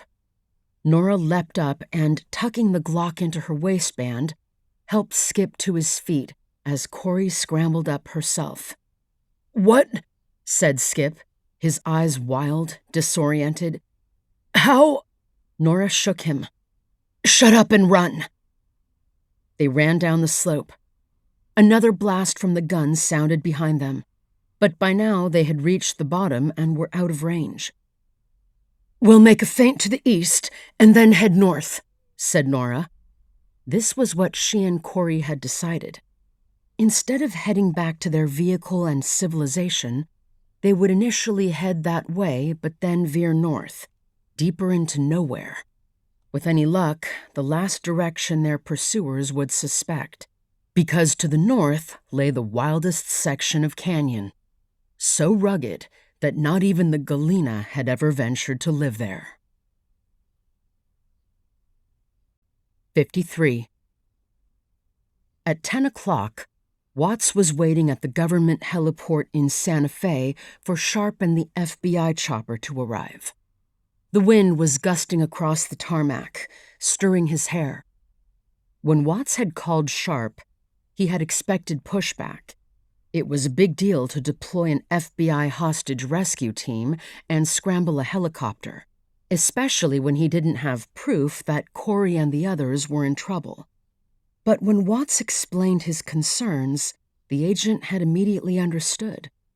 Then he'd gone to work. It was remarkable how quickly the FBI could move when necessary. And now he heard the thudding of the helicopter and made out the running lights approaching from the south. He braced himself as it landed, raising a cloud of dust and dry weeds. Watts, one hand clamped down on his hat, ran to the door at a crouch and hopped in. He took a seat as the door closed, put on the headphones. The chopper lifted off at a stomach-dropping ascent. He turned to Agent Sharp in the adjoining seat. "Many thanks." Sharp nodded, a serious expression on his face. "Any developments?" "As a matter of fact, yes. After your call, we tracked Agent Swanson into Galena Canyon. FBI cell phones are equipped with a special GPS chip, so at least that much has been confirmed." The chopper sped northwestward, leaving the lights of Santa Fe behind, then passing over Española before heading into a dark ocean of uninhabited mountains and deserts. Watts could see the onboard hostage rescue team illuminated in the red navigational lights, 2 men and 2 women, kitted up and armed to the teeth, faces impassive. As shocked as he was to learn that Corrie was definitely in the canyon, this impressive group gave him a measure of reassurance. If only they could get there in time. Despite being a law enforcement officer, Watts had not spent a lot of time in helicopters, and he did not much care for them. He could feel the wind buffeting the airframe and the occasional jolts and sinkings caused by turbulence. The weather report had warned of 30 to 40-mile-an-hour gusts, but he was too ignorant of helicopter operations to know if that was bad news or not, and he wasn't about to reveal his nervousness by asking. "So," he asked Sharp after a moment, "does the FBI have a theory of what the hell is going on here?" "We do, at least in general outline. We're dealing with a religious cult." "Strange kind of cult," said Watts. "Bunch of PhDs. Actually, not strange at all," Sharp said. "We've got a special psychological unit that focuses exclusively on cults and cult behavior. Unlike what people tend to believe, most cult members aren't brainwashed zombies. They're often successful people. For example, we investigated a cult called NXIVM that recruited Hollywood stars, such as Allison Mack. Or take Scientology, which we at the FBI also considered to be a cult." "I see your point. I've had one briefing from this unit already, examining the possibilities." Sharp went on. "Based on what we know now, a highly charismatic graduate student with narcissistic tendencies goes off to Mexico while still at an impressionable age and learns about an ancient indigenous religious tradition. He expropriates it for his own purposes and publishes a best-selling book about it. He becomes a respected professor, and it doesn't take long for a group of worshipful students to form something of a discipleship around him, especially since, as their thesis advisor, he already has authority over their intellectual lives. This, over time, leads to ever greater control over the group, not to mention his growing certainty about his own true destiny. He sleeps with the women, dominates the men, and gradually, in this way, they're transformed into a cult." "Interesting," said Watts. "I've encountered wannabe Indians before. The Anglos who adopt Native American religious traditions for themselves and hang around Native people. The Indians can't stand them. That's an operative factor in this case, too," said Sharp. "Cults have a way of turning to doomsday thinking. Many of them end up believing the end of the world is coming, or that they're being threatened by nefarious government forces. They become paranoid and fearful, and that's when they start arming themselves. And turn violent. It's a side of human nature not all that uncommon. As I said, the FBI has been studying the psychology of cults for decades. It frequently boils down to the desire to belong, the need to simplify life's ambiguities and reduce everything to black and white, the desire to not have to think for yourself. And in the case of the leader, who's almost invariably a man, it's the desire to exercise sexual control and power." "What a species we are," said Watts, shaking his head. Abruptly, the chopper was buffeted by a strong blast of turbulence, which tilted it sideways for an alarming moment before it recovered stability. Said Watts into the headset, trying to keep his voice calm. "Is that turbulence something to be concerned about?" There was a silence. After what seemed forever, the pilot answered back. "Well, it's not good." 54. Corrie led the group northward, up the canyon. It was a moonless night, and they didn't dare use a flashlight, but she had night vision goggles and could lead them with whispered directions. For the first half-mile, it was fairly easy going, and they moved quickly through groves of cottonwood trees alongside the Galena River. The wind had been steadily rising, and the sound of it thrashing the treetops, combined with the rush of the river, masked any noise they made as they jogged along. Remarkably, Corrie thought, their hastily assembled plan had worked. They'd gotten away clean from the cult. The firing of the Glock had not only interrupted their ritual, it had been so unexpected, coming when it did, that it had scared the crap out of them. Especially when Nora shredded the grotesquely desiccated figure of who, she figured in retrospect, could only be Oscarby. The cultists had scattered, their sudden panic no doubt exacerbated by their drugged state.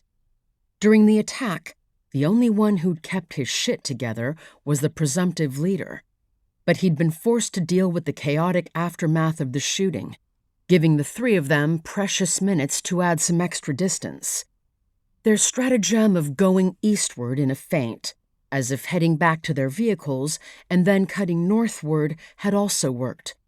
The pursuing mob that the white figure had finally assembled seemed to have gone eastward, even as they turned north.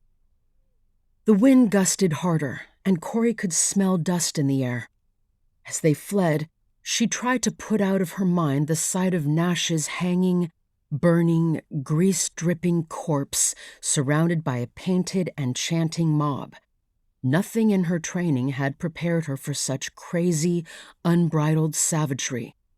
Was it the drugs, or love of power, or inner angry emptiness, or something deeper and even more disturbing that could make intelligent people behave that way?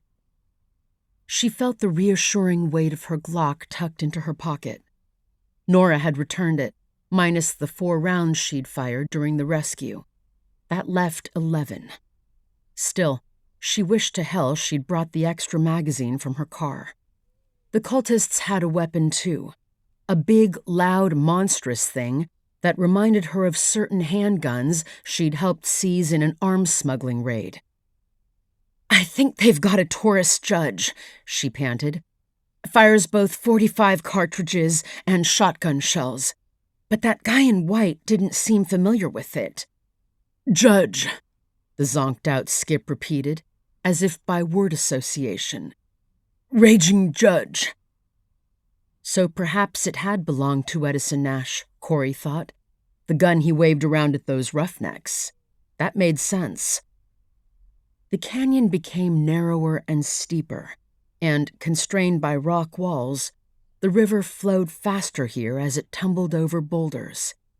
It didn't take an expert to figure out that the easy part of their flight was over. Not even Nora knew what lay ahead.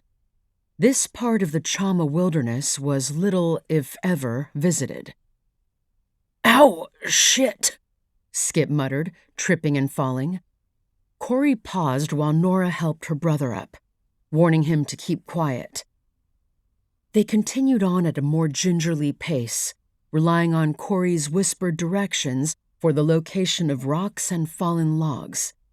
In a few minutes they reached a landslide, fairly recent at least to Corrie's untrained eyes, which had strewn boulders the size of cars into the rushing river. They were forced to wade through the icy current, holding hands and bracing themselves as best they could. Beyond the landslide, the cottonwood trees vanished, replaced by Douglas firs that crowded the embankment and hung over the river. They had to climb over dead timber and cross the river several times, negotiating slippery, algae-covered boulders in the process. While Nora was keeping up despite an injured knee, it was Skip who was having an increasingly hard time, falling, grunting, and muttering curses under his breath. Suddenly he halted. "What's that?" he cried. Corrie stared into the darkness through the goggles. "There's nothing there," she whispered. "Keep your voice down," Nora told her brother. No, I can see it. A man with an owl's head." Skip scrambled backward in terror, and Nora grabbed him before he fell. "Shut up. You're seeing things." "No, I'm not." Nora held him as he struggled. "Hey," she said in a more calming voice. "It's just the drugs, okay? If we want to get away, you'll have to cool it." Skip struggled a bit more, then went limp. "I don't feel good," he moaned. "I know," Nora said. But we need to all keep going. Skip rose unsteadily to his feet, Nora supporting him. He began muttering again, shaking his head as if trying to rid himself of hallucinations. Corrie took a few steps. "Log here." Skip managed with Nora's help. They went on, Corrie doing her best to describe the hazards of the terrain ahead. It seemed Skip was getting better at keeping the demons at bay, even though he still fell on occasion, sometimes taking down Nora with him. The walls closed in even tighter, the canyon growing as dark as a cave. "Maybe we can chance a light," said Nora. "They can't see us in this hole." Corrie considered this. It would make traveling a lot safer, given that one of Skip's falls might result in a serious injury. "Okay," she said. The night vision goggles had a mounted light that could be turned on when the goggles weren't in active use. She aimed them downward and switched it on. "Fiat lux," Skip muttered. Now Corrie could see him more clearly. He looked terrible, his face bruised, nose bloody, hair matted and askew. His jeans were torn, and he was cut and bleeding in several places. "Oh, Skip," said Nora involuntarily. "Don't say it," Skip gasped. "It's all I could do to move. You may not see them, but there are owls just ahead. And this horrible face, too, hovering just beyond." "Ignore it," Nora said. "I'm trying." They struggled on. Half an hour passed, then an hour, as the canyon continued narrowing into a slot. They worked their way up the steep embankments, bracing themselves against the rock walls. Corrie felt her muscles beginning to spasm, her limbs aching with the effort. Then, suddenly, they came upon a giant boulder jammed between the canyon walls, along with a tree trunk and its giant root ball. "What the hell?" said Skip loudly. "We've got to climb over this," muttered Corrie. They scrambled up the debris, clinging to roots and branches. At the top, Corrie shone the light toward the route ahead. She felt stunned. The slot canyon ended, broadening into a flat meadow. Shining the light left and right, she could see fat cottonwoods lining the embankments of the winding river, with a curving bar of sand, an enclave as beautiful as it was small. Nora joined her at the top. "Wow, look at that." "Too bad we can't stay here," said Corrie. "We've got to keep going." "Agreed."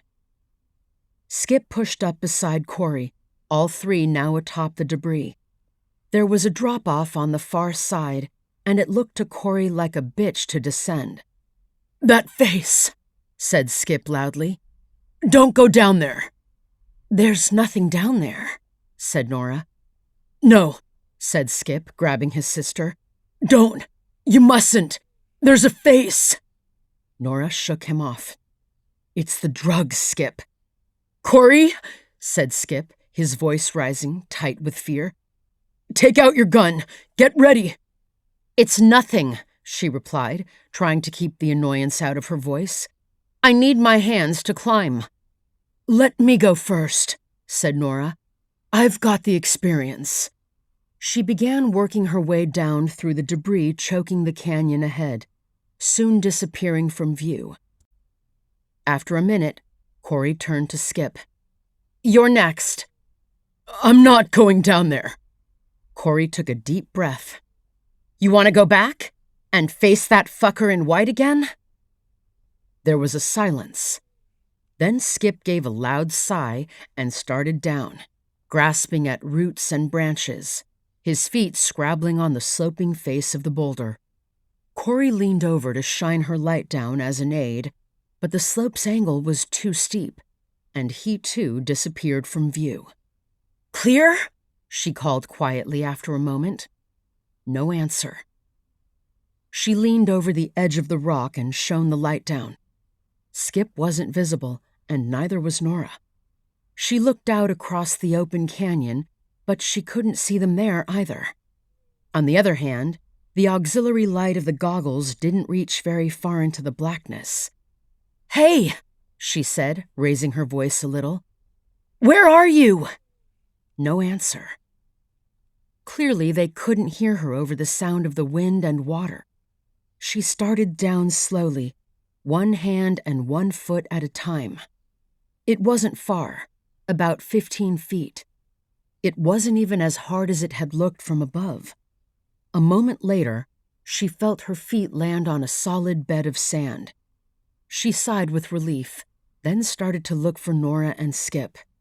She froze as something cold pressed into her ear. "Don't move," came a hoarse voice. "Now, hands up, slowly." She raised her arms. A hand went into her pocket and pulled out the Glock. Then her night vision goggles were yanked from her head, and she was searched more thoroughly, her cell phone and badge also being confiscated. "Okay," the voice said. "Turn around, slowly." Corrie turned, arms still raised. There he was, the crazy bastard, covered in white with black handprints, pointing the monster .45 directly at her. And behind him stood a half-dozen red-painted men. Skip and Nora were in their midst, hands already bound behind their backs and stone knives at their throats. "You're all coming back with us," said the figure in white, "and we're going to finish what we started." 55. What does that mean? Thought Watts. It's not good. As if in answer, the helicopter dropped like a stone. So quickly, Watts felt himself rise out of his seat and his harness pin him in the air. And then the chopper lurched back up, slamming him down again. The engine made a strained, grinding noise as the chopper recovered its equilibrium. Watts stomped down hard on a sudden, rising panic. He'd been in turbulence on an airplane before, of course, but this was different, way different. He found himself being not simply jolted up and down, but rather thrown around in every direction. A moment of calm passed, and then the turbulence lashed the chopper once again. He gripped the seat rests, looking out the window. Solid black, no lights at all. Since their course took them northwestward, Watts figured they must be over the Yashislepa and Bisti Badlands now, where nobody lived except a few resilient Navajos. "Folks," came the captain's calm voice, "what we've got here is some clear air turbulence." He paused. "I'm going to try to go around it." The chopper banked and jounced again, hard. Although Watts was scared, he was even more frightened of showing it. He swallowed, hoping they would get through it as quickly as possible. He would say nothing, ask no questions, keep his face set with an unconcerned expression. He glanced around at the HRT.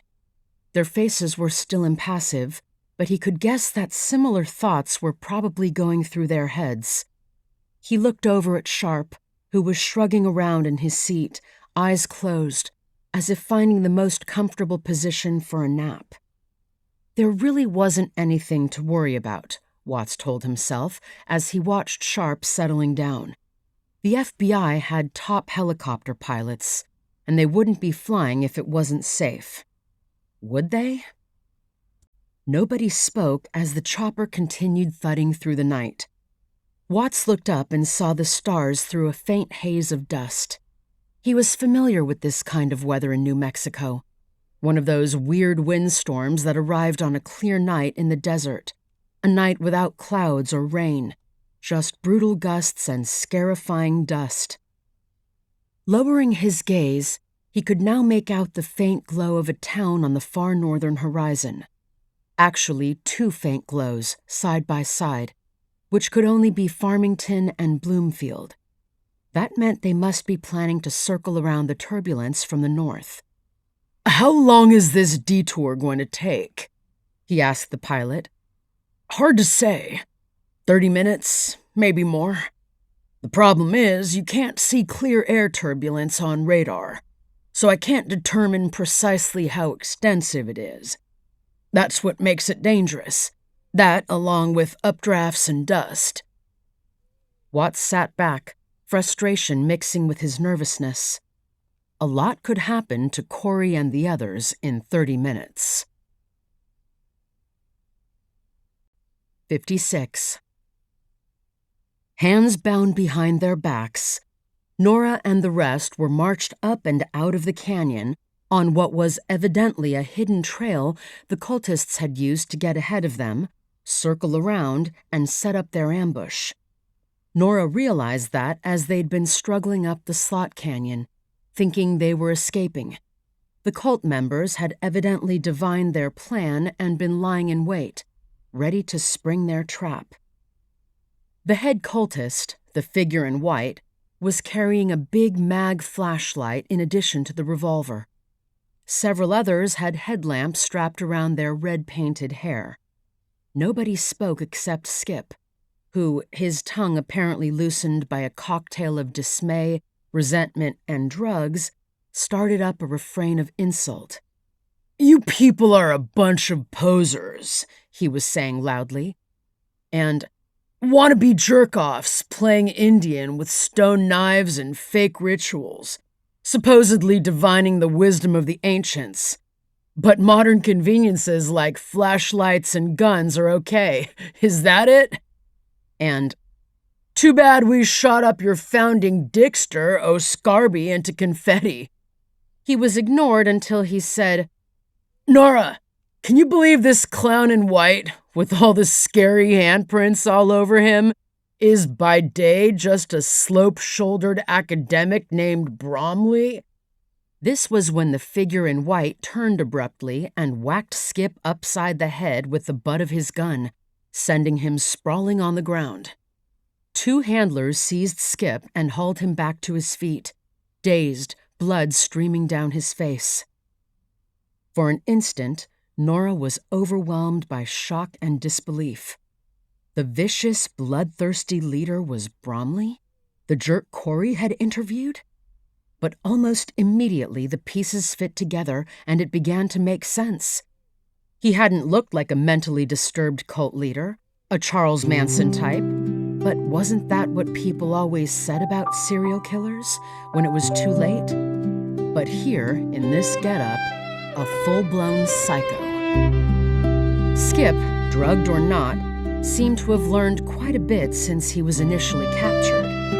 But in retrospect, it made sense. O'Scarby hadn't gone to Mexico. He died in the canyon. Bromley must have taken over the cult.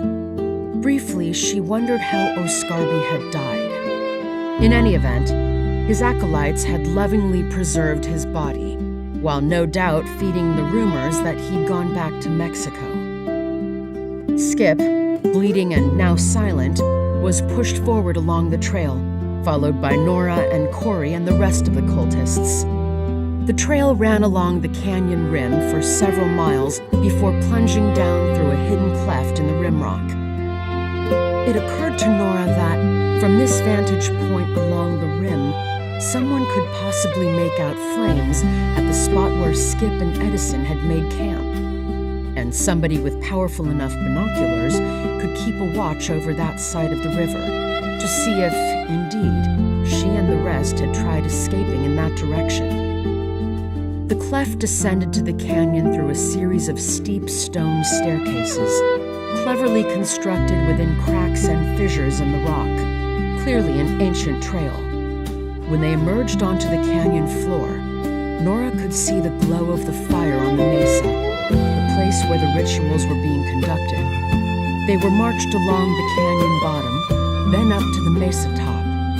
After being manhandled to the opening of the kiva, their hands were untied. The white-painted figure, Bromley, pointed with the gun. "Down!" They descended the ladder, with Bromley and several cult members following after them. 4 torches, burning low, illuminated the space, and Nora was momentarily astonished. The curving wall of the kiva featured a fresco of the feathered serpent of Aztec mythology. Carved niches called nichos under the eaves protected various ancient treasures. pottery jars, fetishes, clubs, bone flutes, a bow with arrows, and other artifacts, well-preserved and of inestimable archaeological value. In another niche, all by itself, stood a large painted pottery bowl brimming with prasiolite lightning stones. She was abruptly brought back to reality by Bromley, who had seated himself in a ridiculous sandstone throne. "Bring out the hikuri."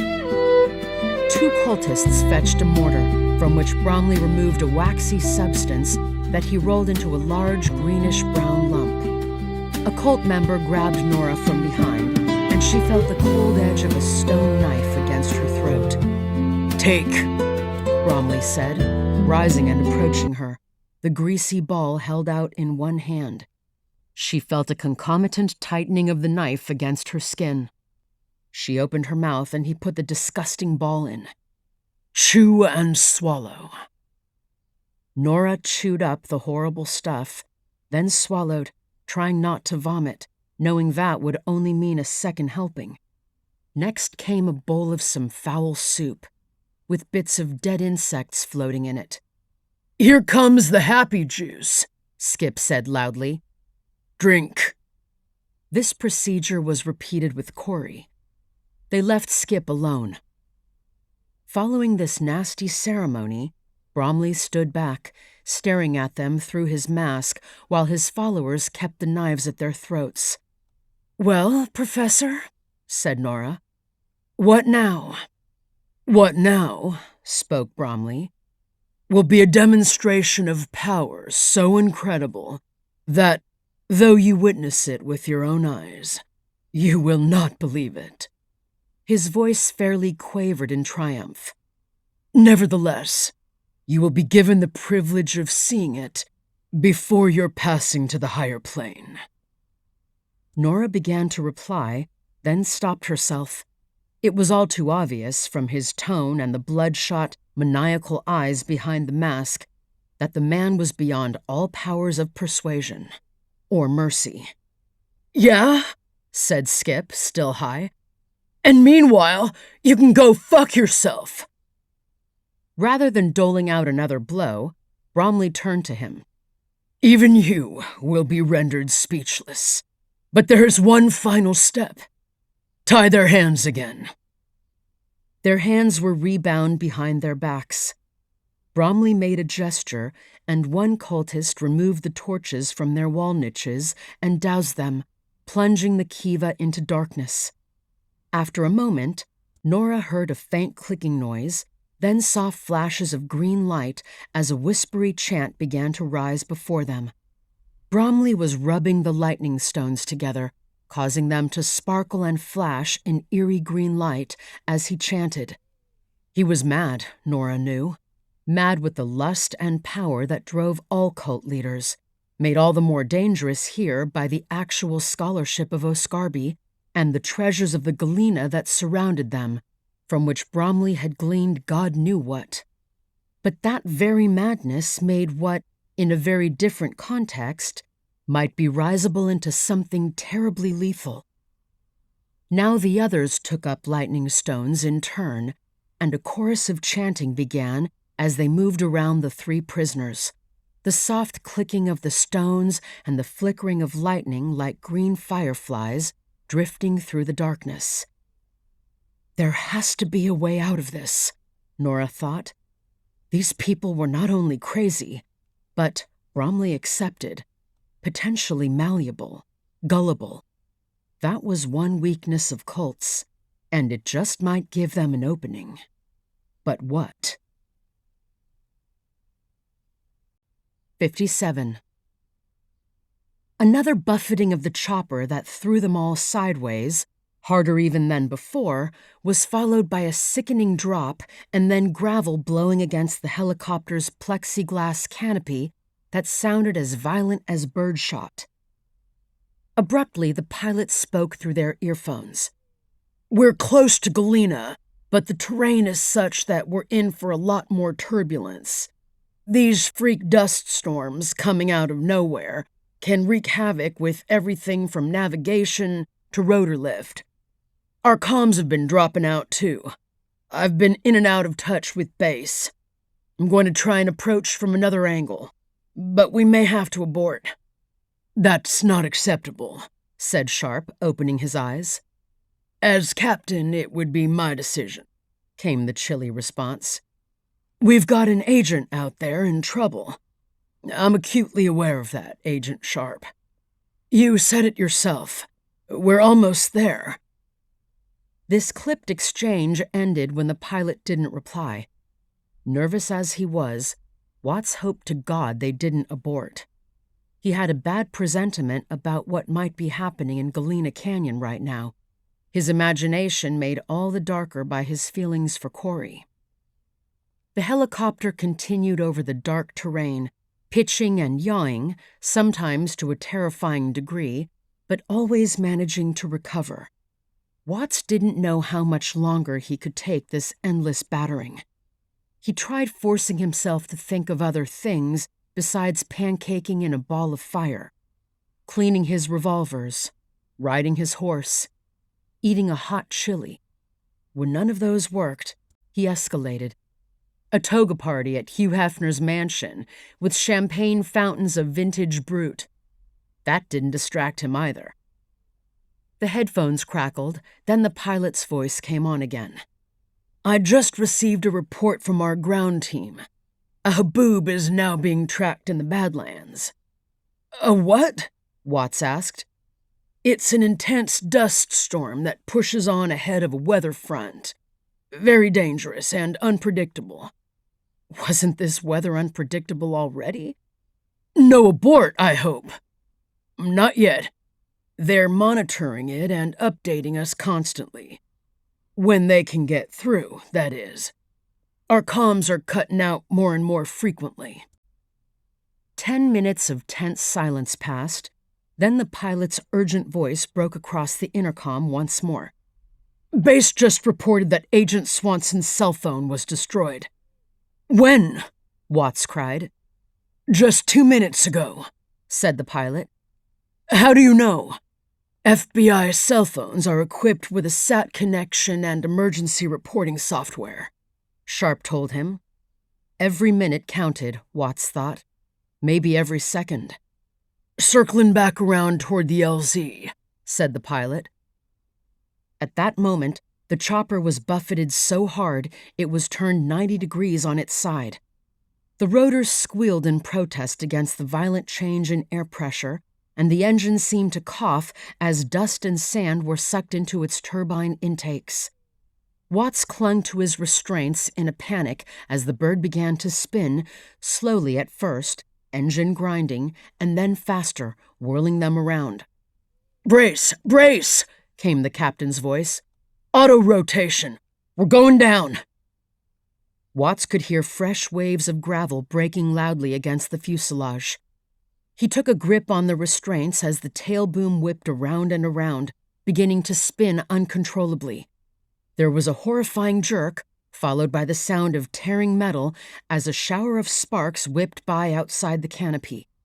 Then the cockpit tilted upward and tilted still further until, with a groan like that of a dying beast, it flipped onto one side and went into a sudden, sickening freefall that, even before Watts could prepare for impact, abruptly ended in a tremendous, jarring crash. 58. The lightning stones had at last been put away, and the Kiva torches lit again. They were herded to the ladder, and, because their hands were tied, hauled up one by one and dragged toward the rudely built tripod that held the body of Nash. Beside it now was not one empty tripod, but 3. Nora stared at Nash's remains, now unrecognizable as a body, with a combination of horror, pity, and fear. The cultists fed more wood into the fire below them, building it up once again into a raging blaze. She was beginning to feel the effects of the drugs they'd been forced to take. A sense of detachment, of not quite being there, was creeping over her. The chanting became a hollow echo in her ears. The colors of the fire grew in brightness. The whirling flames like tatters of orange light snapped around by the wind. A lassitude was taking hold of her mind and body, and knowing this would lead to a sense of resignation, Nora tried hard to fight it off. She met her brother's eyes. Skip had long ceased his sarcastic comments. His face was deathly pale in the firelight, covered with a sheen of sweat. He was back on the ground, his face bloodied and his hair all awry. She was appalled at the almost unthinkable scene, torn up by her brother's fear as well as her own terror. How could a group of people, no matter how brainwashed, do this to fellow human beings? She felt another surge of alienness cloud her thoughts, and a buzzing sound start up in her ears. The drugs were really taking hold. She glanced over at Corrie, saw the terror in her face, the drugged weirdness in her eyes. Like Nora, she was trussed up and unable to move. This was the end. Now several cultists surrounded Skip as he lay on the ground and took up the slender cable attached to the hobbles around his ankles. This was threaded over a reinforcing pulley at the crux of the tripod. Good God, they were going to be hoisted up by their feet, to dangle upside down over the piles of kindling, flayed to death and burned, just like Nash. And Skip was going to be first. "No!" Skip screamed as the cable was attached. "Get away from me!"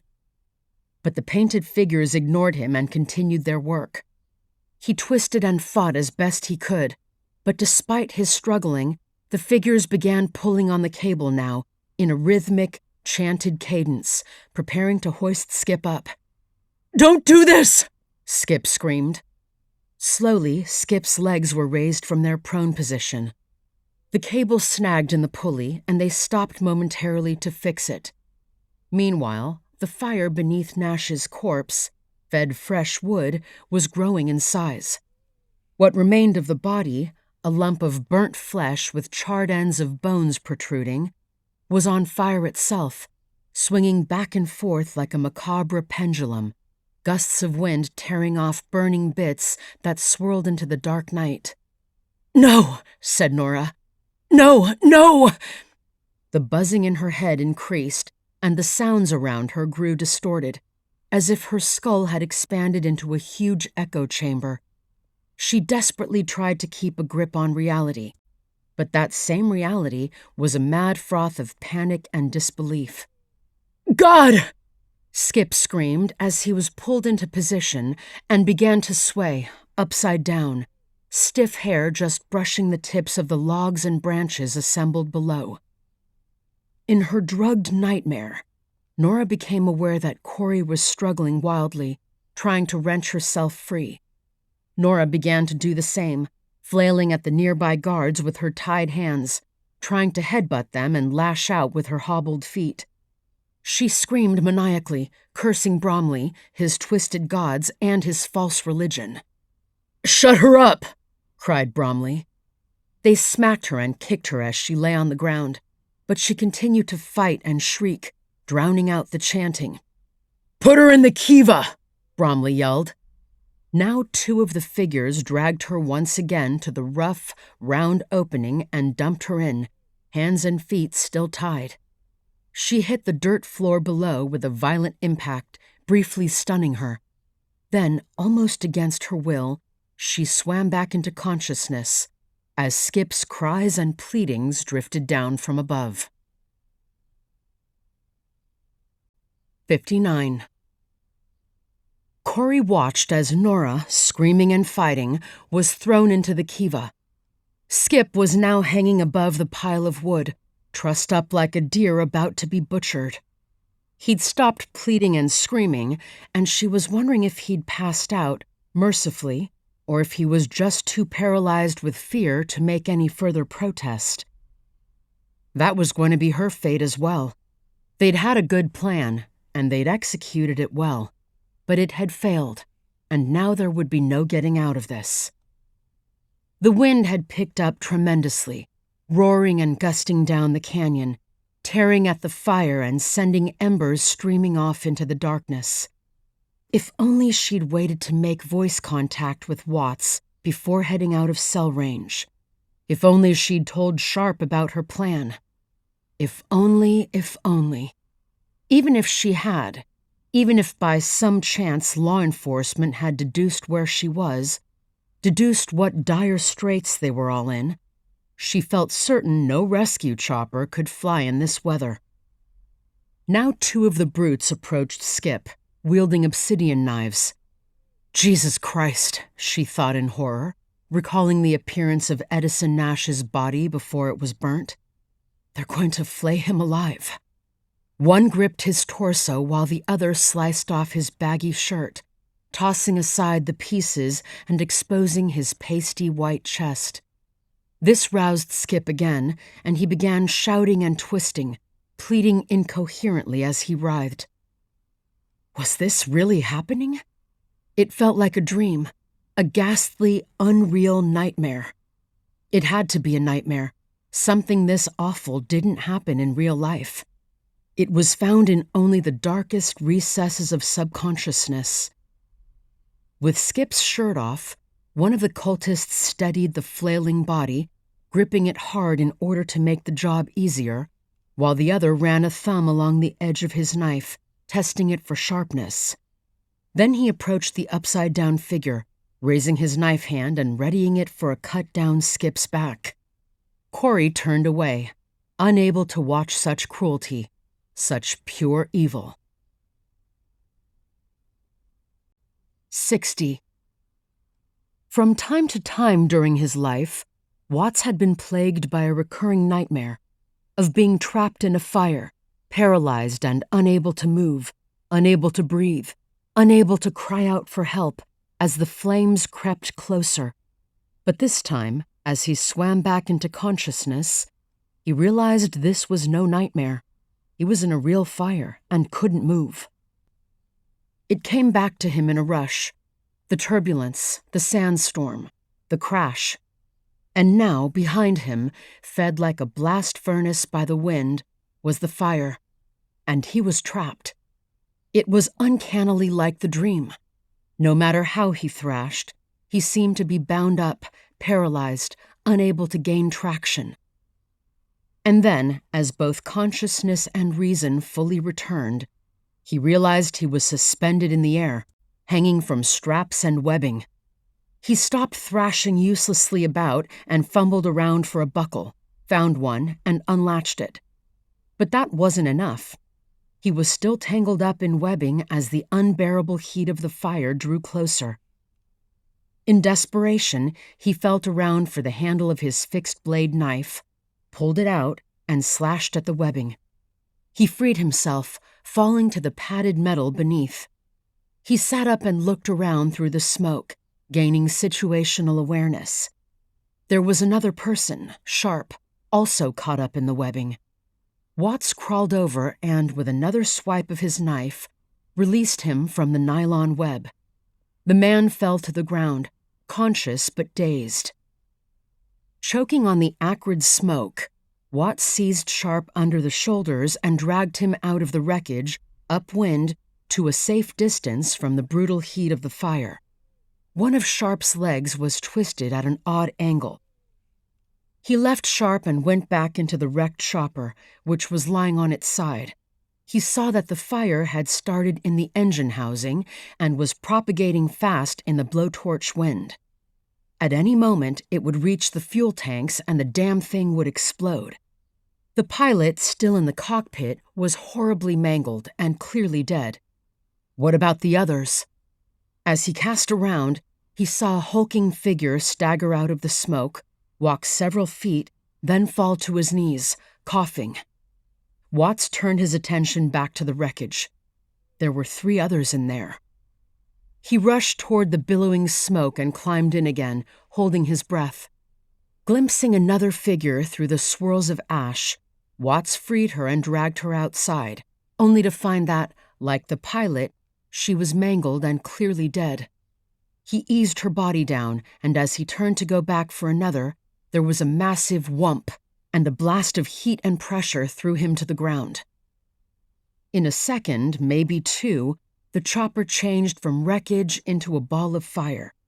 He could feel his own hair crisping as he shielded his face from the wave of heat, so hot that for a minute he thought he might catch fire himself. But the explosions subsided as the wind shredded and whipped the fire downwind and away from him. Watts rose, then fell back onto his knees, gasping for breath through a seared throat. He managed to get back to his feet and saw Sharp and the other survivor huddled in the lee of a rock, shielding themselves from the explosion. He managed to stagger over. Sharp was on the ground, wincing in pain. "Think he's got a broken leg," said the man who'd managed to stagger out before passing out. "It's fine," said Sharp through gritted teeth. It clearly wasn't fine. "You okay, Watts?" "Yes." The two of them stared for a long, awful moment at the flaming wreckage. "Son of a bitch," said Sharp in a choked voice. "We just lost 4 good people." Watts had no words. He simply stared at the flaming wreckage. What a catastrophe. And Corrie. She and Nora were trapped in the canyon, probably with Skip and the other guy. Given the fact her cell phone had been deliberately destroyed, he had no illusions about her situation. Watts's mind began, unbidden, to count off the doomsday cults he knew of.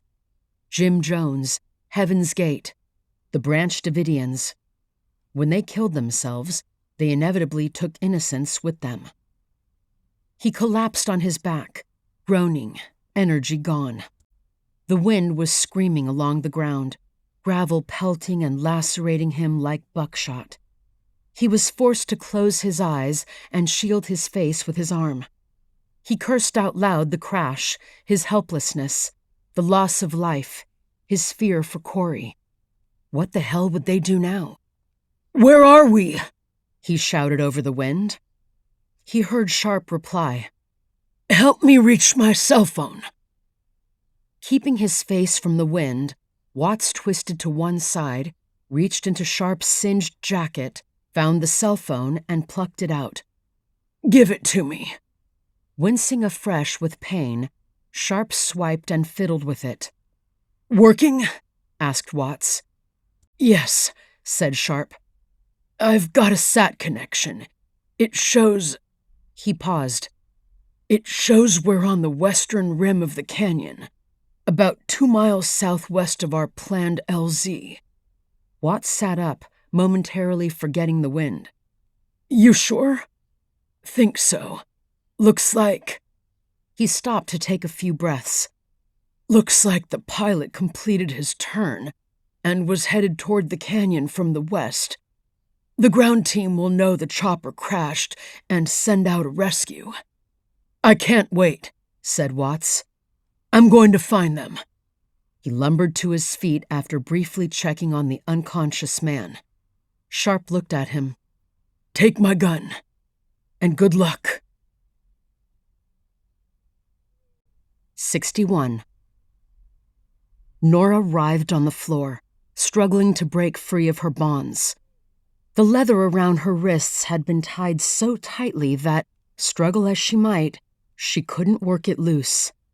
She kept pulling and jerking until she realized she was only abrading her own flesh. She lay for a moment, breathing hard.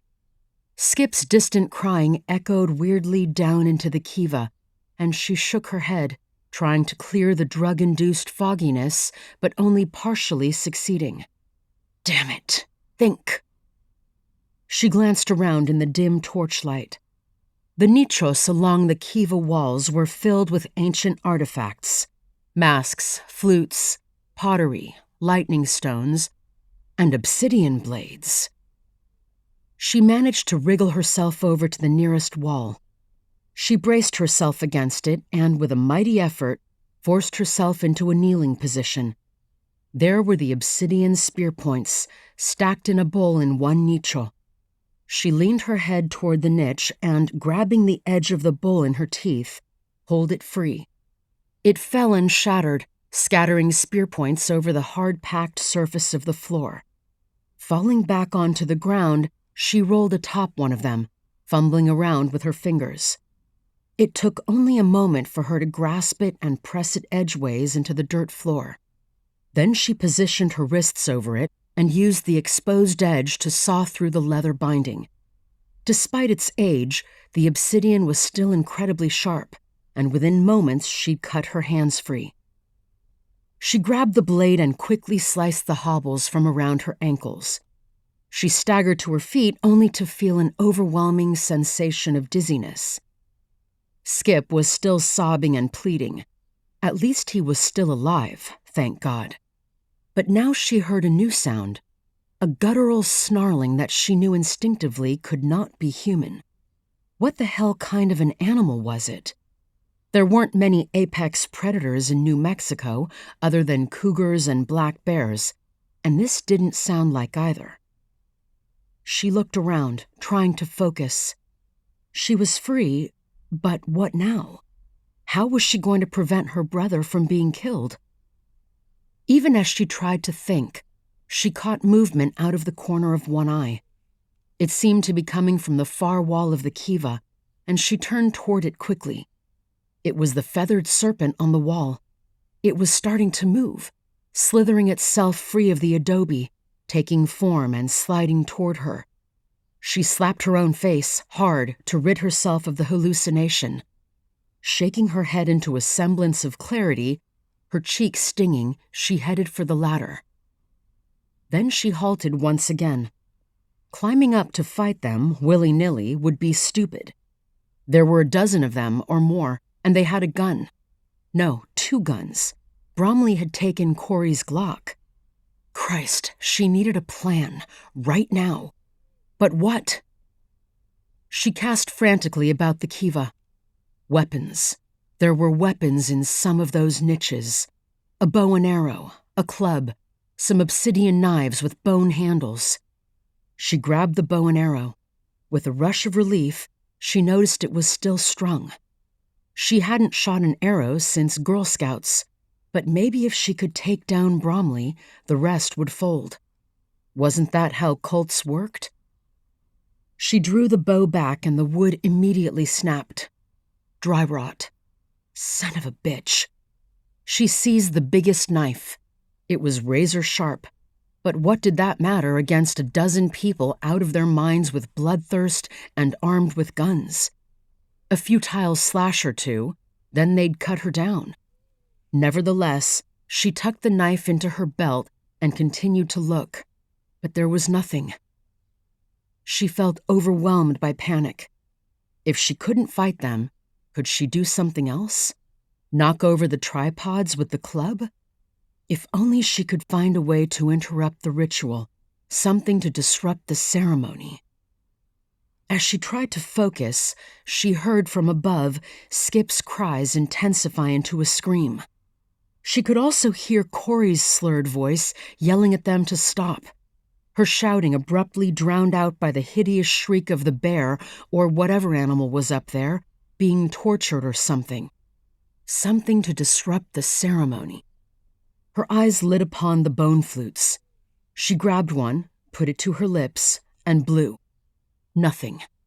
She tried again, blowing harder, then plucked it from her lips and inspected it. The bone was old and flaking from the embouchure and finger holes, and the body of the flute was riddled with cracks. Useless. Throwing it to the ground, she plucked up another one. A weak, tremulous sound emerged. She licked the dirt from her lips, blew again, harder this time, and the 1,000-year-old relic broke apart in her fingers. God damn it! She tossed away the pieces in frustration. The desperate plan that had come to her mind was a long shot anyway, the mother of all Hail Marys, in fact, but she couldn't execute it with a fossilized, crumbling instrument. Now her eyes stopped at something else. A blanket laid out in a dark corner of a kiva. She'd noticed it before and deduced from the stuff spread on it, artifacts, lightning stones, some camping equipment, that the cultists had taken these things from the campsite. She saw the stem of a stone pipe peeping out from the folds of the blanket, an obsidian axe, some spear points, a crumbling sandal, a pair of lightning stones, and a flute. She darted across the kiva and seized it. It was a beautiful modern replica of an ancient Pueblo flute, rebuilt with original turquoise inlays. Taking a deep breath, she closed her eyes, then raised it to her lips and blew, gently. A remarkably pure sound issued forth. Now she blew harder, her fingers stopping various holes. The tone holes were spaced in a pentatonic scale, its tone clear and fine, in perfect working order. Against all expectations, she'd found a working instrument, one clear and loud enough to interrupt the ritual. Now it was time to undertake the Hail Mary.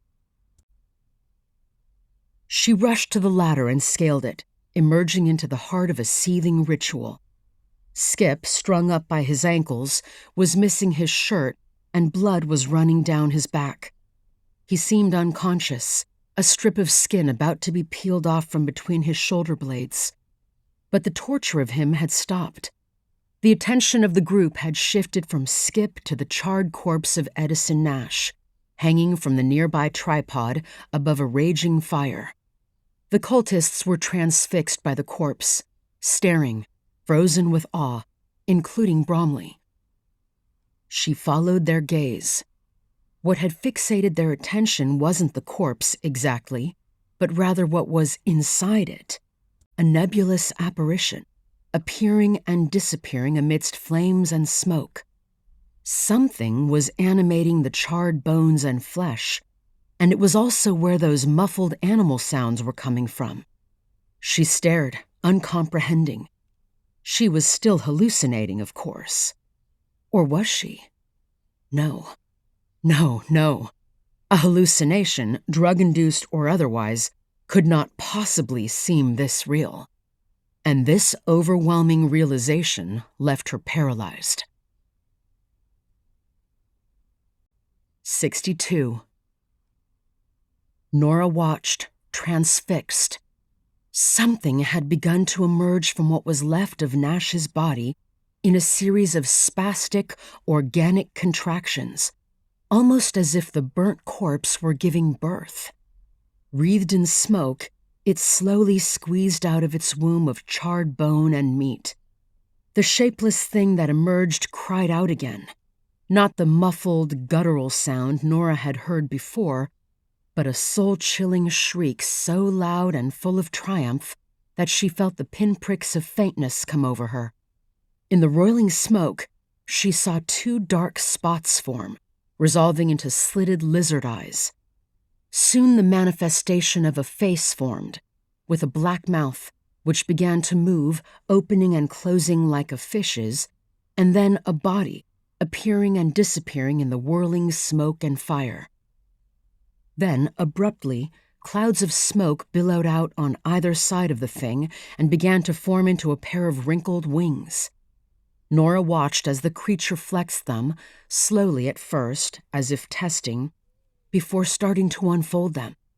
Instead of feathers, tongues of dark fire flickered over the skeletal body, never fully visible, obscured by whorls of smoke that revealed glimpses of grotesque body parts quickly cloaked again.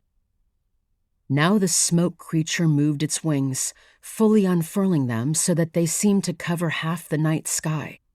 Its head formed, the mouth morphed into an eagle's beak, and it gazed down with snake's eyes upon the beings below it, the head moving jerkily this way and that, like a bird of praise.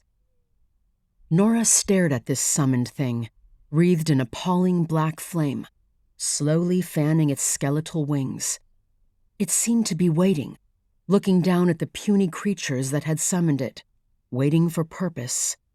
Her paralysis at the sight vanished when the smoke creature opened its monstrous beak and let out another unholy shriek, and then she remembered her plan. Bromley and the rest remained transfixed, staring upward, their faces slack. They had the look of children who, having tossed a lit match into a lake of gasoline, were witnessing a terrifying conflagration of their own making.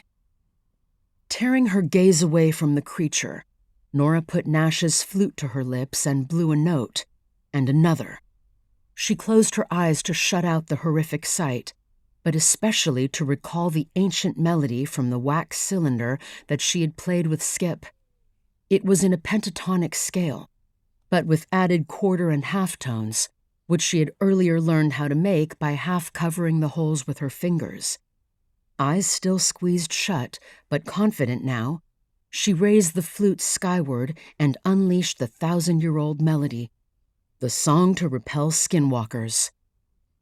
The melody swelled as she gained confidence.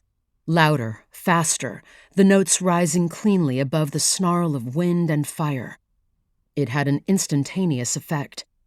With an unearthly screech, the apparition began beating its skeletal wings, stirring the pyre below. It flared up with a crackling hiss, spewing vast showers of sparks into the wind. The blackened corpse swung and twirled madly on the tripod, as if assaulted by some demonic wind before coming apart, bones and burnt flesh scattering. "No!" screamed Bromley, shaken out of his own paralysis. She continued to play, faster and louder. Even as the skeletal thing thrashed amidst the fire, its shrieks and bellows mingling with the melody. Bromley dashed at her in a frenzy. Nora yanked the obsidian knife from her belt and lunged toward him, arm extended, bracing herself. In his mad rush, Bromley ran himself directly onto the knife. He grunted, his mask jarred off by the impact. He stepped back as she pulled the knife out, and he stared down at the blood gushing from his solar plexus. Staggering backward, he fell to his knees among the other cultists, who could only, zombie-like, gape at the events as they played out. She felt the unholy wings beating up a swirl of sparks around her, spreading smoke that surged over the mesa top. As if from far away, she could hear Corrie shouting something, but then the smoke creature gave another screech that sounded almost triumphant. With a terrific effort, Bromley rose back to his feet and now, at last, pulled the raging judge from the strap around his waist. Legs spread, bracing and swaying, he tried to raise it toward her with shaking hands. Nora resumed playing, using all the breath she could muster. Once again, the creature reacted violently, drawing up into itself fire, sparks, and embers until its form disappeared in a maelstrom of fire and smoke. A great tongue of fiery smoke engulfed Bromley even as he leveled and aimed the shot. He vanished in the smoke. The gun never went off. Moments later, the smoke drew back, revealing Bromley once more, staggering backward. He flung down the gun, making a keening sound and grasping his head in both hands, spinning around as if in terrible pain. "Shukdula!" he gasped. "Shukdula!" The living smoke coiled around him again, caressing him with its tendrils. He opened his mouth in a soundless scream, and the tongue of smoke seemed now to enter into him, take possession of his body. His head snapped backward, his eyes rolled, and he took a spasmodic step, and another, with movements like a marionette's, twitching and jerking his way toward the edge of the cliff. At the same time, he started crying out something above the roar of the wind and flames. It was incomprehensible at first, but then Nora began to make out individual words. "Day of days, gift of transformation. Shukdula, through the portal of smoke, the black path to the higher plane." Now the smoke spread outward, forked with livid lightning, and flowed around the nearby cultists like a gray fluid. To Nora's astonishment, they took up the refrain, hesitatingly at first, and then louder. They fell into place behind Bromley, chanting, "Our gift of transformation, through the portal of smoke to the higher plane." Their chaotic movement gradually became coordinated as they surged toward the edge of the cliff, led by Bromley. "Through the portal of smoke, follow, follow," Bromley chanted. Beneath his tone of command and the chanting of the cultists, Nora was certain she heard another voice, deeper and older, felt rather than heard, repeating the same refrain. Bromley took a final step forward, teetered at the edge of the cliff, then keeled off and disappeared. The others hesitated, but only for a moment. One went, then another, and in a few moments, the rest followed, surging over the cliff's edge and vanishing, followed by the sounds of crashing and tumbling, grunts and thuddings, as the cultists plummeted to their deaths, impacting the rocks below. The last thing she heard was the deep voice, still intoning, until, with a dry, malevolent laugh, like the skittering of leaves, it faded away. All that remained was a slow eddy of smoke that was soon whisked away by the wind, leaving nothing behind but a heap of glowing coals. 63. Nora tossed aside the flute and ran over to Skip. He had passed out. The cable holding him suspended was hooked to a ring in the ground. She knelt beside it, grasped the cable in both hands, lifted it with a grunt of effort, and freed it from the hook. She lowered it gently, easing Skip's hanging body down sideways and away from the pile of wood. Once he was on the ground, she cut away the hobbles from his ankles, freed his hands, then quickly inspected the cuts on his back. She felt overwhelming relief when she saw they were superficial, long strokes that had bled freely, but nothing deep. The cultists had been interrupted by the creature before they could begin work in earnest. Her brother lay on the ground and gave a loud groan, gasping for air. "Skip?" His eyes fluttered open. "Thank God." She hugged him. "You're safe now." His mouth worked silently for a moment before whispered words emerged. "They were going to skin me alive. They're gone."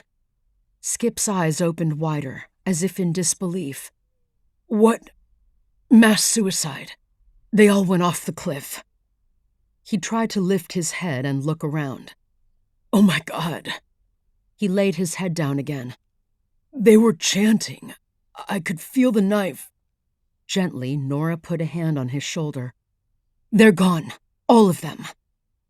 Skip's breathing eased, his body relaxed, and he closed his eyes and lapsed back into unconsciousness. Assured he'd be all right, Nora rose and rushed over to Corrie, trussed and lying on the ground in a drug-induced haze of her own. As Nora cut off her bonds, rousing her in the process, Corrie gasped, her eyes pinpoints. With a shriek, she flailed out at Nora, her face a mask of fear. "No!" she cried. "No! Easy." Nora grasped her wrists, holding them and gently calming Corrie's struggles. "Easy now. It's me, Nora. We're okay. We're okay now." Corrie stopped fighting, trying to focus. "Nora!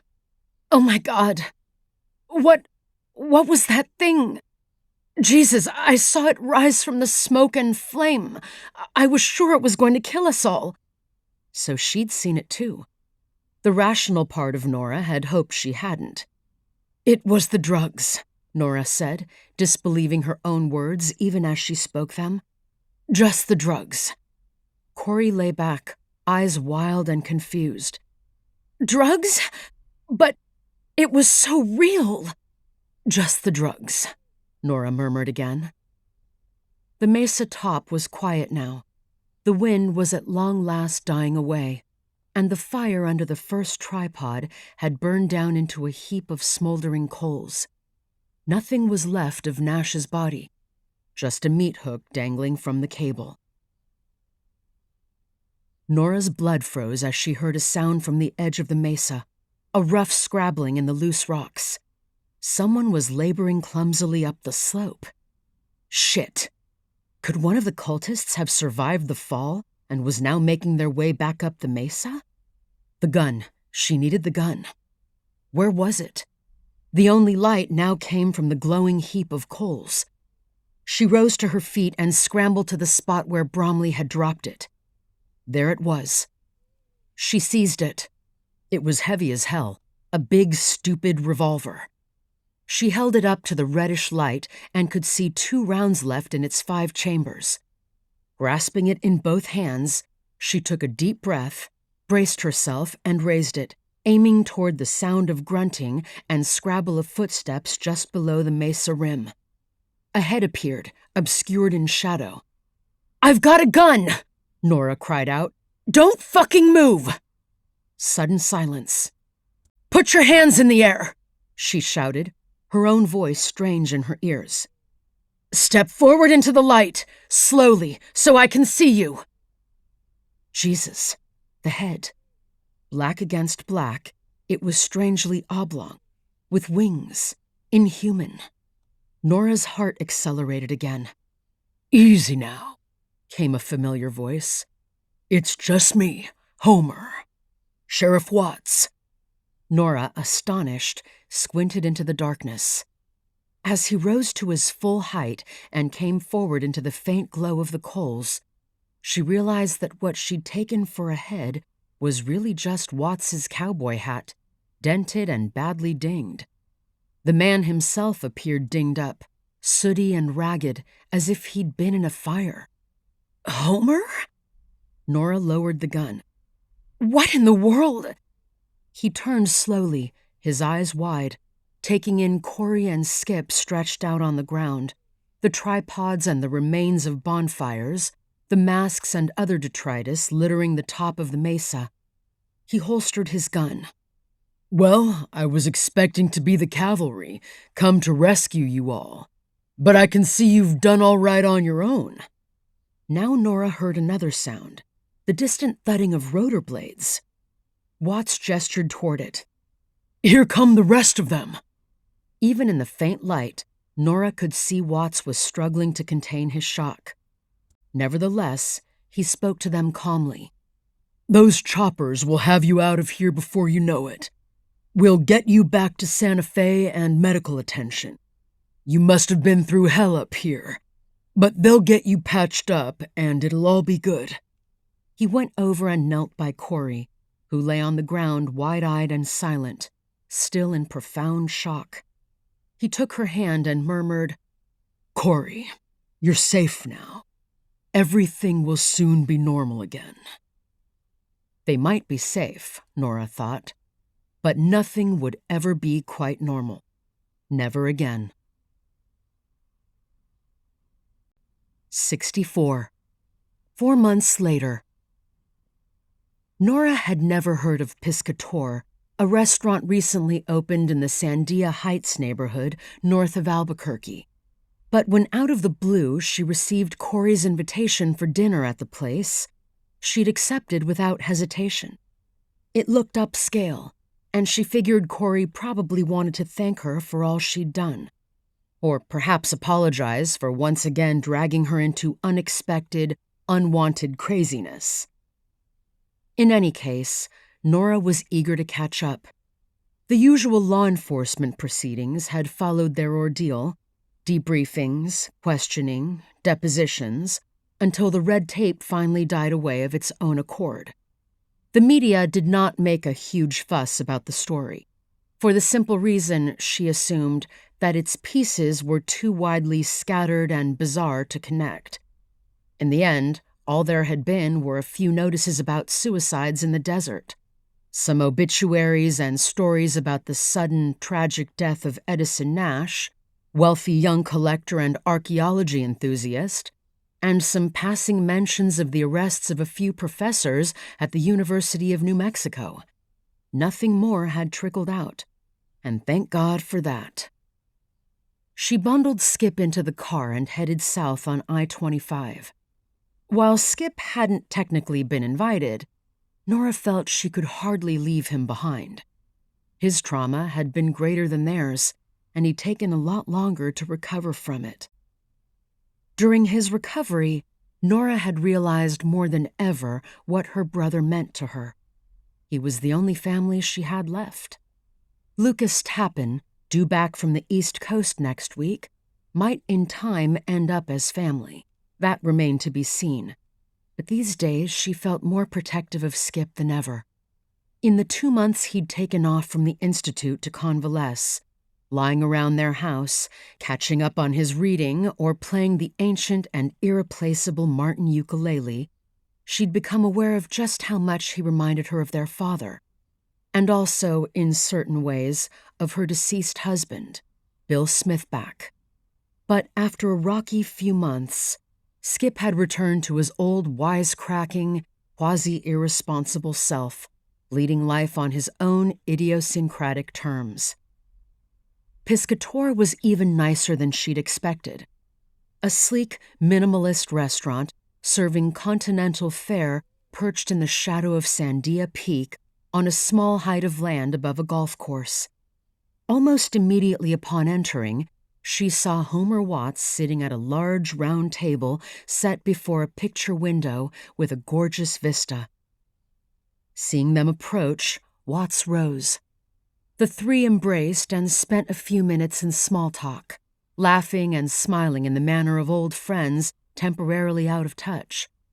"I wonder where Corrie is," Nora said, glancing at her watch. "Not like her to be late, is it?" Watts replied. "Her idea of late is 10 minutes early." Although they were inside, Watts was still wearing his cowboy hat.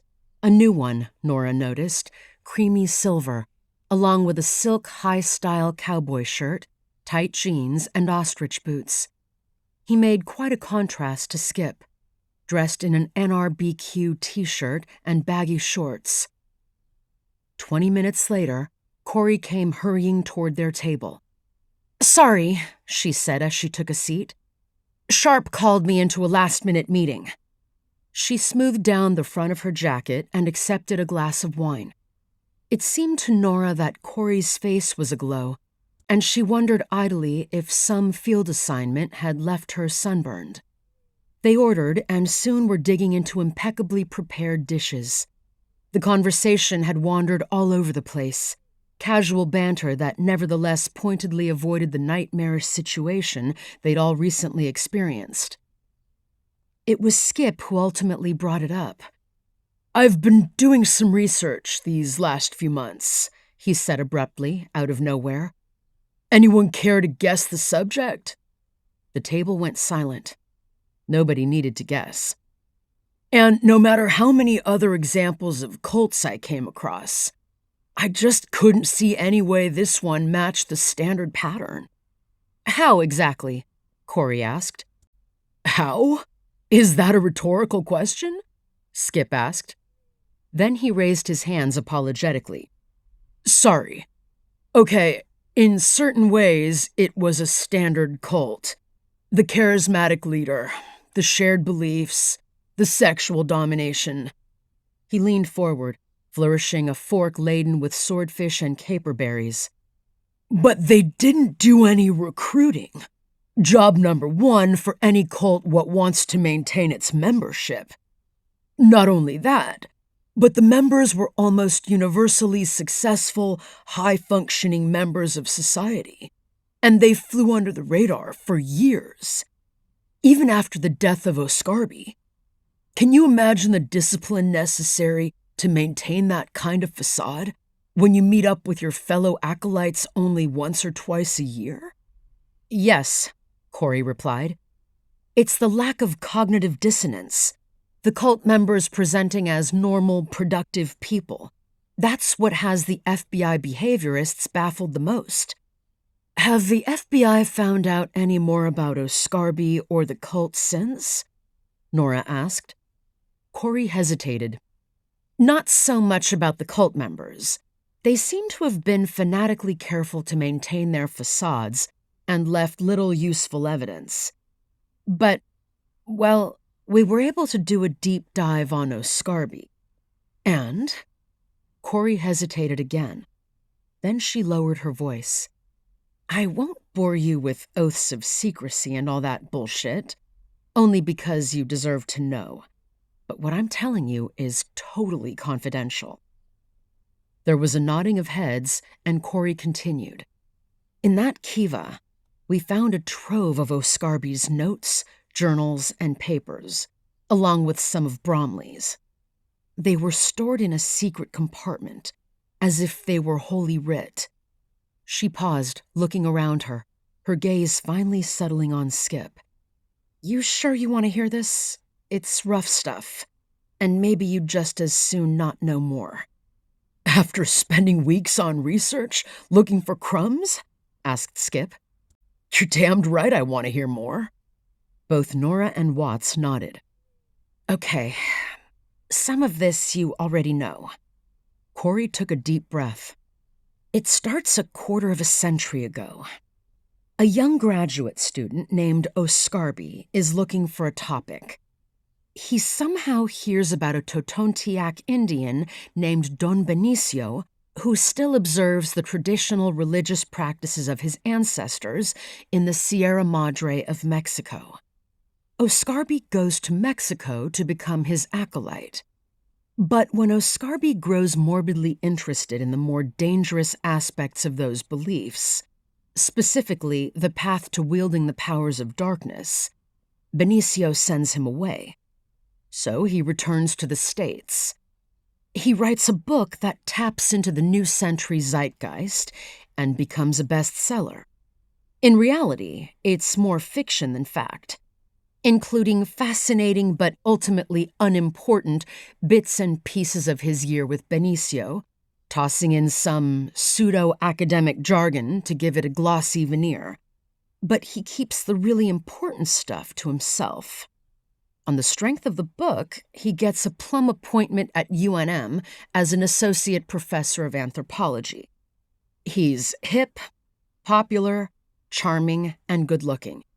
And he gathers around him a coterie of worshipful graduate students, particularly women. In the few years it takes him to become a full professor, he becomes increasingly interested in the ancient Galena culture and its violent demise.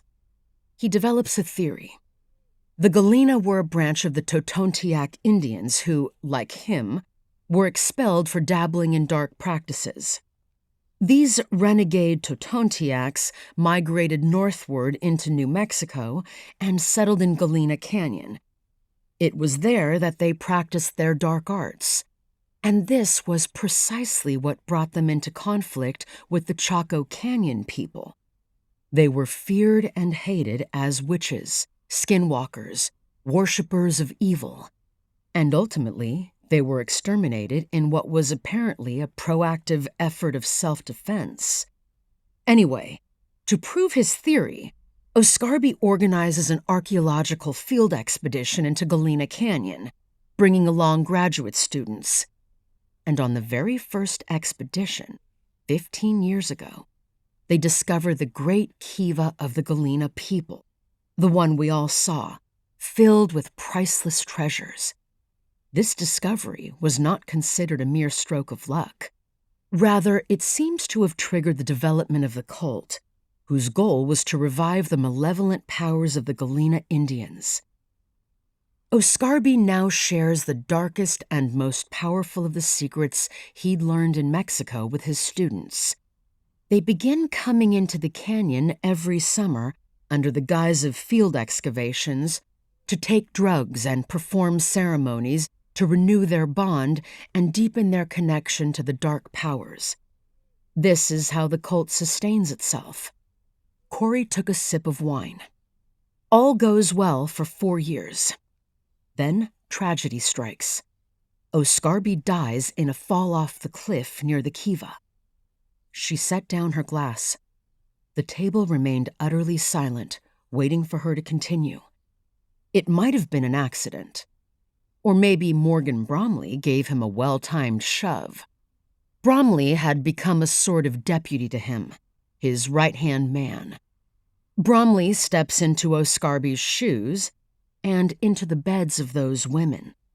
Although Oscarby's death was clearly a traumatizing event for the cult, Molly Vine, for example, dropped out of her PhD program. They were still totally invested in their beliefs about the Galena and their dark rituals. They mummify his body and bring it out every year to parade around during their ceremonies as a kind of god. Bromley was instrumental in this. What happened later, the women sacrificing themselves in the desert, for example, was mostly his doing. He seems to have been leading the cult into a much darker place than Oscarby, an outgrowth of his own warped personality. And the body found in the Chama River? Nora asked. That, apparently, was some fellow who stumbled upon the ruins in Galena Canyon and decided to loot them, but was unlucky enough to choose the moment when the cult was performing their annual ceremonies. They caught him, killed him, mutilated him, and sent his body downriver. This was in keeping with Bromley's beliefs. No longer constrained by Oscarby, he had grown eager to perform human sacrifices, which he believed would allow them to raise some sort of spirit or demon. This demon would be under their command, with the power to transform their lives, and perhaps them as well. Sort of like a Faustian pact. Corrie spread her hands.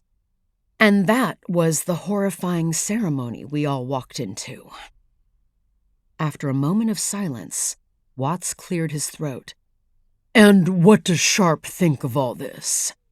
You mentioned you were just in a meeting with him. What's his take? His take is that he's no longer my mentor. What? Nora asked. He's been kicked upstairs. He's taking over as SAC of the Albuquerque field office, and the current SAC, Garcia, is heading to D.C. Murmurs of surprise from around the table. But what about you? Watts asked her. Does this mean you're going to have to break in a third mentor? Corrie looked down. Well, I was going to tell you. Out with it, Watts said. Corrie settled back against her chair. Without looking up, she dug into a jacket pocket, pulled out an official-looking envelope, and handed it to Watts. He unfolded it, read it, then looked up with a huge smile. Looks like Sharp wasn't the only one to get promoted. Corrie's mentoring period is officially over, and she's now a GS-11 Step 2, a full-fledged special agent. There was a moment of surprise, followed by a round of cheers, whistles, and applause that turned every head in the restaurant their way. The flush Nora had seen on Corrie's face, she realized, was not sunburn at all. As the noise subsided, Watts leaned over and gave her a congratulatory and rather passionate kiss. That's wonderful news, Corrie, said Skip. And thank you for sharing that information with us. It helps to know. But there's something you've left out. What's that? Corrie asked, detaching herself from Watts. You've explained what Oscarby, Bromley, and the cult members believed. But what do you believe? Well, said Corrie, her voice trailing off. That's kind of a weird question, Watts said. Skip turned to Watts. I know what I saw.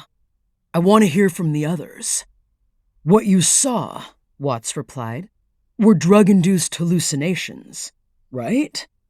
This was greeted with a disagreeing silence. Whoa, am I missing something? Watts finally said, looking around, his eyes coming to rest on Corrie.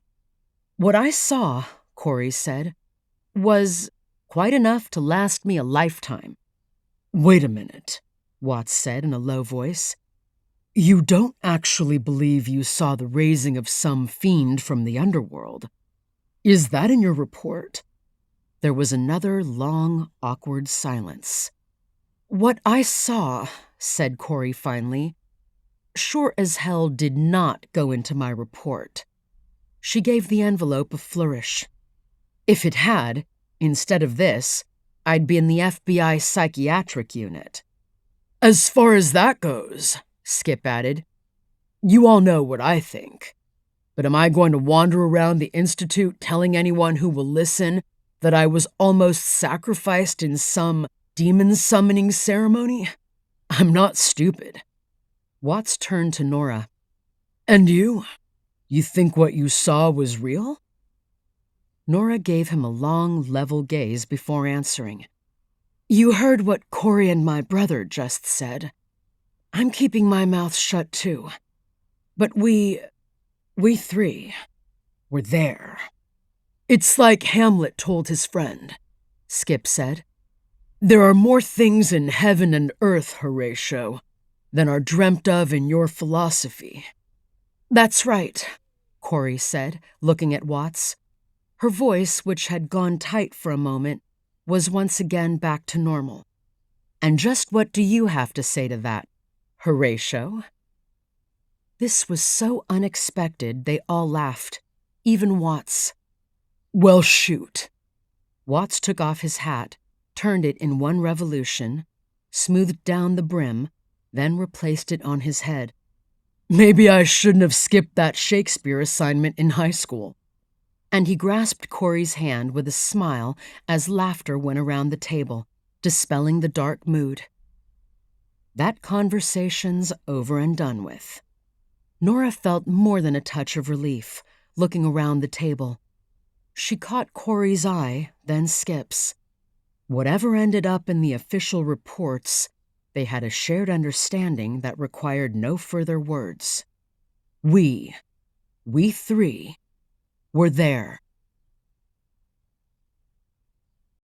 Author's note. The Galena people mentioned in this novel are real.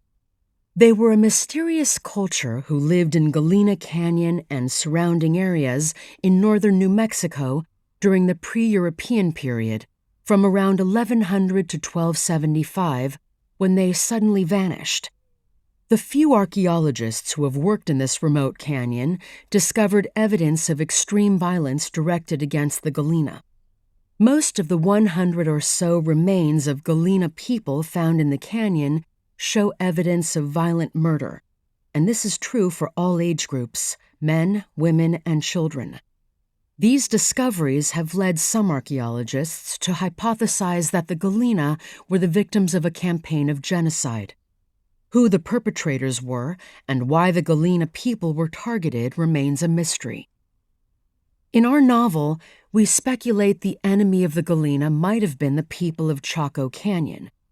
This is not improbable. Around 1275, the Chacoans were undergoing a social and economic collapse due to widespread drought. They were abandoning their great houses and settlements as the entire Four Corners region descended into violence and widespread cannibalism.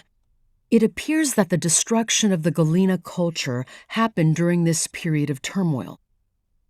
While most present-day Pueblo tribes trace their ancestry back to various ancient settlements and specific ruins, no Pueblo tribe has claimed the Galena as their ancestors. Still more evidence that they were wiped out and not simply displaced. Adding to the mystery, Galena ceramics are different from ancient Pueblo pottery, and some Galena skulls have an unusual flattened shape, unlike anything seen elsewhere in the Southwest. This suggests that the Galena may have migrated into the region from somewhere else, which could also explain why they came into conflict with their neighbors. The idea that the Galena engaged in witchcraft and dark practices is our own invention, but it can be argued that indirect evidence supports this theory. The people who exterminated the Galena made efforts to burn or bury their sacred kivas, possibly as a way of canceling their spiritual power. The Chaco lighthouses and roads do exist.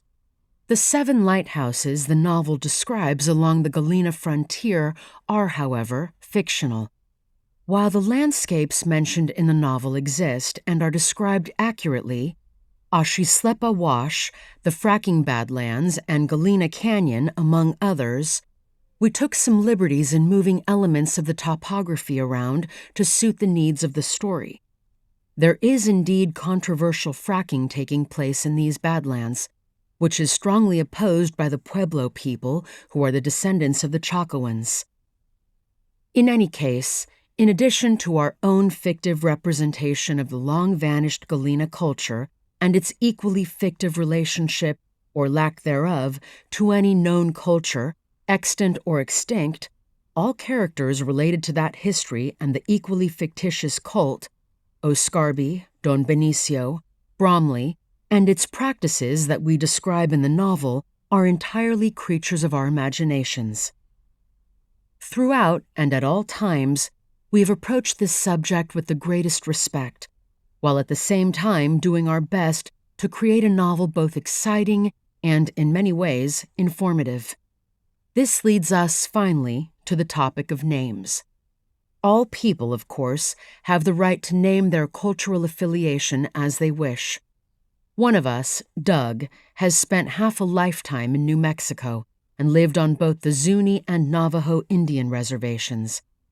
He has asked numerous Native Americans what they would like to be called, and the answers vary a great deal. Many are fine with the term Indian. Others prefer American Indian to distinguish themselves from the people of South Asia. Others prefer Native American or Indigenous. But above all, their strong preference is to be called by their tribal names: Navajo, Zuni, Pueblo, and so forth.